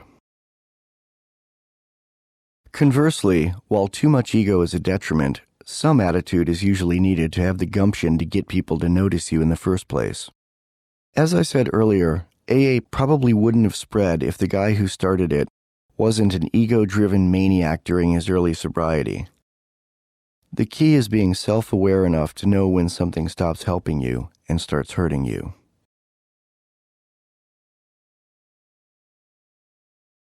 Six, stop being a victim in everything. As we've said, being a victim is one of the biggest roadblocks in life, but especially so in trying to do what you love for a living. If you're staying up late trying to start your own company after working 8 hours at your day job, and as a result you're sleepy at your day job, don't expect your boss to understand. He's not paying you to be brilliant all night on your own time. He's paying for your full attention on his time. I get the job done no matter what the job is and no matter what it's paying, if anything, this week. It eventually pays always. Usually money, sometimes mailbox money, ongoing royalties, but often much more than money. Sometimes it pays in changing the world, creating movements. Don't be a starving artist. It's okay to live lean while building your dream, but contrary to what the movies tell you, living lean is not, in and of itself, noble. You don't deserve a medal for working extra hard. You're doing it for you. No one should be expected to give you preferential treatment for doing so. Glorifying the starving artist image is embracing a victim mentality. Don't be a victim about having to start somewhere. Powerful ideas become a meme, a spontaneously spread movement, and spread virally in a huge way. That's what happened with DIY or Die. I made the film for people to watch, and apparently some people think it's a powerful film and spread it far and wide by word of mouth. While I was producing the film, I never dreamed that 7 years later I'd still be getting interviewed about it, flown out to show it and speak at colleges, or that it would be in film festivals without any effort from me. I'd say, well done and then some. You can change the world from your bedroom, but it's important to choose the tack you take. And don't be a victim about making money. Selling your work is not selling out. If you can still sleep at night, if your conscience rests easy, you're not a sellout. Come here, Fuzzy. Fuzzy's being squidny. I don't see working with corporations as selling out. I do carefully pick and choose how, when, and with whom I work. And I'm very proactive and protective about how my work is advertised and presented. I still do a lot of projects with no corporations involved at all, and some of it with essentially no income, just because I like to make stuff, like my personal podcasts. Work isn't always for money, but you need to know that it's okay to make money. And it's okay to be treated like a star for your work if you understand that the work is the star, not you. That way, you're a champion for your work, you stay more humble, but you still get to go along for the ride. When you can't remove an obstacle or route around it, turn it into a win. I started the $30 film school from a resentment. I couldn't get a job I wanted because I didn't have a college diploma. I got mad. With time, I got philosophical about it. I did a lot of thinking about the value of a proper education versus simply knowing your subject. So I decided to start my own school in the form of 3 books. See? A resentment and a laptop. That's all you need to be great if you can turn your resentment into a plus for yourself. I get a lot of praise for valuing meritocracy over valuing a piece of paper bestowed from some ivy-covered institute. I also get a bit of hate mail for that. I used to respond to the hate mail and sometimes also post it online. Now I ignore it, block it, and just keep a copy in case it turns physically or legally ugly and I need a record of what happened before. It rarely does, and I'm not afraid of that anymore. I protect myself in every sense of the word. If you live your life in a way that doesn't hurt others, you're fine. If you live your life in a way that doesn't hurt others, but also draws attention to yourself and your work, you're going to have some weenies accosting you, at least on the internet, semi-regularly for the rest of your life. In addition to the snitty emails I get from strangers and former friends, the user reviews on Amazon of my books $30 Film School, $30 Music School, and $30 Writing School, and my film DIY or Die are also divided. But it's okay. I figure if I'm getting such a black and white range of reactions with very little middle ground, I must be doing something right. I'm not a starving artist, and I didn't think of myself as one even back when I was living lean. These days I do okay, mostly by just consistently and obsessively working on projects all the time. Deborah Jean and I are starting work on her second book, her writing, me editing. We trade roles when we write books. We built a little recording studio in our home. It's called Casa de Lama Studios. We do the podcasts there. I'm recording this audiobook there. I record my music, and we've been doing some paid voiceover work. Link to her voiceover is deborahjeandean.com, and mine is michaeldeanvoice.com. I'm trying to work toward getting her employed at home so she can quit her day job and we can just hang out all the time. That's one of my goals, one of our goals. I've always wanted a gal I could create with, not get in fights with, and have our collaborations and the collaborative process rock. I dreamed it, I searched the world, I found her, and I married her. A fun anecdote. The octogenarian retired judge who performed our wedding ceremony at the courthouse was awesome. We now fondly refer back to him as Commissioner Yoda because he kind of looked and sounded like the wise Jedi, and his official title was Commissioner. After the I do's, he made a very odd speech to me. He said, "I want to congratulate the groom. Now you may wonder, why congratulating the groom am I and not the bride? You met this woman, you fell in love. You schemed and plotted to get her into your life. Now marrying you she is. Now marrying you she is. So congratulating you am I." We thought it was funny and totally dug him. Commissioner Yoda's comment might have shocked some couples, but he knew how to play to his audience. I think he figured it was okay to say this to the happy couple when the groom was dressed in sneakers, an anarchy t-shirt, and a skater hoodie jacket. I also think Commissioner Yoda understands good work. He may be retired, but he's still obviously doing what he loves. When I got married, a lot of my friends were shocked. If there'd been a yearbook of 1980s punk rock and roll in Frisco, I think I would have been voted most likely to die single. Or simply, most likely to die.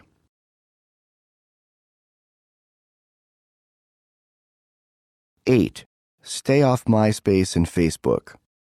And as with the rest of this book, everything in this section is my opinion. These sites are huge time wasters. These sites won't help you, nor will any sites like them. They'll only help you make money for the site's stockholders. MySpace and Facebook are just a bunch of kids of any age pretending to have friends to help their low self-esteem. And don't get me started on Twitter. Why would I want to know what some stranger had for lunch today? Social networking provides websites for people who shouldn't be anywhere near a computer. MySpace friends aren't real friends at all. A real friend will bail you out of jail. I wouldn't count on most MySpace friends to even read a bulletin. MySpace is a bunch of spammers spamming each other without reading anyone else's spam. It's all content creators and no content consumers. And most of the content is horrible. It only exists to display ads. News Corp's number cruncher weenies finally figured out that kids weren't watching TV anymore, so they bought MySpace and made it look like TV. Beware of trusting all your eggs in one basket with sites like MySpace and YouTube. Pay for some server space elsewhere. Server space has become very cheap. Back in 1998, I spent many months building and promoting my music profile on mp3.com. I had stickers printed, put my mp3.com URL on CDs, books, t-shirts, and elsewhere. The next year, mp3.com went to a pay-for-play model. They deleted everyone's site overnight, went offline for months, then tried to charge me money to restore my page. I vowed never again. I host with and recommend DreamHost. If you enter the code DEAN, D-E-A-N, when you sign up, you'll save money and get some free hosting time. Register your own domain and build that up instead of wasting time and energy on someone else's social networking site. I don't use DreamHost for email, but for mass hosting of large numbers of huge files on a site getting lots of hits, they're the best deal around. DreamHost handles domain registrations too, and they've been around for 10 years, which is old school in internet time, so they're not likely to go away. And I wouldn't recommend anyone I didn't use and love.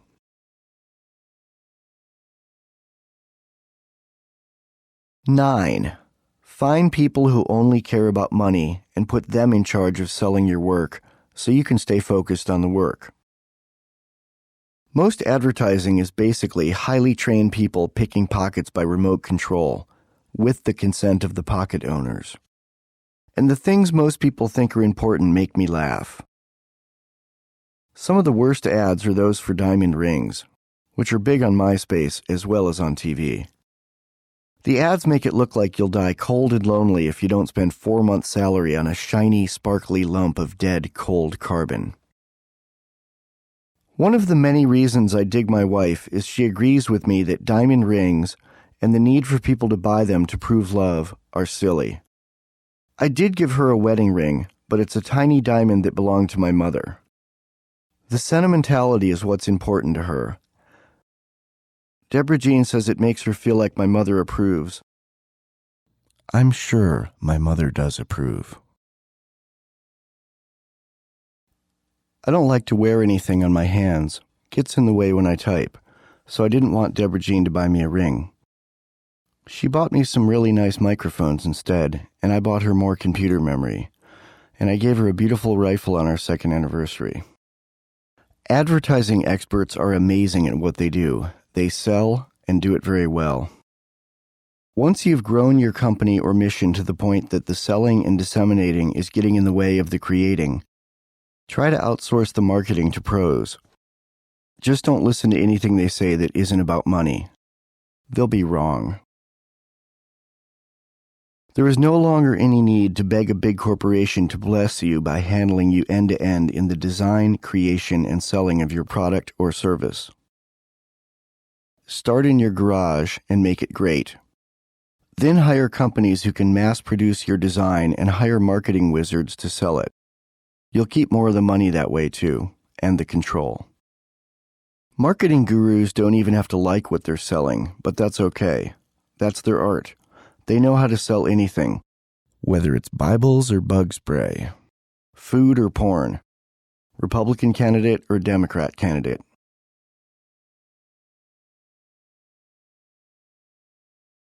And lastly, number 10, you cannot fail. If you're doing what you love, even if you don't make lots of money, you are succeeding. Any doubter who tells you otherwise is a blank food tube, a Philistine who exists only to be marketed to, or to do the marketing. Anyone who tells you you're failing will subsist on a diet of fried cheese and reality TV until they die of clogged arteries and a clogged soul. You are not even of the same species as these doubters, so you should feel free to ignore them. And even if you do measure success in money or units shipped, which is all fine and dandy, or even just in web page views, and you think you are failing because your work's not getting consumed by enough souls, learn to do what you love to failure as a means of strengthening your plan. In physical exercise, people often exercise to failure, meaning do push-ups and sit-ups until you cannot do any more, until you collapse trying the next one. This builds strength proteins in your muscles later while you sleep. If you take this tack with anything, even when you fail, you are becoming stronger at what you do. Exercise your demons by exercising your demons. Take them out for a walk and work them to failure. If you do this, your demons don't rebuild overnight.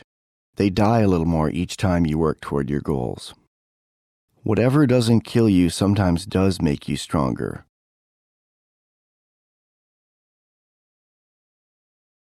So that's the Dean 10-point plan.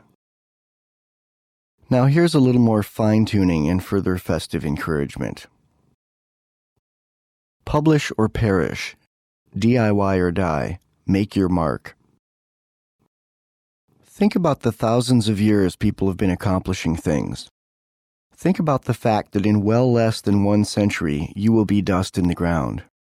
Your riches may be in heaven, but your legacy, other than your offspring, is only your output, only your work, once you've gone dust to dust. Do you want to pass as a blip on the screen of history, leaving nothing? Be an oil stain on the driveway of life? Of course not. So quit working for the man and start being your own boss at whatever it is you think you should be doing. Start your own business. Make art, fix cars, or both. Repair and sell rifles. Do homeschooling. Make wine. Invent something. But no matter what you do, make your business your art. You might starve to death, but then again you might not. And if you don't quit your job and light out on your own, you'll never know. Humans are not only one of the only species that has sex for pleasure, we are the only species that makes art, creates complex machines, and conducts trade. How it works in Nestlandia. It's Saturday night. My wife and I have no desire to leave our house and go out partying. We'd rather stay in and change the world from our home. We stand in our mood-lit home sound studio. Year-round Christmas tree lights illuminate the room.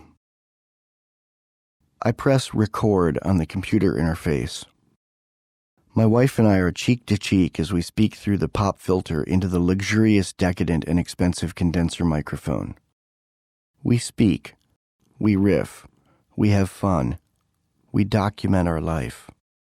We document our interactions and processes. I work hard on the audio production and the editing, even though we're giving it away. It sounds as good as, and usually better than, media produced in multi-million-dollar studios for huge corporations.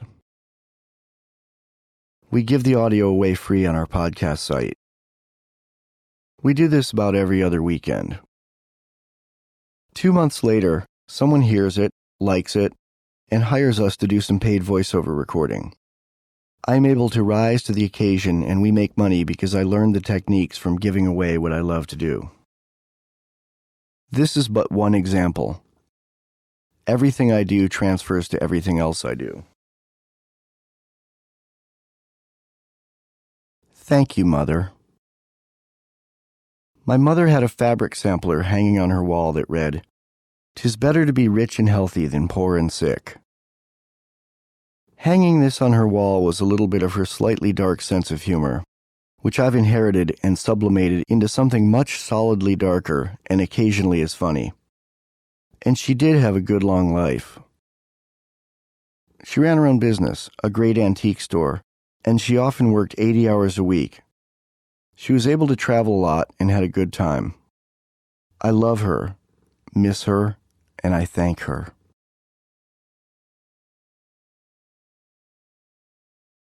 Thank you, Dad. My dad was self-employed at many jobs. He was a farmer until he was 40. Later, he sold insurance and real estate, then started companies.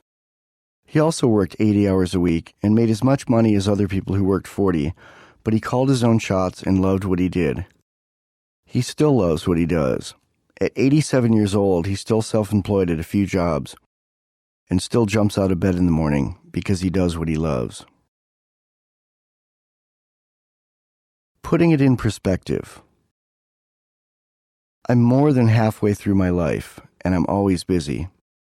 But when someone asks what I've been up to, I never have an easy answer. I say, I don't know, gazing at a computer screen, talking on the phone, staring out the window.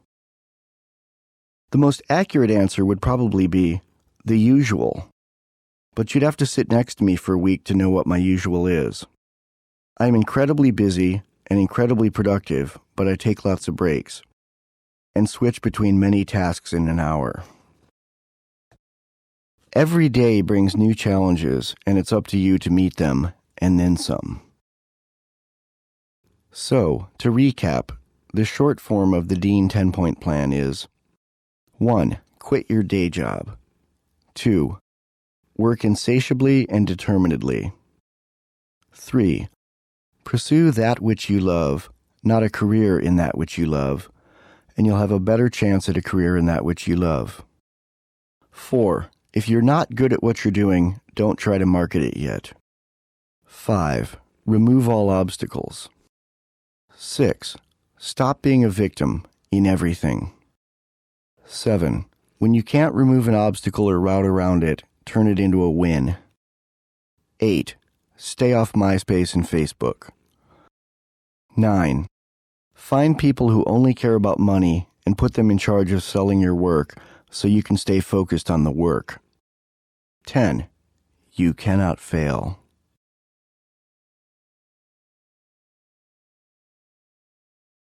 Action. Write down the short form of the Dean 10-point plan and hang it on your wall. Then start working toward quitting your day job and making a living doing something you love. So, Grasshopper, there's my crash course in quitting your day job. Good luck. In the next chapter, Organization Building, we'll learn how to interface with others in work situations and organizations that you create yourself, which I think really is the ultimate in realizing dreams. Working well with a team. You can do more with others than you can do by yourself.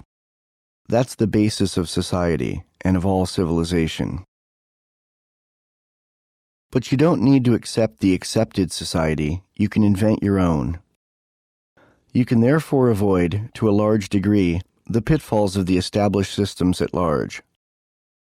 You become a strong, smart, nimble work ninja, jumping ahead and out of the way as the old established systems crumble into dust under their own rigidity. End of Chapter 15. Chapter 16, Organization Building. New Uses for Old Tools. Organization building is working effectively in teams, large or small. It differs from conventional team-building workshops and retreats in every way. There are no group dynamic games needed. Group dynamic games are exercises where a team-building consultant is hired to come into a company for a few days and leads employees through problem-solving exercises. The goal is to try to learn to work together more effectively. We aren't going to do that.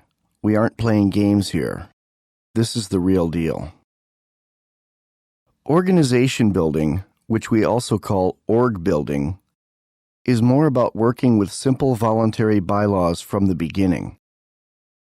Using the only two rules in life with AA's 12 traditions can be effective for org building in anything from a two-person company working across the internet on a simple short-term project to a multinational corporation with offices in all the world's largest cities. The only two rules in life are a given. You cannot have ethical interactions with anyone without them. AA's 12 traditions can help regardless of whether the organizations are informal or formal, ad hoc or ongoing. The traditions can help a small for-profit business, a tiny nonprofit organization, a local rock band, or a dedicated group of people selling nothing, but rather giving away an idea for true social change, that is, creating a movement to change the world. AA started with a simple idea that people wanted and needed, an idea that was wanted and needed and was so elegantly simple that it could be transmitted one man to another just by talking, first-century apostle style. AA's spread and continuation is, in and of itself, an amazing example of the power of org building, from the grassroots level in someone's living room to the global and ongoing.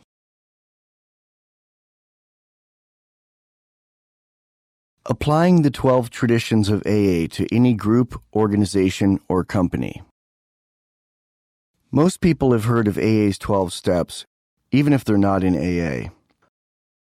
The 12 steps of AA deal with the recovery of the individual. Lesser understood by non-AA members, and even to many members, are the 12 traditions of AA. The 12 traditions keep local AA groups from spinning out of control. They keep the group focused, solve personality disputes, and allow the fellowship to keep to their primary purpose, helping alcoholics recover. I suggest people study the 12 traditions of AA as unofficial guidelines for managing their life in relation to others. These ideas work very well in org building and project management, which are really about time management and people management. The 12 traditions have worked to solidify AA, an organization that has not only not fallen apart, but has thrived since 1935. The 12 steps have been applied to recovery from destructive obsessions to many things: alcohol, codependence, drugs, cigarettes, gambling, sex, and more. The 12 traditions have been applied to very little other than running 12-step groups. And even in 12-step groups, not everyone in the program knows and understands the 12 traditions.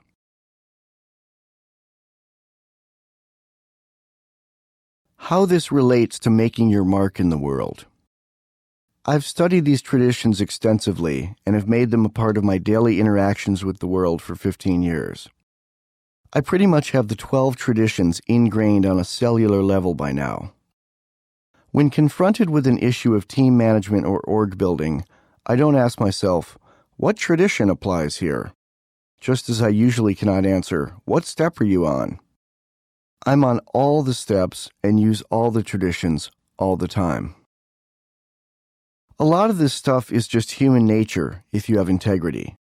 Some people already practice the 12 traditions intuitively, perhaps without having ever read them.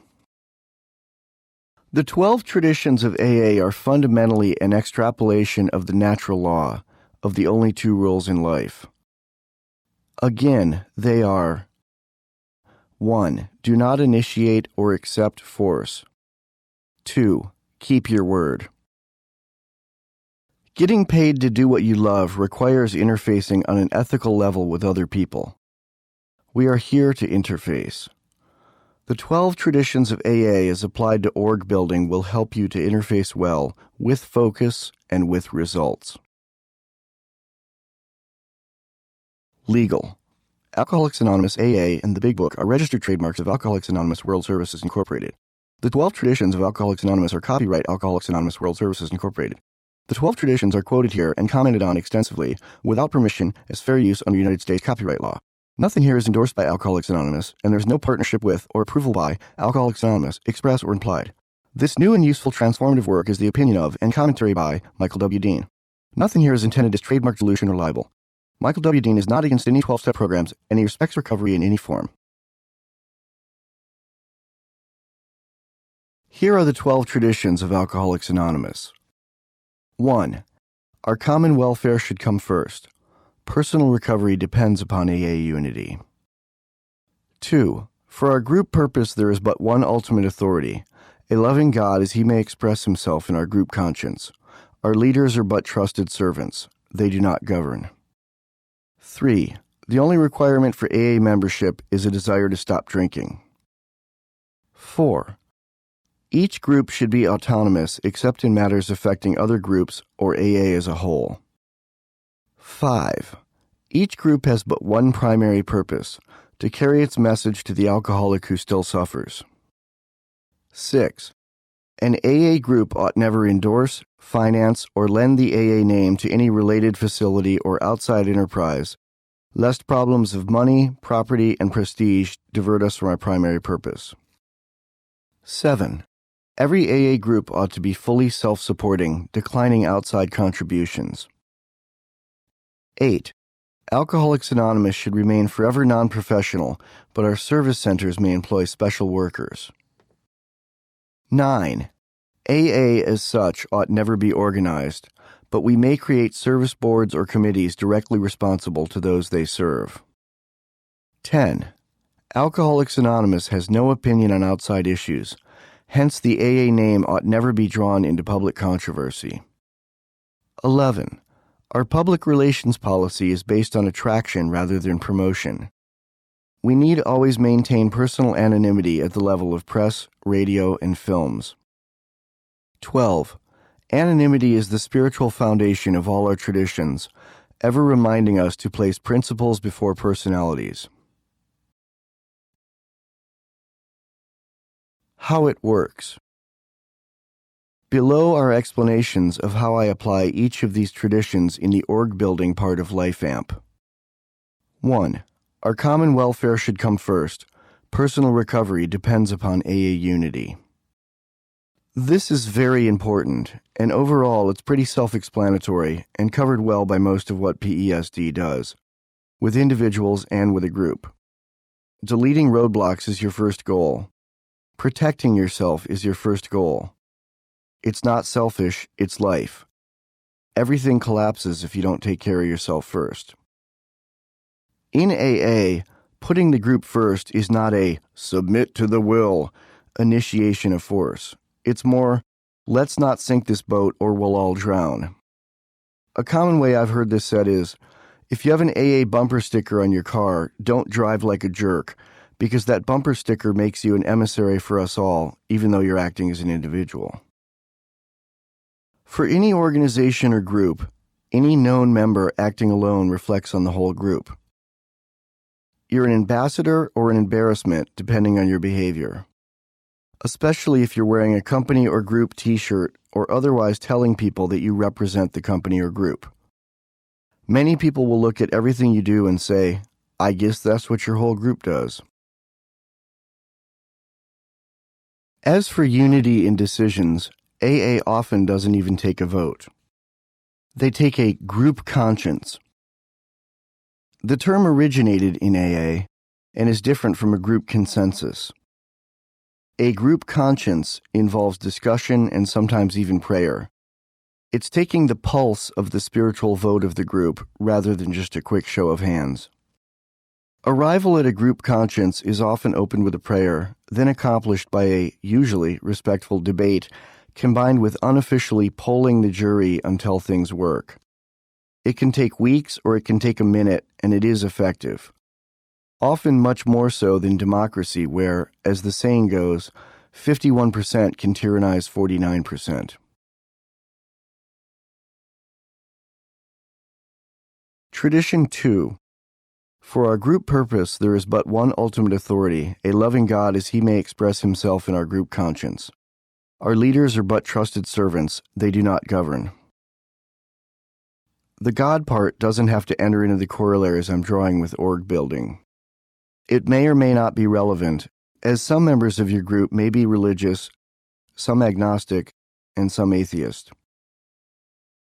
Many great organizations, institutions, and movements have been effectively run by religious people who believed they were guided in their every move by the hand of the Creator.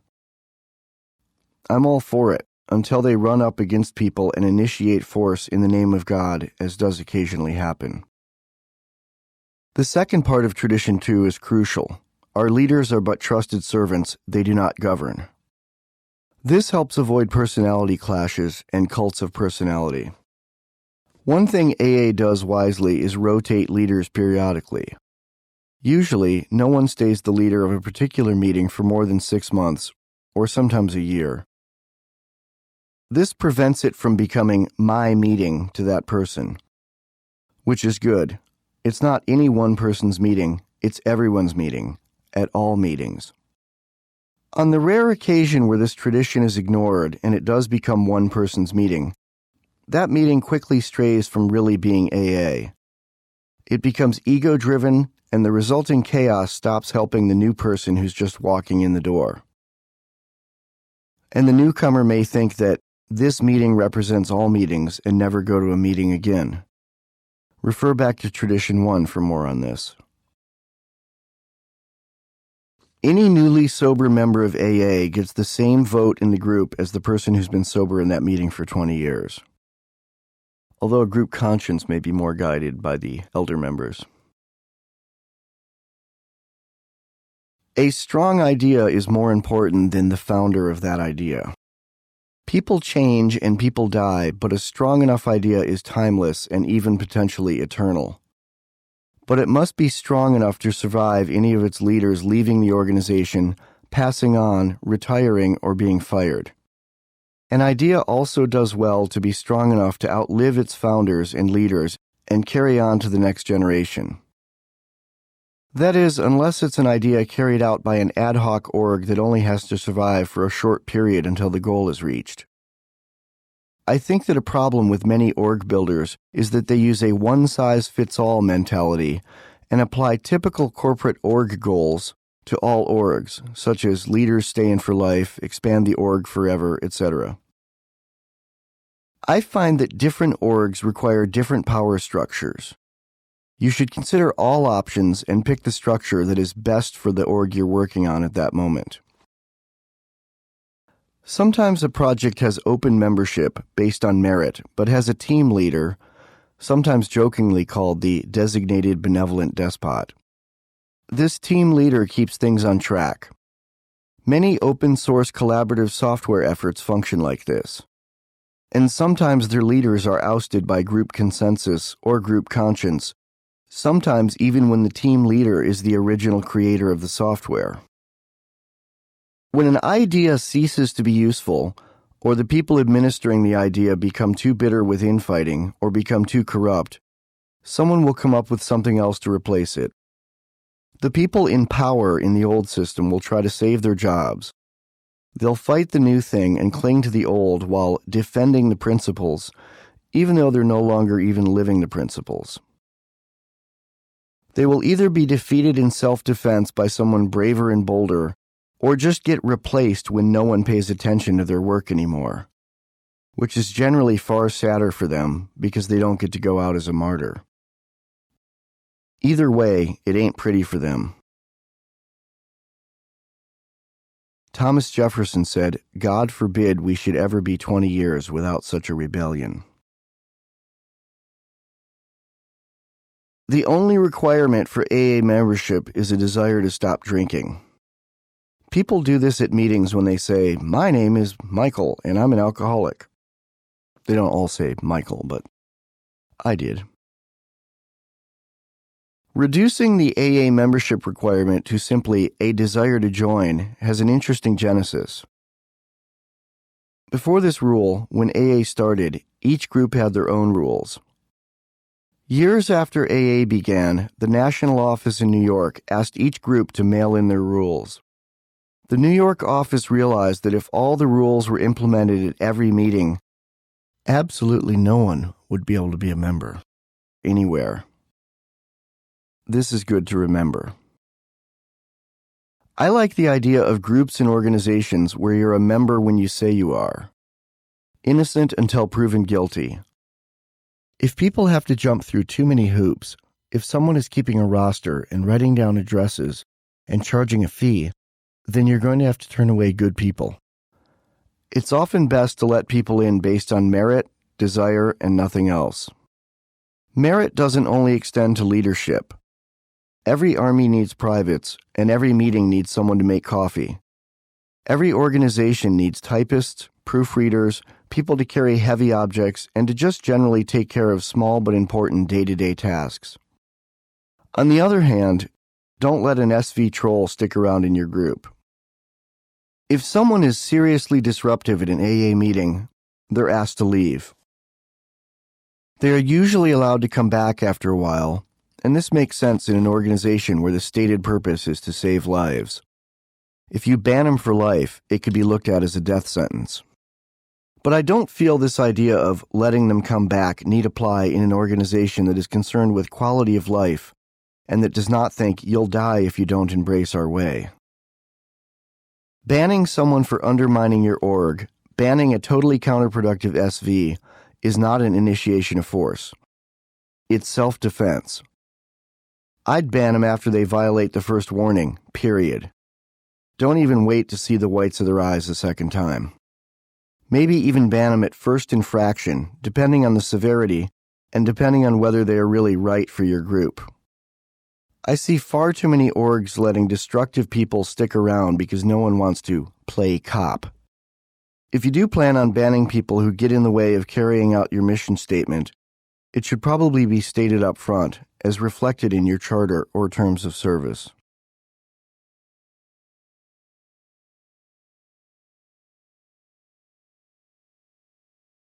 Tradition 4. Each group should be autonomous, except in matters affecting other groups or AA as a whole. For orgs. Some organizations are best structured so that each individual group can function on its own, so long as it follows the basic precepts and spirit of the org's charter and doesn't harm the org overall. The autonomous, independent cells with one goal idea allows for faster expansion and smoother operation because no one has to run every little thing by central leadership. For example, one could describe the goals on a website, state what is needed from others, then invite people to implement the goals and ideas into action in their own town, state, country. Anyone who abides by this may use the organization's name, logos, and ideals, as long as they use a disclaimer that they are not representative of the org as a whole. AA works like this, and it is spread far and wide as a result. Another org that works in a similar manner is the volunteer-run women's culture festival series, Lady Fest. A Lady Fest can be set up by any woman in any city, and all Lady Fests operate independently, as long as they are conducted in a way that's in keeping with the org's mission statement. I became aware of Lady Fest when they showed DIY or Die at several different cities' festivals. For movements. Sometimes an idea, just stated in one place, will be strong enough to urge people on to pick it up and run with it, like the Free State Project, which was inspired by an essay by Jason Sorens, who blurbed the back of this book, by the way. Other positive projects have come out of the Free State Project process, including Free State Wyoming. For nanocorps. With some projects, it can work well to create an autonomous nanocorp of between 2 and 10 brilliant people. As I've said, this can be done from different cities or even countries now, with you working out of your backpack or messenger bag with just a laptop, even while not having a set address. This enables you to travel, have fun, see the world, and have more privacy, because it's harder for people you don't want to see to find you. Because of the low or no overhead, a nanocorp can be very profitable if that's your motive, and if you're very smart and driven. The quicksilver nature of nanocorps makes them excellent candidates for autonomous structure, with members reporting to no one, and with very short, limited, and lax bylaws, or even non-existent bylaws. The ad hoc nature of the future of business. The nanocorp can be ongoing or it can be ad hoc.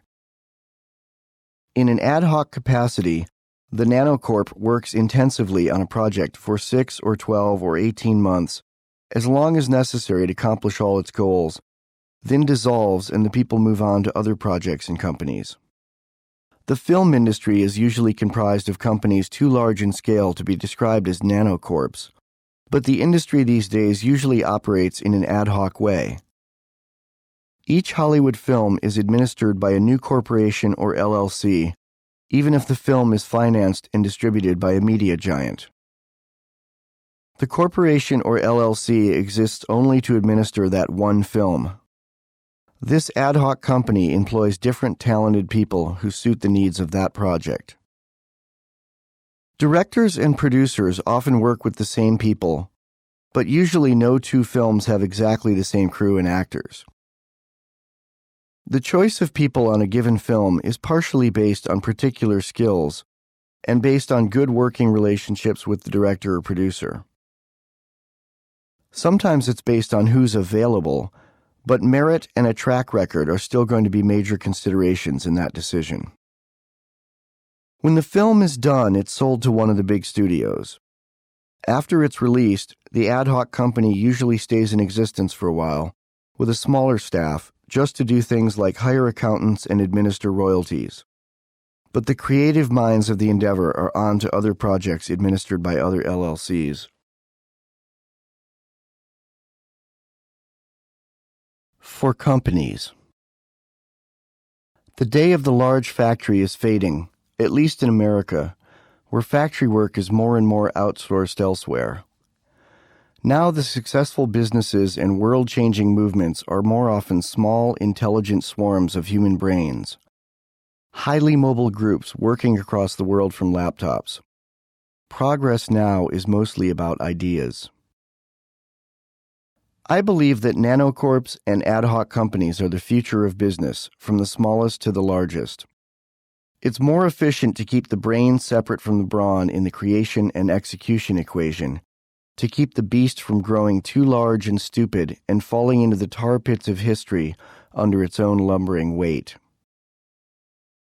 Don't be unchangeable and drown by refusing to drop the rock of complex bureaucratic structure and an unneeded desire to keep things the same. Make your group exceedingly efficient, adaptable, and mobile. You are a work ninja. Your companies should be work ninjas too. End of first half of Chapter 16. Second half of Chapter 16. Organization Building. Tradition 5.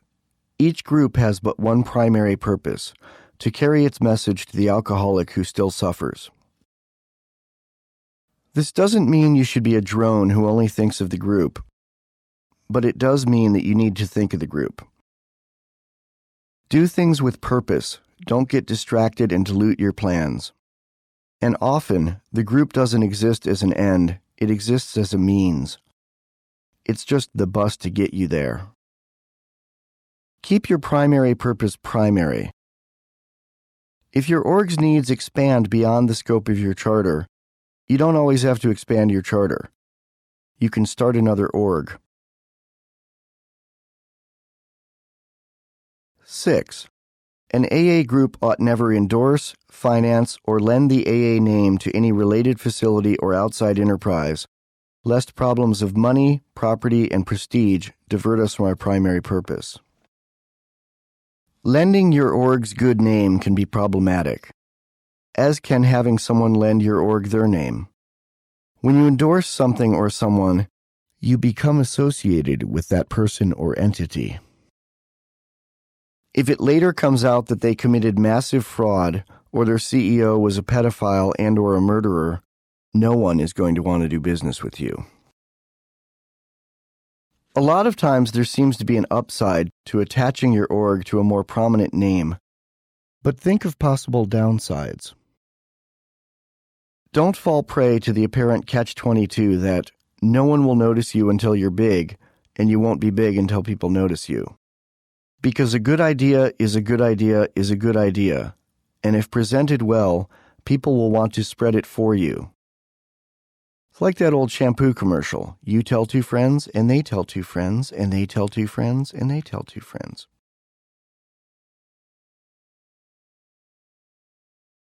Tradition 7. Every AA group ought to be fully self-supporting, declining outside contributions. The reason AA self-imposed this no free lunch structure was that people are so used to drunks constantly asking for a handout. AA decided fairly early on that they would not be a charity. Being self-supporting showed the world in action rather than simply in words that AA had the power to transform bums into productive members of society. Also, if you mostly cover your operating expenses out of external donations, people who are not members of your group may expect something in return. And if they donate a lot, they may expect some ownership and control, even if they don't say that when they give you the money.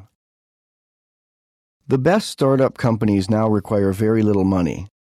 They mostly require good ideas and smart, driven people. There is such a boom in the mobile office. Collaboration software, word processing, database, web design, graphic layout, page layout, audio and video editing, encryption, etc. are all available to anyone as shareware, just plain cheap, or even free. They say the press is only free if you own one, and with computers, I now own one. So do you. Any computer with even a dial-up connection is a worldwide uncensorable newspaper. If you have DSL, it's a worldwide uncensorable radio station and TV station. But it's no longer really true that the press is free if you own one. The press is only free if you also own the means of getting people to pay attention to your message. That's where I put most of my time. I wrote and published this book, started this movement, on a $700 off-the-shelf computer, $100 worth of coffee, and nothing else, except my brain and 12 weeks of 100-hour-a-week dedication. My fading resentments and humble laptop churned out the tiny mustard seed that will grow into a worldwide field of mighty and beautiful oaks.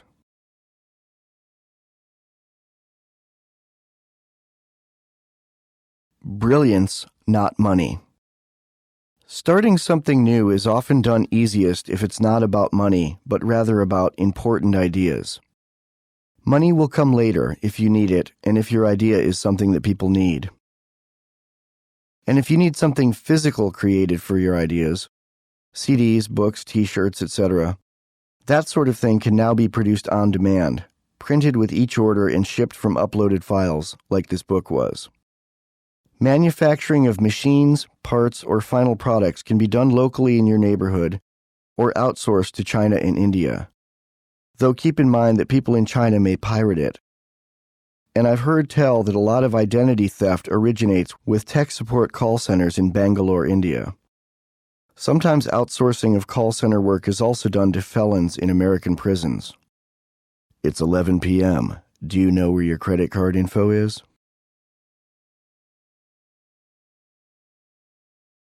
For LifeAmp, I think the takeaway of the seventh tradition of AA is that there is nothing at all wrong with someone making money spreading good ideas, if they do it in a way that people want to pay for it.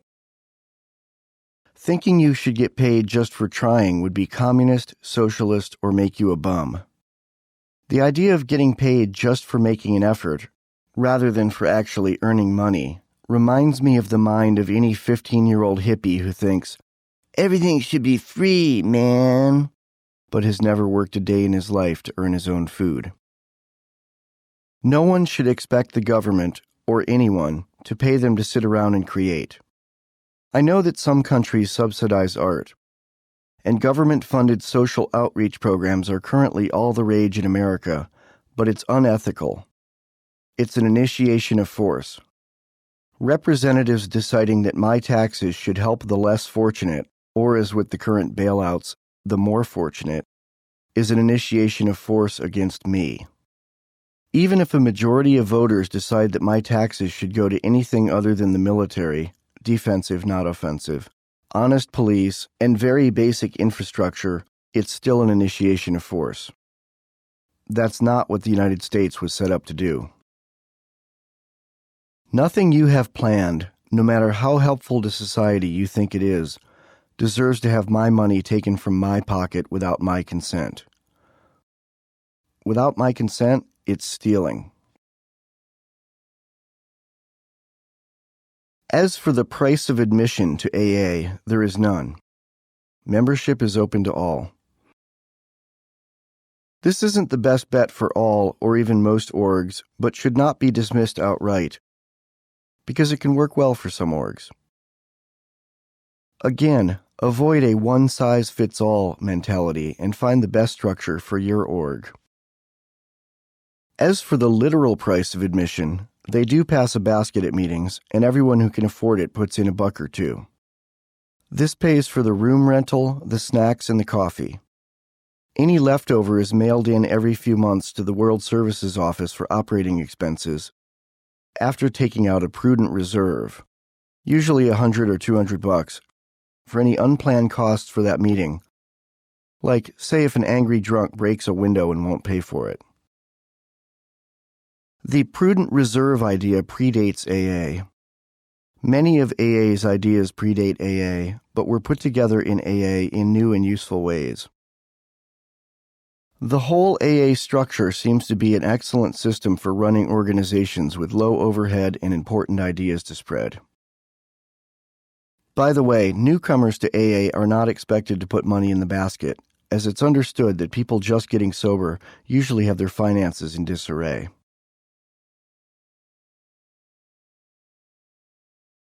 Tradition 8. Alcoholics Anonymous should remain forever non-professional, but our service centers may employ special workers. The special workers they mention include secretaries, mail clerks, typesetters, webmasters, etc. Some are members of AA, many are not. A problem with most organizations is that they desire to become professional in the sense of taking on a corporate mentality that bigger is better, that we must constantly expand. In reality, organizations can be small and focused to 1 or 2 primary ideas, pay a decent salary and health insurance to founders and employees, and last a long time doing a lot of good. Think of a family restaurant that stays in business for many generations and just makes great food for the neighborhood. Or think about America at its inception, as envisioned by Jefferson.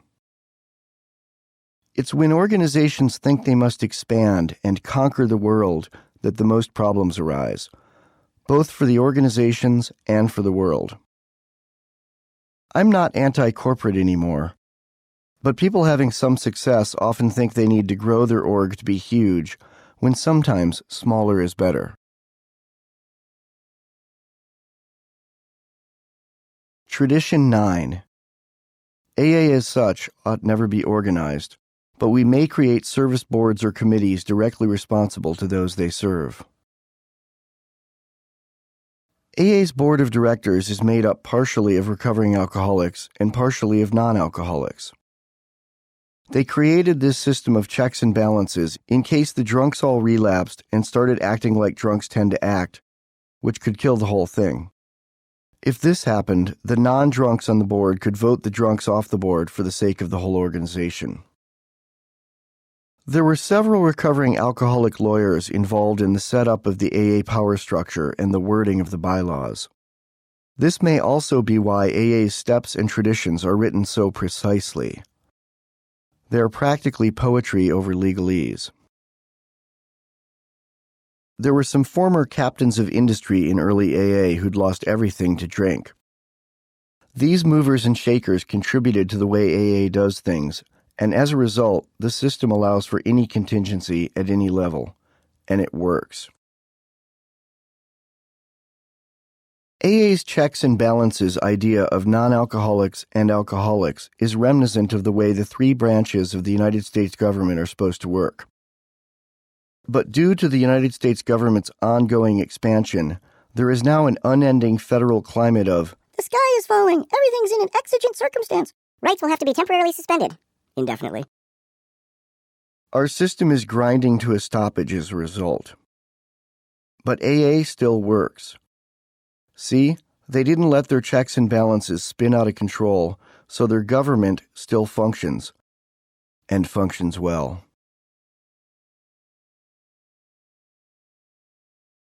Tradition 10.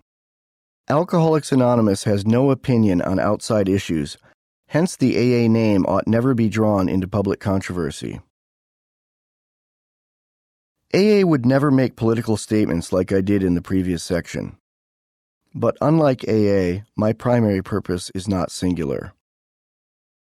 My primary purpose includes everything, as you can tell from the title of this book. And that works for me. But having official opinions on everything will dilute and often eventually destroy single-purpose orgs. There were organizations before AA that successfully got people sober. One took a public stand in support of prohibition. The internal infighting and external bad press destroyed them. Sometimes organizations are asked to take an official opinion on something that is outside their purview, beyond their primary purpose. Sometimes they decide, there ought to be a law, or think of the children, and feel that for just this one issue, they need to use the power of their name to back an important idea. Doing so, even once, could turn away people from your org who would otherwise be helped by you, but who do not agree with your one stance on that one thing that has nothing to do with your reason to be.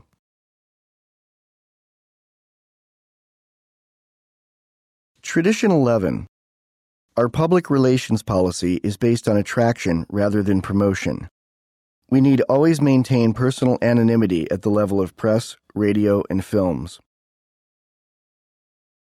This exists because saturating the world with AA advertising would cheapen AA, make it look like just another product. AA's founders, who were very Christian, imagined that the program would spread organically, one man to another, like Christianity was spread before the advent of modern media. Ever notice how much the AA book looks like a Bible? Thinking their program would spread in the same manner as the word of their Christ may seem rather cocksure of the AA founders. But they were right. It did spread, one man to another, far and wide, because it contained ideas that people wanted and needed to hear. And it didn't need an ongoing media campaign of promotion to do so. An interesting thing often happens with very new AA members. Before AA, they may have been miserable, thieving reprobates for a long time. Then suddenly, they're not. They join AA and things quickly get better for them.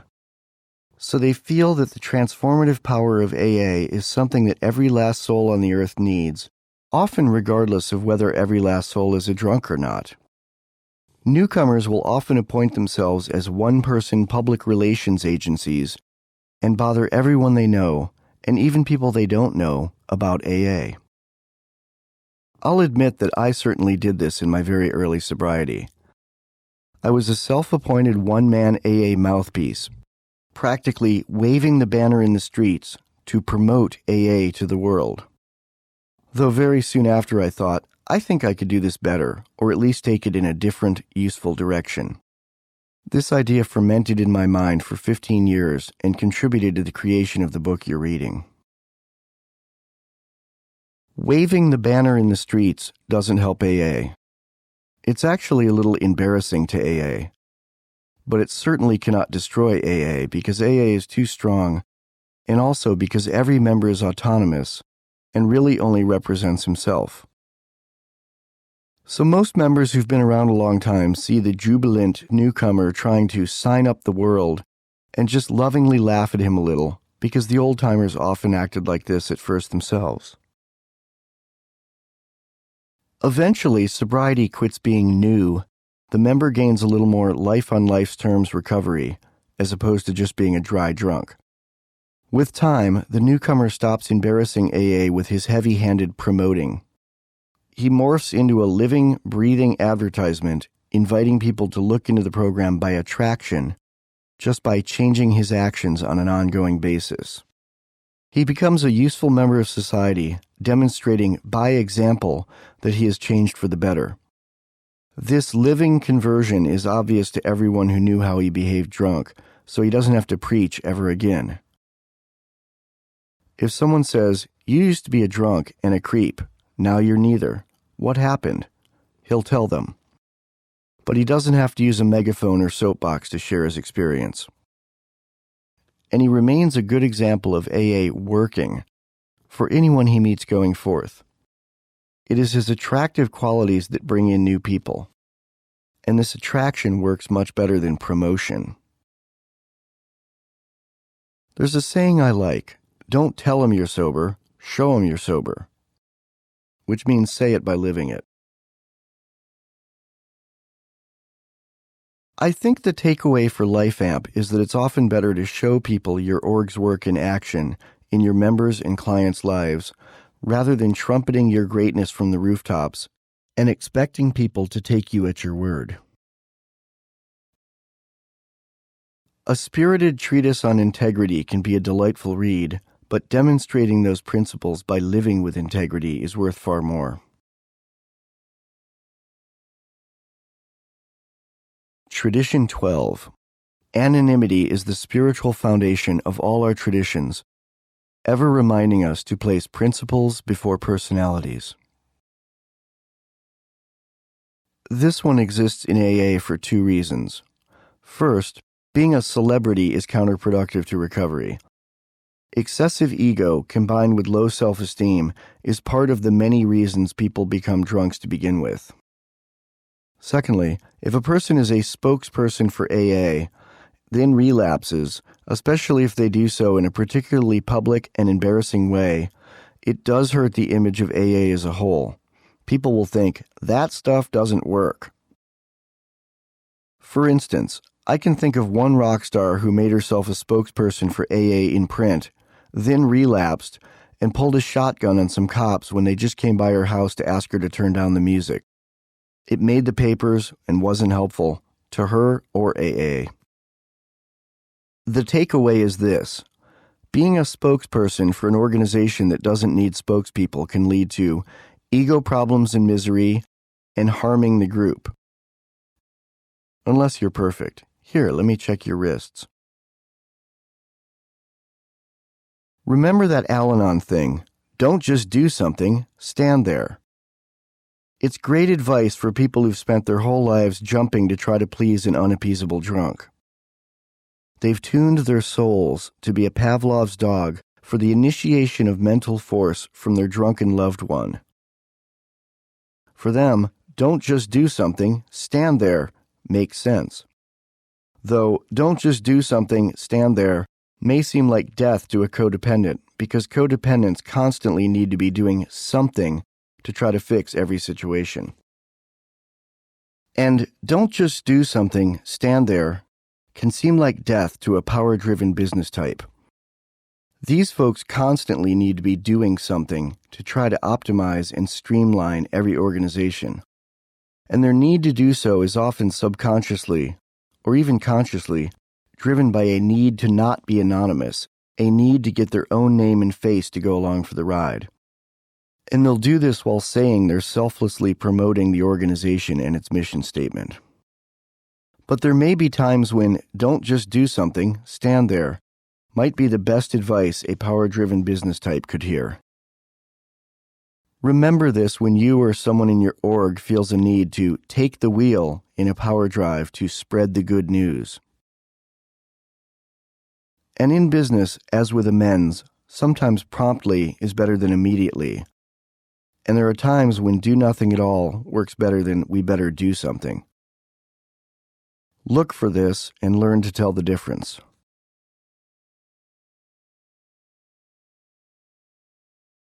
Herding cats. There you have my point-by-point annual report, my breakdown on using the 12 traditions of Alcoholics Anonymous to help guide any ethical group, organization, company, or movement. I really like the 12 traditions as a political or social structure for maintaining personal liberty, but still accomplishing things as a group. You think business people argue? Try sober alcoholics. AA co-founder and main architect of the 12 traditions, Bill Wilson, considered AA to be a synthesis of anarchy and democracy. I like that. Those two things are not as far apart as you might think. It's more of a libertarian ideal. Self-governing and problem-solving while you're dealing with the differing opinions of other ethical people. We've already determined what to do with non-ethical and damaged people. Get them out of your way. Bill Wilson wrote, "To many minds, all this liberty for the individual spells sheer anarchy. Every newcomer, every friend who looks at AA for the first time is greatly puzzled. They see liberty verging on license, yet they recognize at once that AA has an irresistible strength of purpose and action. How, they ask, can such a crowd of anarchists function at all? How can they possibly place their common welfare first? What in heaven's name holds them together?" That's from his book, 12 Steps and 12 Traditions. It's on page 129. The answer? The 12 traditions hold them together, along with the 12 steps, which I've previously done the math on to show how they all just boil down to the only two rules in life.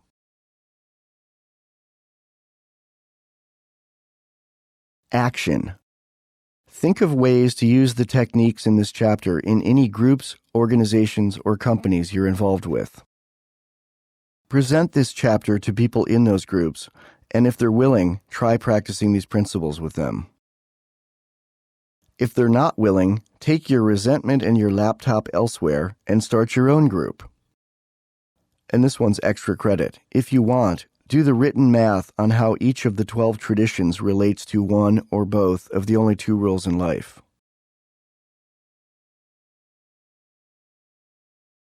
Thank you for listening. Like you, I'm just a small but important part of the world. I'm just another beautiful and shimmery ant on the pile. But I now know that getting along with others, at least the people you choose to have around after weeding out the ones you don't want around, is one of the most important things in life. We're on this planet to work, and part of that is working well with others, and we should love the work we do. Thank you for listening. I've loved spending this time sharing my thoughts with you. I sincerely hope that something in this book helped make your own stay on this big blue ball of confusion a little calmer, sweeter, and more productive.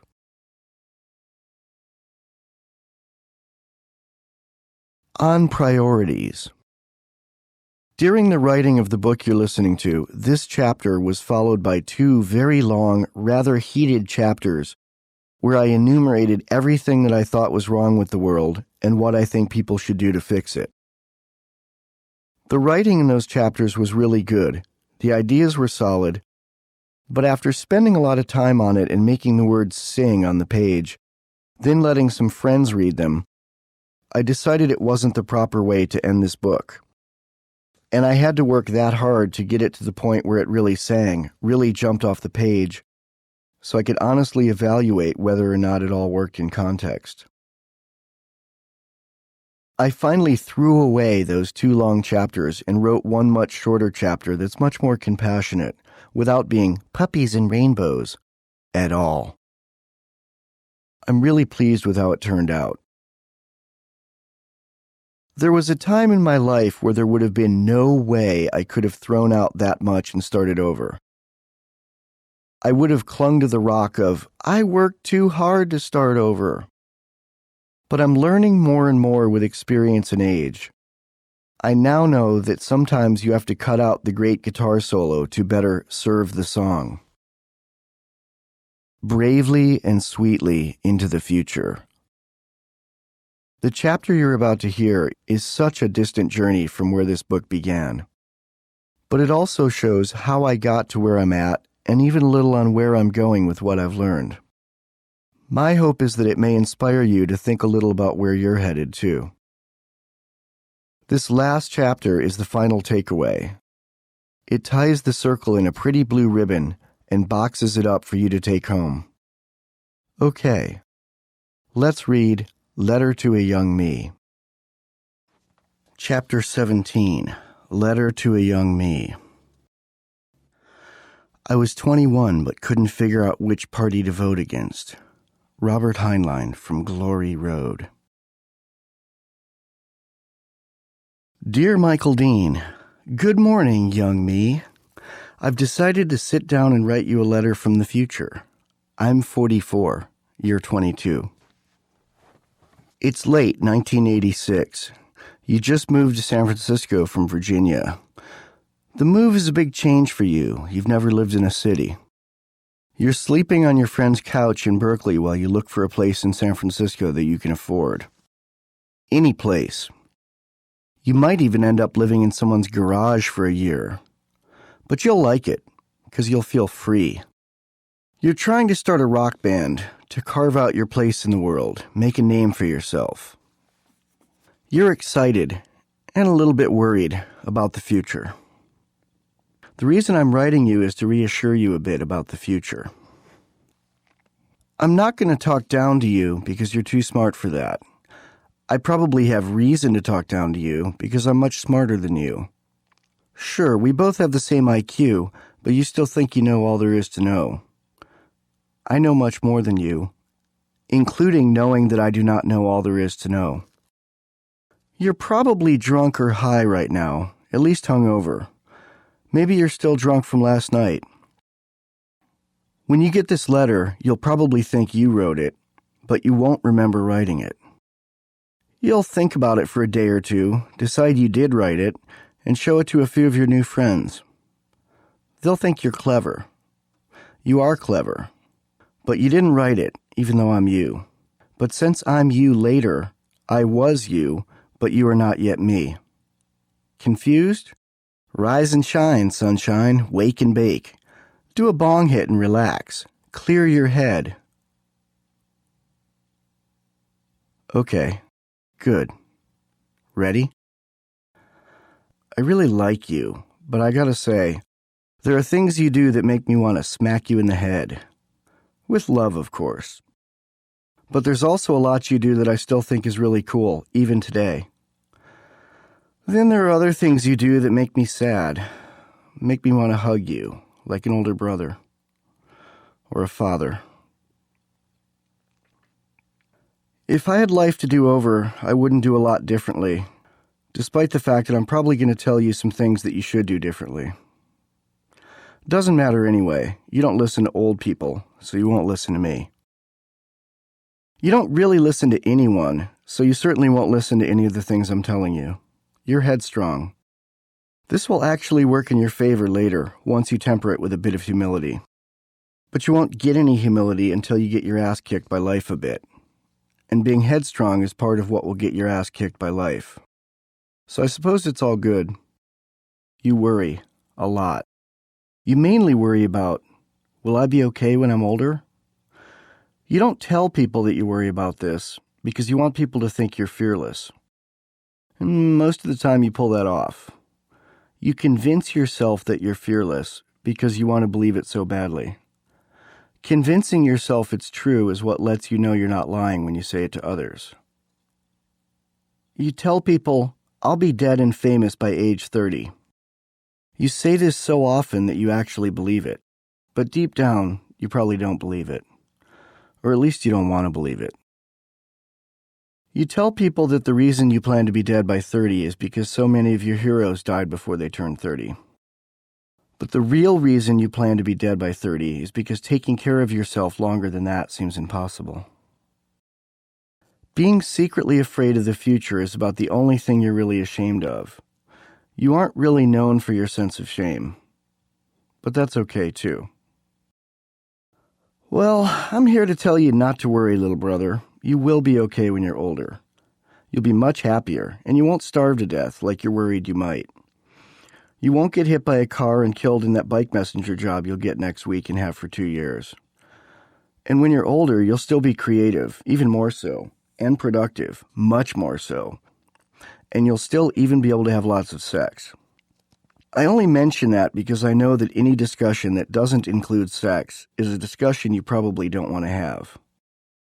I know you say that without sex, drugs, and rock and roll, I might as well be dead. But of the three, sex is the most important to you. It's pretty much the most important thing in the world to you. Don't worry, it's still very important to me, and I'm really good at it. Even better at it at 44 than you are at 22. And you're pretty damn good at it now. So stop worrying about the future regarding that, too.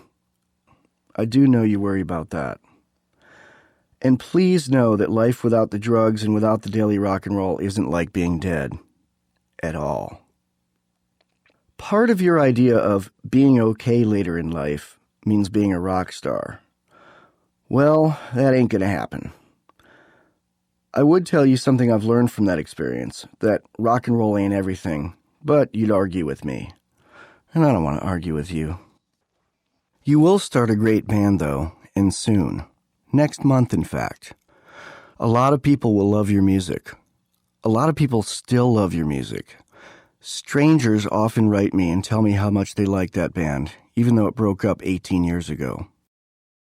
They write me through my computer. Yup, my computer. Oh yeah, you'll have a computer, even though you now think that computers are only for boring geeks who have no life. In fact, you'll have many computers over many decades, as well as having several computers at any given time most of the time. Sometimes you'll even use more than one computer at a time, with 2 or 3 screens glowing in front of you. You'll spend so much time working with your computers that your guitars will gather dust in a closet. Once you get them out of the pawn shop, but don't worry about that right now. You don't pawn them until much later. But your guitars gathering dust will be okay, too. And you'll still play them once in a while, and when you do, you'll still be better at singing and playing than most people who do that full time. You won't get to be a rock star, but you will make some great music, tour the world, and get to feel like a rock star for a while. And more importantly to you, you'll get to act like a rock star and get away with it, at least most of the time. It's actually probably a very good thing that you won't get to be a rock star. Because if all your dreams came true anytime soon, you'd probably start believing in the whole image, and it would probably kill you.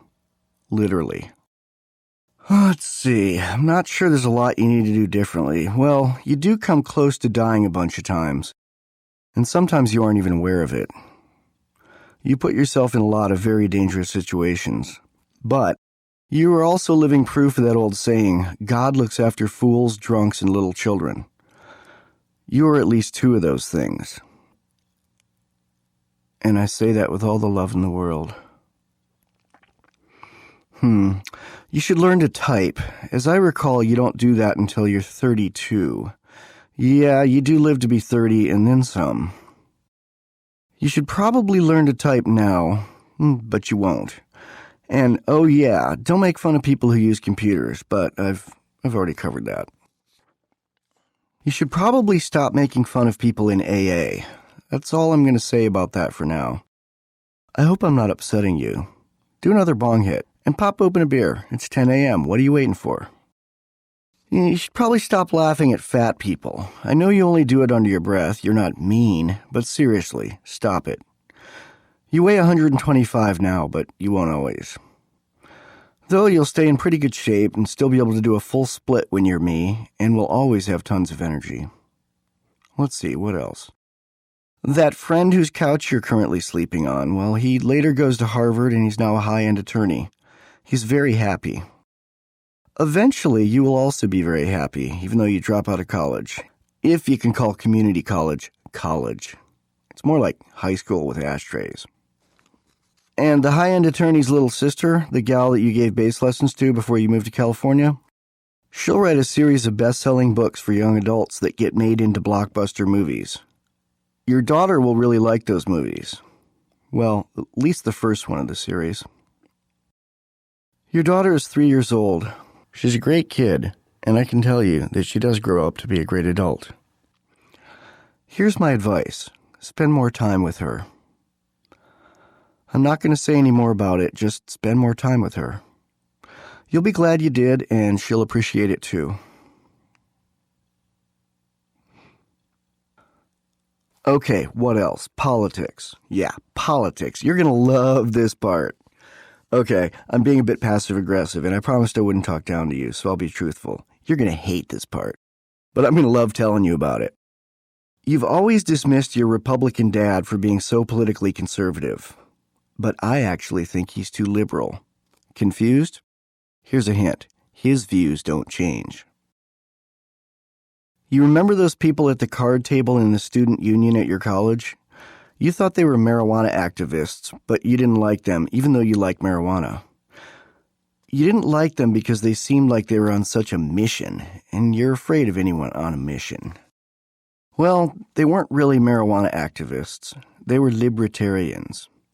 By the way, you'll be one of them someday. You don't know what libertarian means. Well, little brother, it means the opposite of authoritarian.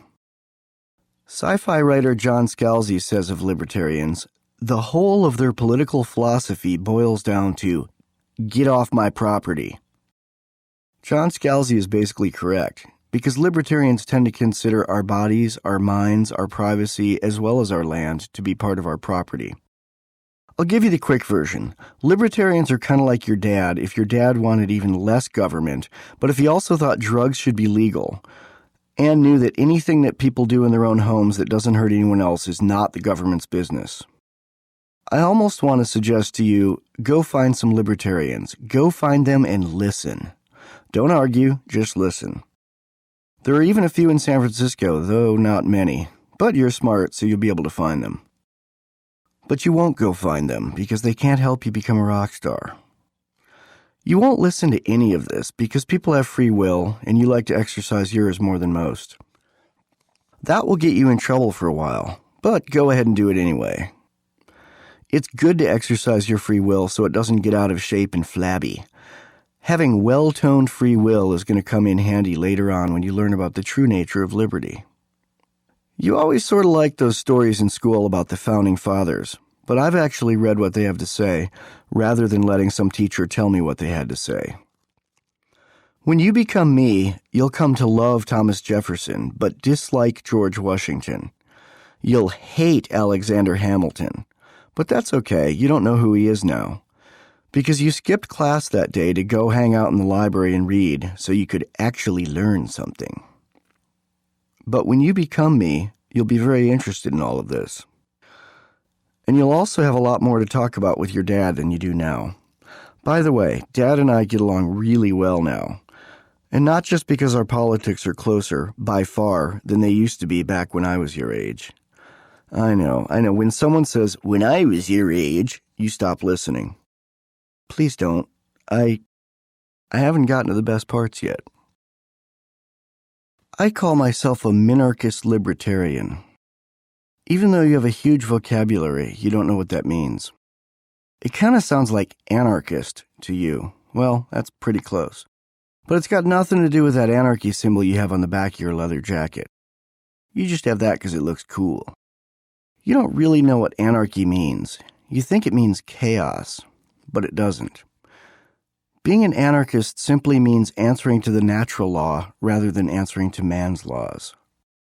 Right now you call yourself an anarchist, but for some reason you also vote Democrat.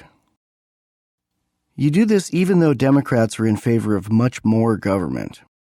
You probably vote for them because they're sometimes in favor of less strict pot laws.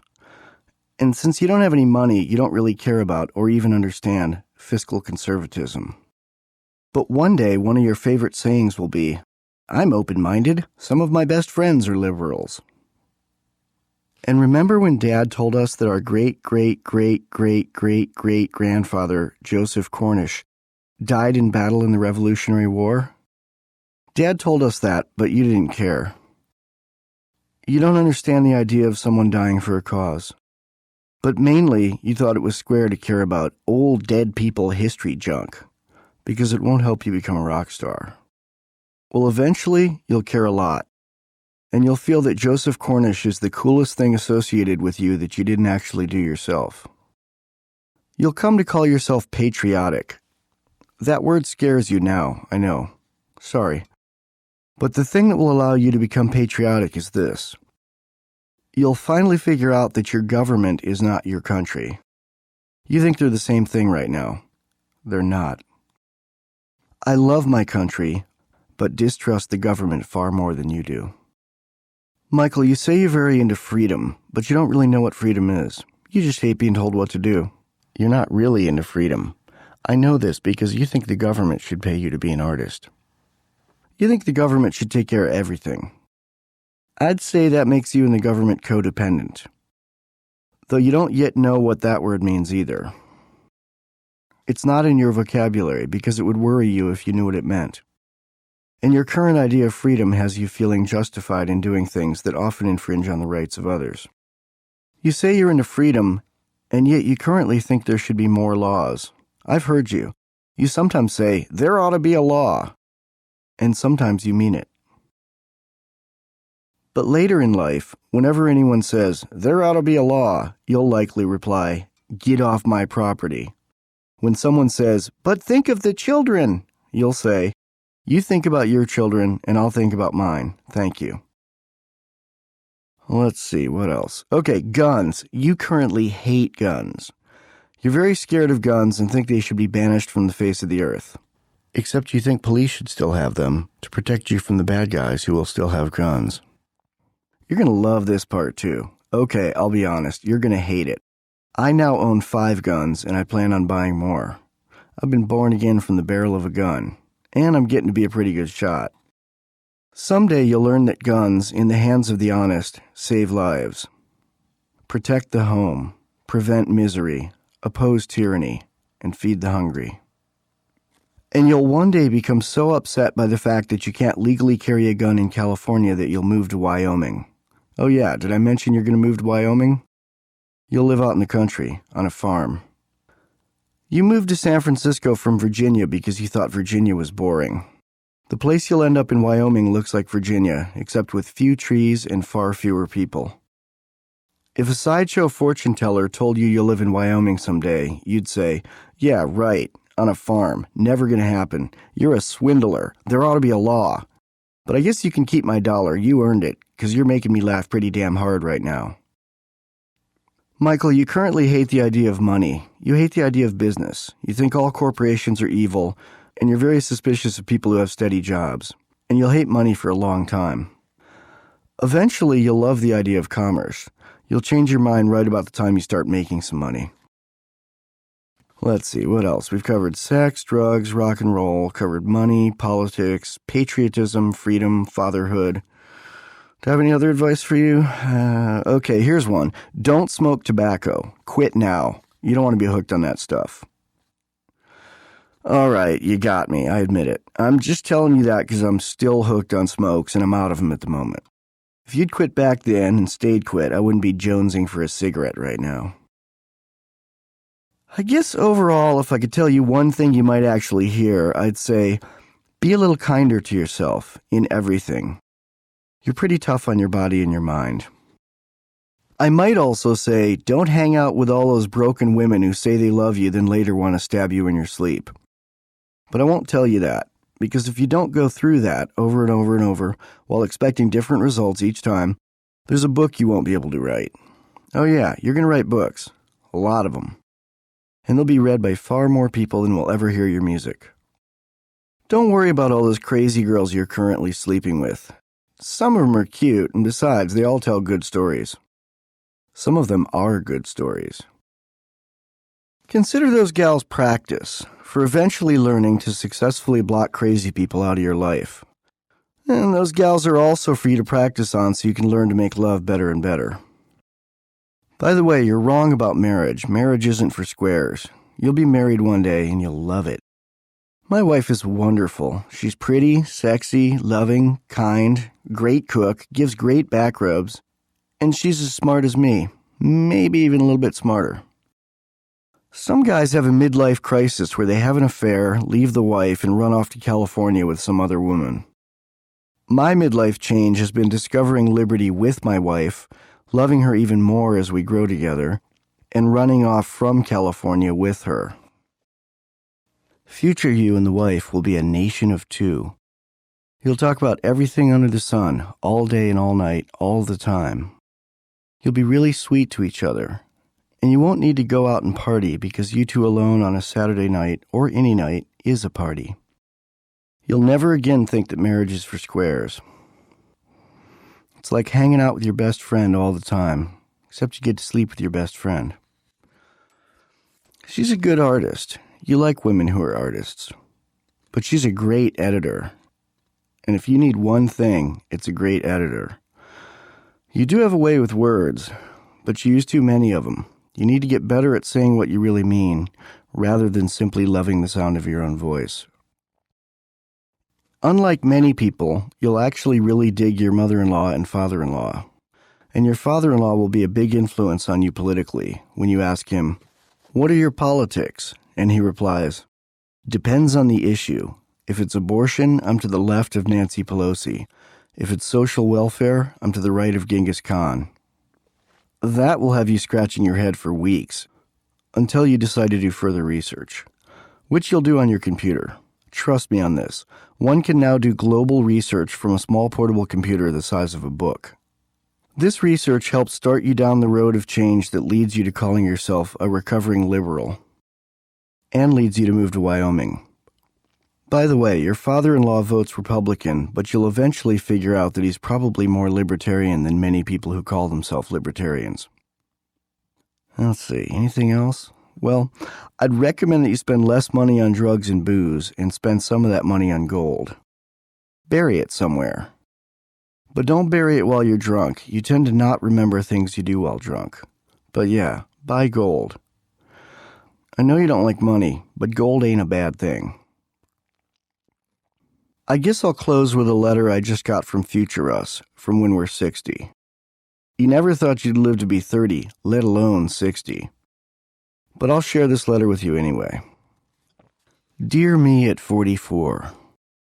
When we were 22, you wrote, "I'm just killing time. In the meantime, time is killing me. What are any of us anyway, other than an ephemeral flash in the night sky of eternity? Chalk on the sidewalk, awaiting the rain of death. Sure, there have been some great people in history, but aren't we really all just shaved apes? We groom away our many moments until we finally turn to dust and pack off to that dreamless sleep forever." You don't feel this way anymore.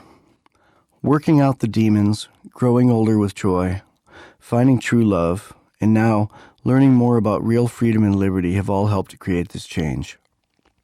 You've a much more hopeful outlook on life, even as the TV Lio vision of 2009 yells, "The sky is falling, we're all gonna die."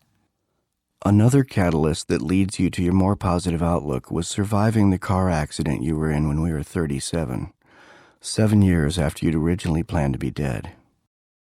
The change actually came less from surviving the accident and more from what happened during the accident. You remember the accident. You were in the passenger seat, and neither you or the driver saw it coming. The driver was paying attention to the road. She was sober. It was a warm, sunny afternoon. Everything was fine for you one moment. The next, we'd been smashed in the right rear bumper by a hit-and-run driver. Our car spun around 4 times while screeching across 3 lanes of traffic, somehow without hitting anyone else on the busy Burbank highway. We came to a complete stop on the opposite shoulder, facing the wrong way. We walked away from it. During the spin, we became very calm. The world slowed to a crawl. Sounds echoed into minutes. Our vision narrowed to a fuzzy tunnel. We almost felt like we were watching the whole thing over our shoulder from the back seat. Our life did not flash before our eyes. But we did hear some very distinct truths, which were expressed out loud inside our soul in complete sentences. They were, "Do not grab the wheel from the driver. It will only make things worse. There's a time and a place to take control, and this is not it." And, "In a few seconds you may be dead, or you may end up in a body cast for a very long time." We calmly and completely accepted both possibilities. We used to want to be dead of an overdose by age 30. We've made it 30 years longer than that. Every minute we're given is far more than we ever thought we'd get. Every second is a blissful blessing. We're spared. I have reached that courage of conviction where I know my beliefs are worth dying for. If the need arises, I will know when it's time to grab the wheel. I'm still going to do all I can to prevent any showdown, because I am, you are, we will always be one of the good guys. And we can take what comes, regardless of what comes. Ideally, we will die of old age inside this comfy country house on 40 acres, in the wife's arms, surrounded by purring cats. We will sweetly and fearlessly pass into whatever exists after the heart stops. I'm not sure what that will be, but I have enough faith to be sure it won't be bad. And I'm sure that it's much more than eternal nothingness. Well, there you have it, me at 44. Hope that helped. I think it did. With love, Michael W. Dean, Cheyenne, Wyoming, June 9th, 2024, at 11:47 p.m. Wyoming time, with my wonderful wife asleep next to me. Well, there you have it, me at 22. Hope that helped, though I'm sure it didn't. With much love, Michael W. Dean, Los Angeles, March 23rd, 2009, at 5:21 a.m. California time, with my wonderful wife asleep next to me. Amu. End of chapter 17. And that's the end of the book. Thank you for listening. And God bless all the kitties in the world. Amu. That was good. The other thing was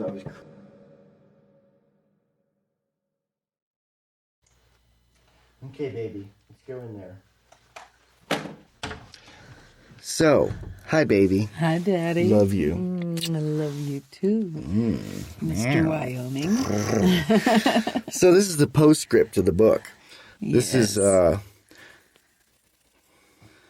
And they lived happily ever after in Wyoming. Where are we right now? And what are we doing? What are we standing in? We are in your vocal booth that you constructed in a closet of the basement of our wonderful new home in Casper. I know. We gave up fucking California like a bad habit. Yep. We got here. We moved here. We love it. We're living it. It's marvelous. I wrote it and we did it. Uncrowded. It's peaceful. We can It's shoot happy. guns. It's gun friendly. It's Traffic jams everything are we always non-existent. wanted. Yeah.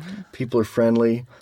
The deer and the buffalo roam. We saw deer a half block from the playing. house. And Yes. antelope and seldom is heard a discouraging word. It really is. It's awesome. Oh, It baby. is our home on the plains. So if you like this audiobook, Yes. please review it on audiobooks.com and iTunes. Please. And we don't want your money. You can send us a donation on PayPal, but just tell 2 friends. That's what really matters, is this Yes. getting out in the world. Spread the word. It's important, I think. Yes, it is. Yeah. Hi, baby. Hi, Daddy. We're doing it. You can, too. Yep. I don't know where your Wyoming is. It may not be in Wyoming, but The Wyoming of the mind. Yes. Where will you be happy? Hi, baby. A Wyoming of the mind. Yes. I like that. Yes. You happy? Absolutely. I love it here. Yay. Best place I've ever been. I know.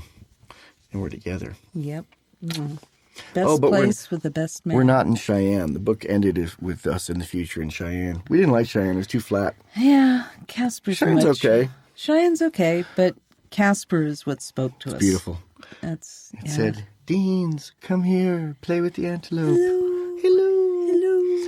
Yep. So that's the end of I'm tweaking her nips. So that's the end of the Patio book. There's 2 more episodes. They are going to be the 2 bomb songs with me singing and playing bass, the happy songs that are at the beginning and end of each episode in excerpt. Baby, I love your way. I love you.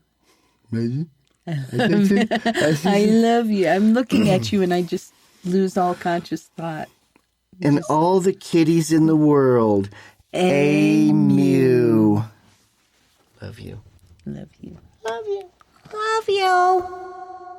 A User's Manual for the Human Experience by Michael W. Dean from patiobooks.com. Book and audio file covered by Creative Commons Non-Commercial Attribution License 3.0. Buy the paperback now on Amazon or from lifeamp.org. That's lifeamp.org. LIFEAMP.org.